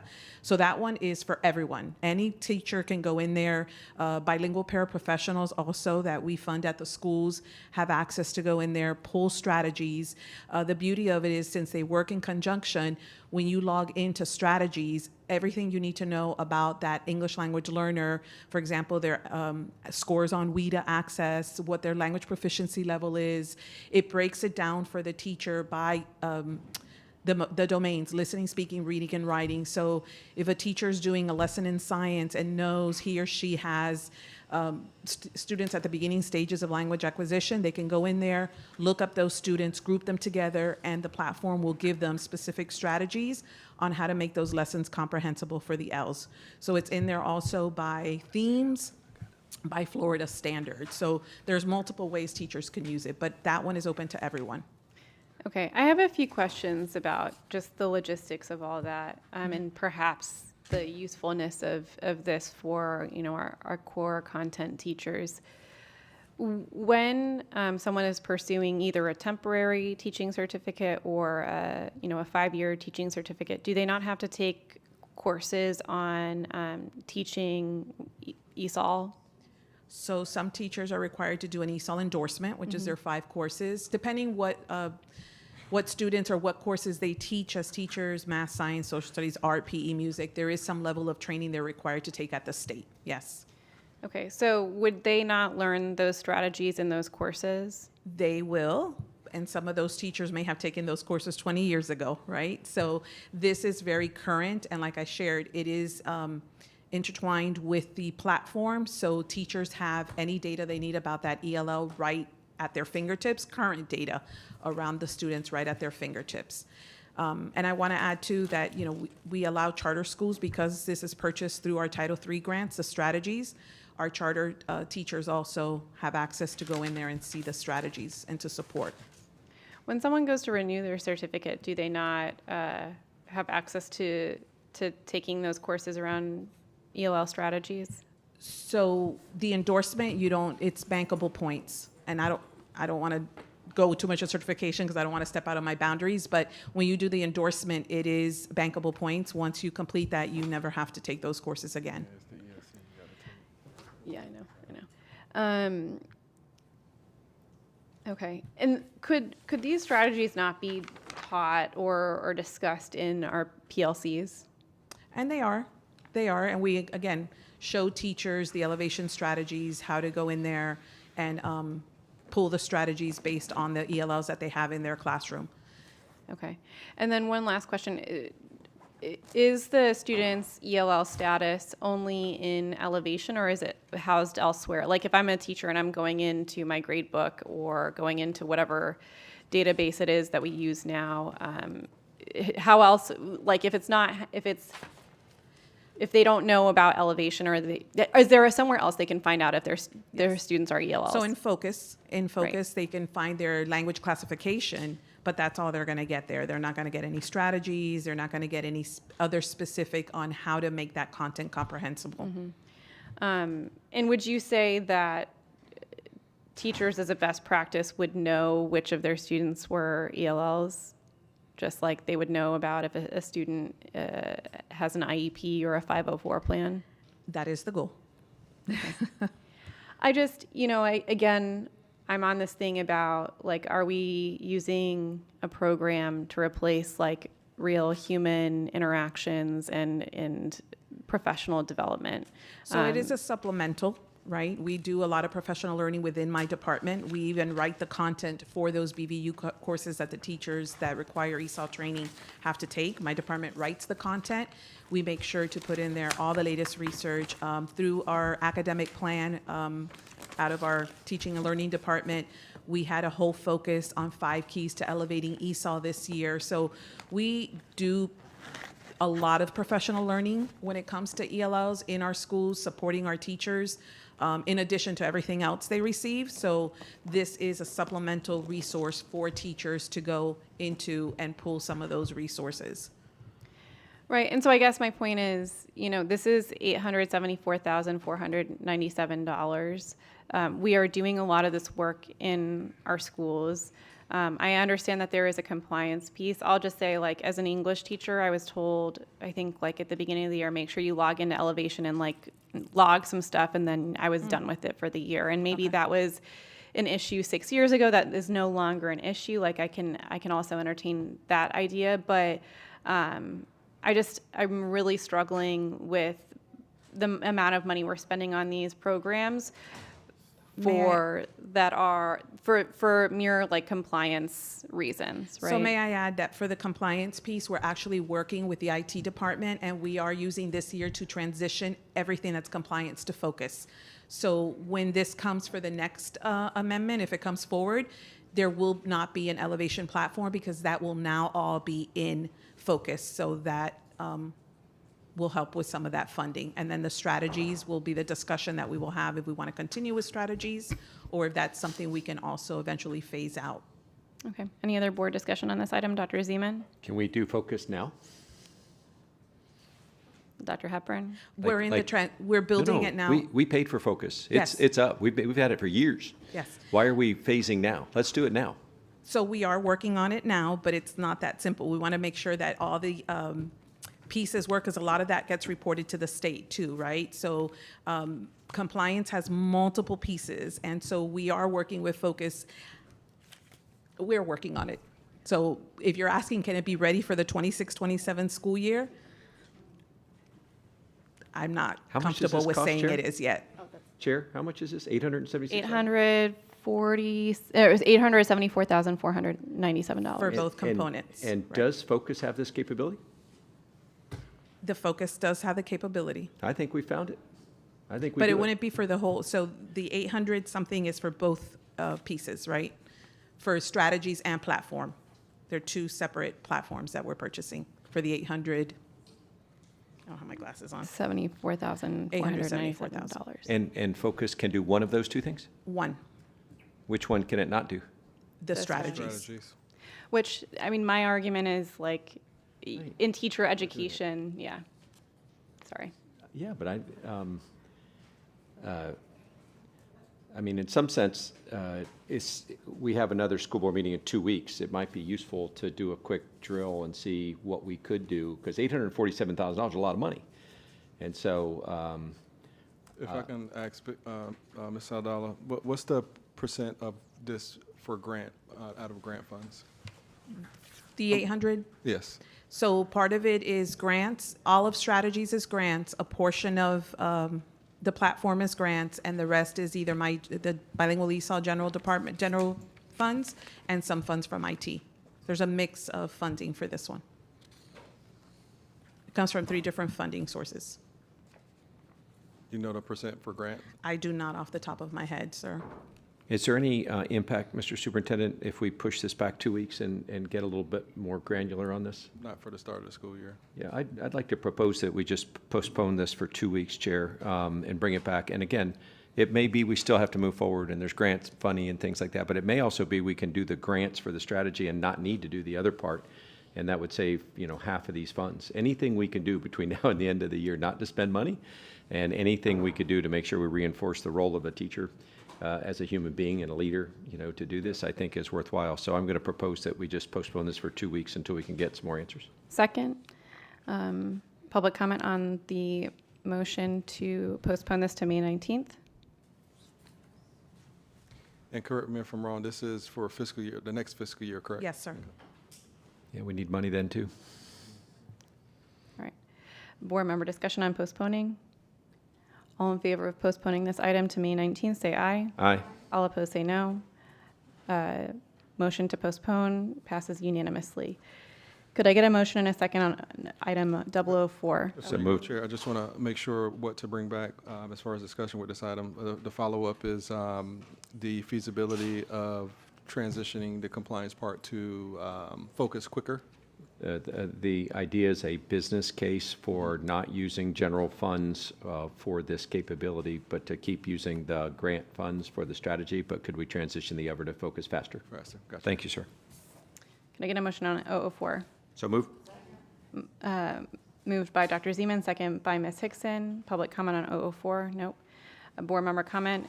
So again, so this item for career pathways is $70,200. I requested a follow-up that I handed out to everyone. I just want us to be aware that we spend $3.3 million just on CTE software. And so I guess my question is, have we done an analysis on, well, no, I mean,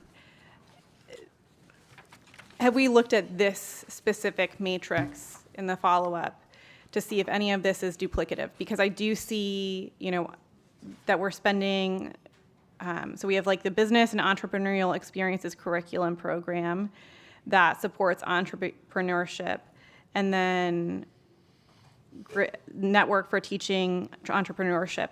They both support entrepreneurship programs, different grades, but I'm wondering, it just feels like such a hodgepodge of programs. Have we done an analysis of this particular set of programs that we purchase? Yes, the answer is yes, and Ms. Formosa can come up and provide some details.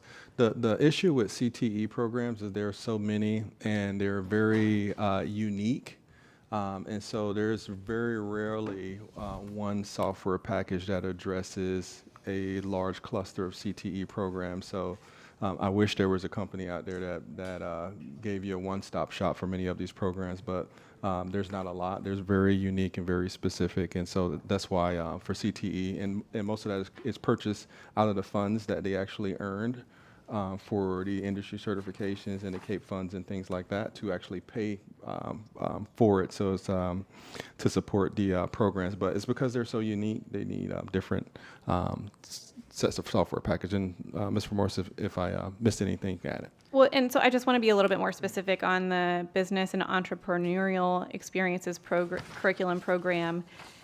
That one only supports entrepreneurship for grades 7, 8, 11, and 12. But then the network for teaching entrepreneurship supports grades 6, 9, and 10. I'm confused about why. Please stay on the line. I'm confused about why each software only supports those very specific grades. It seems strange that, the first one would only support 7, 8. They would skip 9, 10, go to 11 and 12. So those two vendors actually work together and have developed different platforms, different curriculum for different grade levels. We do support 50 different CTE pathways, and 100% is paid through either CAPE funds or grant funding. Okay. And help me understand, like the CEV multimedia, which supports culinary arts, and then we're also paying for National Restaurant Association solutions for culinary arts. Yes, so that supports actually two different industry certifications. So CEV supports food safety and science, whereas National Restaurant supports ServSafe, and both are recognized by industry. Okay, and that brings me to another issue that was raised to me recently. Dr. Hepburn, you mentioned like the CAPE funds. Does the district take a portion of those funds, or do those all go back to the schools? It goes back to the programs that earn it to support the growth of the programs. All of it? I'm pretty sure all of it. I don't know if that's part of the 10% or 20% holdback for CAPE funds. I know acceleration funds when it comes to ACE, AP, IB, there's a holdback, but I'm not sure about CAPE.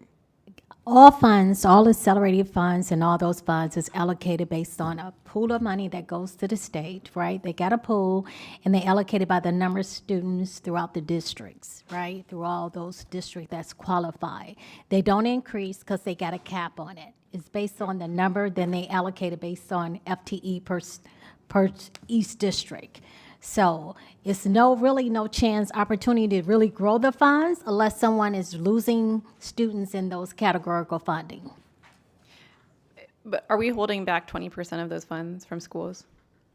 No, the problem is that we have allocated a budget based on the resources we receive, right? And we've been allocating out of the general fund based on board directions and, administrative directions through our fund balance. So we have not held back any of those funds. And that's the problem. Those funds are not, they allocated to support the students, but at the same time, if this district has a habit, they're not categorical funds that you have to really reallocate the next year. They're not carry over for the next year. And we've been carrying them over every year, and that's why we're in the position, one of the reasons why we're in the position we're in now. Any other board discussion on 004? All in favor of 004, say aye. Aye.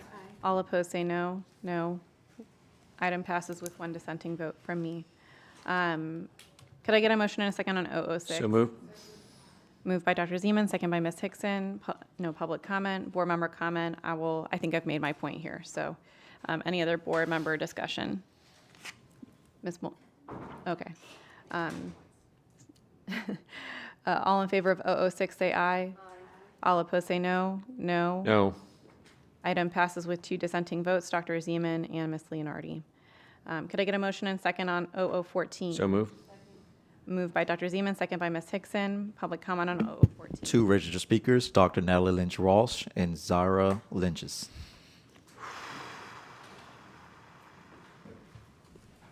Dr. Natalie Lynch-Walsh, Plantation, Florida.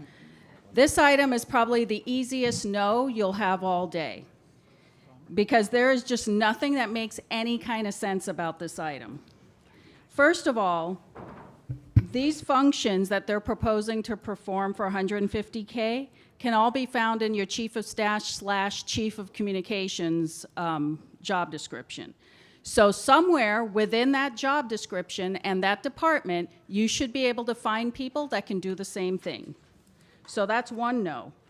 Then how it says that it's in the budget and $150K for 2 months, but then next year is 8 months. So based on my experience with Broward schools, here's what'll happen. They will blow through the 150/176 students this year, and then next year come back for more money, because the math isn't mathing here. And then finally, this is a piggyback from Houston. The last piggyback you had from Houston was the needs assessment from 2014. Now, the first question that one should ask if you're preparing a board item that's a piggyback is demonstrate to the board that there was a return on investment for the original contract. So I thought, of course they've done this. And I went to look to see the increase in enrollment in Houston Independent School District. You know what? It's continued to decline with this company there. which suggests to me as a reasonable person that it's not effective what they're doing. There's no return on investment. Every penny counts with this budget. $150,000 could be spent on people, since you're having to cut people, or something that directly impacts kids. You can get this done a different way. This is not financially responsible, even though it's only $150 right now. It's just not, it doesn't make any sense to spend $150K on something you can do in-house or done differently. Thank you. Next speaker. Zyra Lenches, Deerfield Beach. I don't think you should spend any money to try to get children back. I don't think you could get them back this way. I think the best way to get students back is behavior, the same kind of behavior teachers expect in the classroom. You know, people have expectations of you all, and I think that's the only way to do it. I know it's hard to hear, and I know nobody wants to hear these narratives, but until there's accountability, in Spanish we don't use that word other than in accounting. We use the word responsibility. Until people take responsibility, I don't think you should even worry about where the kids are. Worry about the kids you have, because they may go. Thanks. That concludes our registered speakers. Board member discussion, Ms. Bowman. Thanks, Chair. I was wondering, is there any kind of guaranteed return on this investment that we're getting with this contract? If they don't get the students and stay for a certain amount of time, they don't get paid. So there's no out-of-pocket cost to the district initially until they actually find a student and the student stays for, and Mr. Sullivan can give you the specific amount of time that they have to register and be in our system before they actually get a portion of the FT, which is, I think, $850. So there is no payment from Broward County Public Schools in the initial. We're not paying $150,000 up front. You don't get the kid. That's the cap of what they would Correct. earn. That's the cap that we're saying that you would receive from us. Is there a limit to how many students they can bring in? Go ahead, Ms. Sullivan. Yes, it's 100. The cap is 150. I'm sorry, the cap is 150,000, and we pay them $850 per student that they recruit. So that would equate to 176 students. But again, as the superintendent said, if they're not successful, they don't get paid. Also, we wanted to ensure that the students were there for the FT count. So if they're not if they register, don't stay for that October count, they don't get paid. They must not only register but be in our system when we do the October count. And how does that, if we're paying $850 a student, how does that kind of affect our bottom line? Because then we have to educate the students. So we get about $9,000 plus or minus per student. So we're paying a very small percentage of that to help with student enrollment. And is it a one-time payment? One-time payment. And again, they only get paid if they're successful. If they bring nobody, they get nothing. And how are we tracking who brought, how are they proving that it was their efforts that brought the student versus? So they got to give us the name of the students that they're registering, and then of course we would match it with our student registration. But do they have to demonstrate some kind of like advertising effort or? Yeah, so they're going to use a multitude of ways to do it. So we'll provide them with some of the withdrawal contact lists. They'll reach out to new families in the area, and also they'll do some door-to-door knocking and some phone calls as well. Okay. But again, they're motivated because if they don't register the student, they don't get paid. Okay, thank you. Thank you. Mr. Cervera is not on the dais, so I'll go to Ms. Hickson. Thank you. That was one of my questions, and just wanted to point out that there's no prepayment. They only get paid if someone comes. The other question is, is this a company? How did they come recommended? Have they done it before? Have they been successful? Could you give us a little background on why this company was selected? Through superintendent, yes. So they've worked in several districts, including in the state of Florida, and the piggyback in Houston made the most sense in terms of what we were looking to do. And also we negotiated a lower rate as well, negotiating with them. And again, if they're not successful, they don't get paid. So we feel comfortable utilizing a different method as we deal with loss of enrollment. If it doesn't work out, it doesn't cost us a cent. And I appreciate that. You know, we've talked about different ways and thinking outside the box. But is it possible for you to tell us, you know, what districts they were in and what their success rate was, or how many students they brought back? That would be great information to have. You don't have to do it today if you don't have it. I can name some districts if you like. They've worked in Miami-Dade schools. They've worked in Hillsborough, Denver schools, Memphis schools, Detroit schools. And there's a variety of other school districts as well. It's actually page 41 of the agreement. Thank you. Thank you. And I've been informed that Mr. Severa is online. Mr. Severa? Thank you, Chair. I'm not supporting this. I think we have enough people within this district that can do this in-house, and we should not have to spend money on outsourcing this to any company. Thank you. Thank you. Dr. Holness? Thank you, Madam Chair. Board Member Hickson's response was satisfying for me. Thank you. Okay. Ms. Rupert? Thank you. I'm not going to be supporting this, but it's actually an interesting story. I received several letters from social workers, and their particular conversation was about this item, and they reminded me that during COVID, social workers were given the names and phone numbers and contact information for our students that were at that school, and they knocked on doors and they made phone calls to actually re-enroll the students. And these social workers said that it's part of their job.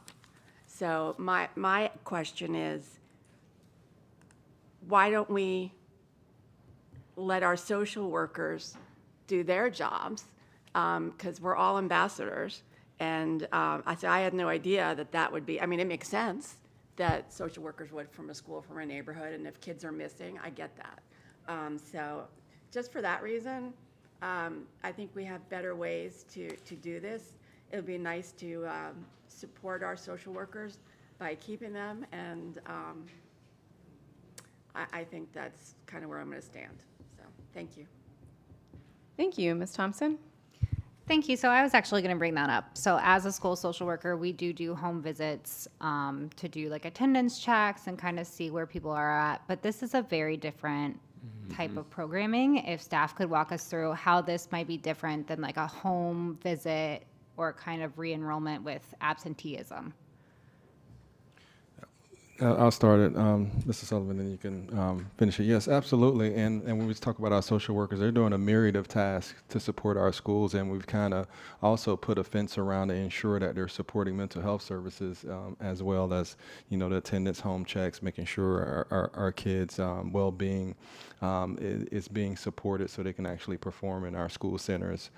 So this is, like I said, this is different. This is something about going out, recruiting kids that have disconnected from us for whatever various reasons, or taking advantage of different options around the district, and also assisting with recruiting as well. And you know, a lot of school districts are leveraging these opportunities now to add to their repertoire of gaining students back. We just can't depend on one or two strategies, whatever additional strategies that's at zero cost to the district initially up front. And I see it as a small investment in gaining back a large amount of FTE that could potentially be in our district for years to come. Mr. Sullivan, if you got any additional information you want to provide. No, sir. I think you answered it. So I would just like to say, like, if we had one social worker per school, like, that would make sense to re-enroll the people who are leaving to a point, but we also want them to focus on mental health. I would also like them to be able to run groups. Like, there's other things that school social workers can do, and this company is actually skilled and has a proven record. So one of the groups they're in is in Orange County. They last year managed to recruit almost 2,000 new students, which brought in almost $2 million of revenue to Orange County. We're also getting a better deal because their contract is $935 per student, and we're $8 something. So $850. $850. So we're good negotiations team.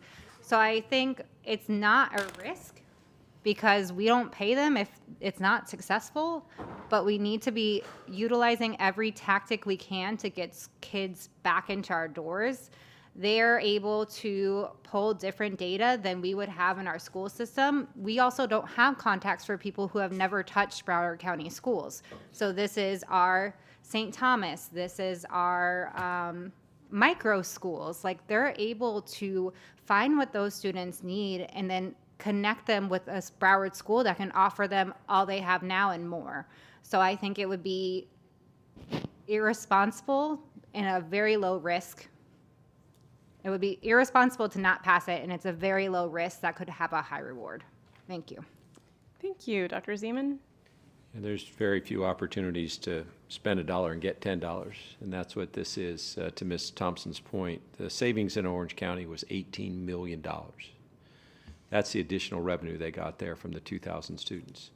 And they had a little bit higher price, but still you're paying $1 to get $10. In a lot of cases, the marginal students in a school actually don't cost anything because you got a teacher with 20 students and a cap of 24. So the first 4 students really have no additional marginal cost, but they do give you 4 times, the FTE level. So this is a really great idea. This company has worked in over 100 districts. I mean, this is not, a fly-by-night company. I'm really impressed that you got them down to $850. I wish I was that good of a negotiator, Mr. Sullivan. I'm very, very proud of you. I just want to make one motion, though, because $150,000 gets us to 176 students, right? And that's a nice start. But Broward County is a big place, and I want them to have big goals. So I'm going to make a motion to put a cap on this at $1.5 million.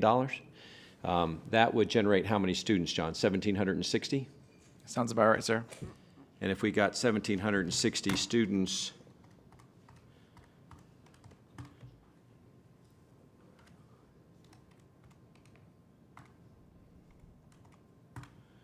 that would generate $15.8 million.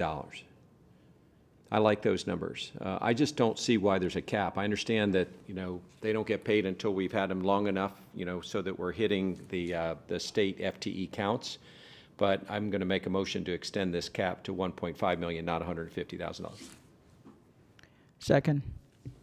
Motion made by Dr. Zeman, seconded by Dr. Holness. Public comment on the motion? Dr. Natalie Lynch Walsh, Plantation, Florida. So I'm going to make a prediction. I get that they don't get paid unless the students stay past the FTE count, but given the 14 plus years experience I have with this district, the devil is always in the details. They're going to find a way to get paid regardless of whether the kids are here or not. This is BCPS, and I have not seen very many bits of evidence of monitoring, tracking, verifying. That's one of the biggest weaknesses this district has. So the idea that they would not get paid is a real concern. I mean, it's better than them getting paid up front, but the idea that if you then audit this, that they're not going to find that there are kids that they got paid for that were gone, I'm going to predict that that's what's going to happen. I don't have an objection to you upping the number, but you have to monitor this, or else you will be paying for kids that they did not actually bring you or keep.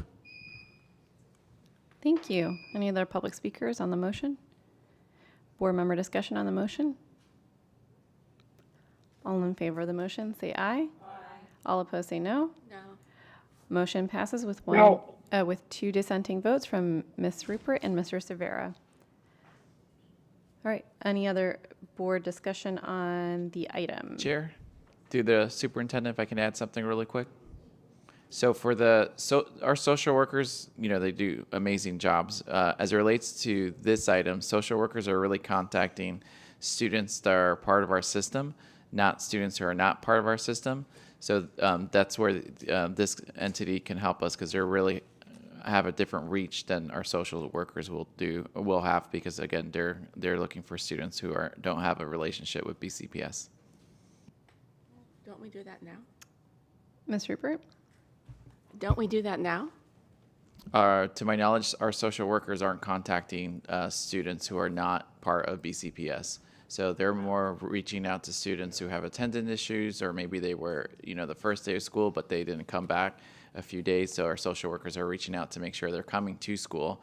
But to my knowledge, I don't think our social workers are contacting new students and to recruit them outside of BCPS. So you're telling me that we don't actively try to get kids from St. Thomas, Pinecrest, et cetera, North, whatever it's called, North Broward Prep? So we've done targeted ads in social media, but that's not our social workers. No. I'm just going with the train of thought that you said, that we don't go after those that we haven't had here. I'm saying social workers. Yeah, Then I asked, what about us? And you're correct, Ms. Rupert. We do targeted ads and things like that. But as I said before, this is one more strategy in our toolbox to help bring more students back to the district. Interesting. Okay, thank you. Any other board member discussion? All in favor of 0014 say aye. All opposed say no. No. Item passes with 2 dissenting votes. Ms. Rupert, as amended, thank you. Item passes as amended with 2 dissenting votes from Ms. Rupert and Mr. Severa. Could I get a motion and a second on 0015, sorry. Moved by Dr. Zeman, second by Ms. Hickson. Public comment on 0015? No, ma'am.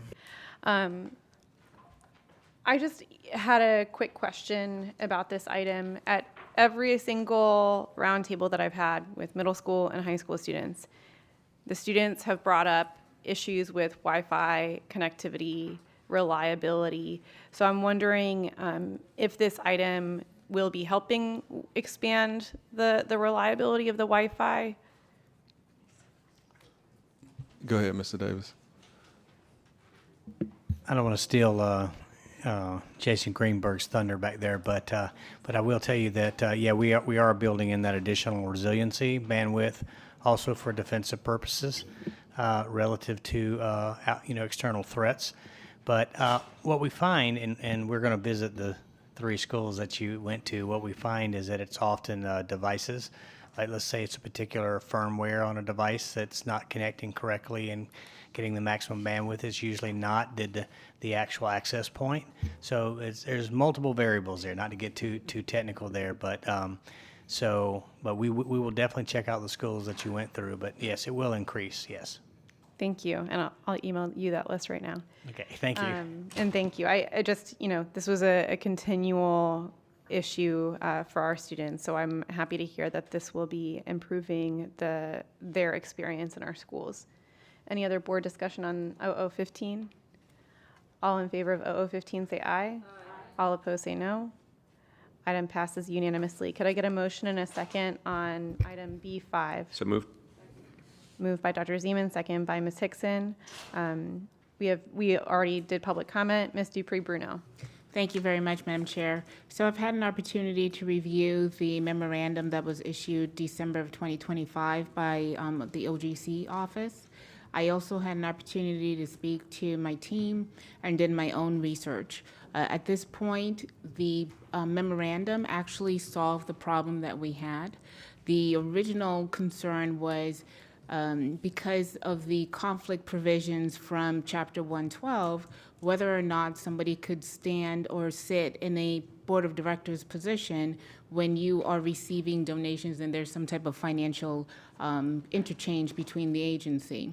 The cure, there's a question as to whether or not that is even a conflict because the person is not getting compensated. However, the OGC office did recommend a cure as well, which was to create a unity interest between SBBC and the nonprofit organization, because there are some Commission on Ethics opinions that would allow and cure whatever that conflict may be. So that's exactly what transpired. The BBHC created an actual position on their board that needs to be filled by a local government entity, and they've invited the SBBC to sit in that position. And of course, the person who will be sitting in that position will not be compensated. And this creates a unity interest and cures the conflict. So I'm okay with moving forward with that particular memorandum. All right. Any other board discussion on B5? Dr. Zeman? You were on that board, Ms. Hickson, and there has been a cure to it. Did you want to continue on that board, or are you happy to let our great No, social I'm worker happy take over? I'm happy to let Ms. Thompson take that Terrific. position, but Yeah. thank you. Thank you. Great. Any other board discussion? All in favor of B5 as amended, say aye. All opposed, say no. Item passes unanimously. Ms. Dupree-Bruno? But we still need to have the formal appointment by the board. I believe Dr. Zeman made a motion. Oh, you did? Okay, Yeah. perfect. Yeah. Thank And you it so much. passed. Thank you. Okay, thank you. All right. Chair, I have something at the end of the meeting whenever Yep. you get there. So I was going to ask at this time, do any of my colleagues have any update or student successes to bring forth? Ms. Bowman did ask first, Dr. Zeman, so Ms. Bowman, and I'll add you to the list, Dr. Zeman. Thanks, Chair. I have a motion that I wanted to. I can't hear you. I have a motion. Okay. Ms. Dupree-Bruno? She told me it was okay. It's a live meeting. She can do whatever she wants.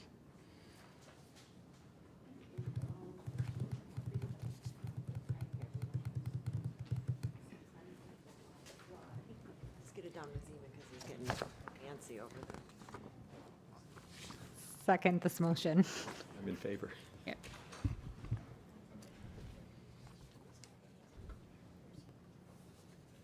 And this is not a motion that, through the chair, that is an agenda item. This is more of a procedural administrative item. Okay. Ms. Bowman? Okay. I'll just read my motion.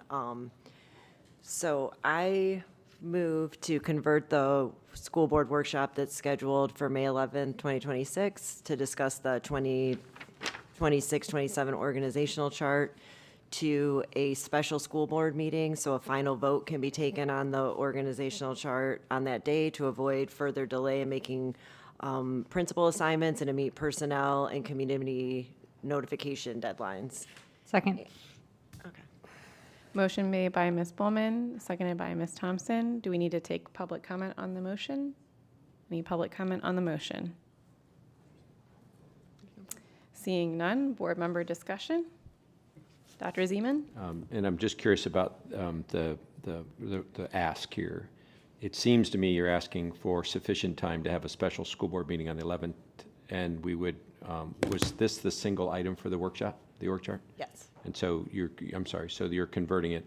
And it would still start at 10 o'clock then on the 11th? You're not interested in changing the time? Right, this would Wonderful. just avoid us having to extend Brilliant. the Yeah. district's planning for another week and put us on Amen. the Let's do it. Ms. Rupert? Ms. Dupuy, I'm sorry, Bruno. How would this affect people's, people having the opportunity to share and work through conversations and the board? Because we do have much more leeway in a workshop. I would actually prefer if it was a workshop with a special school board meeting right then and there after we get done discussing it. Because otherwise, I think it curtails some of the public input that they would not be afforded if it is just a school board meeting. They can't talk as much during a school board meeting as they can during a workshop. They have a little bit more leeway. I'm not sure I followed. It's going to be, so in my experience, I've had this in the past where there may be an item that really needs to be flushed out by the board and have some conversation and staff comes in and does a presentation, but because there needs to be a vote, it's an actual meeting versus a workshop. So the public still has an opportunity to make public comment during a meeting. That's not going to change. So explain to me, Ms. Rupert, the concern, because maybe I'm missing something. I feel constrained, and I feel that there would be a time constraint. People are preparing now for a workshop, and they're doing all their stuff. They're getting together, and then here we are at the end of a meeting, and there's no public in the audience, and that we have this, and no way am I saying that was inappropriate or not the right thing to do with for my colleague. Absolutely, 100% yes. But I don't think the public really is getting an opportunity to even weigh in on this. So it would be my preference that it's a workshop with a time certain, and then we go to a special school board meeting. That would be me. So, I don't need to harangue everybody. That's just my preference. Okay, Ms. Thompson? I'm in support of moving this. I had a lot of concerns, especially in my district where we are closing schools, about the principal assignments, and that's what my community wants, is kind of all these things resolved. I think because people already knew we were going to discuss the org chart at the workshop, they should be prepared to make public comments. And so I'm fine with the format as is. Ms. Bowman, was there anything you wanted to add? Is there any, I mean, I kind of skipped over you at the beginning. My apologies. Oh, no, that's fine. I mean, the purpose of this is so that we can, as a district, continue to function the way we're supposed to, because we technically should have passed the org chart last week, and so this will put us back on track so that we're not, so that they can identify the principals and everyone can make their preparations for next year. Thank you. Ms. Hickson?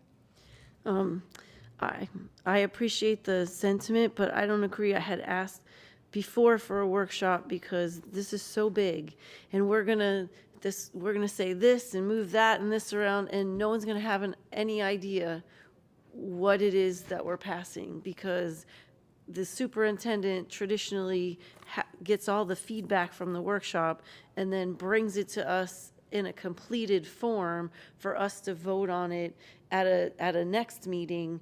And I think this is going to be more chaotic, because how will we know what it really, we were confused from the last workshop, which was why we asked to have another workshop. And I just don't know that we would be sure that we were capturing everything if we didn't see it in the org chart format before we went to voting again. So I don't agree, but I had a question about the principal assignments and stuff. How is the org chart going to affect that? The org chart shouldn't have anything to do with the principal assignment. It does. A lot of Why? positions are we have principal openings. We have certain shifts that'll be made. So a lot of the steps are predicated on next steps for principals and other roles.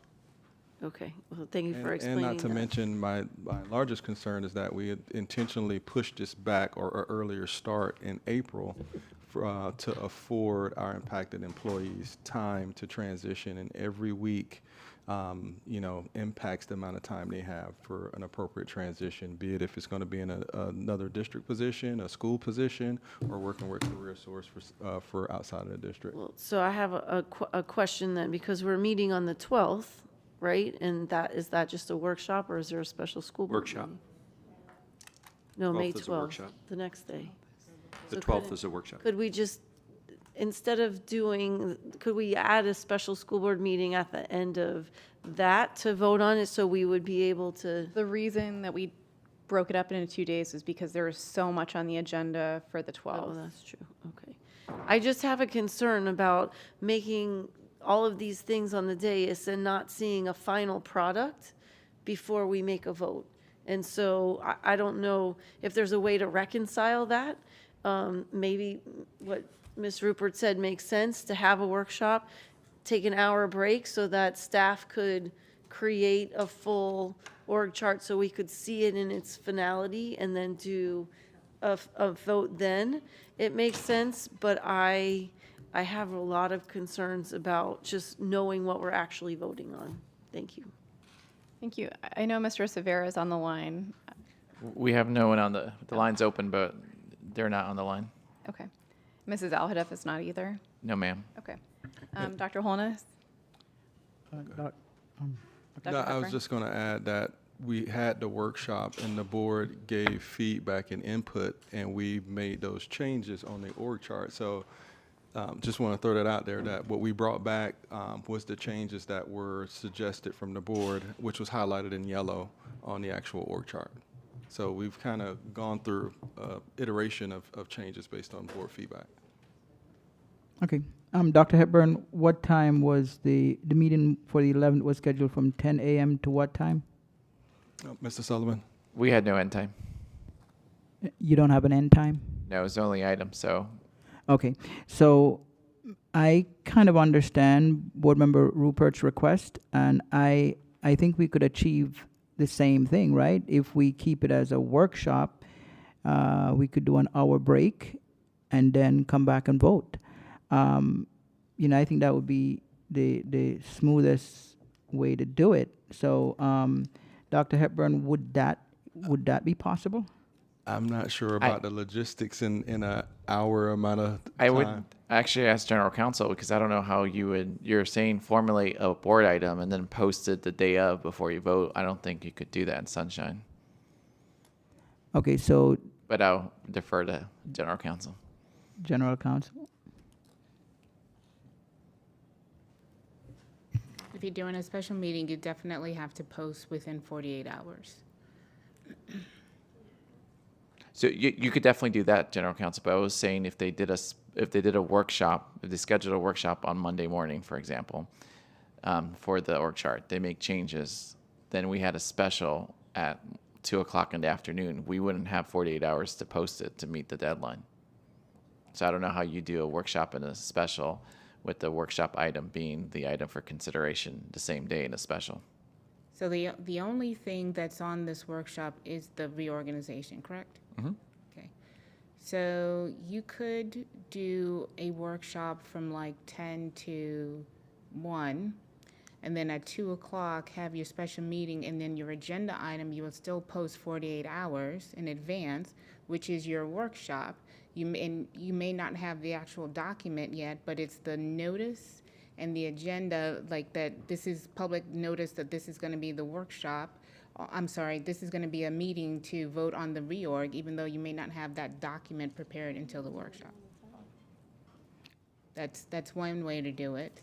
I do understand what Ms. Hickson is saying in terms of having something we don't know. You can also just take a break during the special meeting as well and have that document come back for further discussion, because this is the only thing you have is just the reorg. That's all you're going to be talking about. So either way, I think can accomplish what Ms. Bowman is trying to accomplish. And we'll take into consideration Ms. Rupert and Ms. Hickson's comments. Okay, Madam Chair. Okay, so I think my concern is that we sort of advertised this already as a workshop, so we're now changing it to a special school board meeting. We can achieve the same thing without necessarily make these changes that would seem to not be as sort of, accommodating to the public in some form or way. So I just think, it's best to be in good grace with the public, because we've already had it as a workshop, and then schedule the special school board meeting as an added item and give the 48-hour notice. I think that would give some grace to the public. That's just my opinion.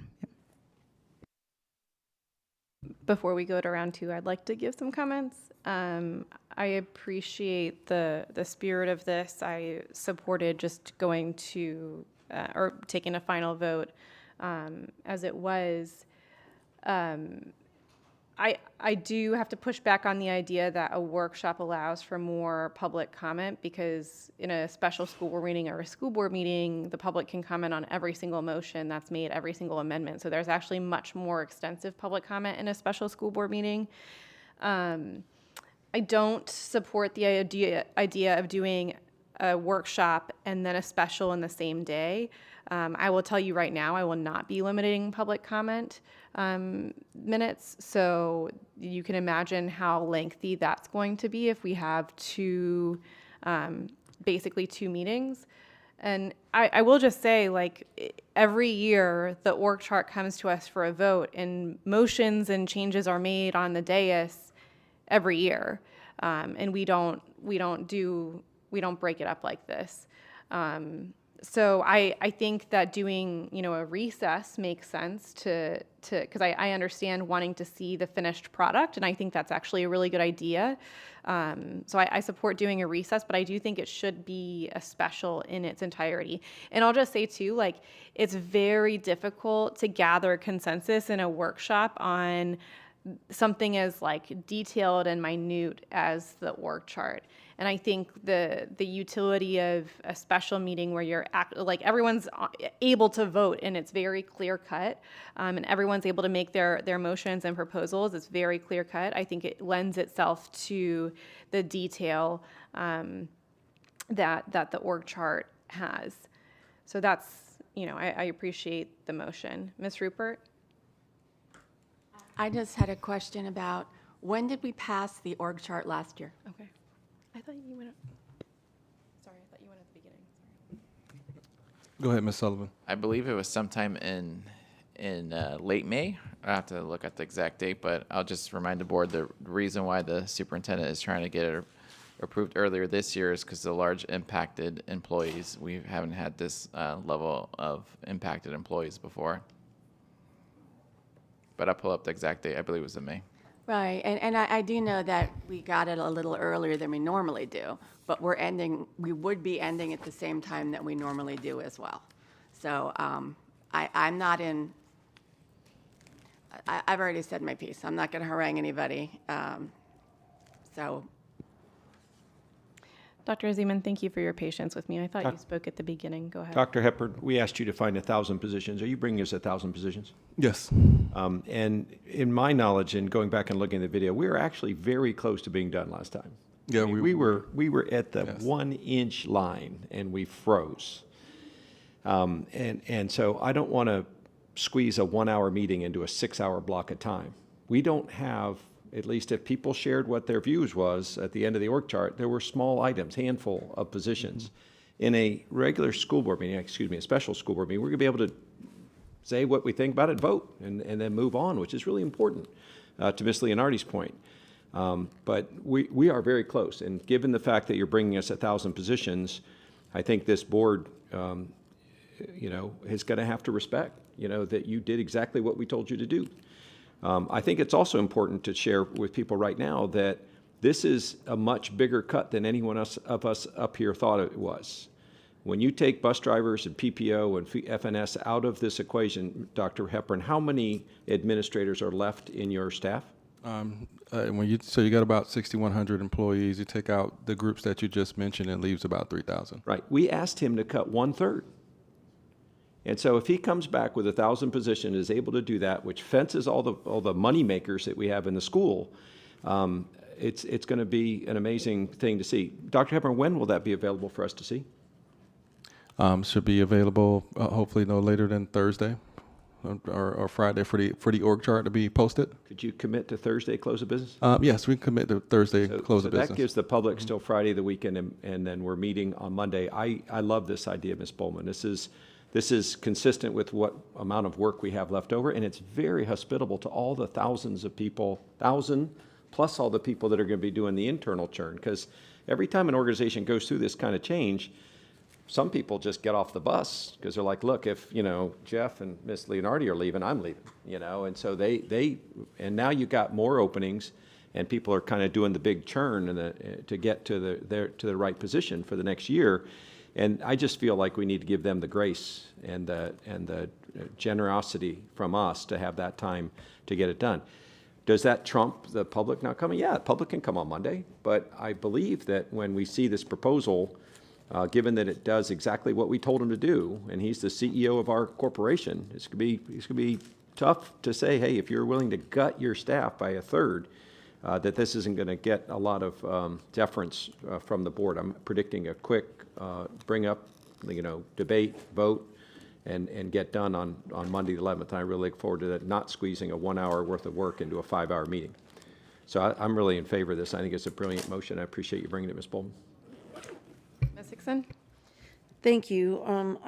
I didn't see what we were doing last week as being close to the end. We never even got to talking about the org chart. We spent all of our time talking about the job descriptions, and which is why we then ended up asking for for a workshop. So, there were a couple of things that were directives to the superintendent from the board that didn't happen on the org chart, and I think that those require some discussions, and I think people had motions to bring on the org chart that we never got to. But my bigger concern is that, as Mrs. Rupert mentioned, we said it was going to be a workshop. There's no one here to tell us what the public might think of it. We get slammed all the time for changing things without people knowing what's happening. And I just have a real concern about switching it right now. So I just don't think I can support it. All right. Any other comment, Ms. Rupert? John, would you share the answer? June 10th is when it passed last year.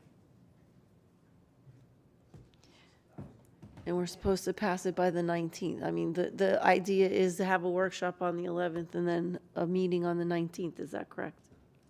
So we're still. Right now, it's scheduled for the 11th as a workshop, and then the 19th for final vote and a special. Thank you. Ms. Bowman? Not to beat a dead horse, but as was mentioned, we are cutting a lot of positions and closing a lot of schools. So there is a different urgency this year to pass the workshop earlier than there was last year. And I also think, in what I was going to say last week, but we kind of went sideways, is that while it's our responsibility to approve the org chart, it is our CEO, Dr. Hepburn's org chart, and as he mentioned, if we change it to, after we've changed it to a certain extent, it's no longer his org chart, and then we don't have a way to hold him accountable to what it is that we're doing here. So I think that this shouldn't be very long on Monday, and I think that it would be a great service to our employees if we can hasten this process instead of elongating it. Thank you. And I'll just, to speak to the concern about making this decision when, at the end of a meeting, it was advertised that we are having a conversation about the org chart on the 11th, correct?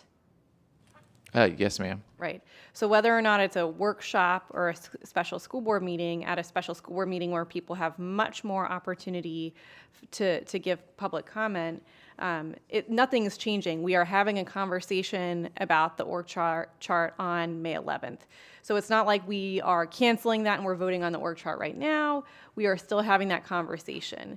It's just going to be in a different format that actually expands opportunity for public participation.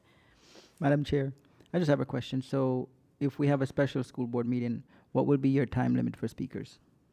I'm not going to have any time limit. The public and certain board members have made it clear that they don't want it to be limited. Okay, so they can speak however long they Yep. want. Okay. 3 minutes. Okay. Yeah, the 3 minutes that are The 3 minutes that are in policy, yeah. Okay. And then, Madam Chair, if I may, through the soup. So I was a little confused with the org chart last year. So the main org chart passed on May 13th, and then there was an amendment to it on June 6th. I'm sorry, June 10th. So the original org chart, May 13th, 2025. Then there was an amendment to it in June 10th. All right, any other board discussion? All in favor of Ms. Bowman's motion, say aye. Aye. All opposed, say no. No. Roll call? Roll call on the motion. Dr. Honus? Yes. Leonardi? Yes. Rupert? No. Thompson? Yes. Dr. Zeman? Ahodef is not on the line. Bowman? Yes. Severa, not on the line. Hickson? No. Passes 5-2. All right. Can we just make sure that we very publicly advertise the change, so we put it on our website? And Yes, ma'am. We'll have a pop-up on our website for the next few days, and we'll also push out a parent link to email. And let our advisories know, let our labor groups know. Yes, ma'am. Thank you. And our colleagues that aren't here. And our colleagues that are not here. Mr. Pre-Bruno? And it's very, very helpful if you have motions to draft those motions ahead of time, because it really does help with the discussion. Thank you. Thank you, Dr. Zeman. Suggest that we add just a little tiny thing to our workload. On June 16th, we're over 28 days away from reviewing Policy 1020. We've got to think hard about the public perception of this board and how we run meetings.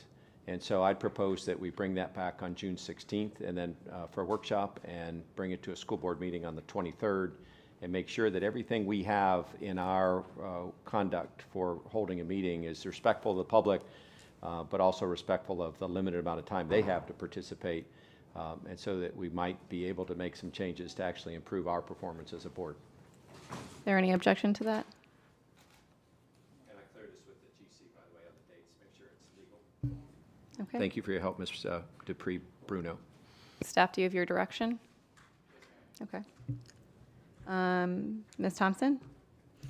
Thank you. I have some successes, but I have a question. On our workshop on the 12th, the times are missing, and I was wondering why the times are missing, and I have several concerns about that. Ms. Dupree Bruno?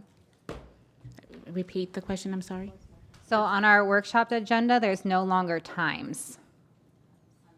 Well, so, yeah, on the workshop for the agenda where we used to allocate times. It's my recommendation that we do not put times. We did have times for LL1 today because that is a very large topic, and we want to make sure that the public is there. But whenever you put times in, you're going to be responsible for that time because you're noticing the public that you're starting whatever that is at that time. So best practice, and in my experience, normally agendas do not have time certain. So I have concerns about how that limits our public comment and our public interactions in our workshops, which we were just saying is when people can come and speak. Because if there's, for example, redefining is on that agenda. So if I want to come talk about redefining, do I show up at 9? Do I show up at 3? When do I show up? So my experience has been when a meeting is properly noticed, the public comes at the time that the meeting is noticed, and they are there for the meeting to be able to talk about whatever agenda item is there. I have not had the experience of specific times for particular issues for the public to come in. And I did send an email on this particular topic that kind of explains why there's some legal risk to doing that. So I read the email, but I disagree. I think it limits public comment, and I would like to hear from my colleagues. And also, if this is the direction we are going in, if we are able to then time certain workshop topics, because again, we have things that community members come in to speak about, especially about closing schools, and you can't have them sit here for 12 hours. So this kind of gives me an idea, and I'm wondering, since Dr. Zeman said we're going to bring back 1020, if there's something that we can, well, time certains, I think, are from my perspective, for a workshop item, especially like, a heavy workshop, it's very hard to tell how long we're going to speak on something and how much longer, some topics we go over, some topics we're running quickly. But I'm wondering if, and this will come back to us when we address 1020, if we just have a set time for public comment for our workshops, as opposed to I don't know. That's a conversation for another day. But I do understand, and I respect the general counsel's, legal advice around putting the times. I also understand that it creates some confusion initially for the public. But anyone else want to provide feedback around advertising time?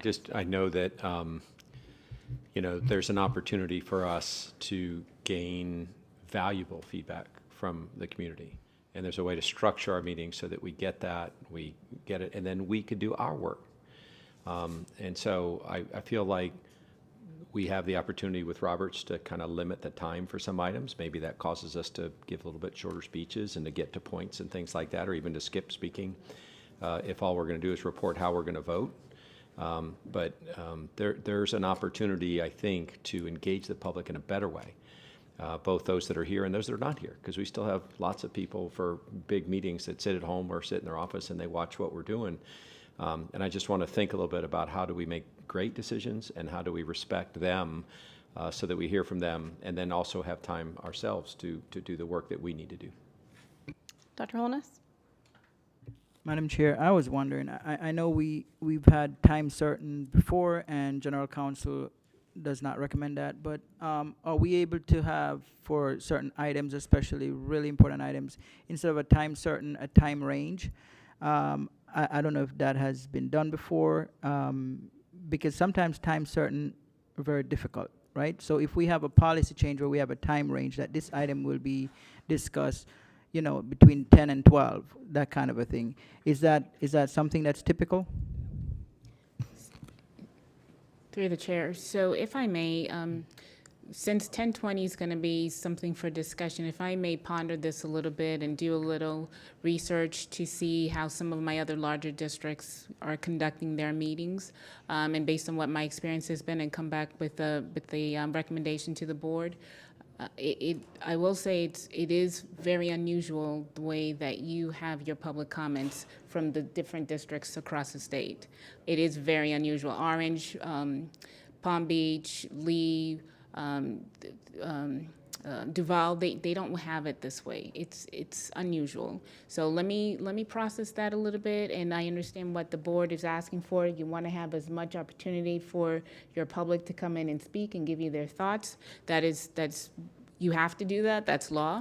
But let's see what we can do to streamline this a little bit, and I will make a recommendation.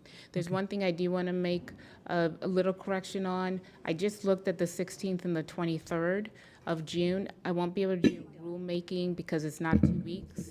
However, I will come back to the board with the proper 28-day calendar for 1020. Okay. Madam Chair, may I also, I don't know if we've done this before, but Dr. Hepburn, are you able to bring back what the practices are as far as public speaking for the top 10 largest school districts in the state of Florida? Yes, we'll have Mr. Sullivan's office collect as much data as they can. Okay, thank you. Ms. Hickson? Thank you, and I'll just mention, we went through that exercise when we changed 1020, and my colleagues didn't agree with the suggestions that we brought because they were based on meeting with other districts and trying to do it all at one time, and you guys didn't want to do that. So I'll just throw that out there. But two things. First of all, I think it's really important that we do not make our workshops so jam-packed, especially when you have a big item like redefining. Oh, and on top of that, I would say, since we can't time certain, if redefining could at least be first, then they would know they would be first on the agenda, first thing to go, you know, to be able to talk about, so they wouldn't have to stay through all those other pieces, because often, as the chair, you think something's going to go through easy, and all of a sudden it goes sideways, and you're 3 hours into the conversation, and it makes it very difficult. And I will also say, it was mentioned to limit our time, but we have a clock, and there is a limit to time for school board members. And when the buzzer goes off, it's an evil look that clock gets, and people get mad because you've cut them off when they're trying to talk. So I think they're all great ideas. I just think we tried them, and they don't work in practice here. But I would suggest for the workshop that maybe we at least put the redefining first, so we know that's going to be very heavy on public input, and then do the other items afterwards. I do want to flag, we have our committee reports that day, and they're usually first. So is your proposal that we put the redefining before the committee reports? I think it's important that we do that. So I know it won't be popular, but redefining doesn't happen all the time. We do have input from our committee, so that it could be second, with the indication that we give enough time for what we think redefining is going to take, because oftentimes we don't. Okay. Ms. Thompson? Could we just go back, because we, in practice, have had time limits. So could we just, until we have this 1020 come back, maintain the times that we have? Because with regard, what like, times are you talking about? Keep workshop time slots until we have another meeting to process 1020, because that's how we've been running the workshops since I've known the board exists. I mean, that's the will of the board. I would like, my personal feeling is that we should, adhere to advice from general counsel, but if the board does not want to go that way, we will go a different way. Dr. Holness? So just go around and give your input. Do you want to add times to the agenda, or you want to move in the different direction our general counsel suggested? I do like the idea of putting items that are priority or that we believe will garner a lot of public input first. I'm not sure if I want to be on record to say I'm going against the general counsel, but I think we should put items that are high priority, like redefining, as the first thing on the agenda. I'm certainly not, I don't have an input on the time certain. Okay. Ms. Hickson? Well, I like that maybe we could put approximate, because we know we're never going to be exactly on time, because we just don't know how many people are coming to talk. Redefining could be 2 hours of public comment before we ever get to the item. It's, you know, hard to know. So I like to give some kind of time frame, but I understand what you're saying, but I also agree with Ms. Thompson. We have done it in practice all of this time. I would hate to change it when there's redefining and the advisories on an agenda when they're looking for those times on there, and maybe have that discussion in the 10:20. We're also missing a few colleagues, so I would rather have that conversation when we're all here. So I agree with Ms. Thompson. Let's continue the way we're doing it now, and then when we have the conversation about 10:20, we can change it. Ms. Bowman? Yeah, I agree with that. I don't have a strong opinion about this right now. And Ms. Rupert?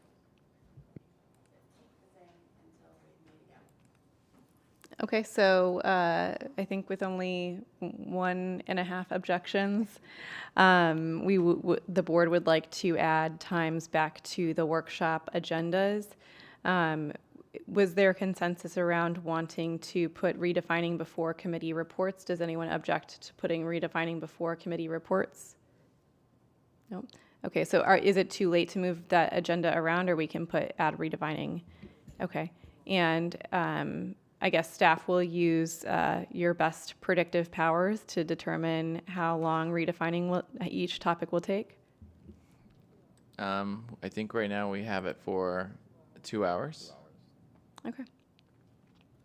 Ms. Hickson? Can we also make sure staff reaches out to the committee chairs to let them know that they'll be later in the agenda? Yeah, we always send them a reminder Thank you. email, so we'll just include that. Ms. Thompson? And I have some successes. I'm sorry, Madam Chair. Sorry. We could do 3 hours if the board wanted to for redefining. I think that would be wise. Okay, so we'll do 3 hours first, and then the committee reports for 2 hours, and that'd be an 8-hour day. Okay. Ms. Bowman?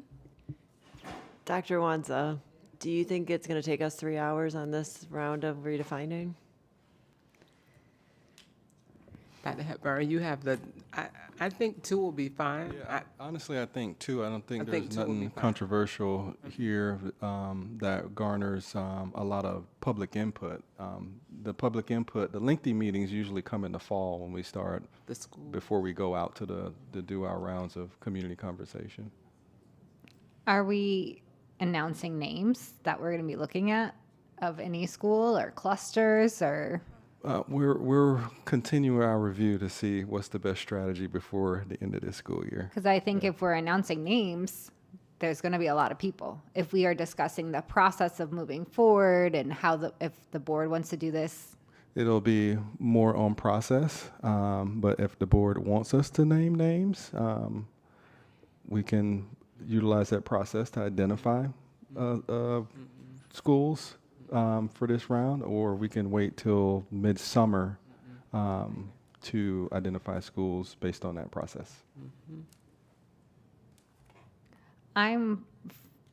Well, take staff's direction. I just think it's going to be a longer meeting if you're saying Apple Middle School, and a shorter meeting if you're saying this is going to be our process, this is our meetings, this is like the timeline of it.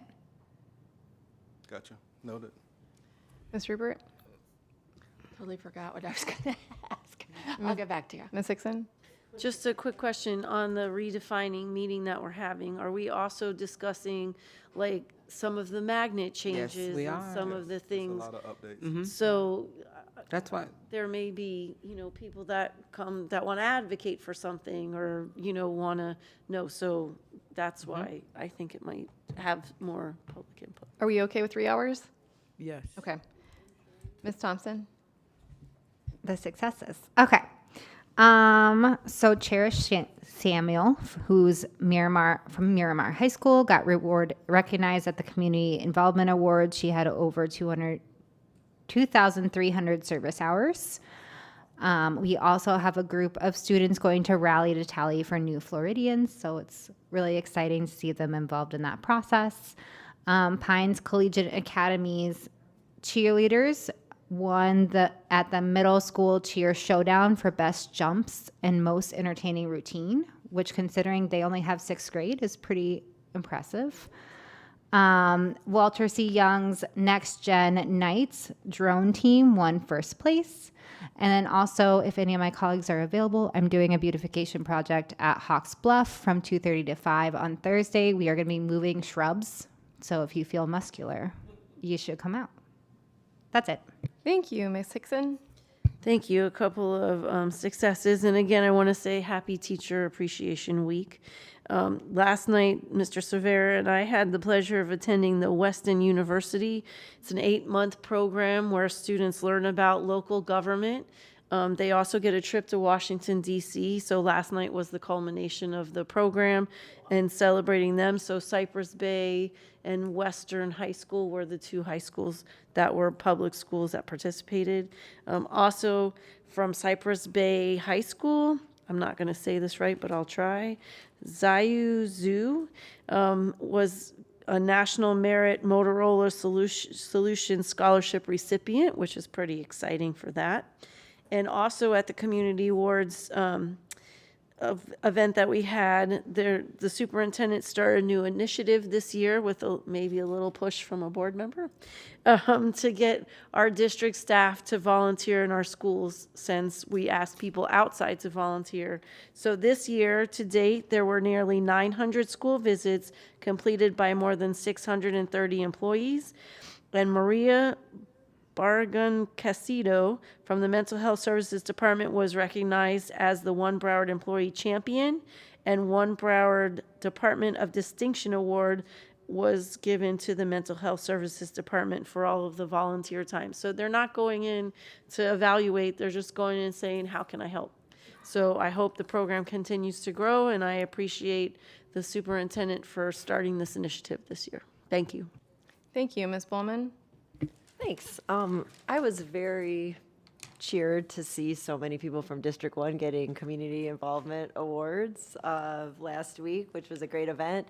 So a student at Hollywood Hills High School, actually 2 students, one, Christopher White, won the Peer Mentoring Award, and a second student, Mia Rose Suarez, won the Youth Volunteer of the Year award, and Rachel Silber, who's just awesome, won a volunteer award as well. She's an employee, but the other 2 are students at Hollywood Hills High School. And then Mayor Joyce Davis, who is the mayor of Dania Beach, won the Secondary School Mentor of the Year. And one of our constituents and Debbie's neighbor, Tom Lander, is the chair of Safe Schools South Florida, and they won the Mentor Program of the Year award. So very proud to see District 1 so well represented. Awesome. Thank you. Ms. Thompson? Thank you for calling on me again. I just got word that Sarasota was able to sue their tax collector over the funds, and they have returned the funds. So I'm wondering if we have any update on our progress or our potential. And I know I'm just telling the general counsel now, so not necessarily about what our legal options are, but I do think that's something to explore, and I think there was a memo. But from staff, if there's any Tallahassee updates around that, because it seems to be an across the state of Florida issue. Through the superintendent? Yes, so a special session is starting next week. 2 items that we're tracking closely is this issue, which has become a concern for leadership due to not only our district but other districts, the one you mentioned as well. I know Manatee as well. So there might be some legislative change during that special session. So we can update on that on the legislative side, and our contract lobbyists are working on this issue while special session commences next week. Well, that's exciting. And if we could get a legal update on that as well, I think any avenue to reclaim the over $5 million would be 5.5, sorry, would be swell. Thank you. Thank you for bringing that up. Anyone else before I go? I just want to wish everyone a happy Teacher Appreciation Week. We heard over and over again today that we are an A school district because of the people who are working in our schools with our students. And I think everyone up here and in this room knows that to be true. And our teachers, they work incredibly hard. They sacrifice a lot. And I know that instead of an appreciation week, they would love a pay increase. So that's something that we are always working towards as a board. I do also want to acknowledge it's Nurses Appreciation Week. So someone decided to put Teacher Appreciation Week and Nurse Appreciation Week in the same week. I think it was probably a man. But just want to wish all of our nurses a happy Nurse Appreciation Week, and then wishing all of our mothers in this room and throughout the district a happy Mother's Day in advance. It's a big week for a lot of special people. And I just wanted to touch on a logistical thing that I've been thinking about a lot that came up today. I know other municipalities do this, and we have some version of this with our follow-up log that the superintendent keeps and then sends out to us. But I'm wondering if we could request a priority log from the superintendent. There are a few things like Ms. Hickson brought up, the overtime reductions, the job descriptions, coming back and doing the analysis on the supplements and the job descriptions. I think for us, it's hard to keep track of like all of the things that we're asking for action on. So I'm distinguishing this from the follow-up log, because the follow-ups are really just a request for information, but this would be, kind of a log that the board could review every, 2 weeks about what the status is on, for instance, what we asked for today about the communication on, internet, free or reduced priced internet access. And then, the piece about the overtime reductions that Ms. Hickson said were due in January 2026. So I'm wondering, I know, Dr. Hepburn, you keep pretty detailed notes on the things that we request. I'm wondering about the feasibility of doing a priority log and if there would be any board objection to that. Dr. Hepburn? No, go ahead, Mr. Sullivan. Yeah, I just wanted to say that the superintendent has really been pushing staff to come up with a central location for memos, follow-ups, for the board to make it easier to track some of these things, and we hope that will be implemented here in the next couple of weeks. So I think that will also be helpful for the board to go to one location, and the SUP has been pushing staff to do that for a couple months now, but it's taken some time. Once it's implemented, I think it will be a very helpful tool for the board. When can we expect that to be done? I'm going to say before the next school year for sure, but as soon as possible. I know the SUP wants it done yesterday. It was supposed to be yesterday. We'll get it to you as soon as we can. But it's going to be a one-stop shop of information, board briefings, the request for information type follow-ups, any data monitoring asks, just to make sure there's a one-stop shop, because we don't have that currently. And so, many of you call and ask for certain follow-ups or forward certain emails and things like that. So just trying to make it as comprehensive as possible, and you don't have to go to multiple places or send multiple emails to get the information that you requested. Yeah, I guess I'm wondering, so like I'll give a very specific example that happened recently. Like we had asked for proactive communication to be sent out about VPK to families that are not currently in the school system. That went out, like I got a targeted Instagram ad. That was awesome. But the only reason I knew that happened was because I got that ad, right? So I'm wondering if this dashboard that you're talking about, will it contain that as well? Like today we asked for communication about free internet. Like would that dashboard contain got? Yeah, we can make sure that includes the proof, The deliverables. the deliverables that we sent it out. Because right now it is very hard to track. You guys get thousands of emails from your constituents, from us. So that's why the SOUP wants a one-stop shop where you guys can see that, track it. One location, it makes it easier for you guys to see it and to hold us accountable as well. Okay. Ms. Hickson? Thank you. And I, just based on the point that Mrs. Leonardi said, I would suggest that there's a way to flag, maybe I like to color code things. So red when it's past due, because the concern is, as Mrs. Leonardi said, so in September of 2025, we as a board, I made motions and we as a board passed them, and all of the answers were supposed to come back by January 2026. Well, it's May, and I'm just like, oh yeah, we haven't heard that yet because there's 1,000 other things, just like you all have 1,000 other things. So there's a way to like make it flash and say, this is past due, we need to make sure we have action and follow up. I think that would also be really helpful, because if you're just having a scrolling list, it would be really hard to follow along. So just some way to flag when they become overdue. All right. Anyone else? All right. The scheduled ordered business of this school board meeting, the regular school board meeting of the School Board of Broward County, Florida, has been completed. Seeing no objection, I now adjourn the meeting.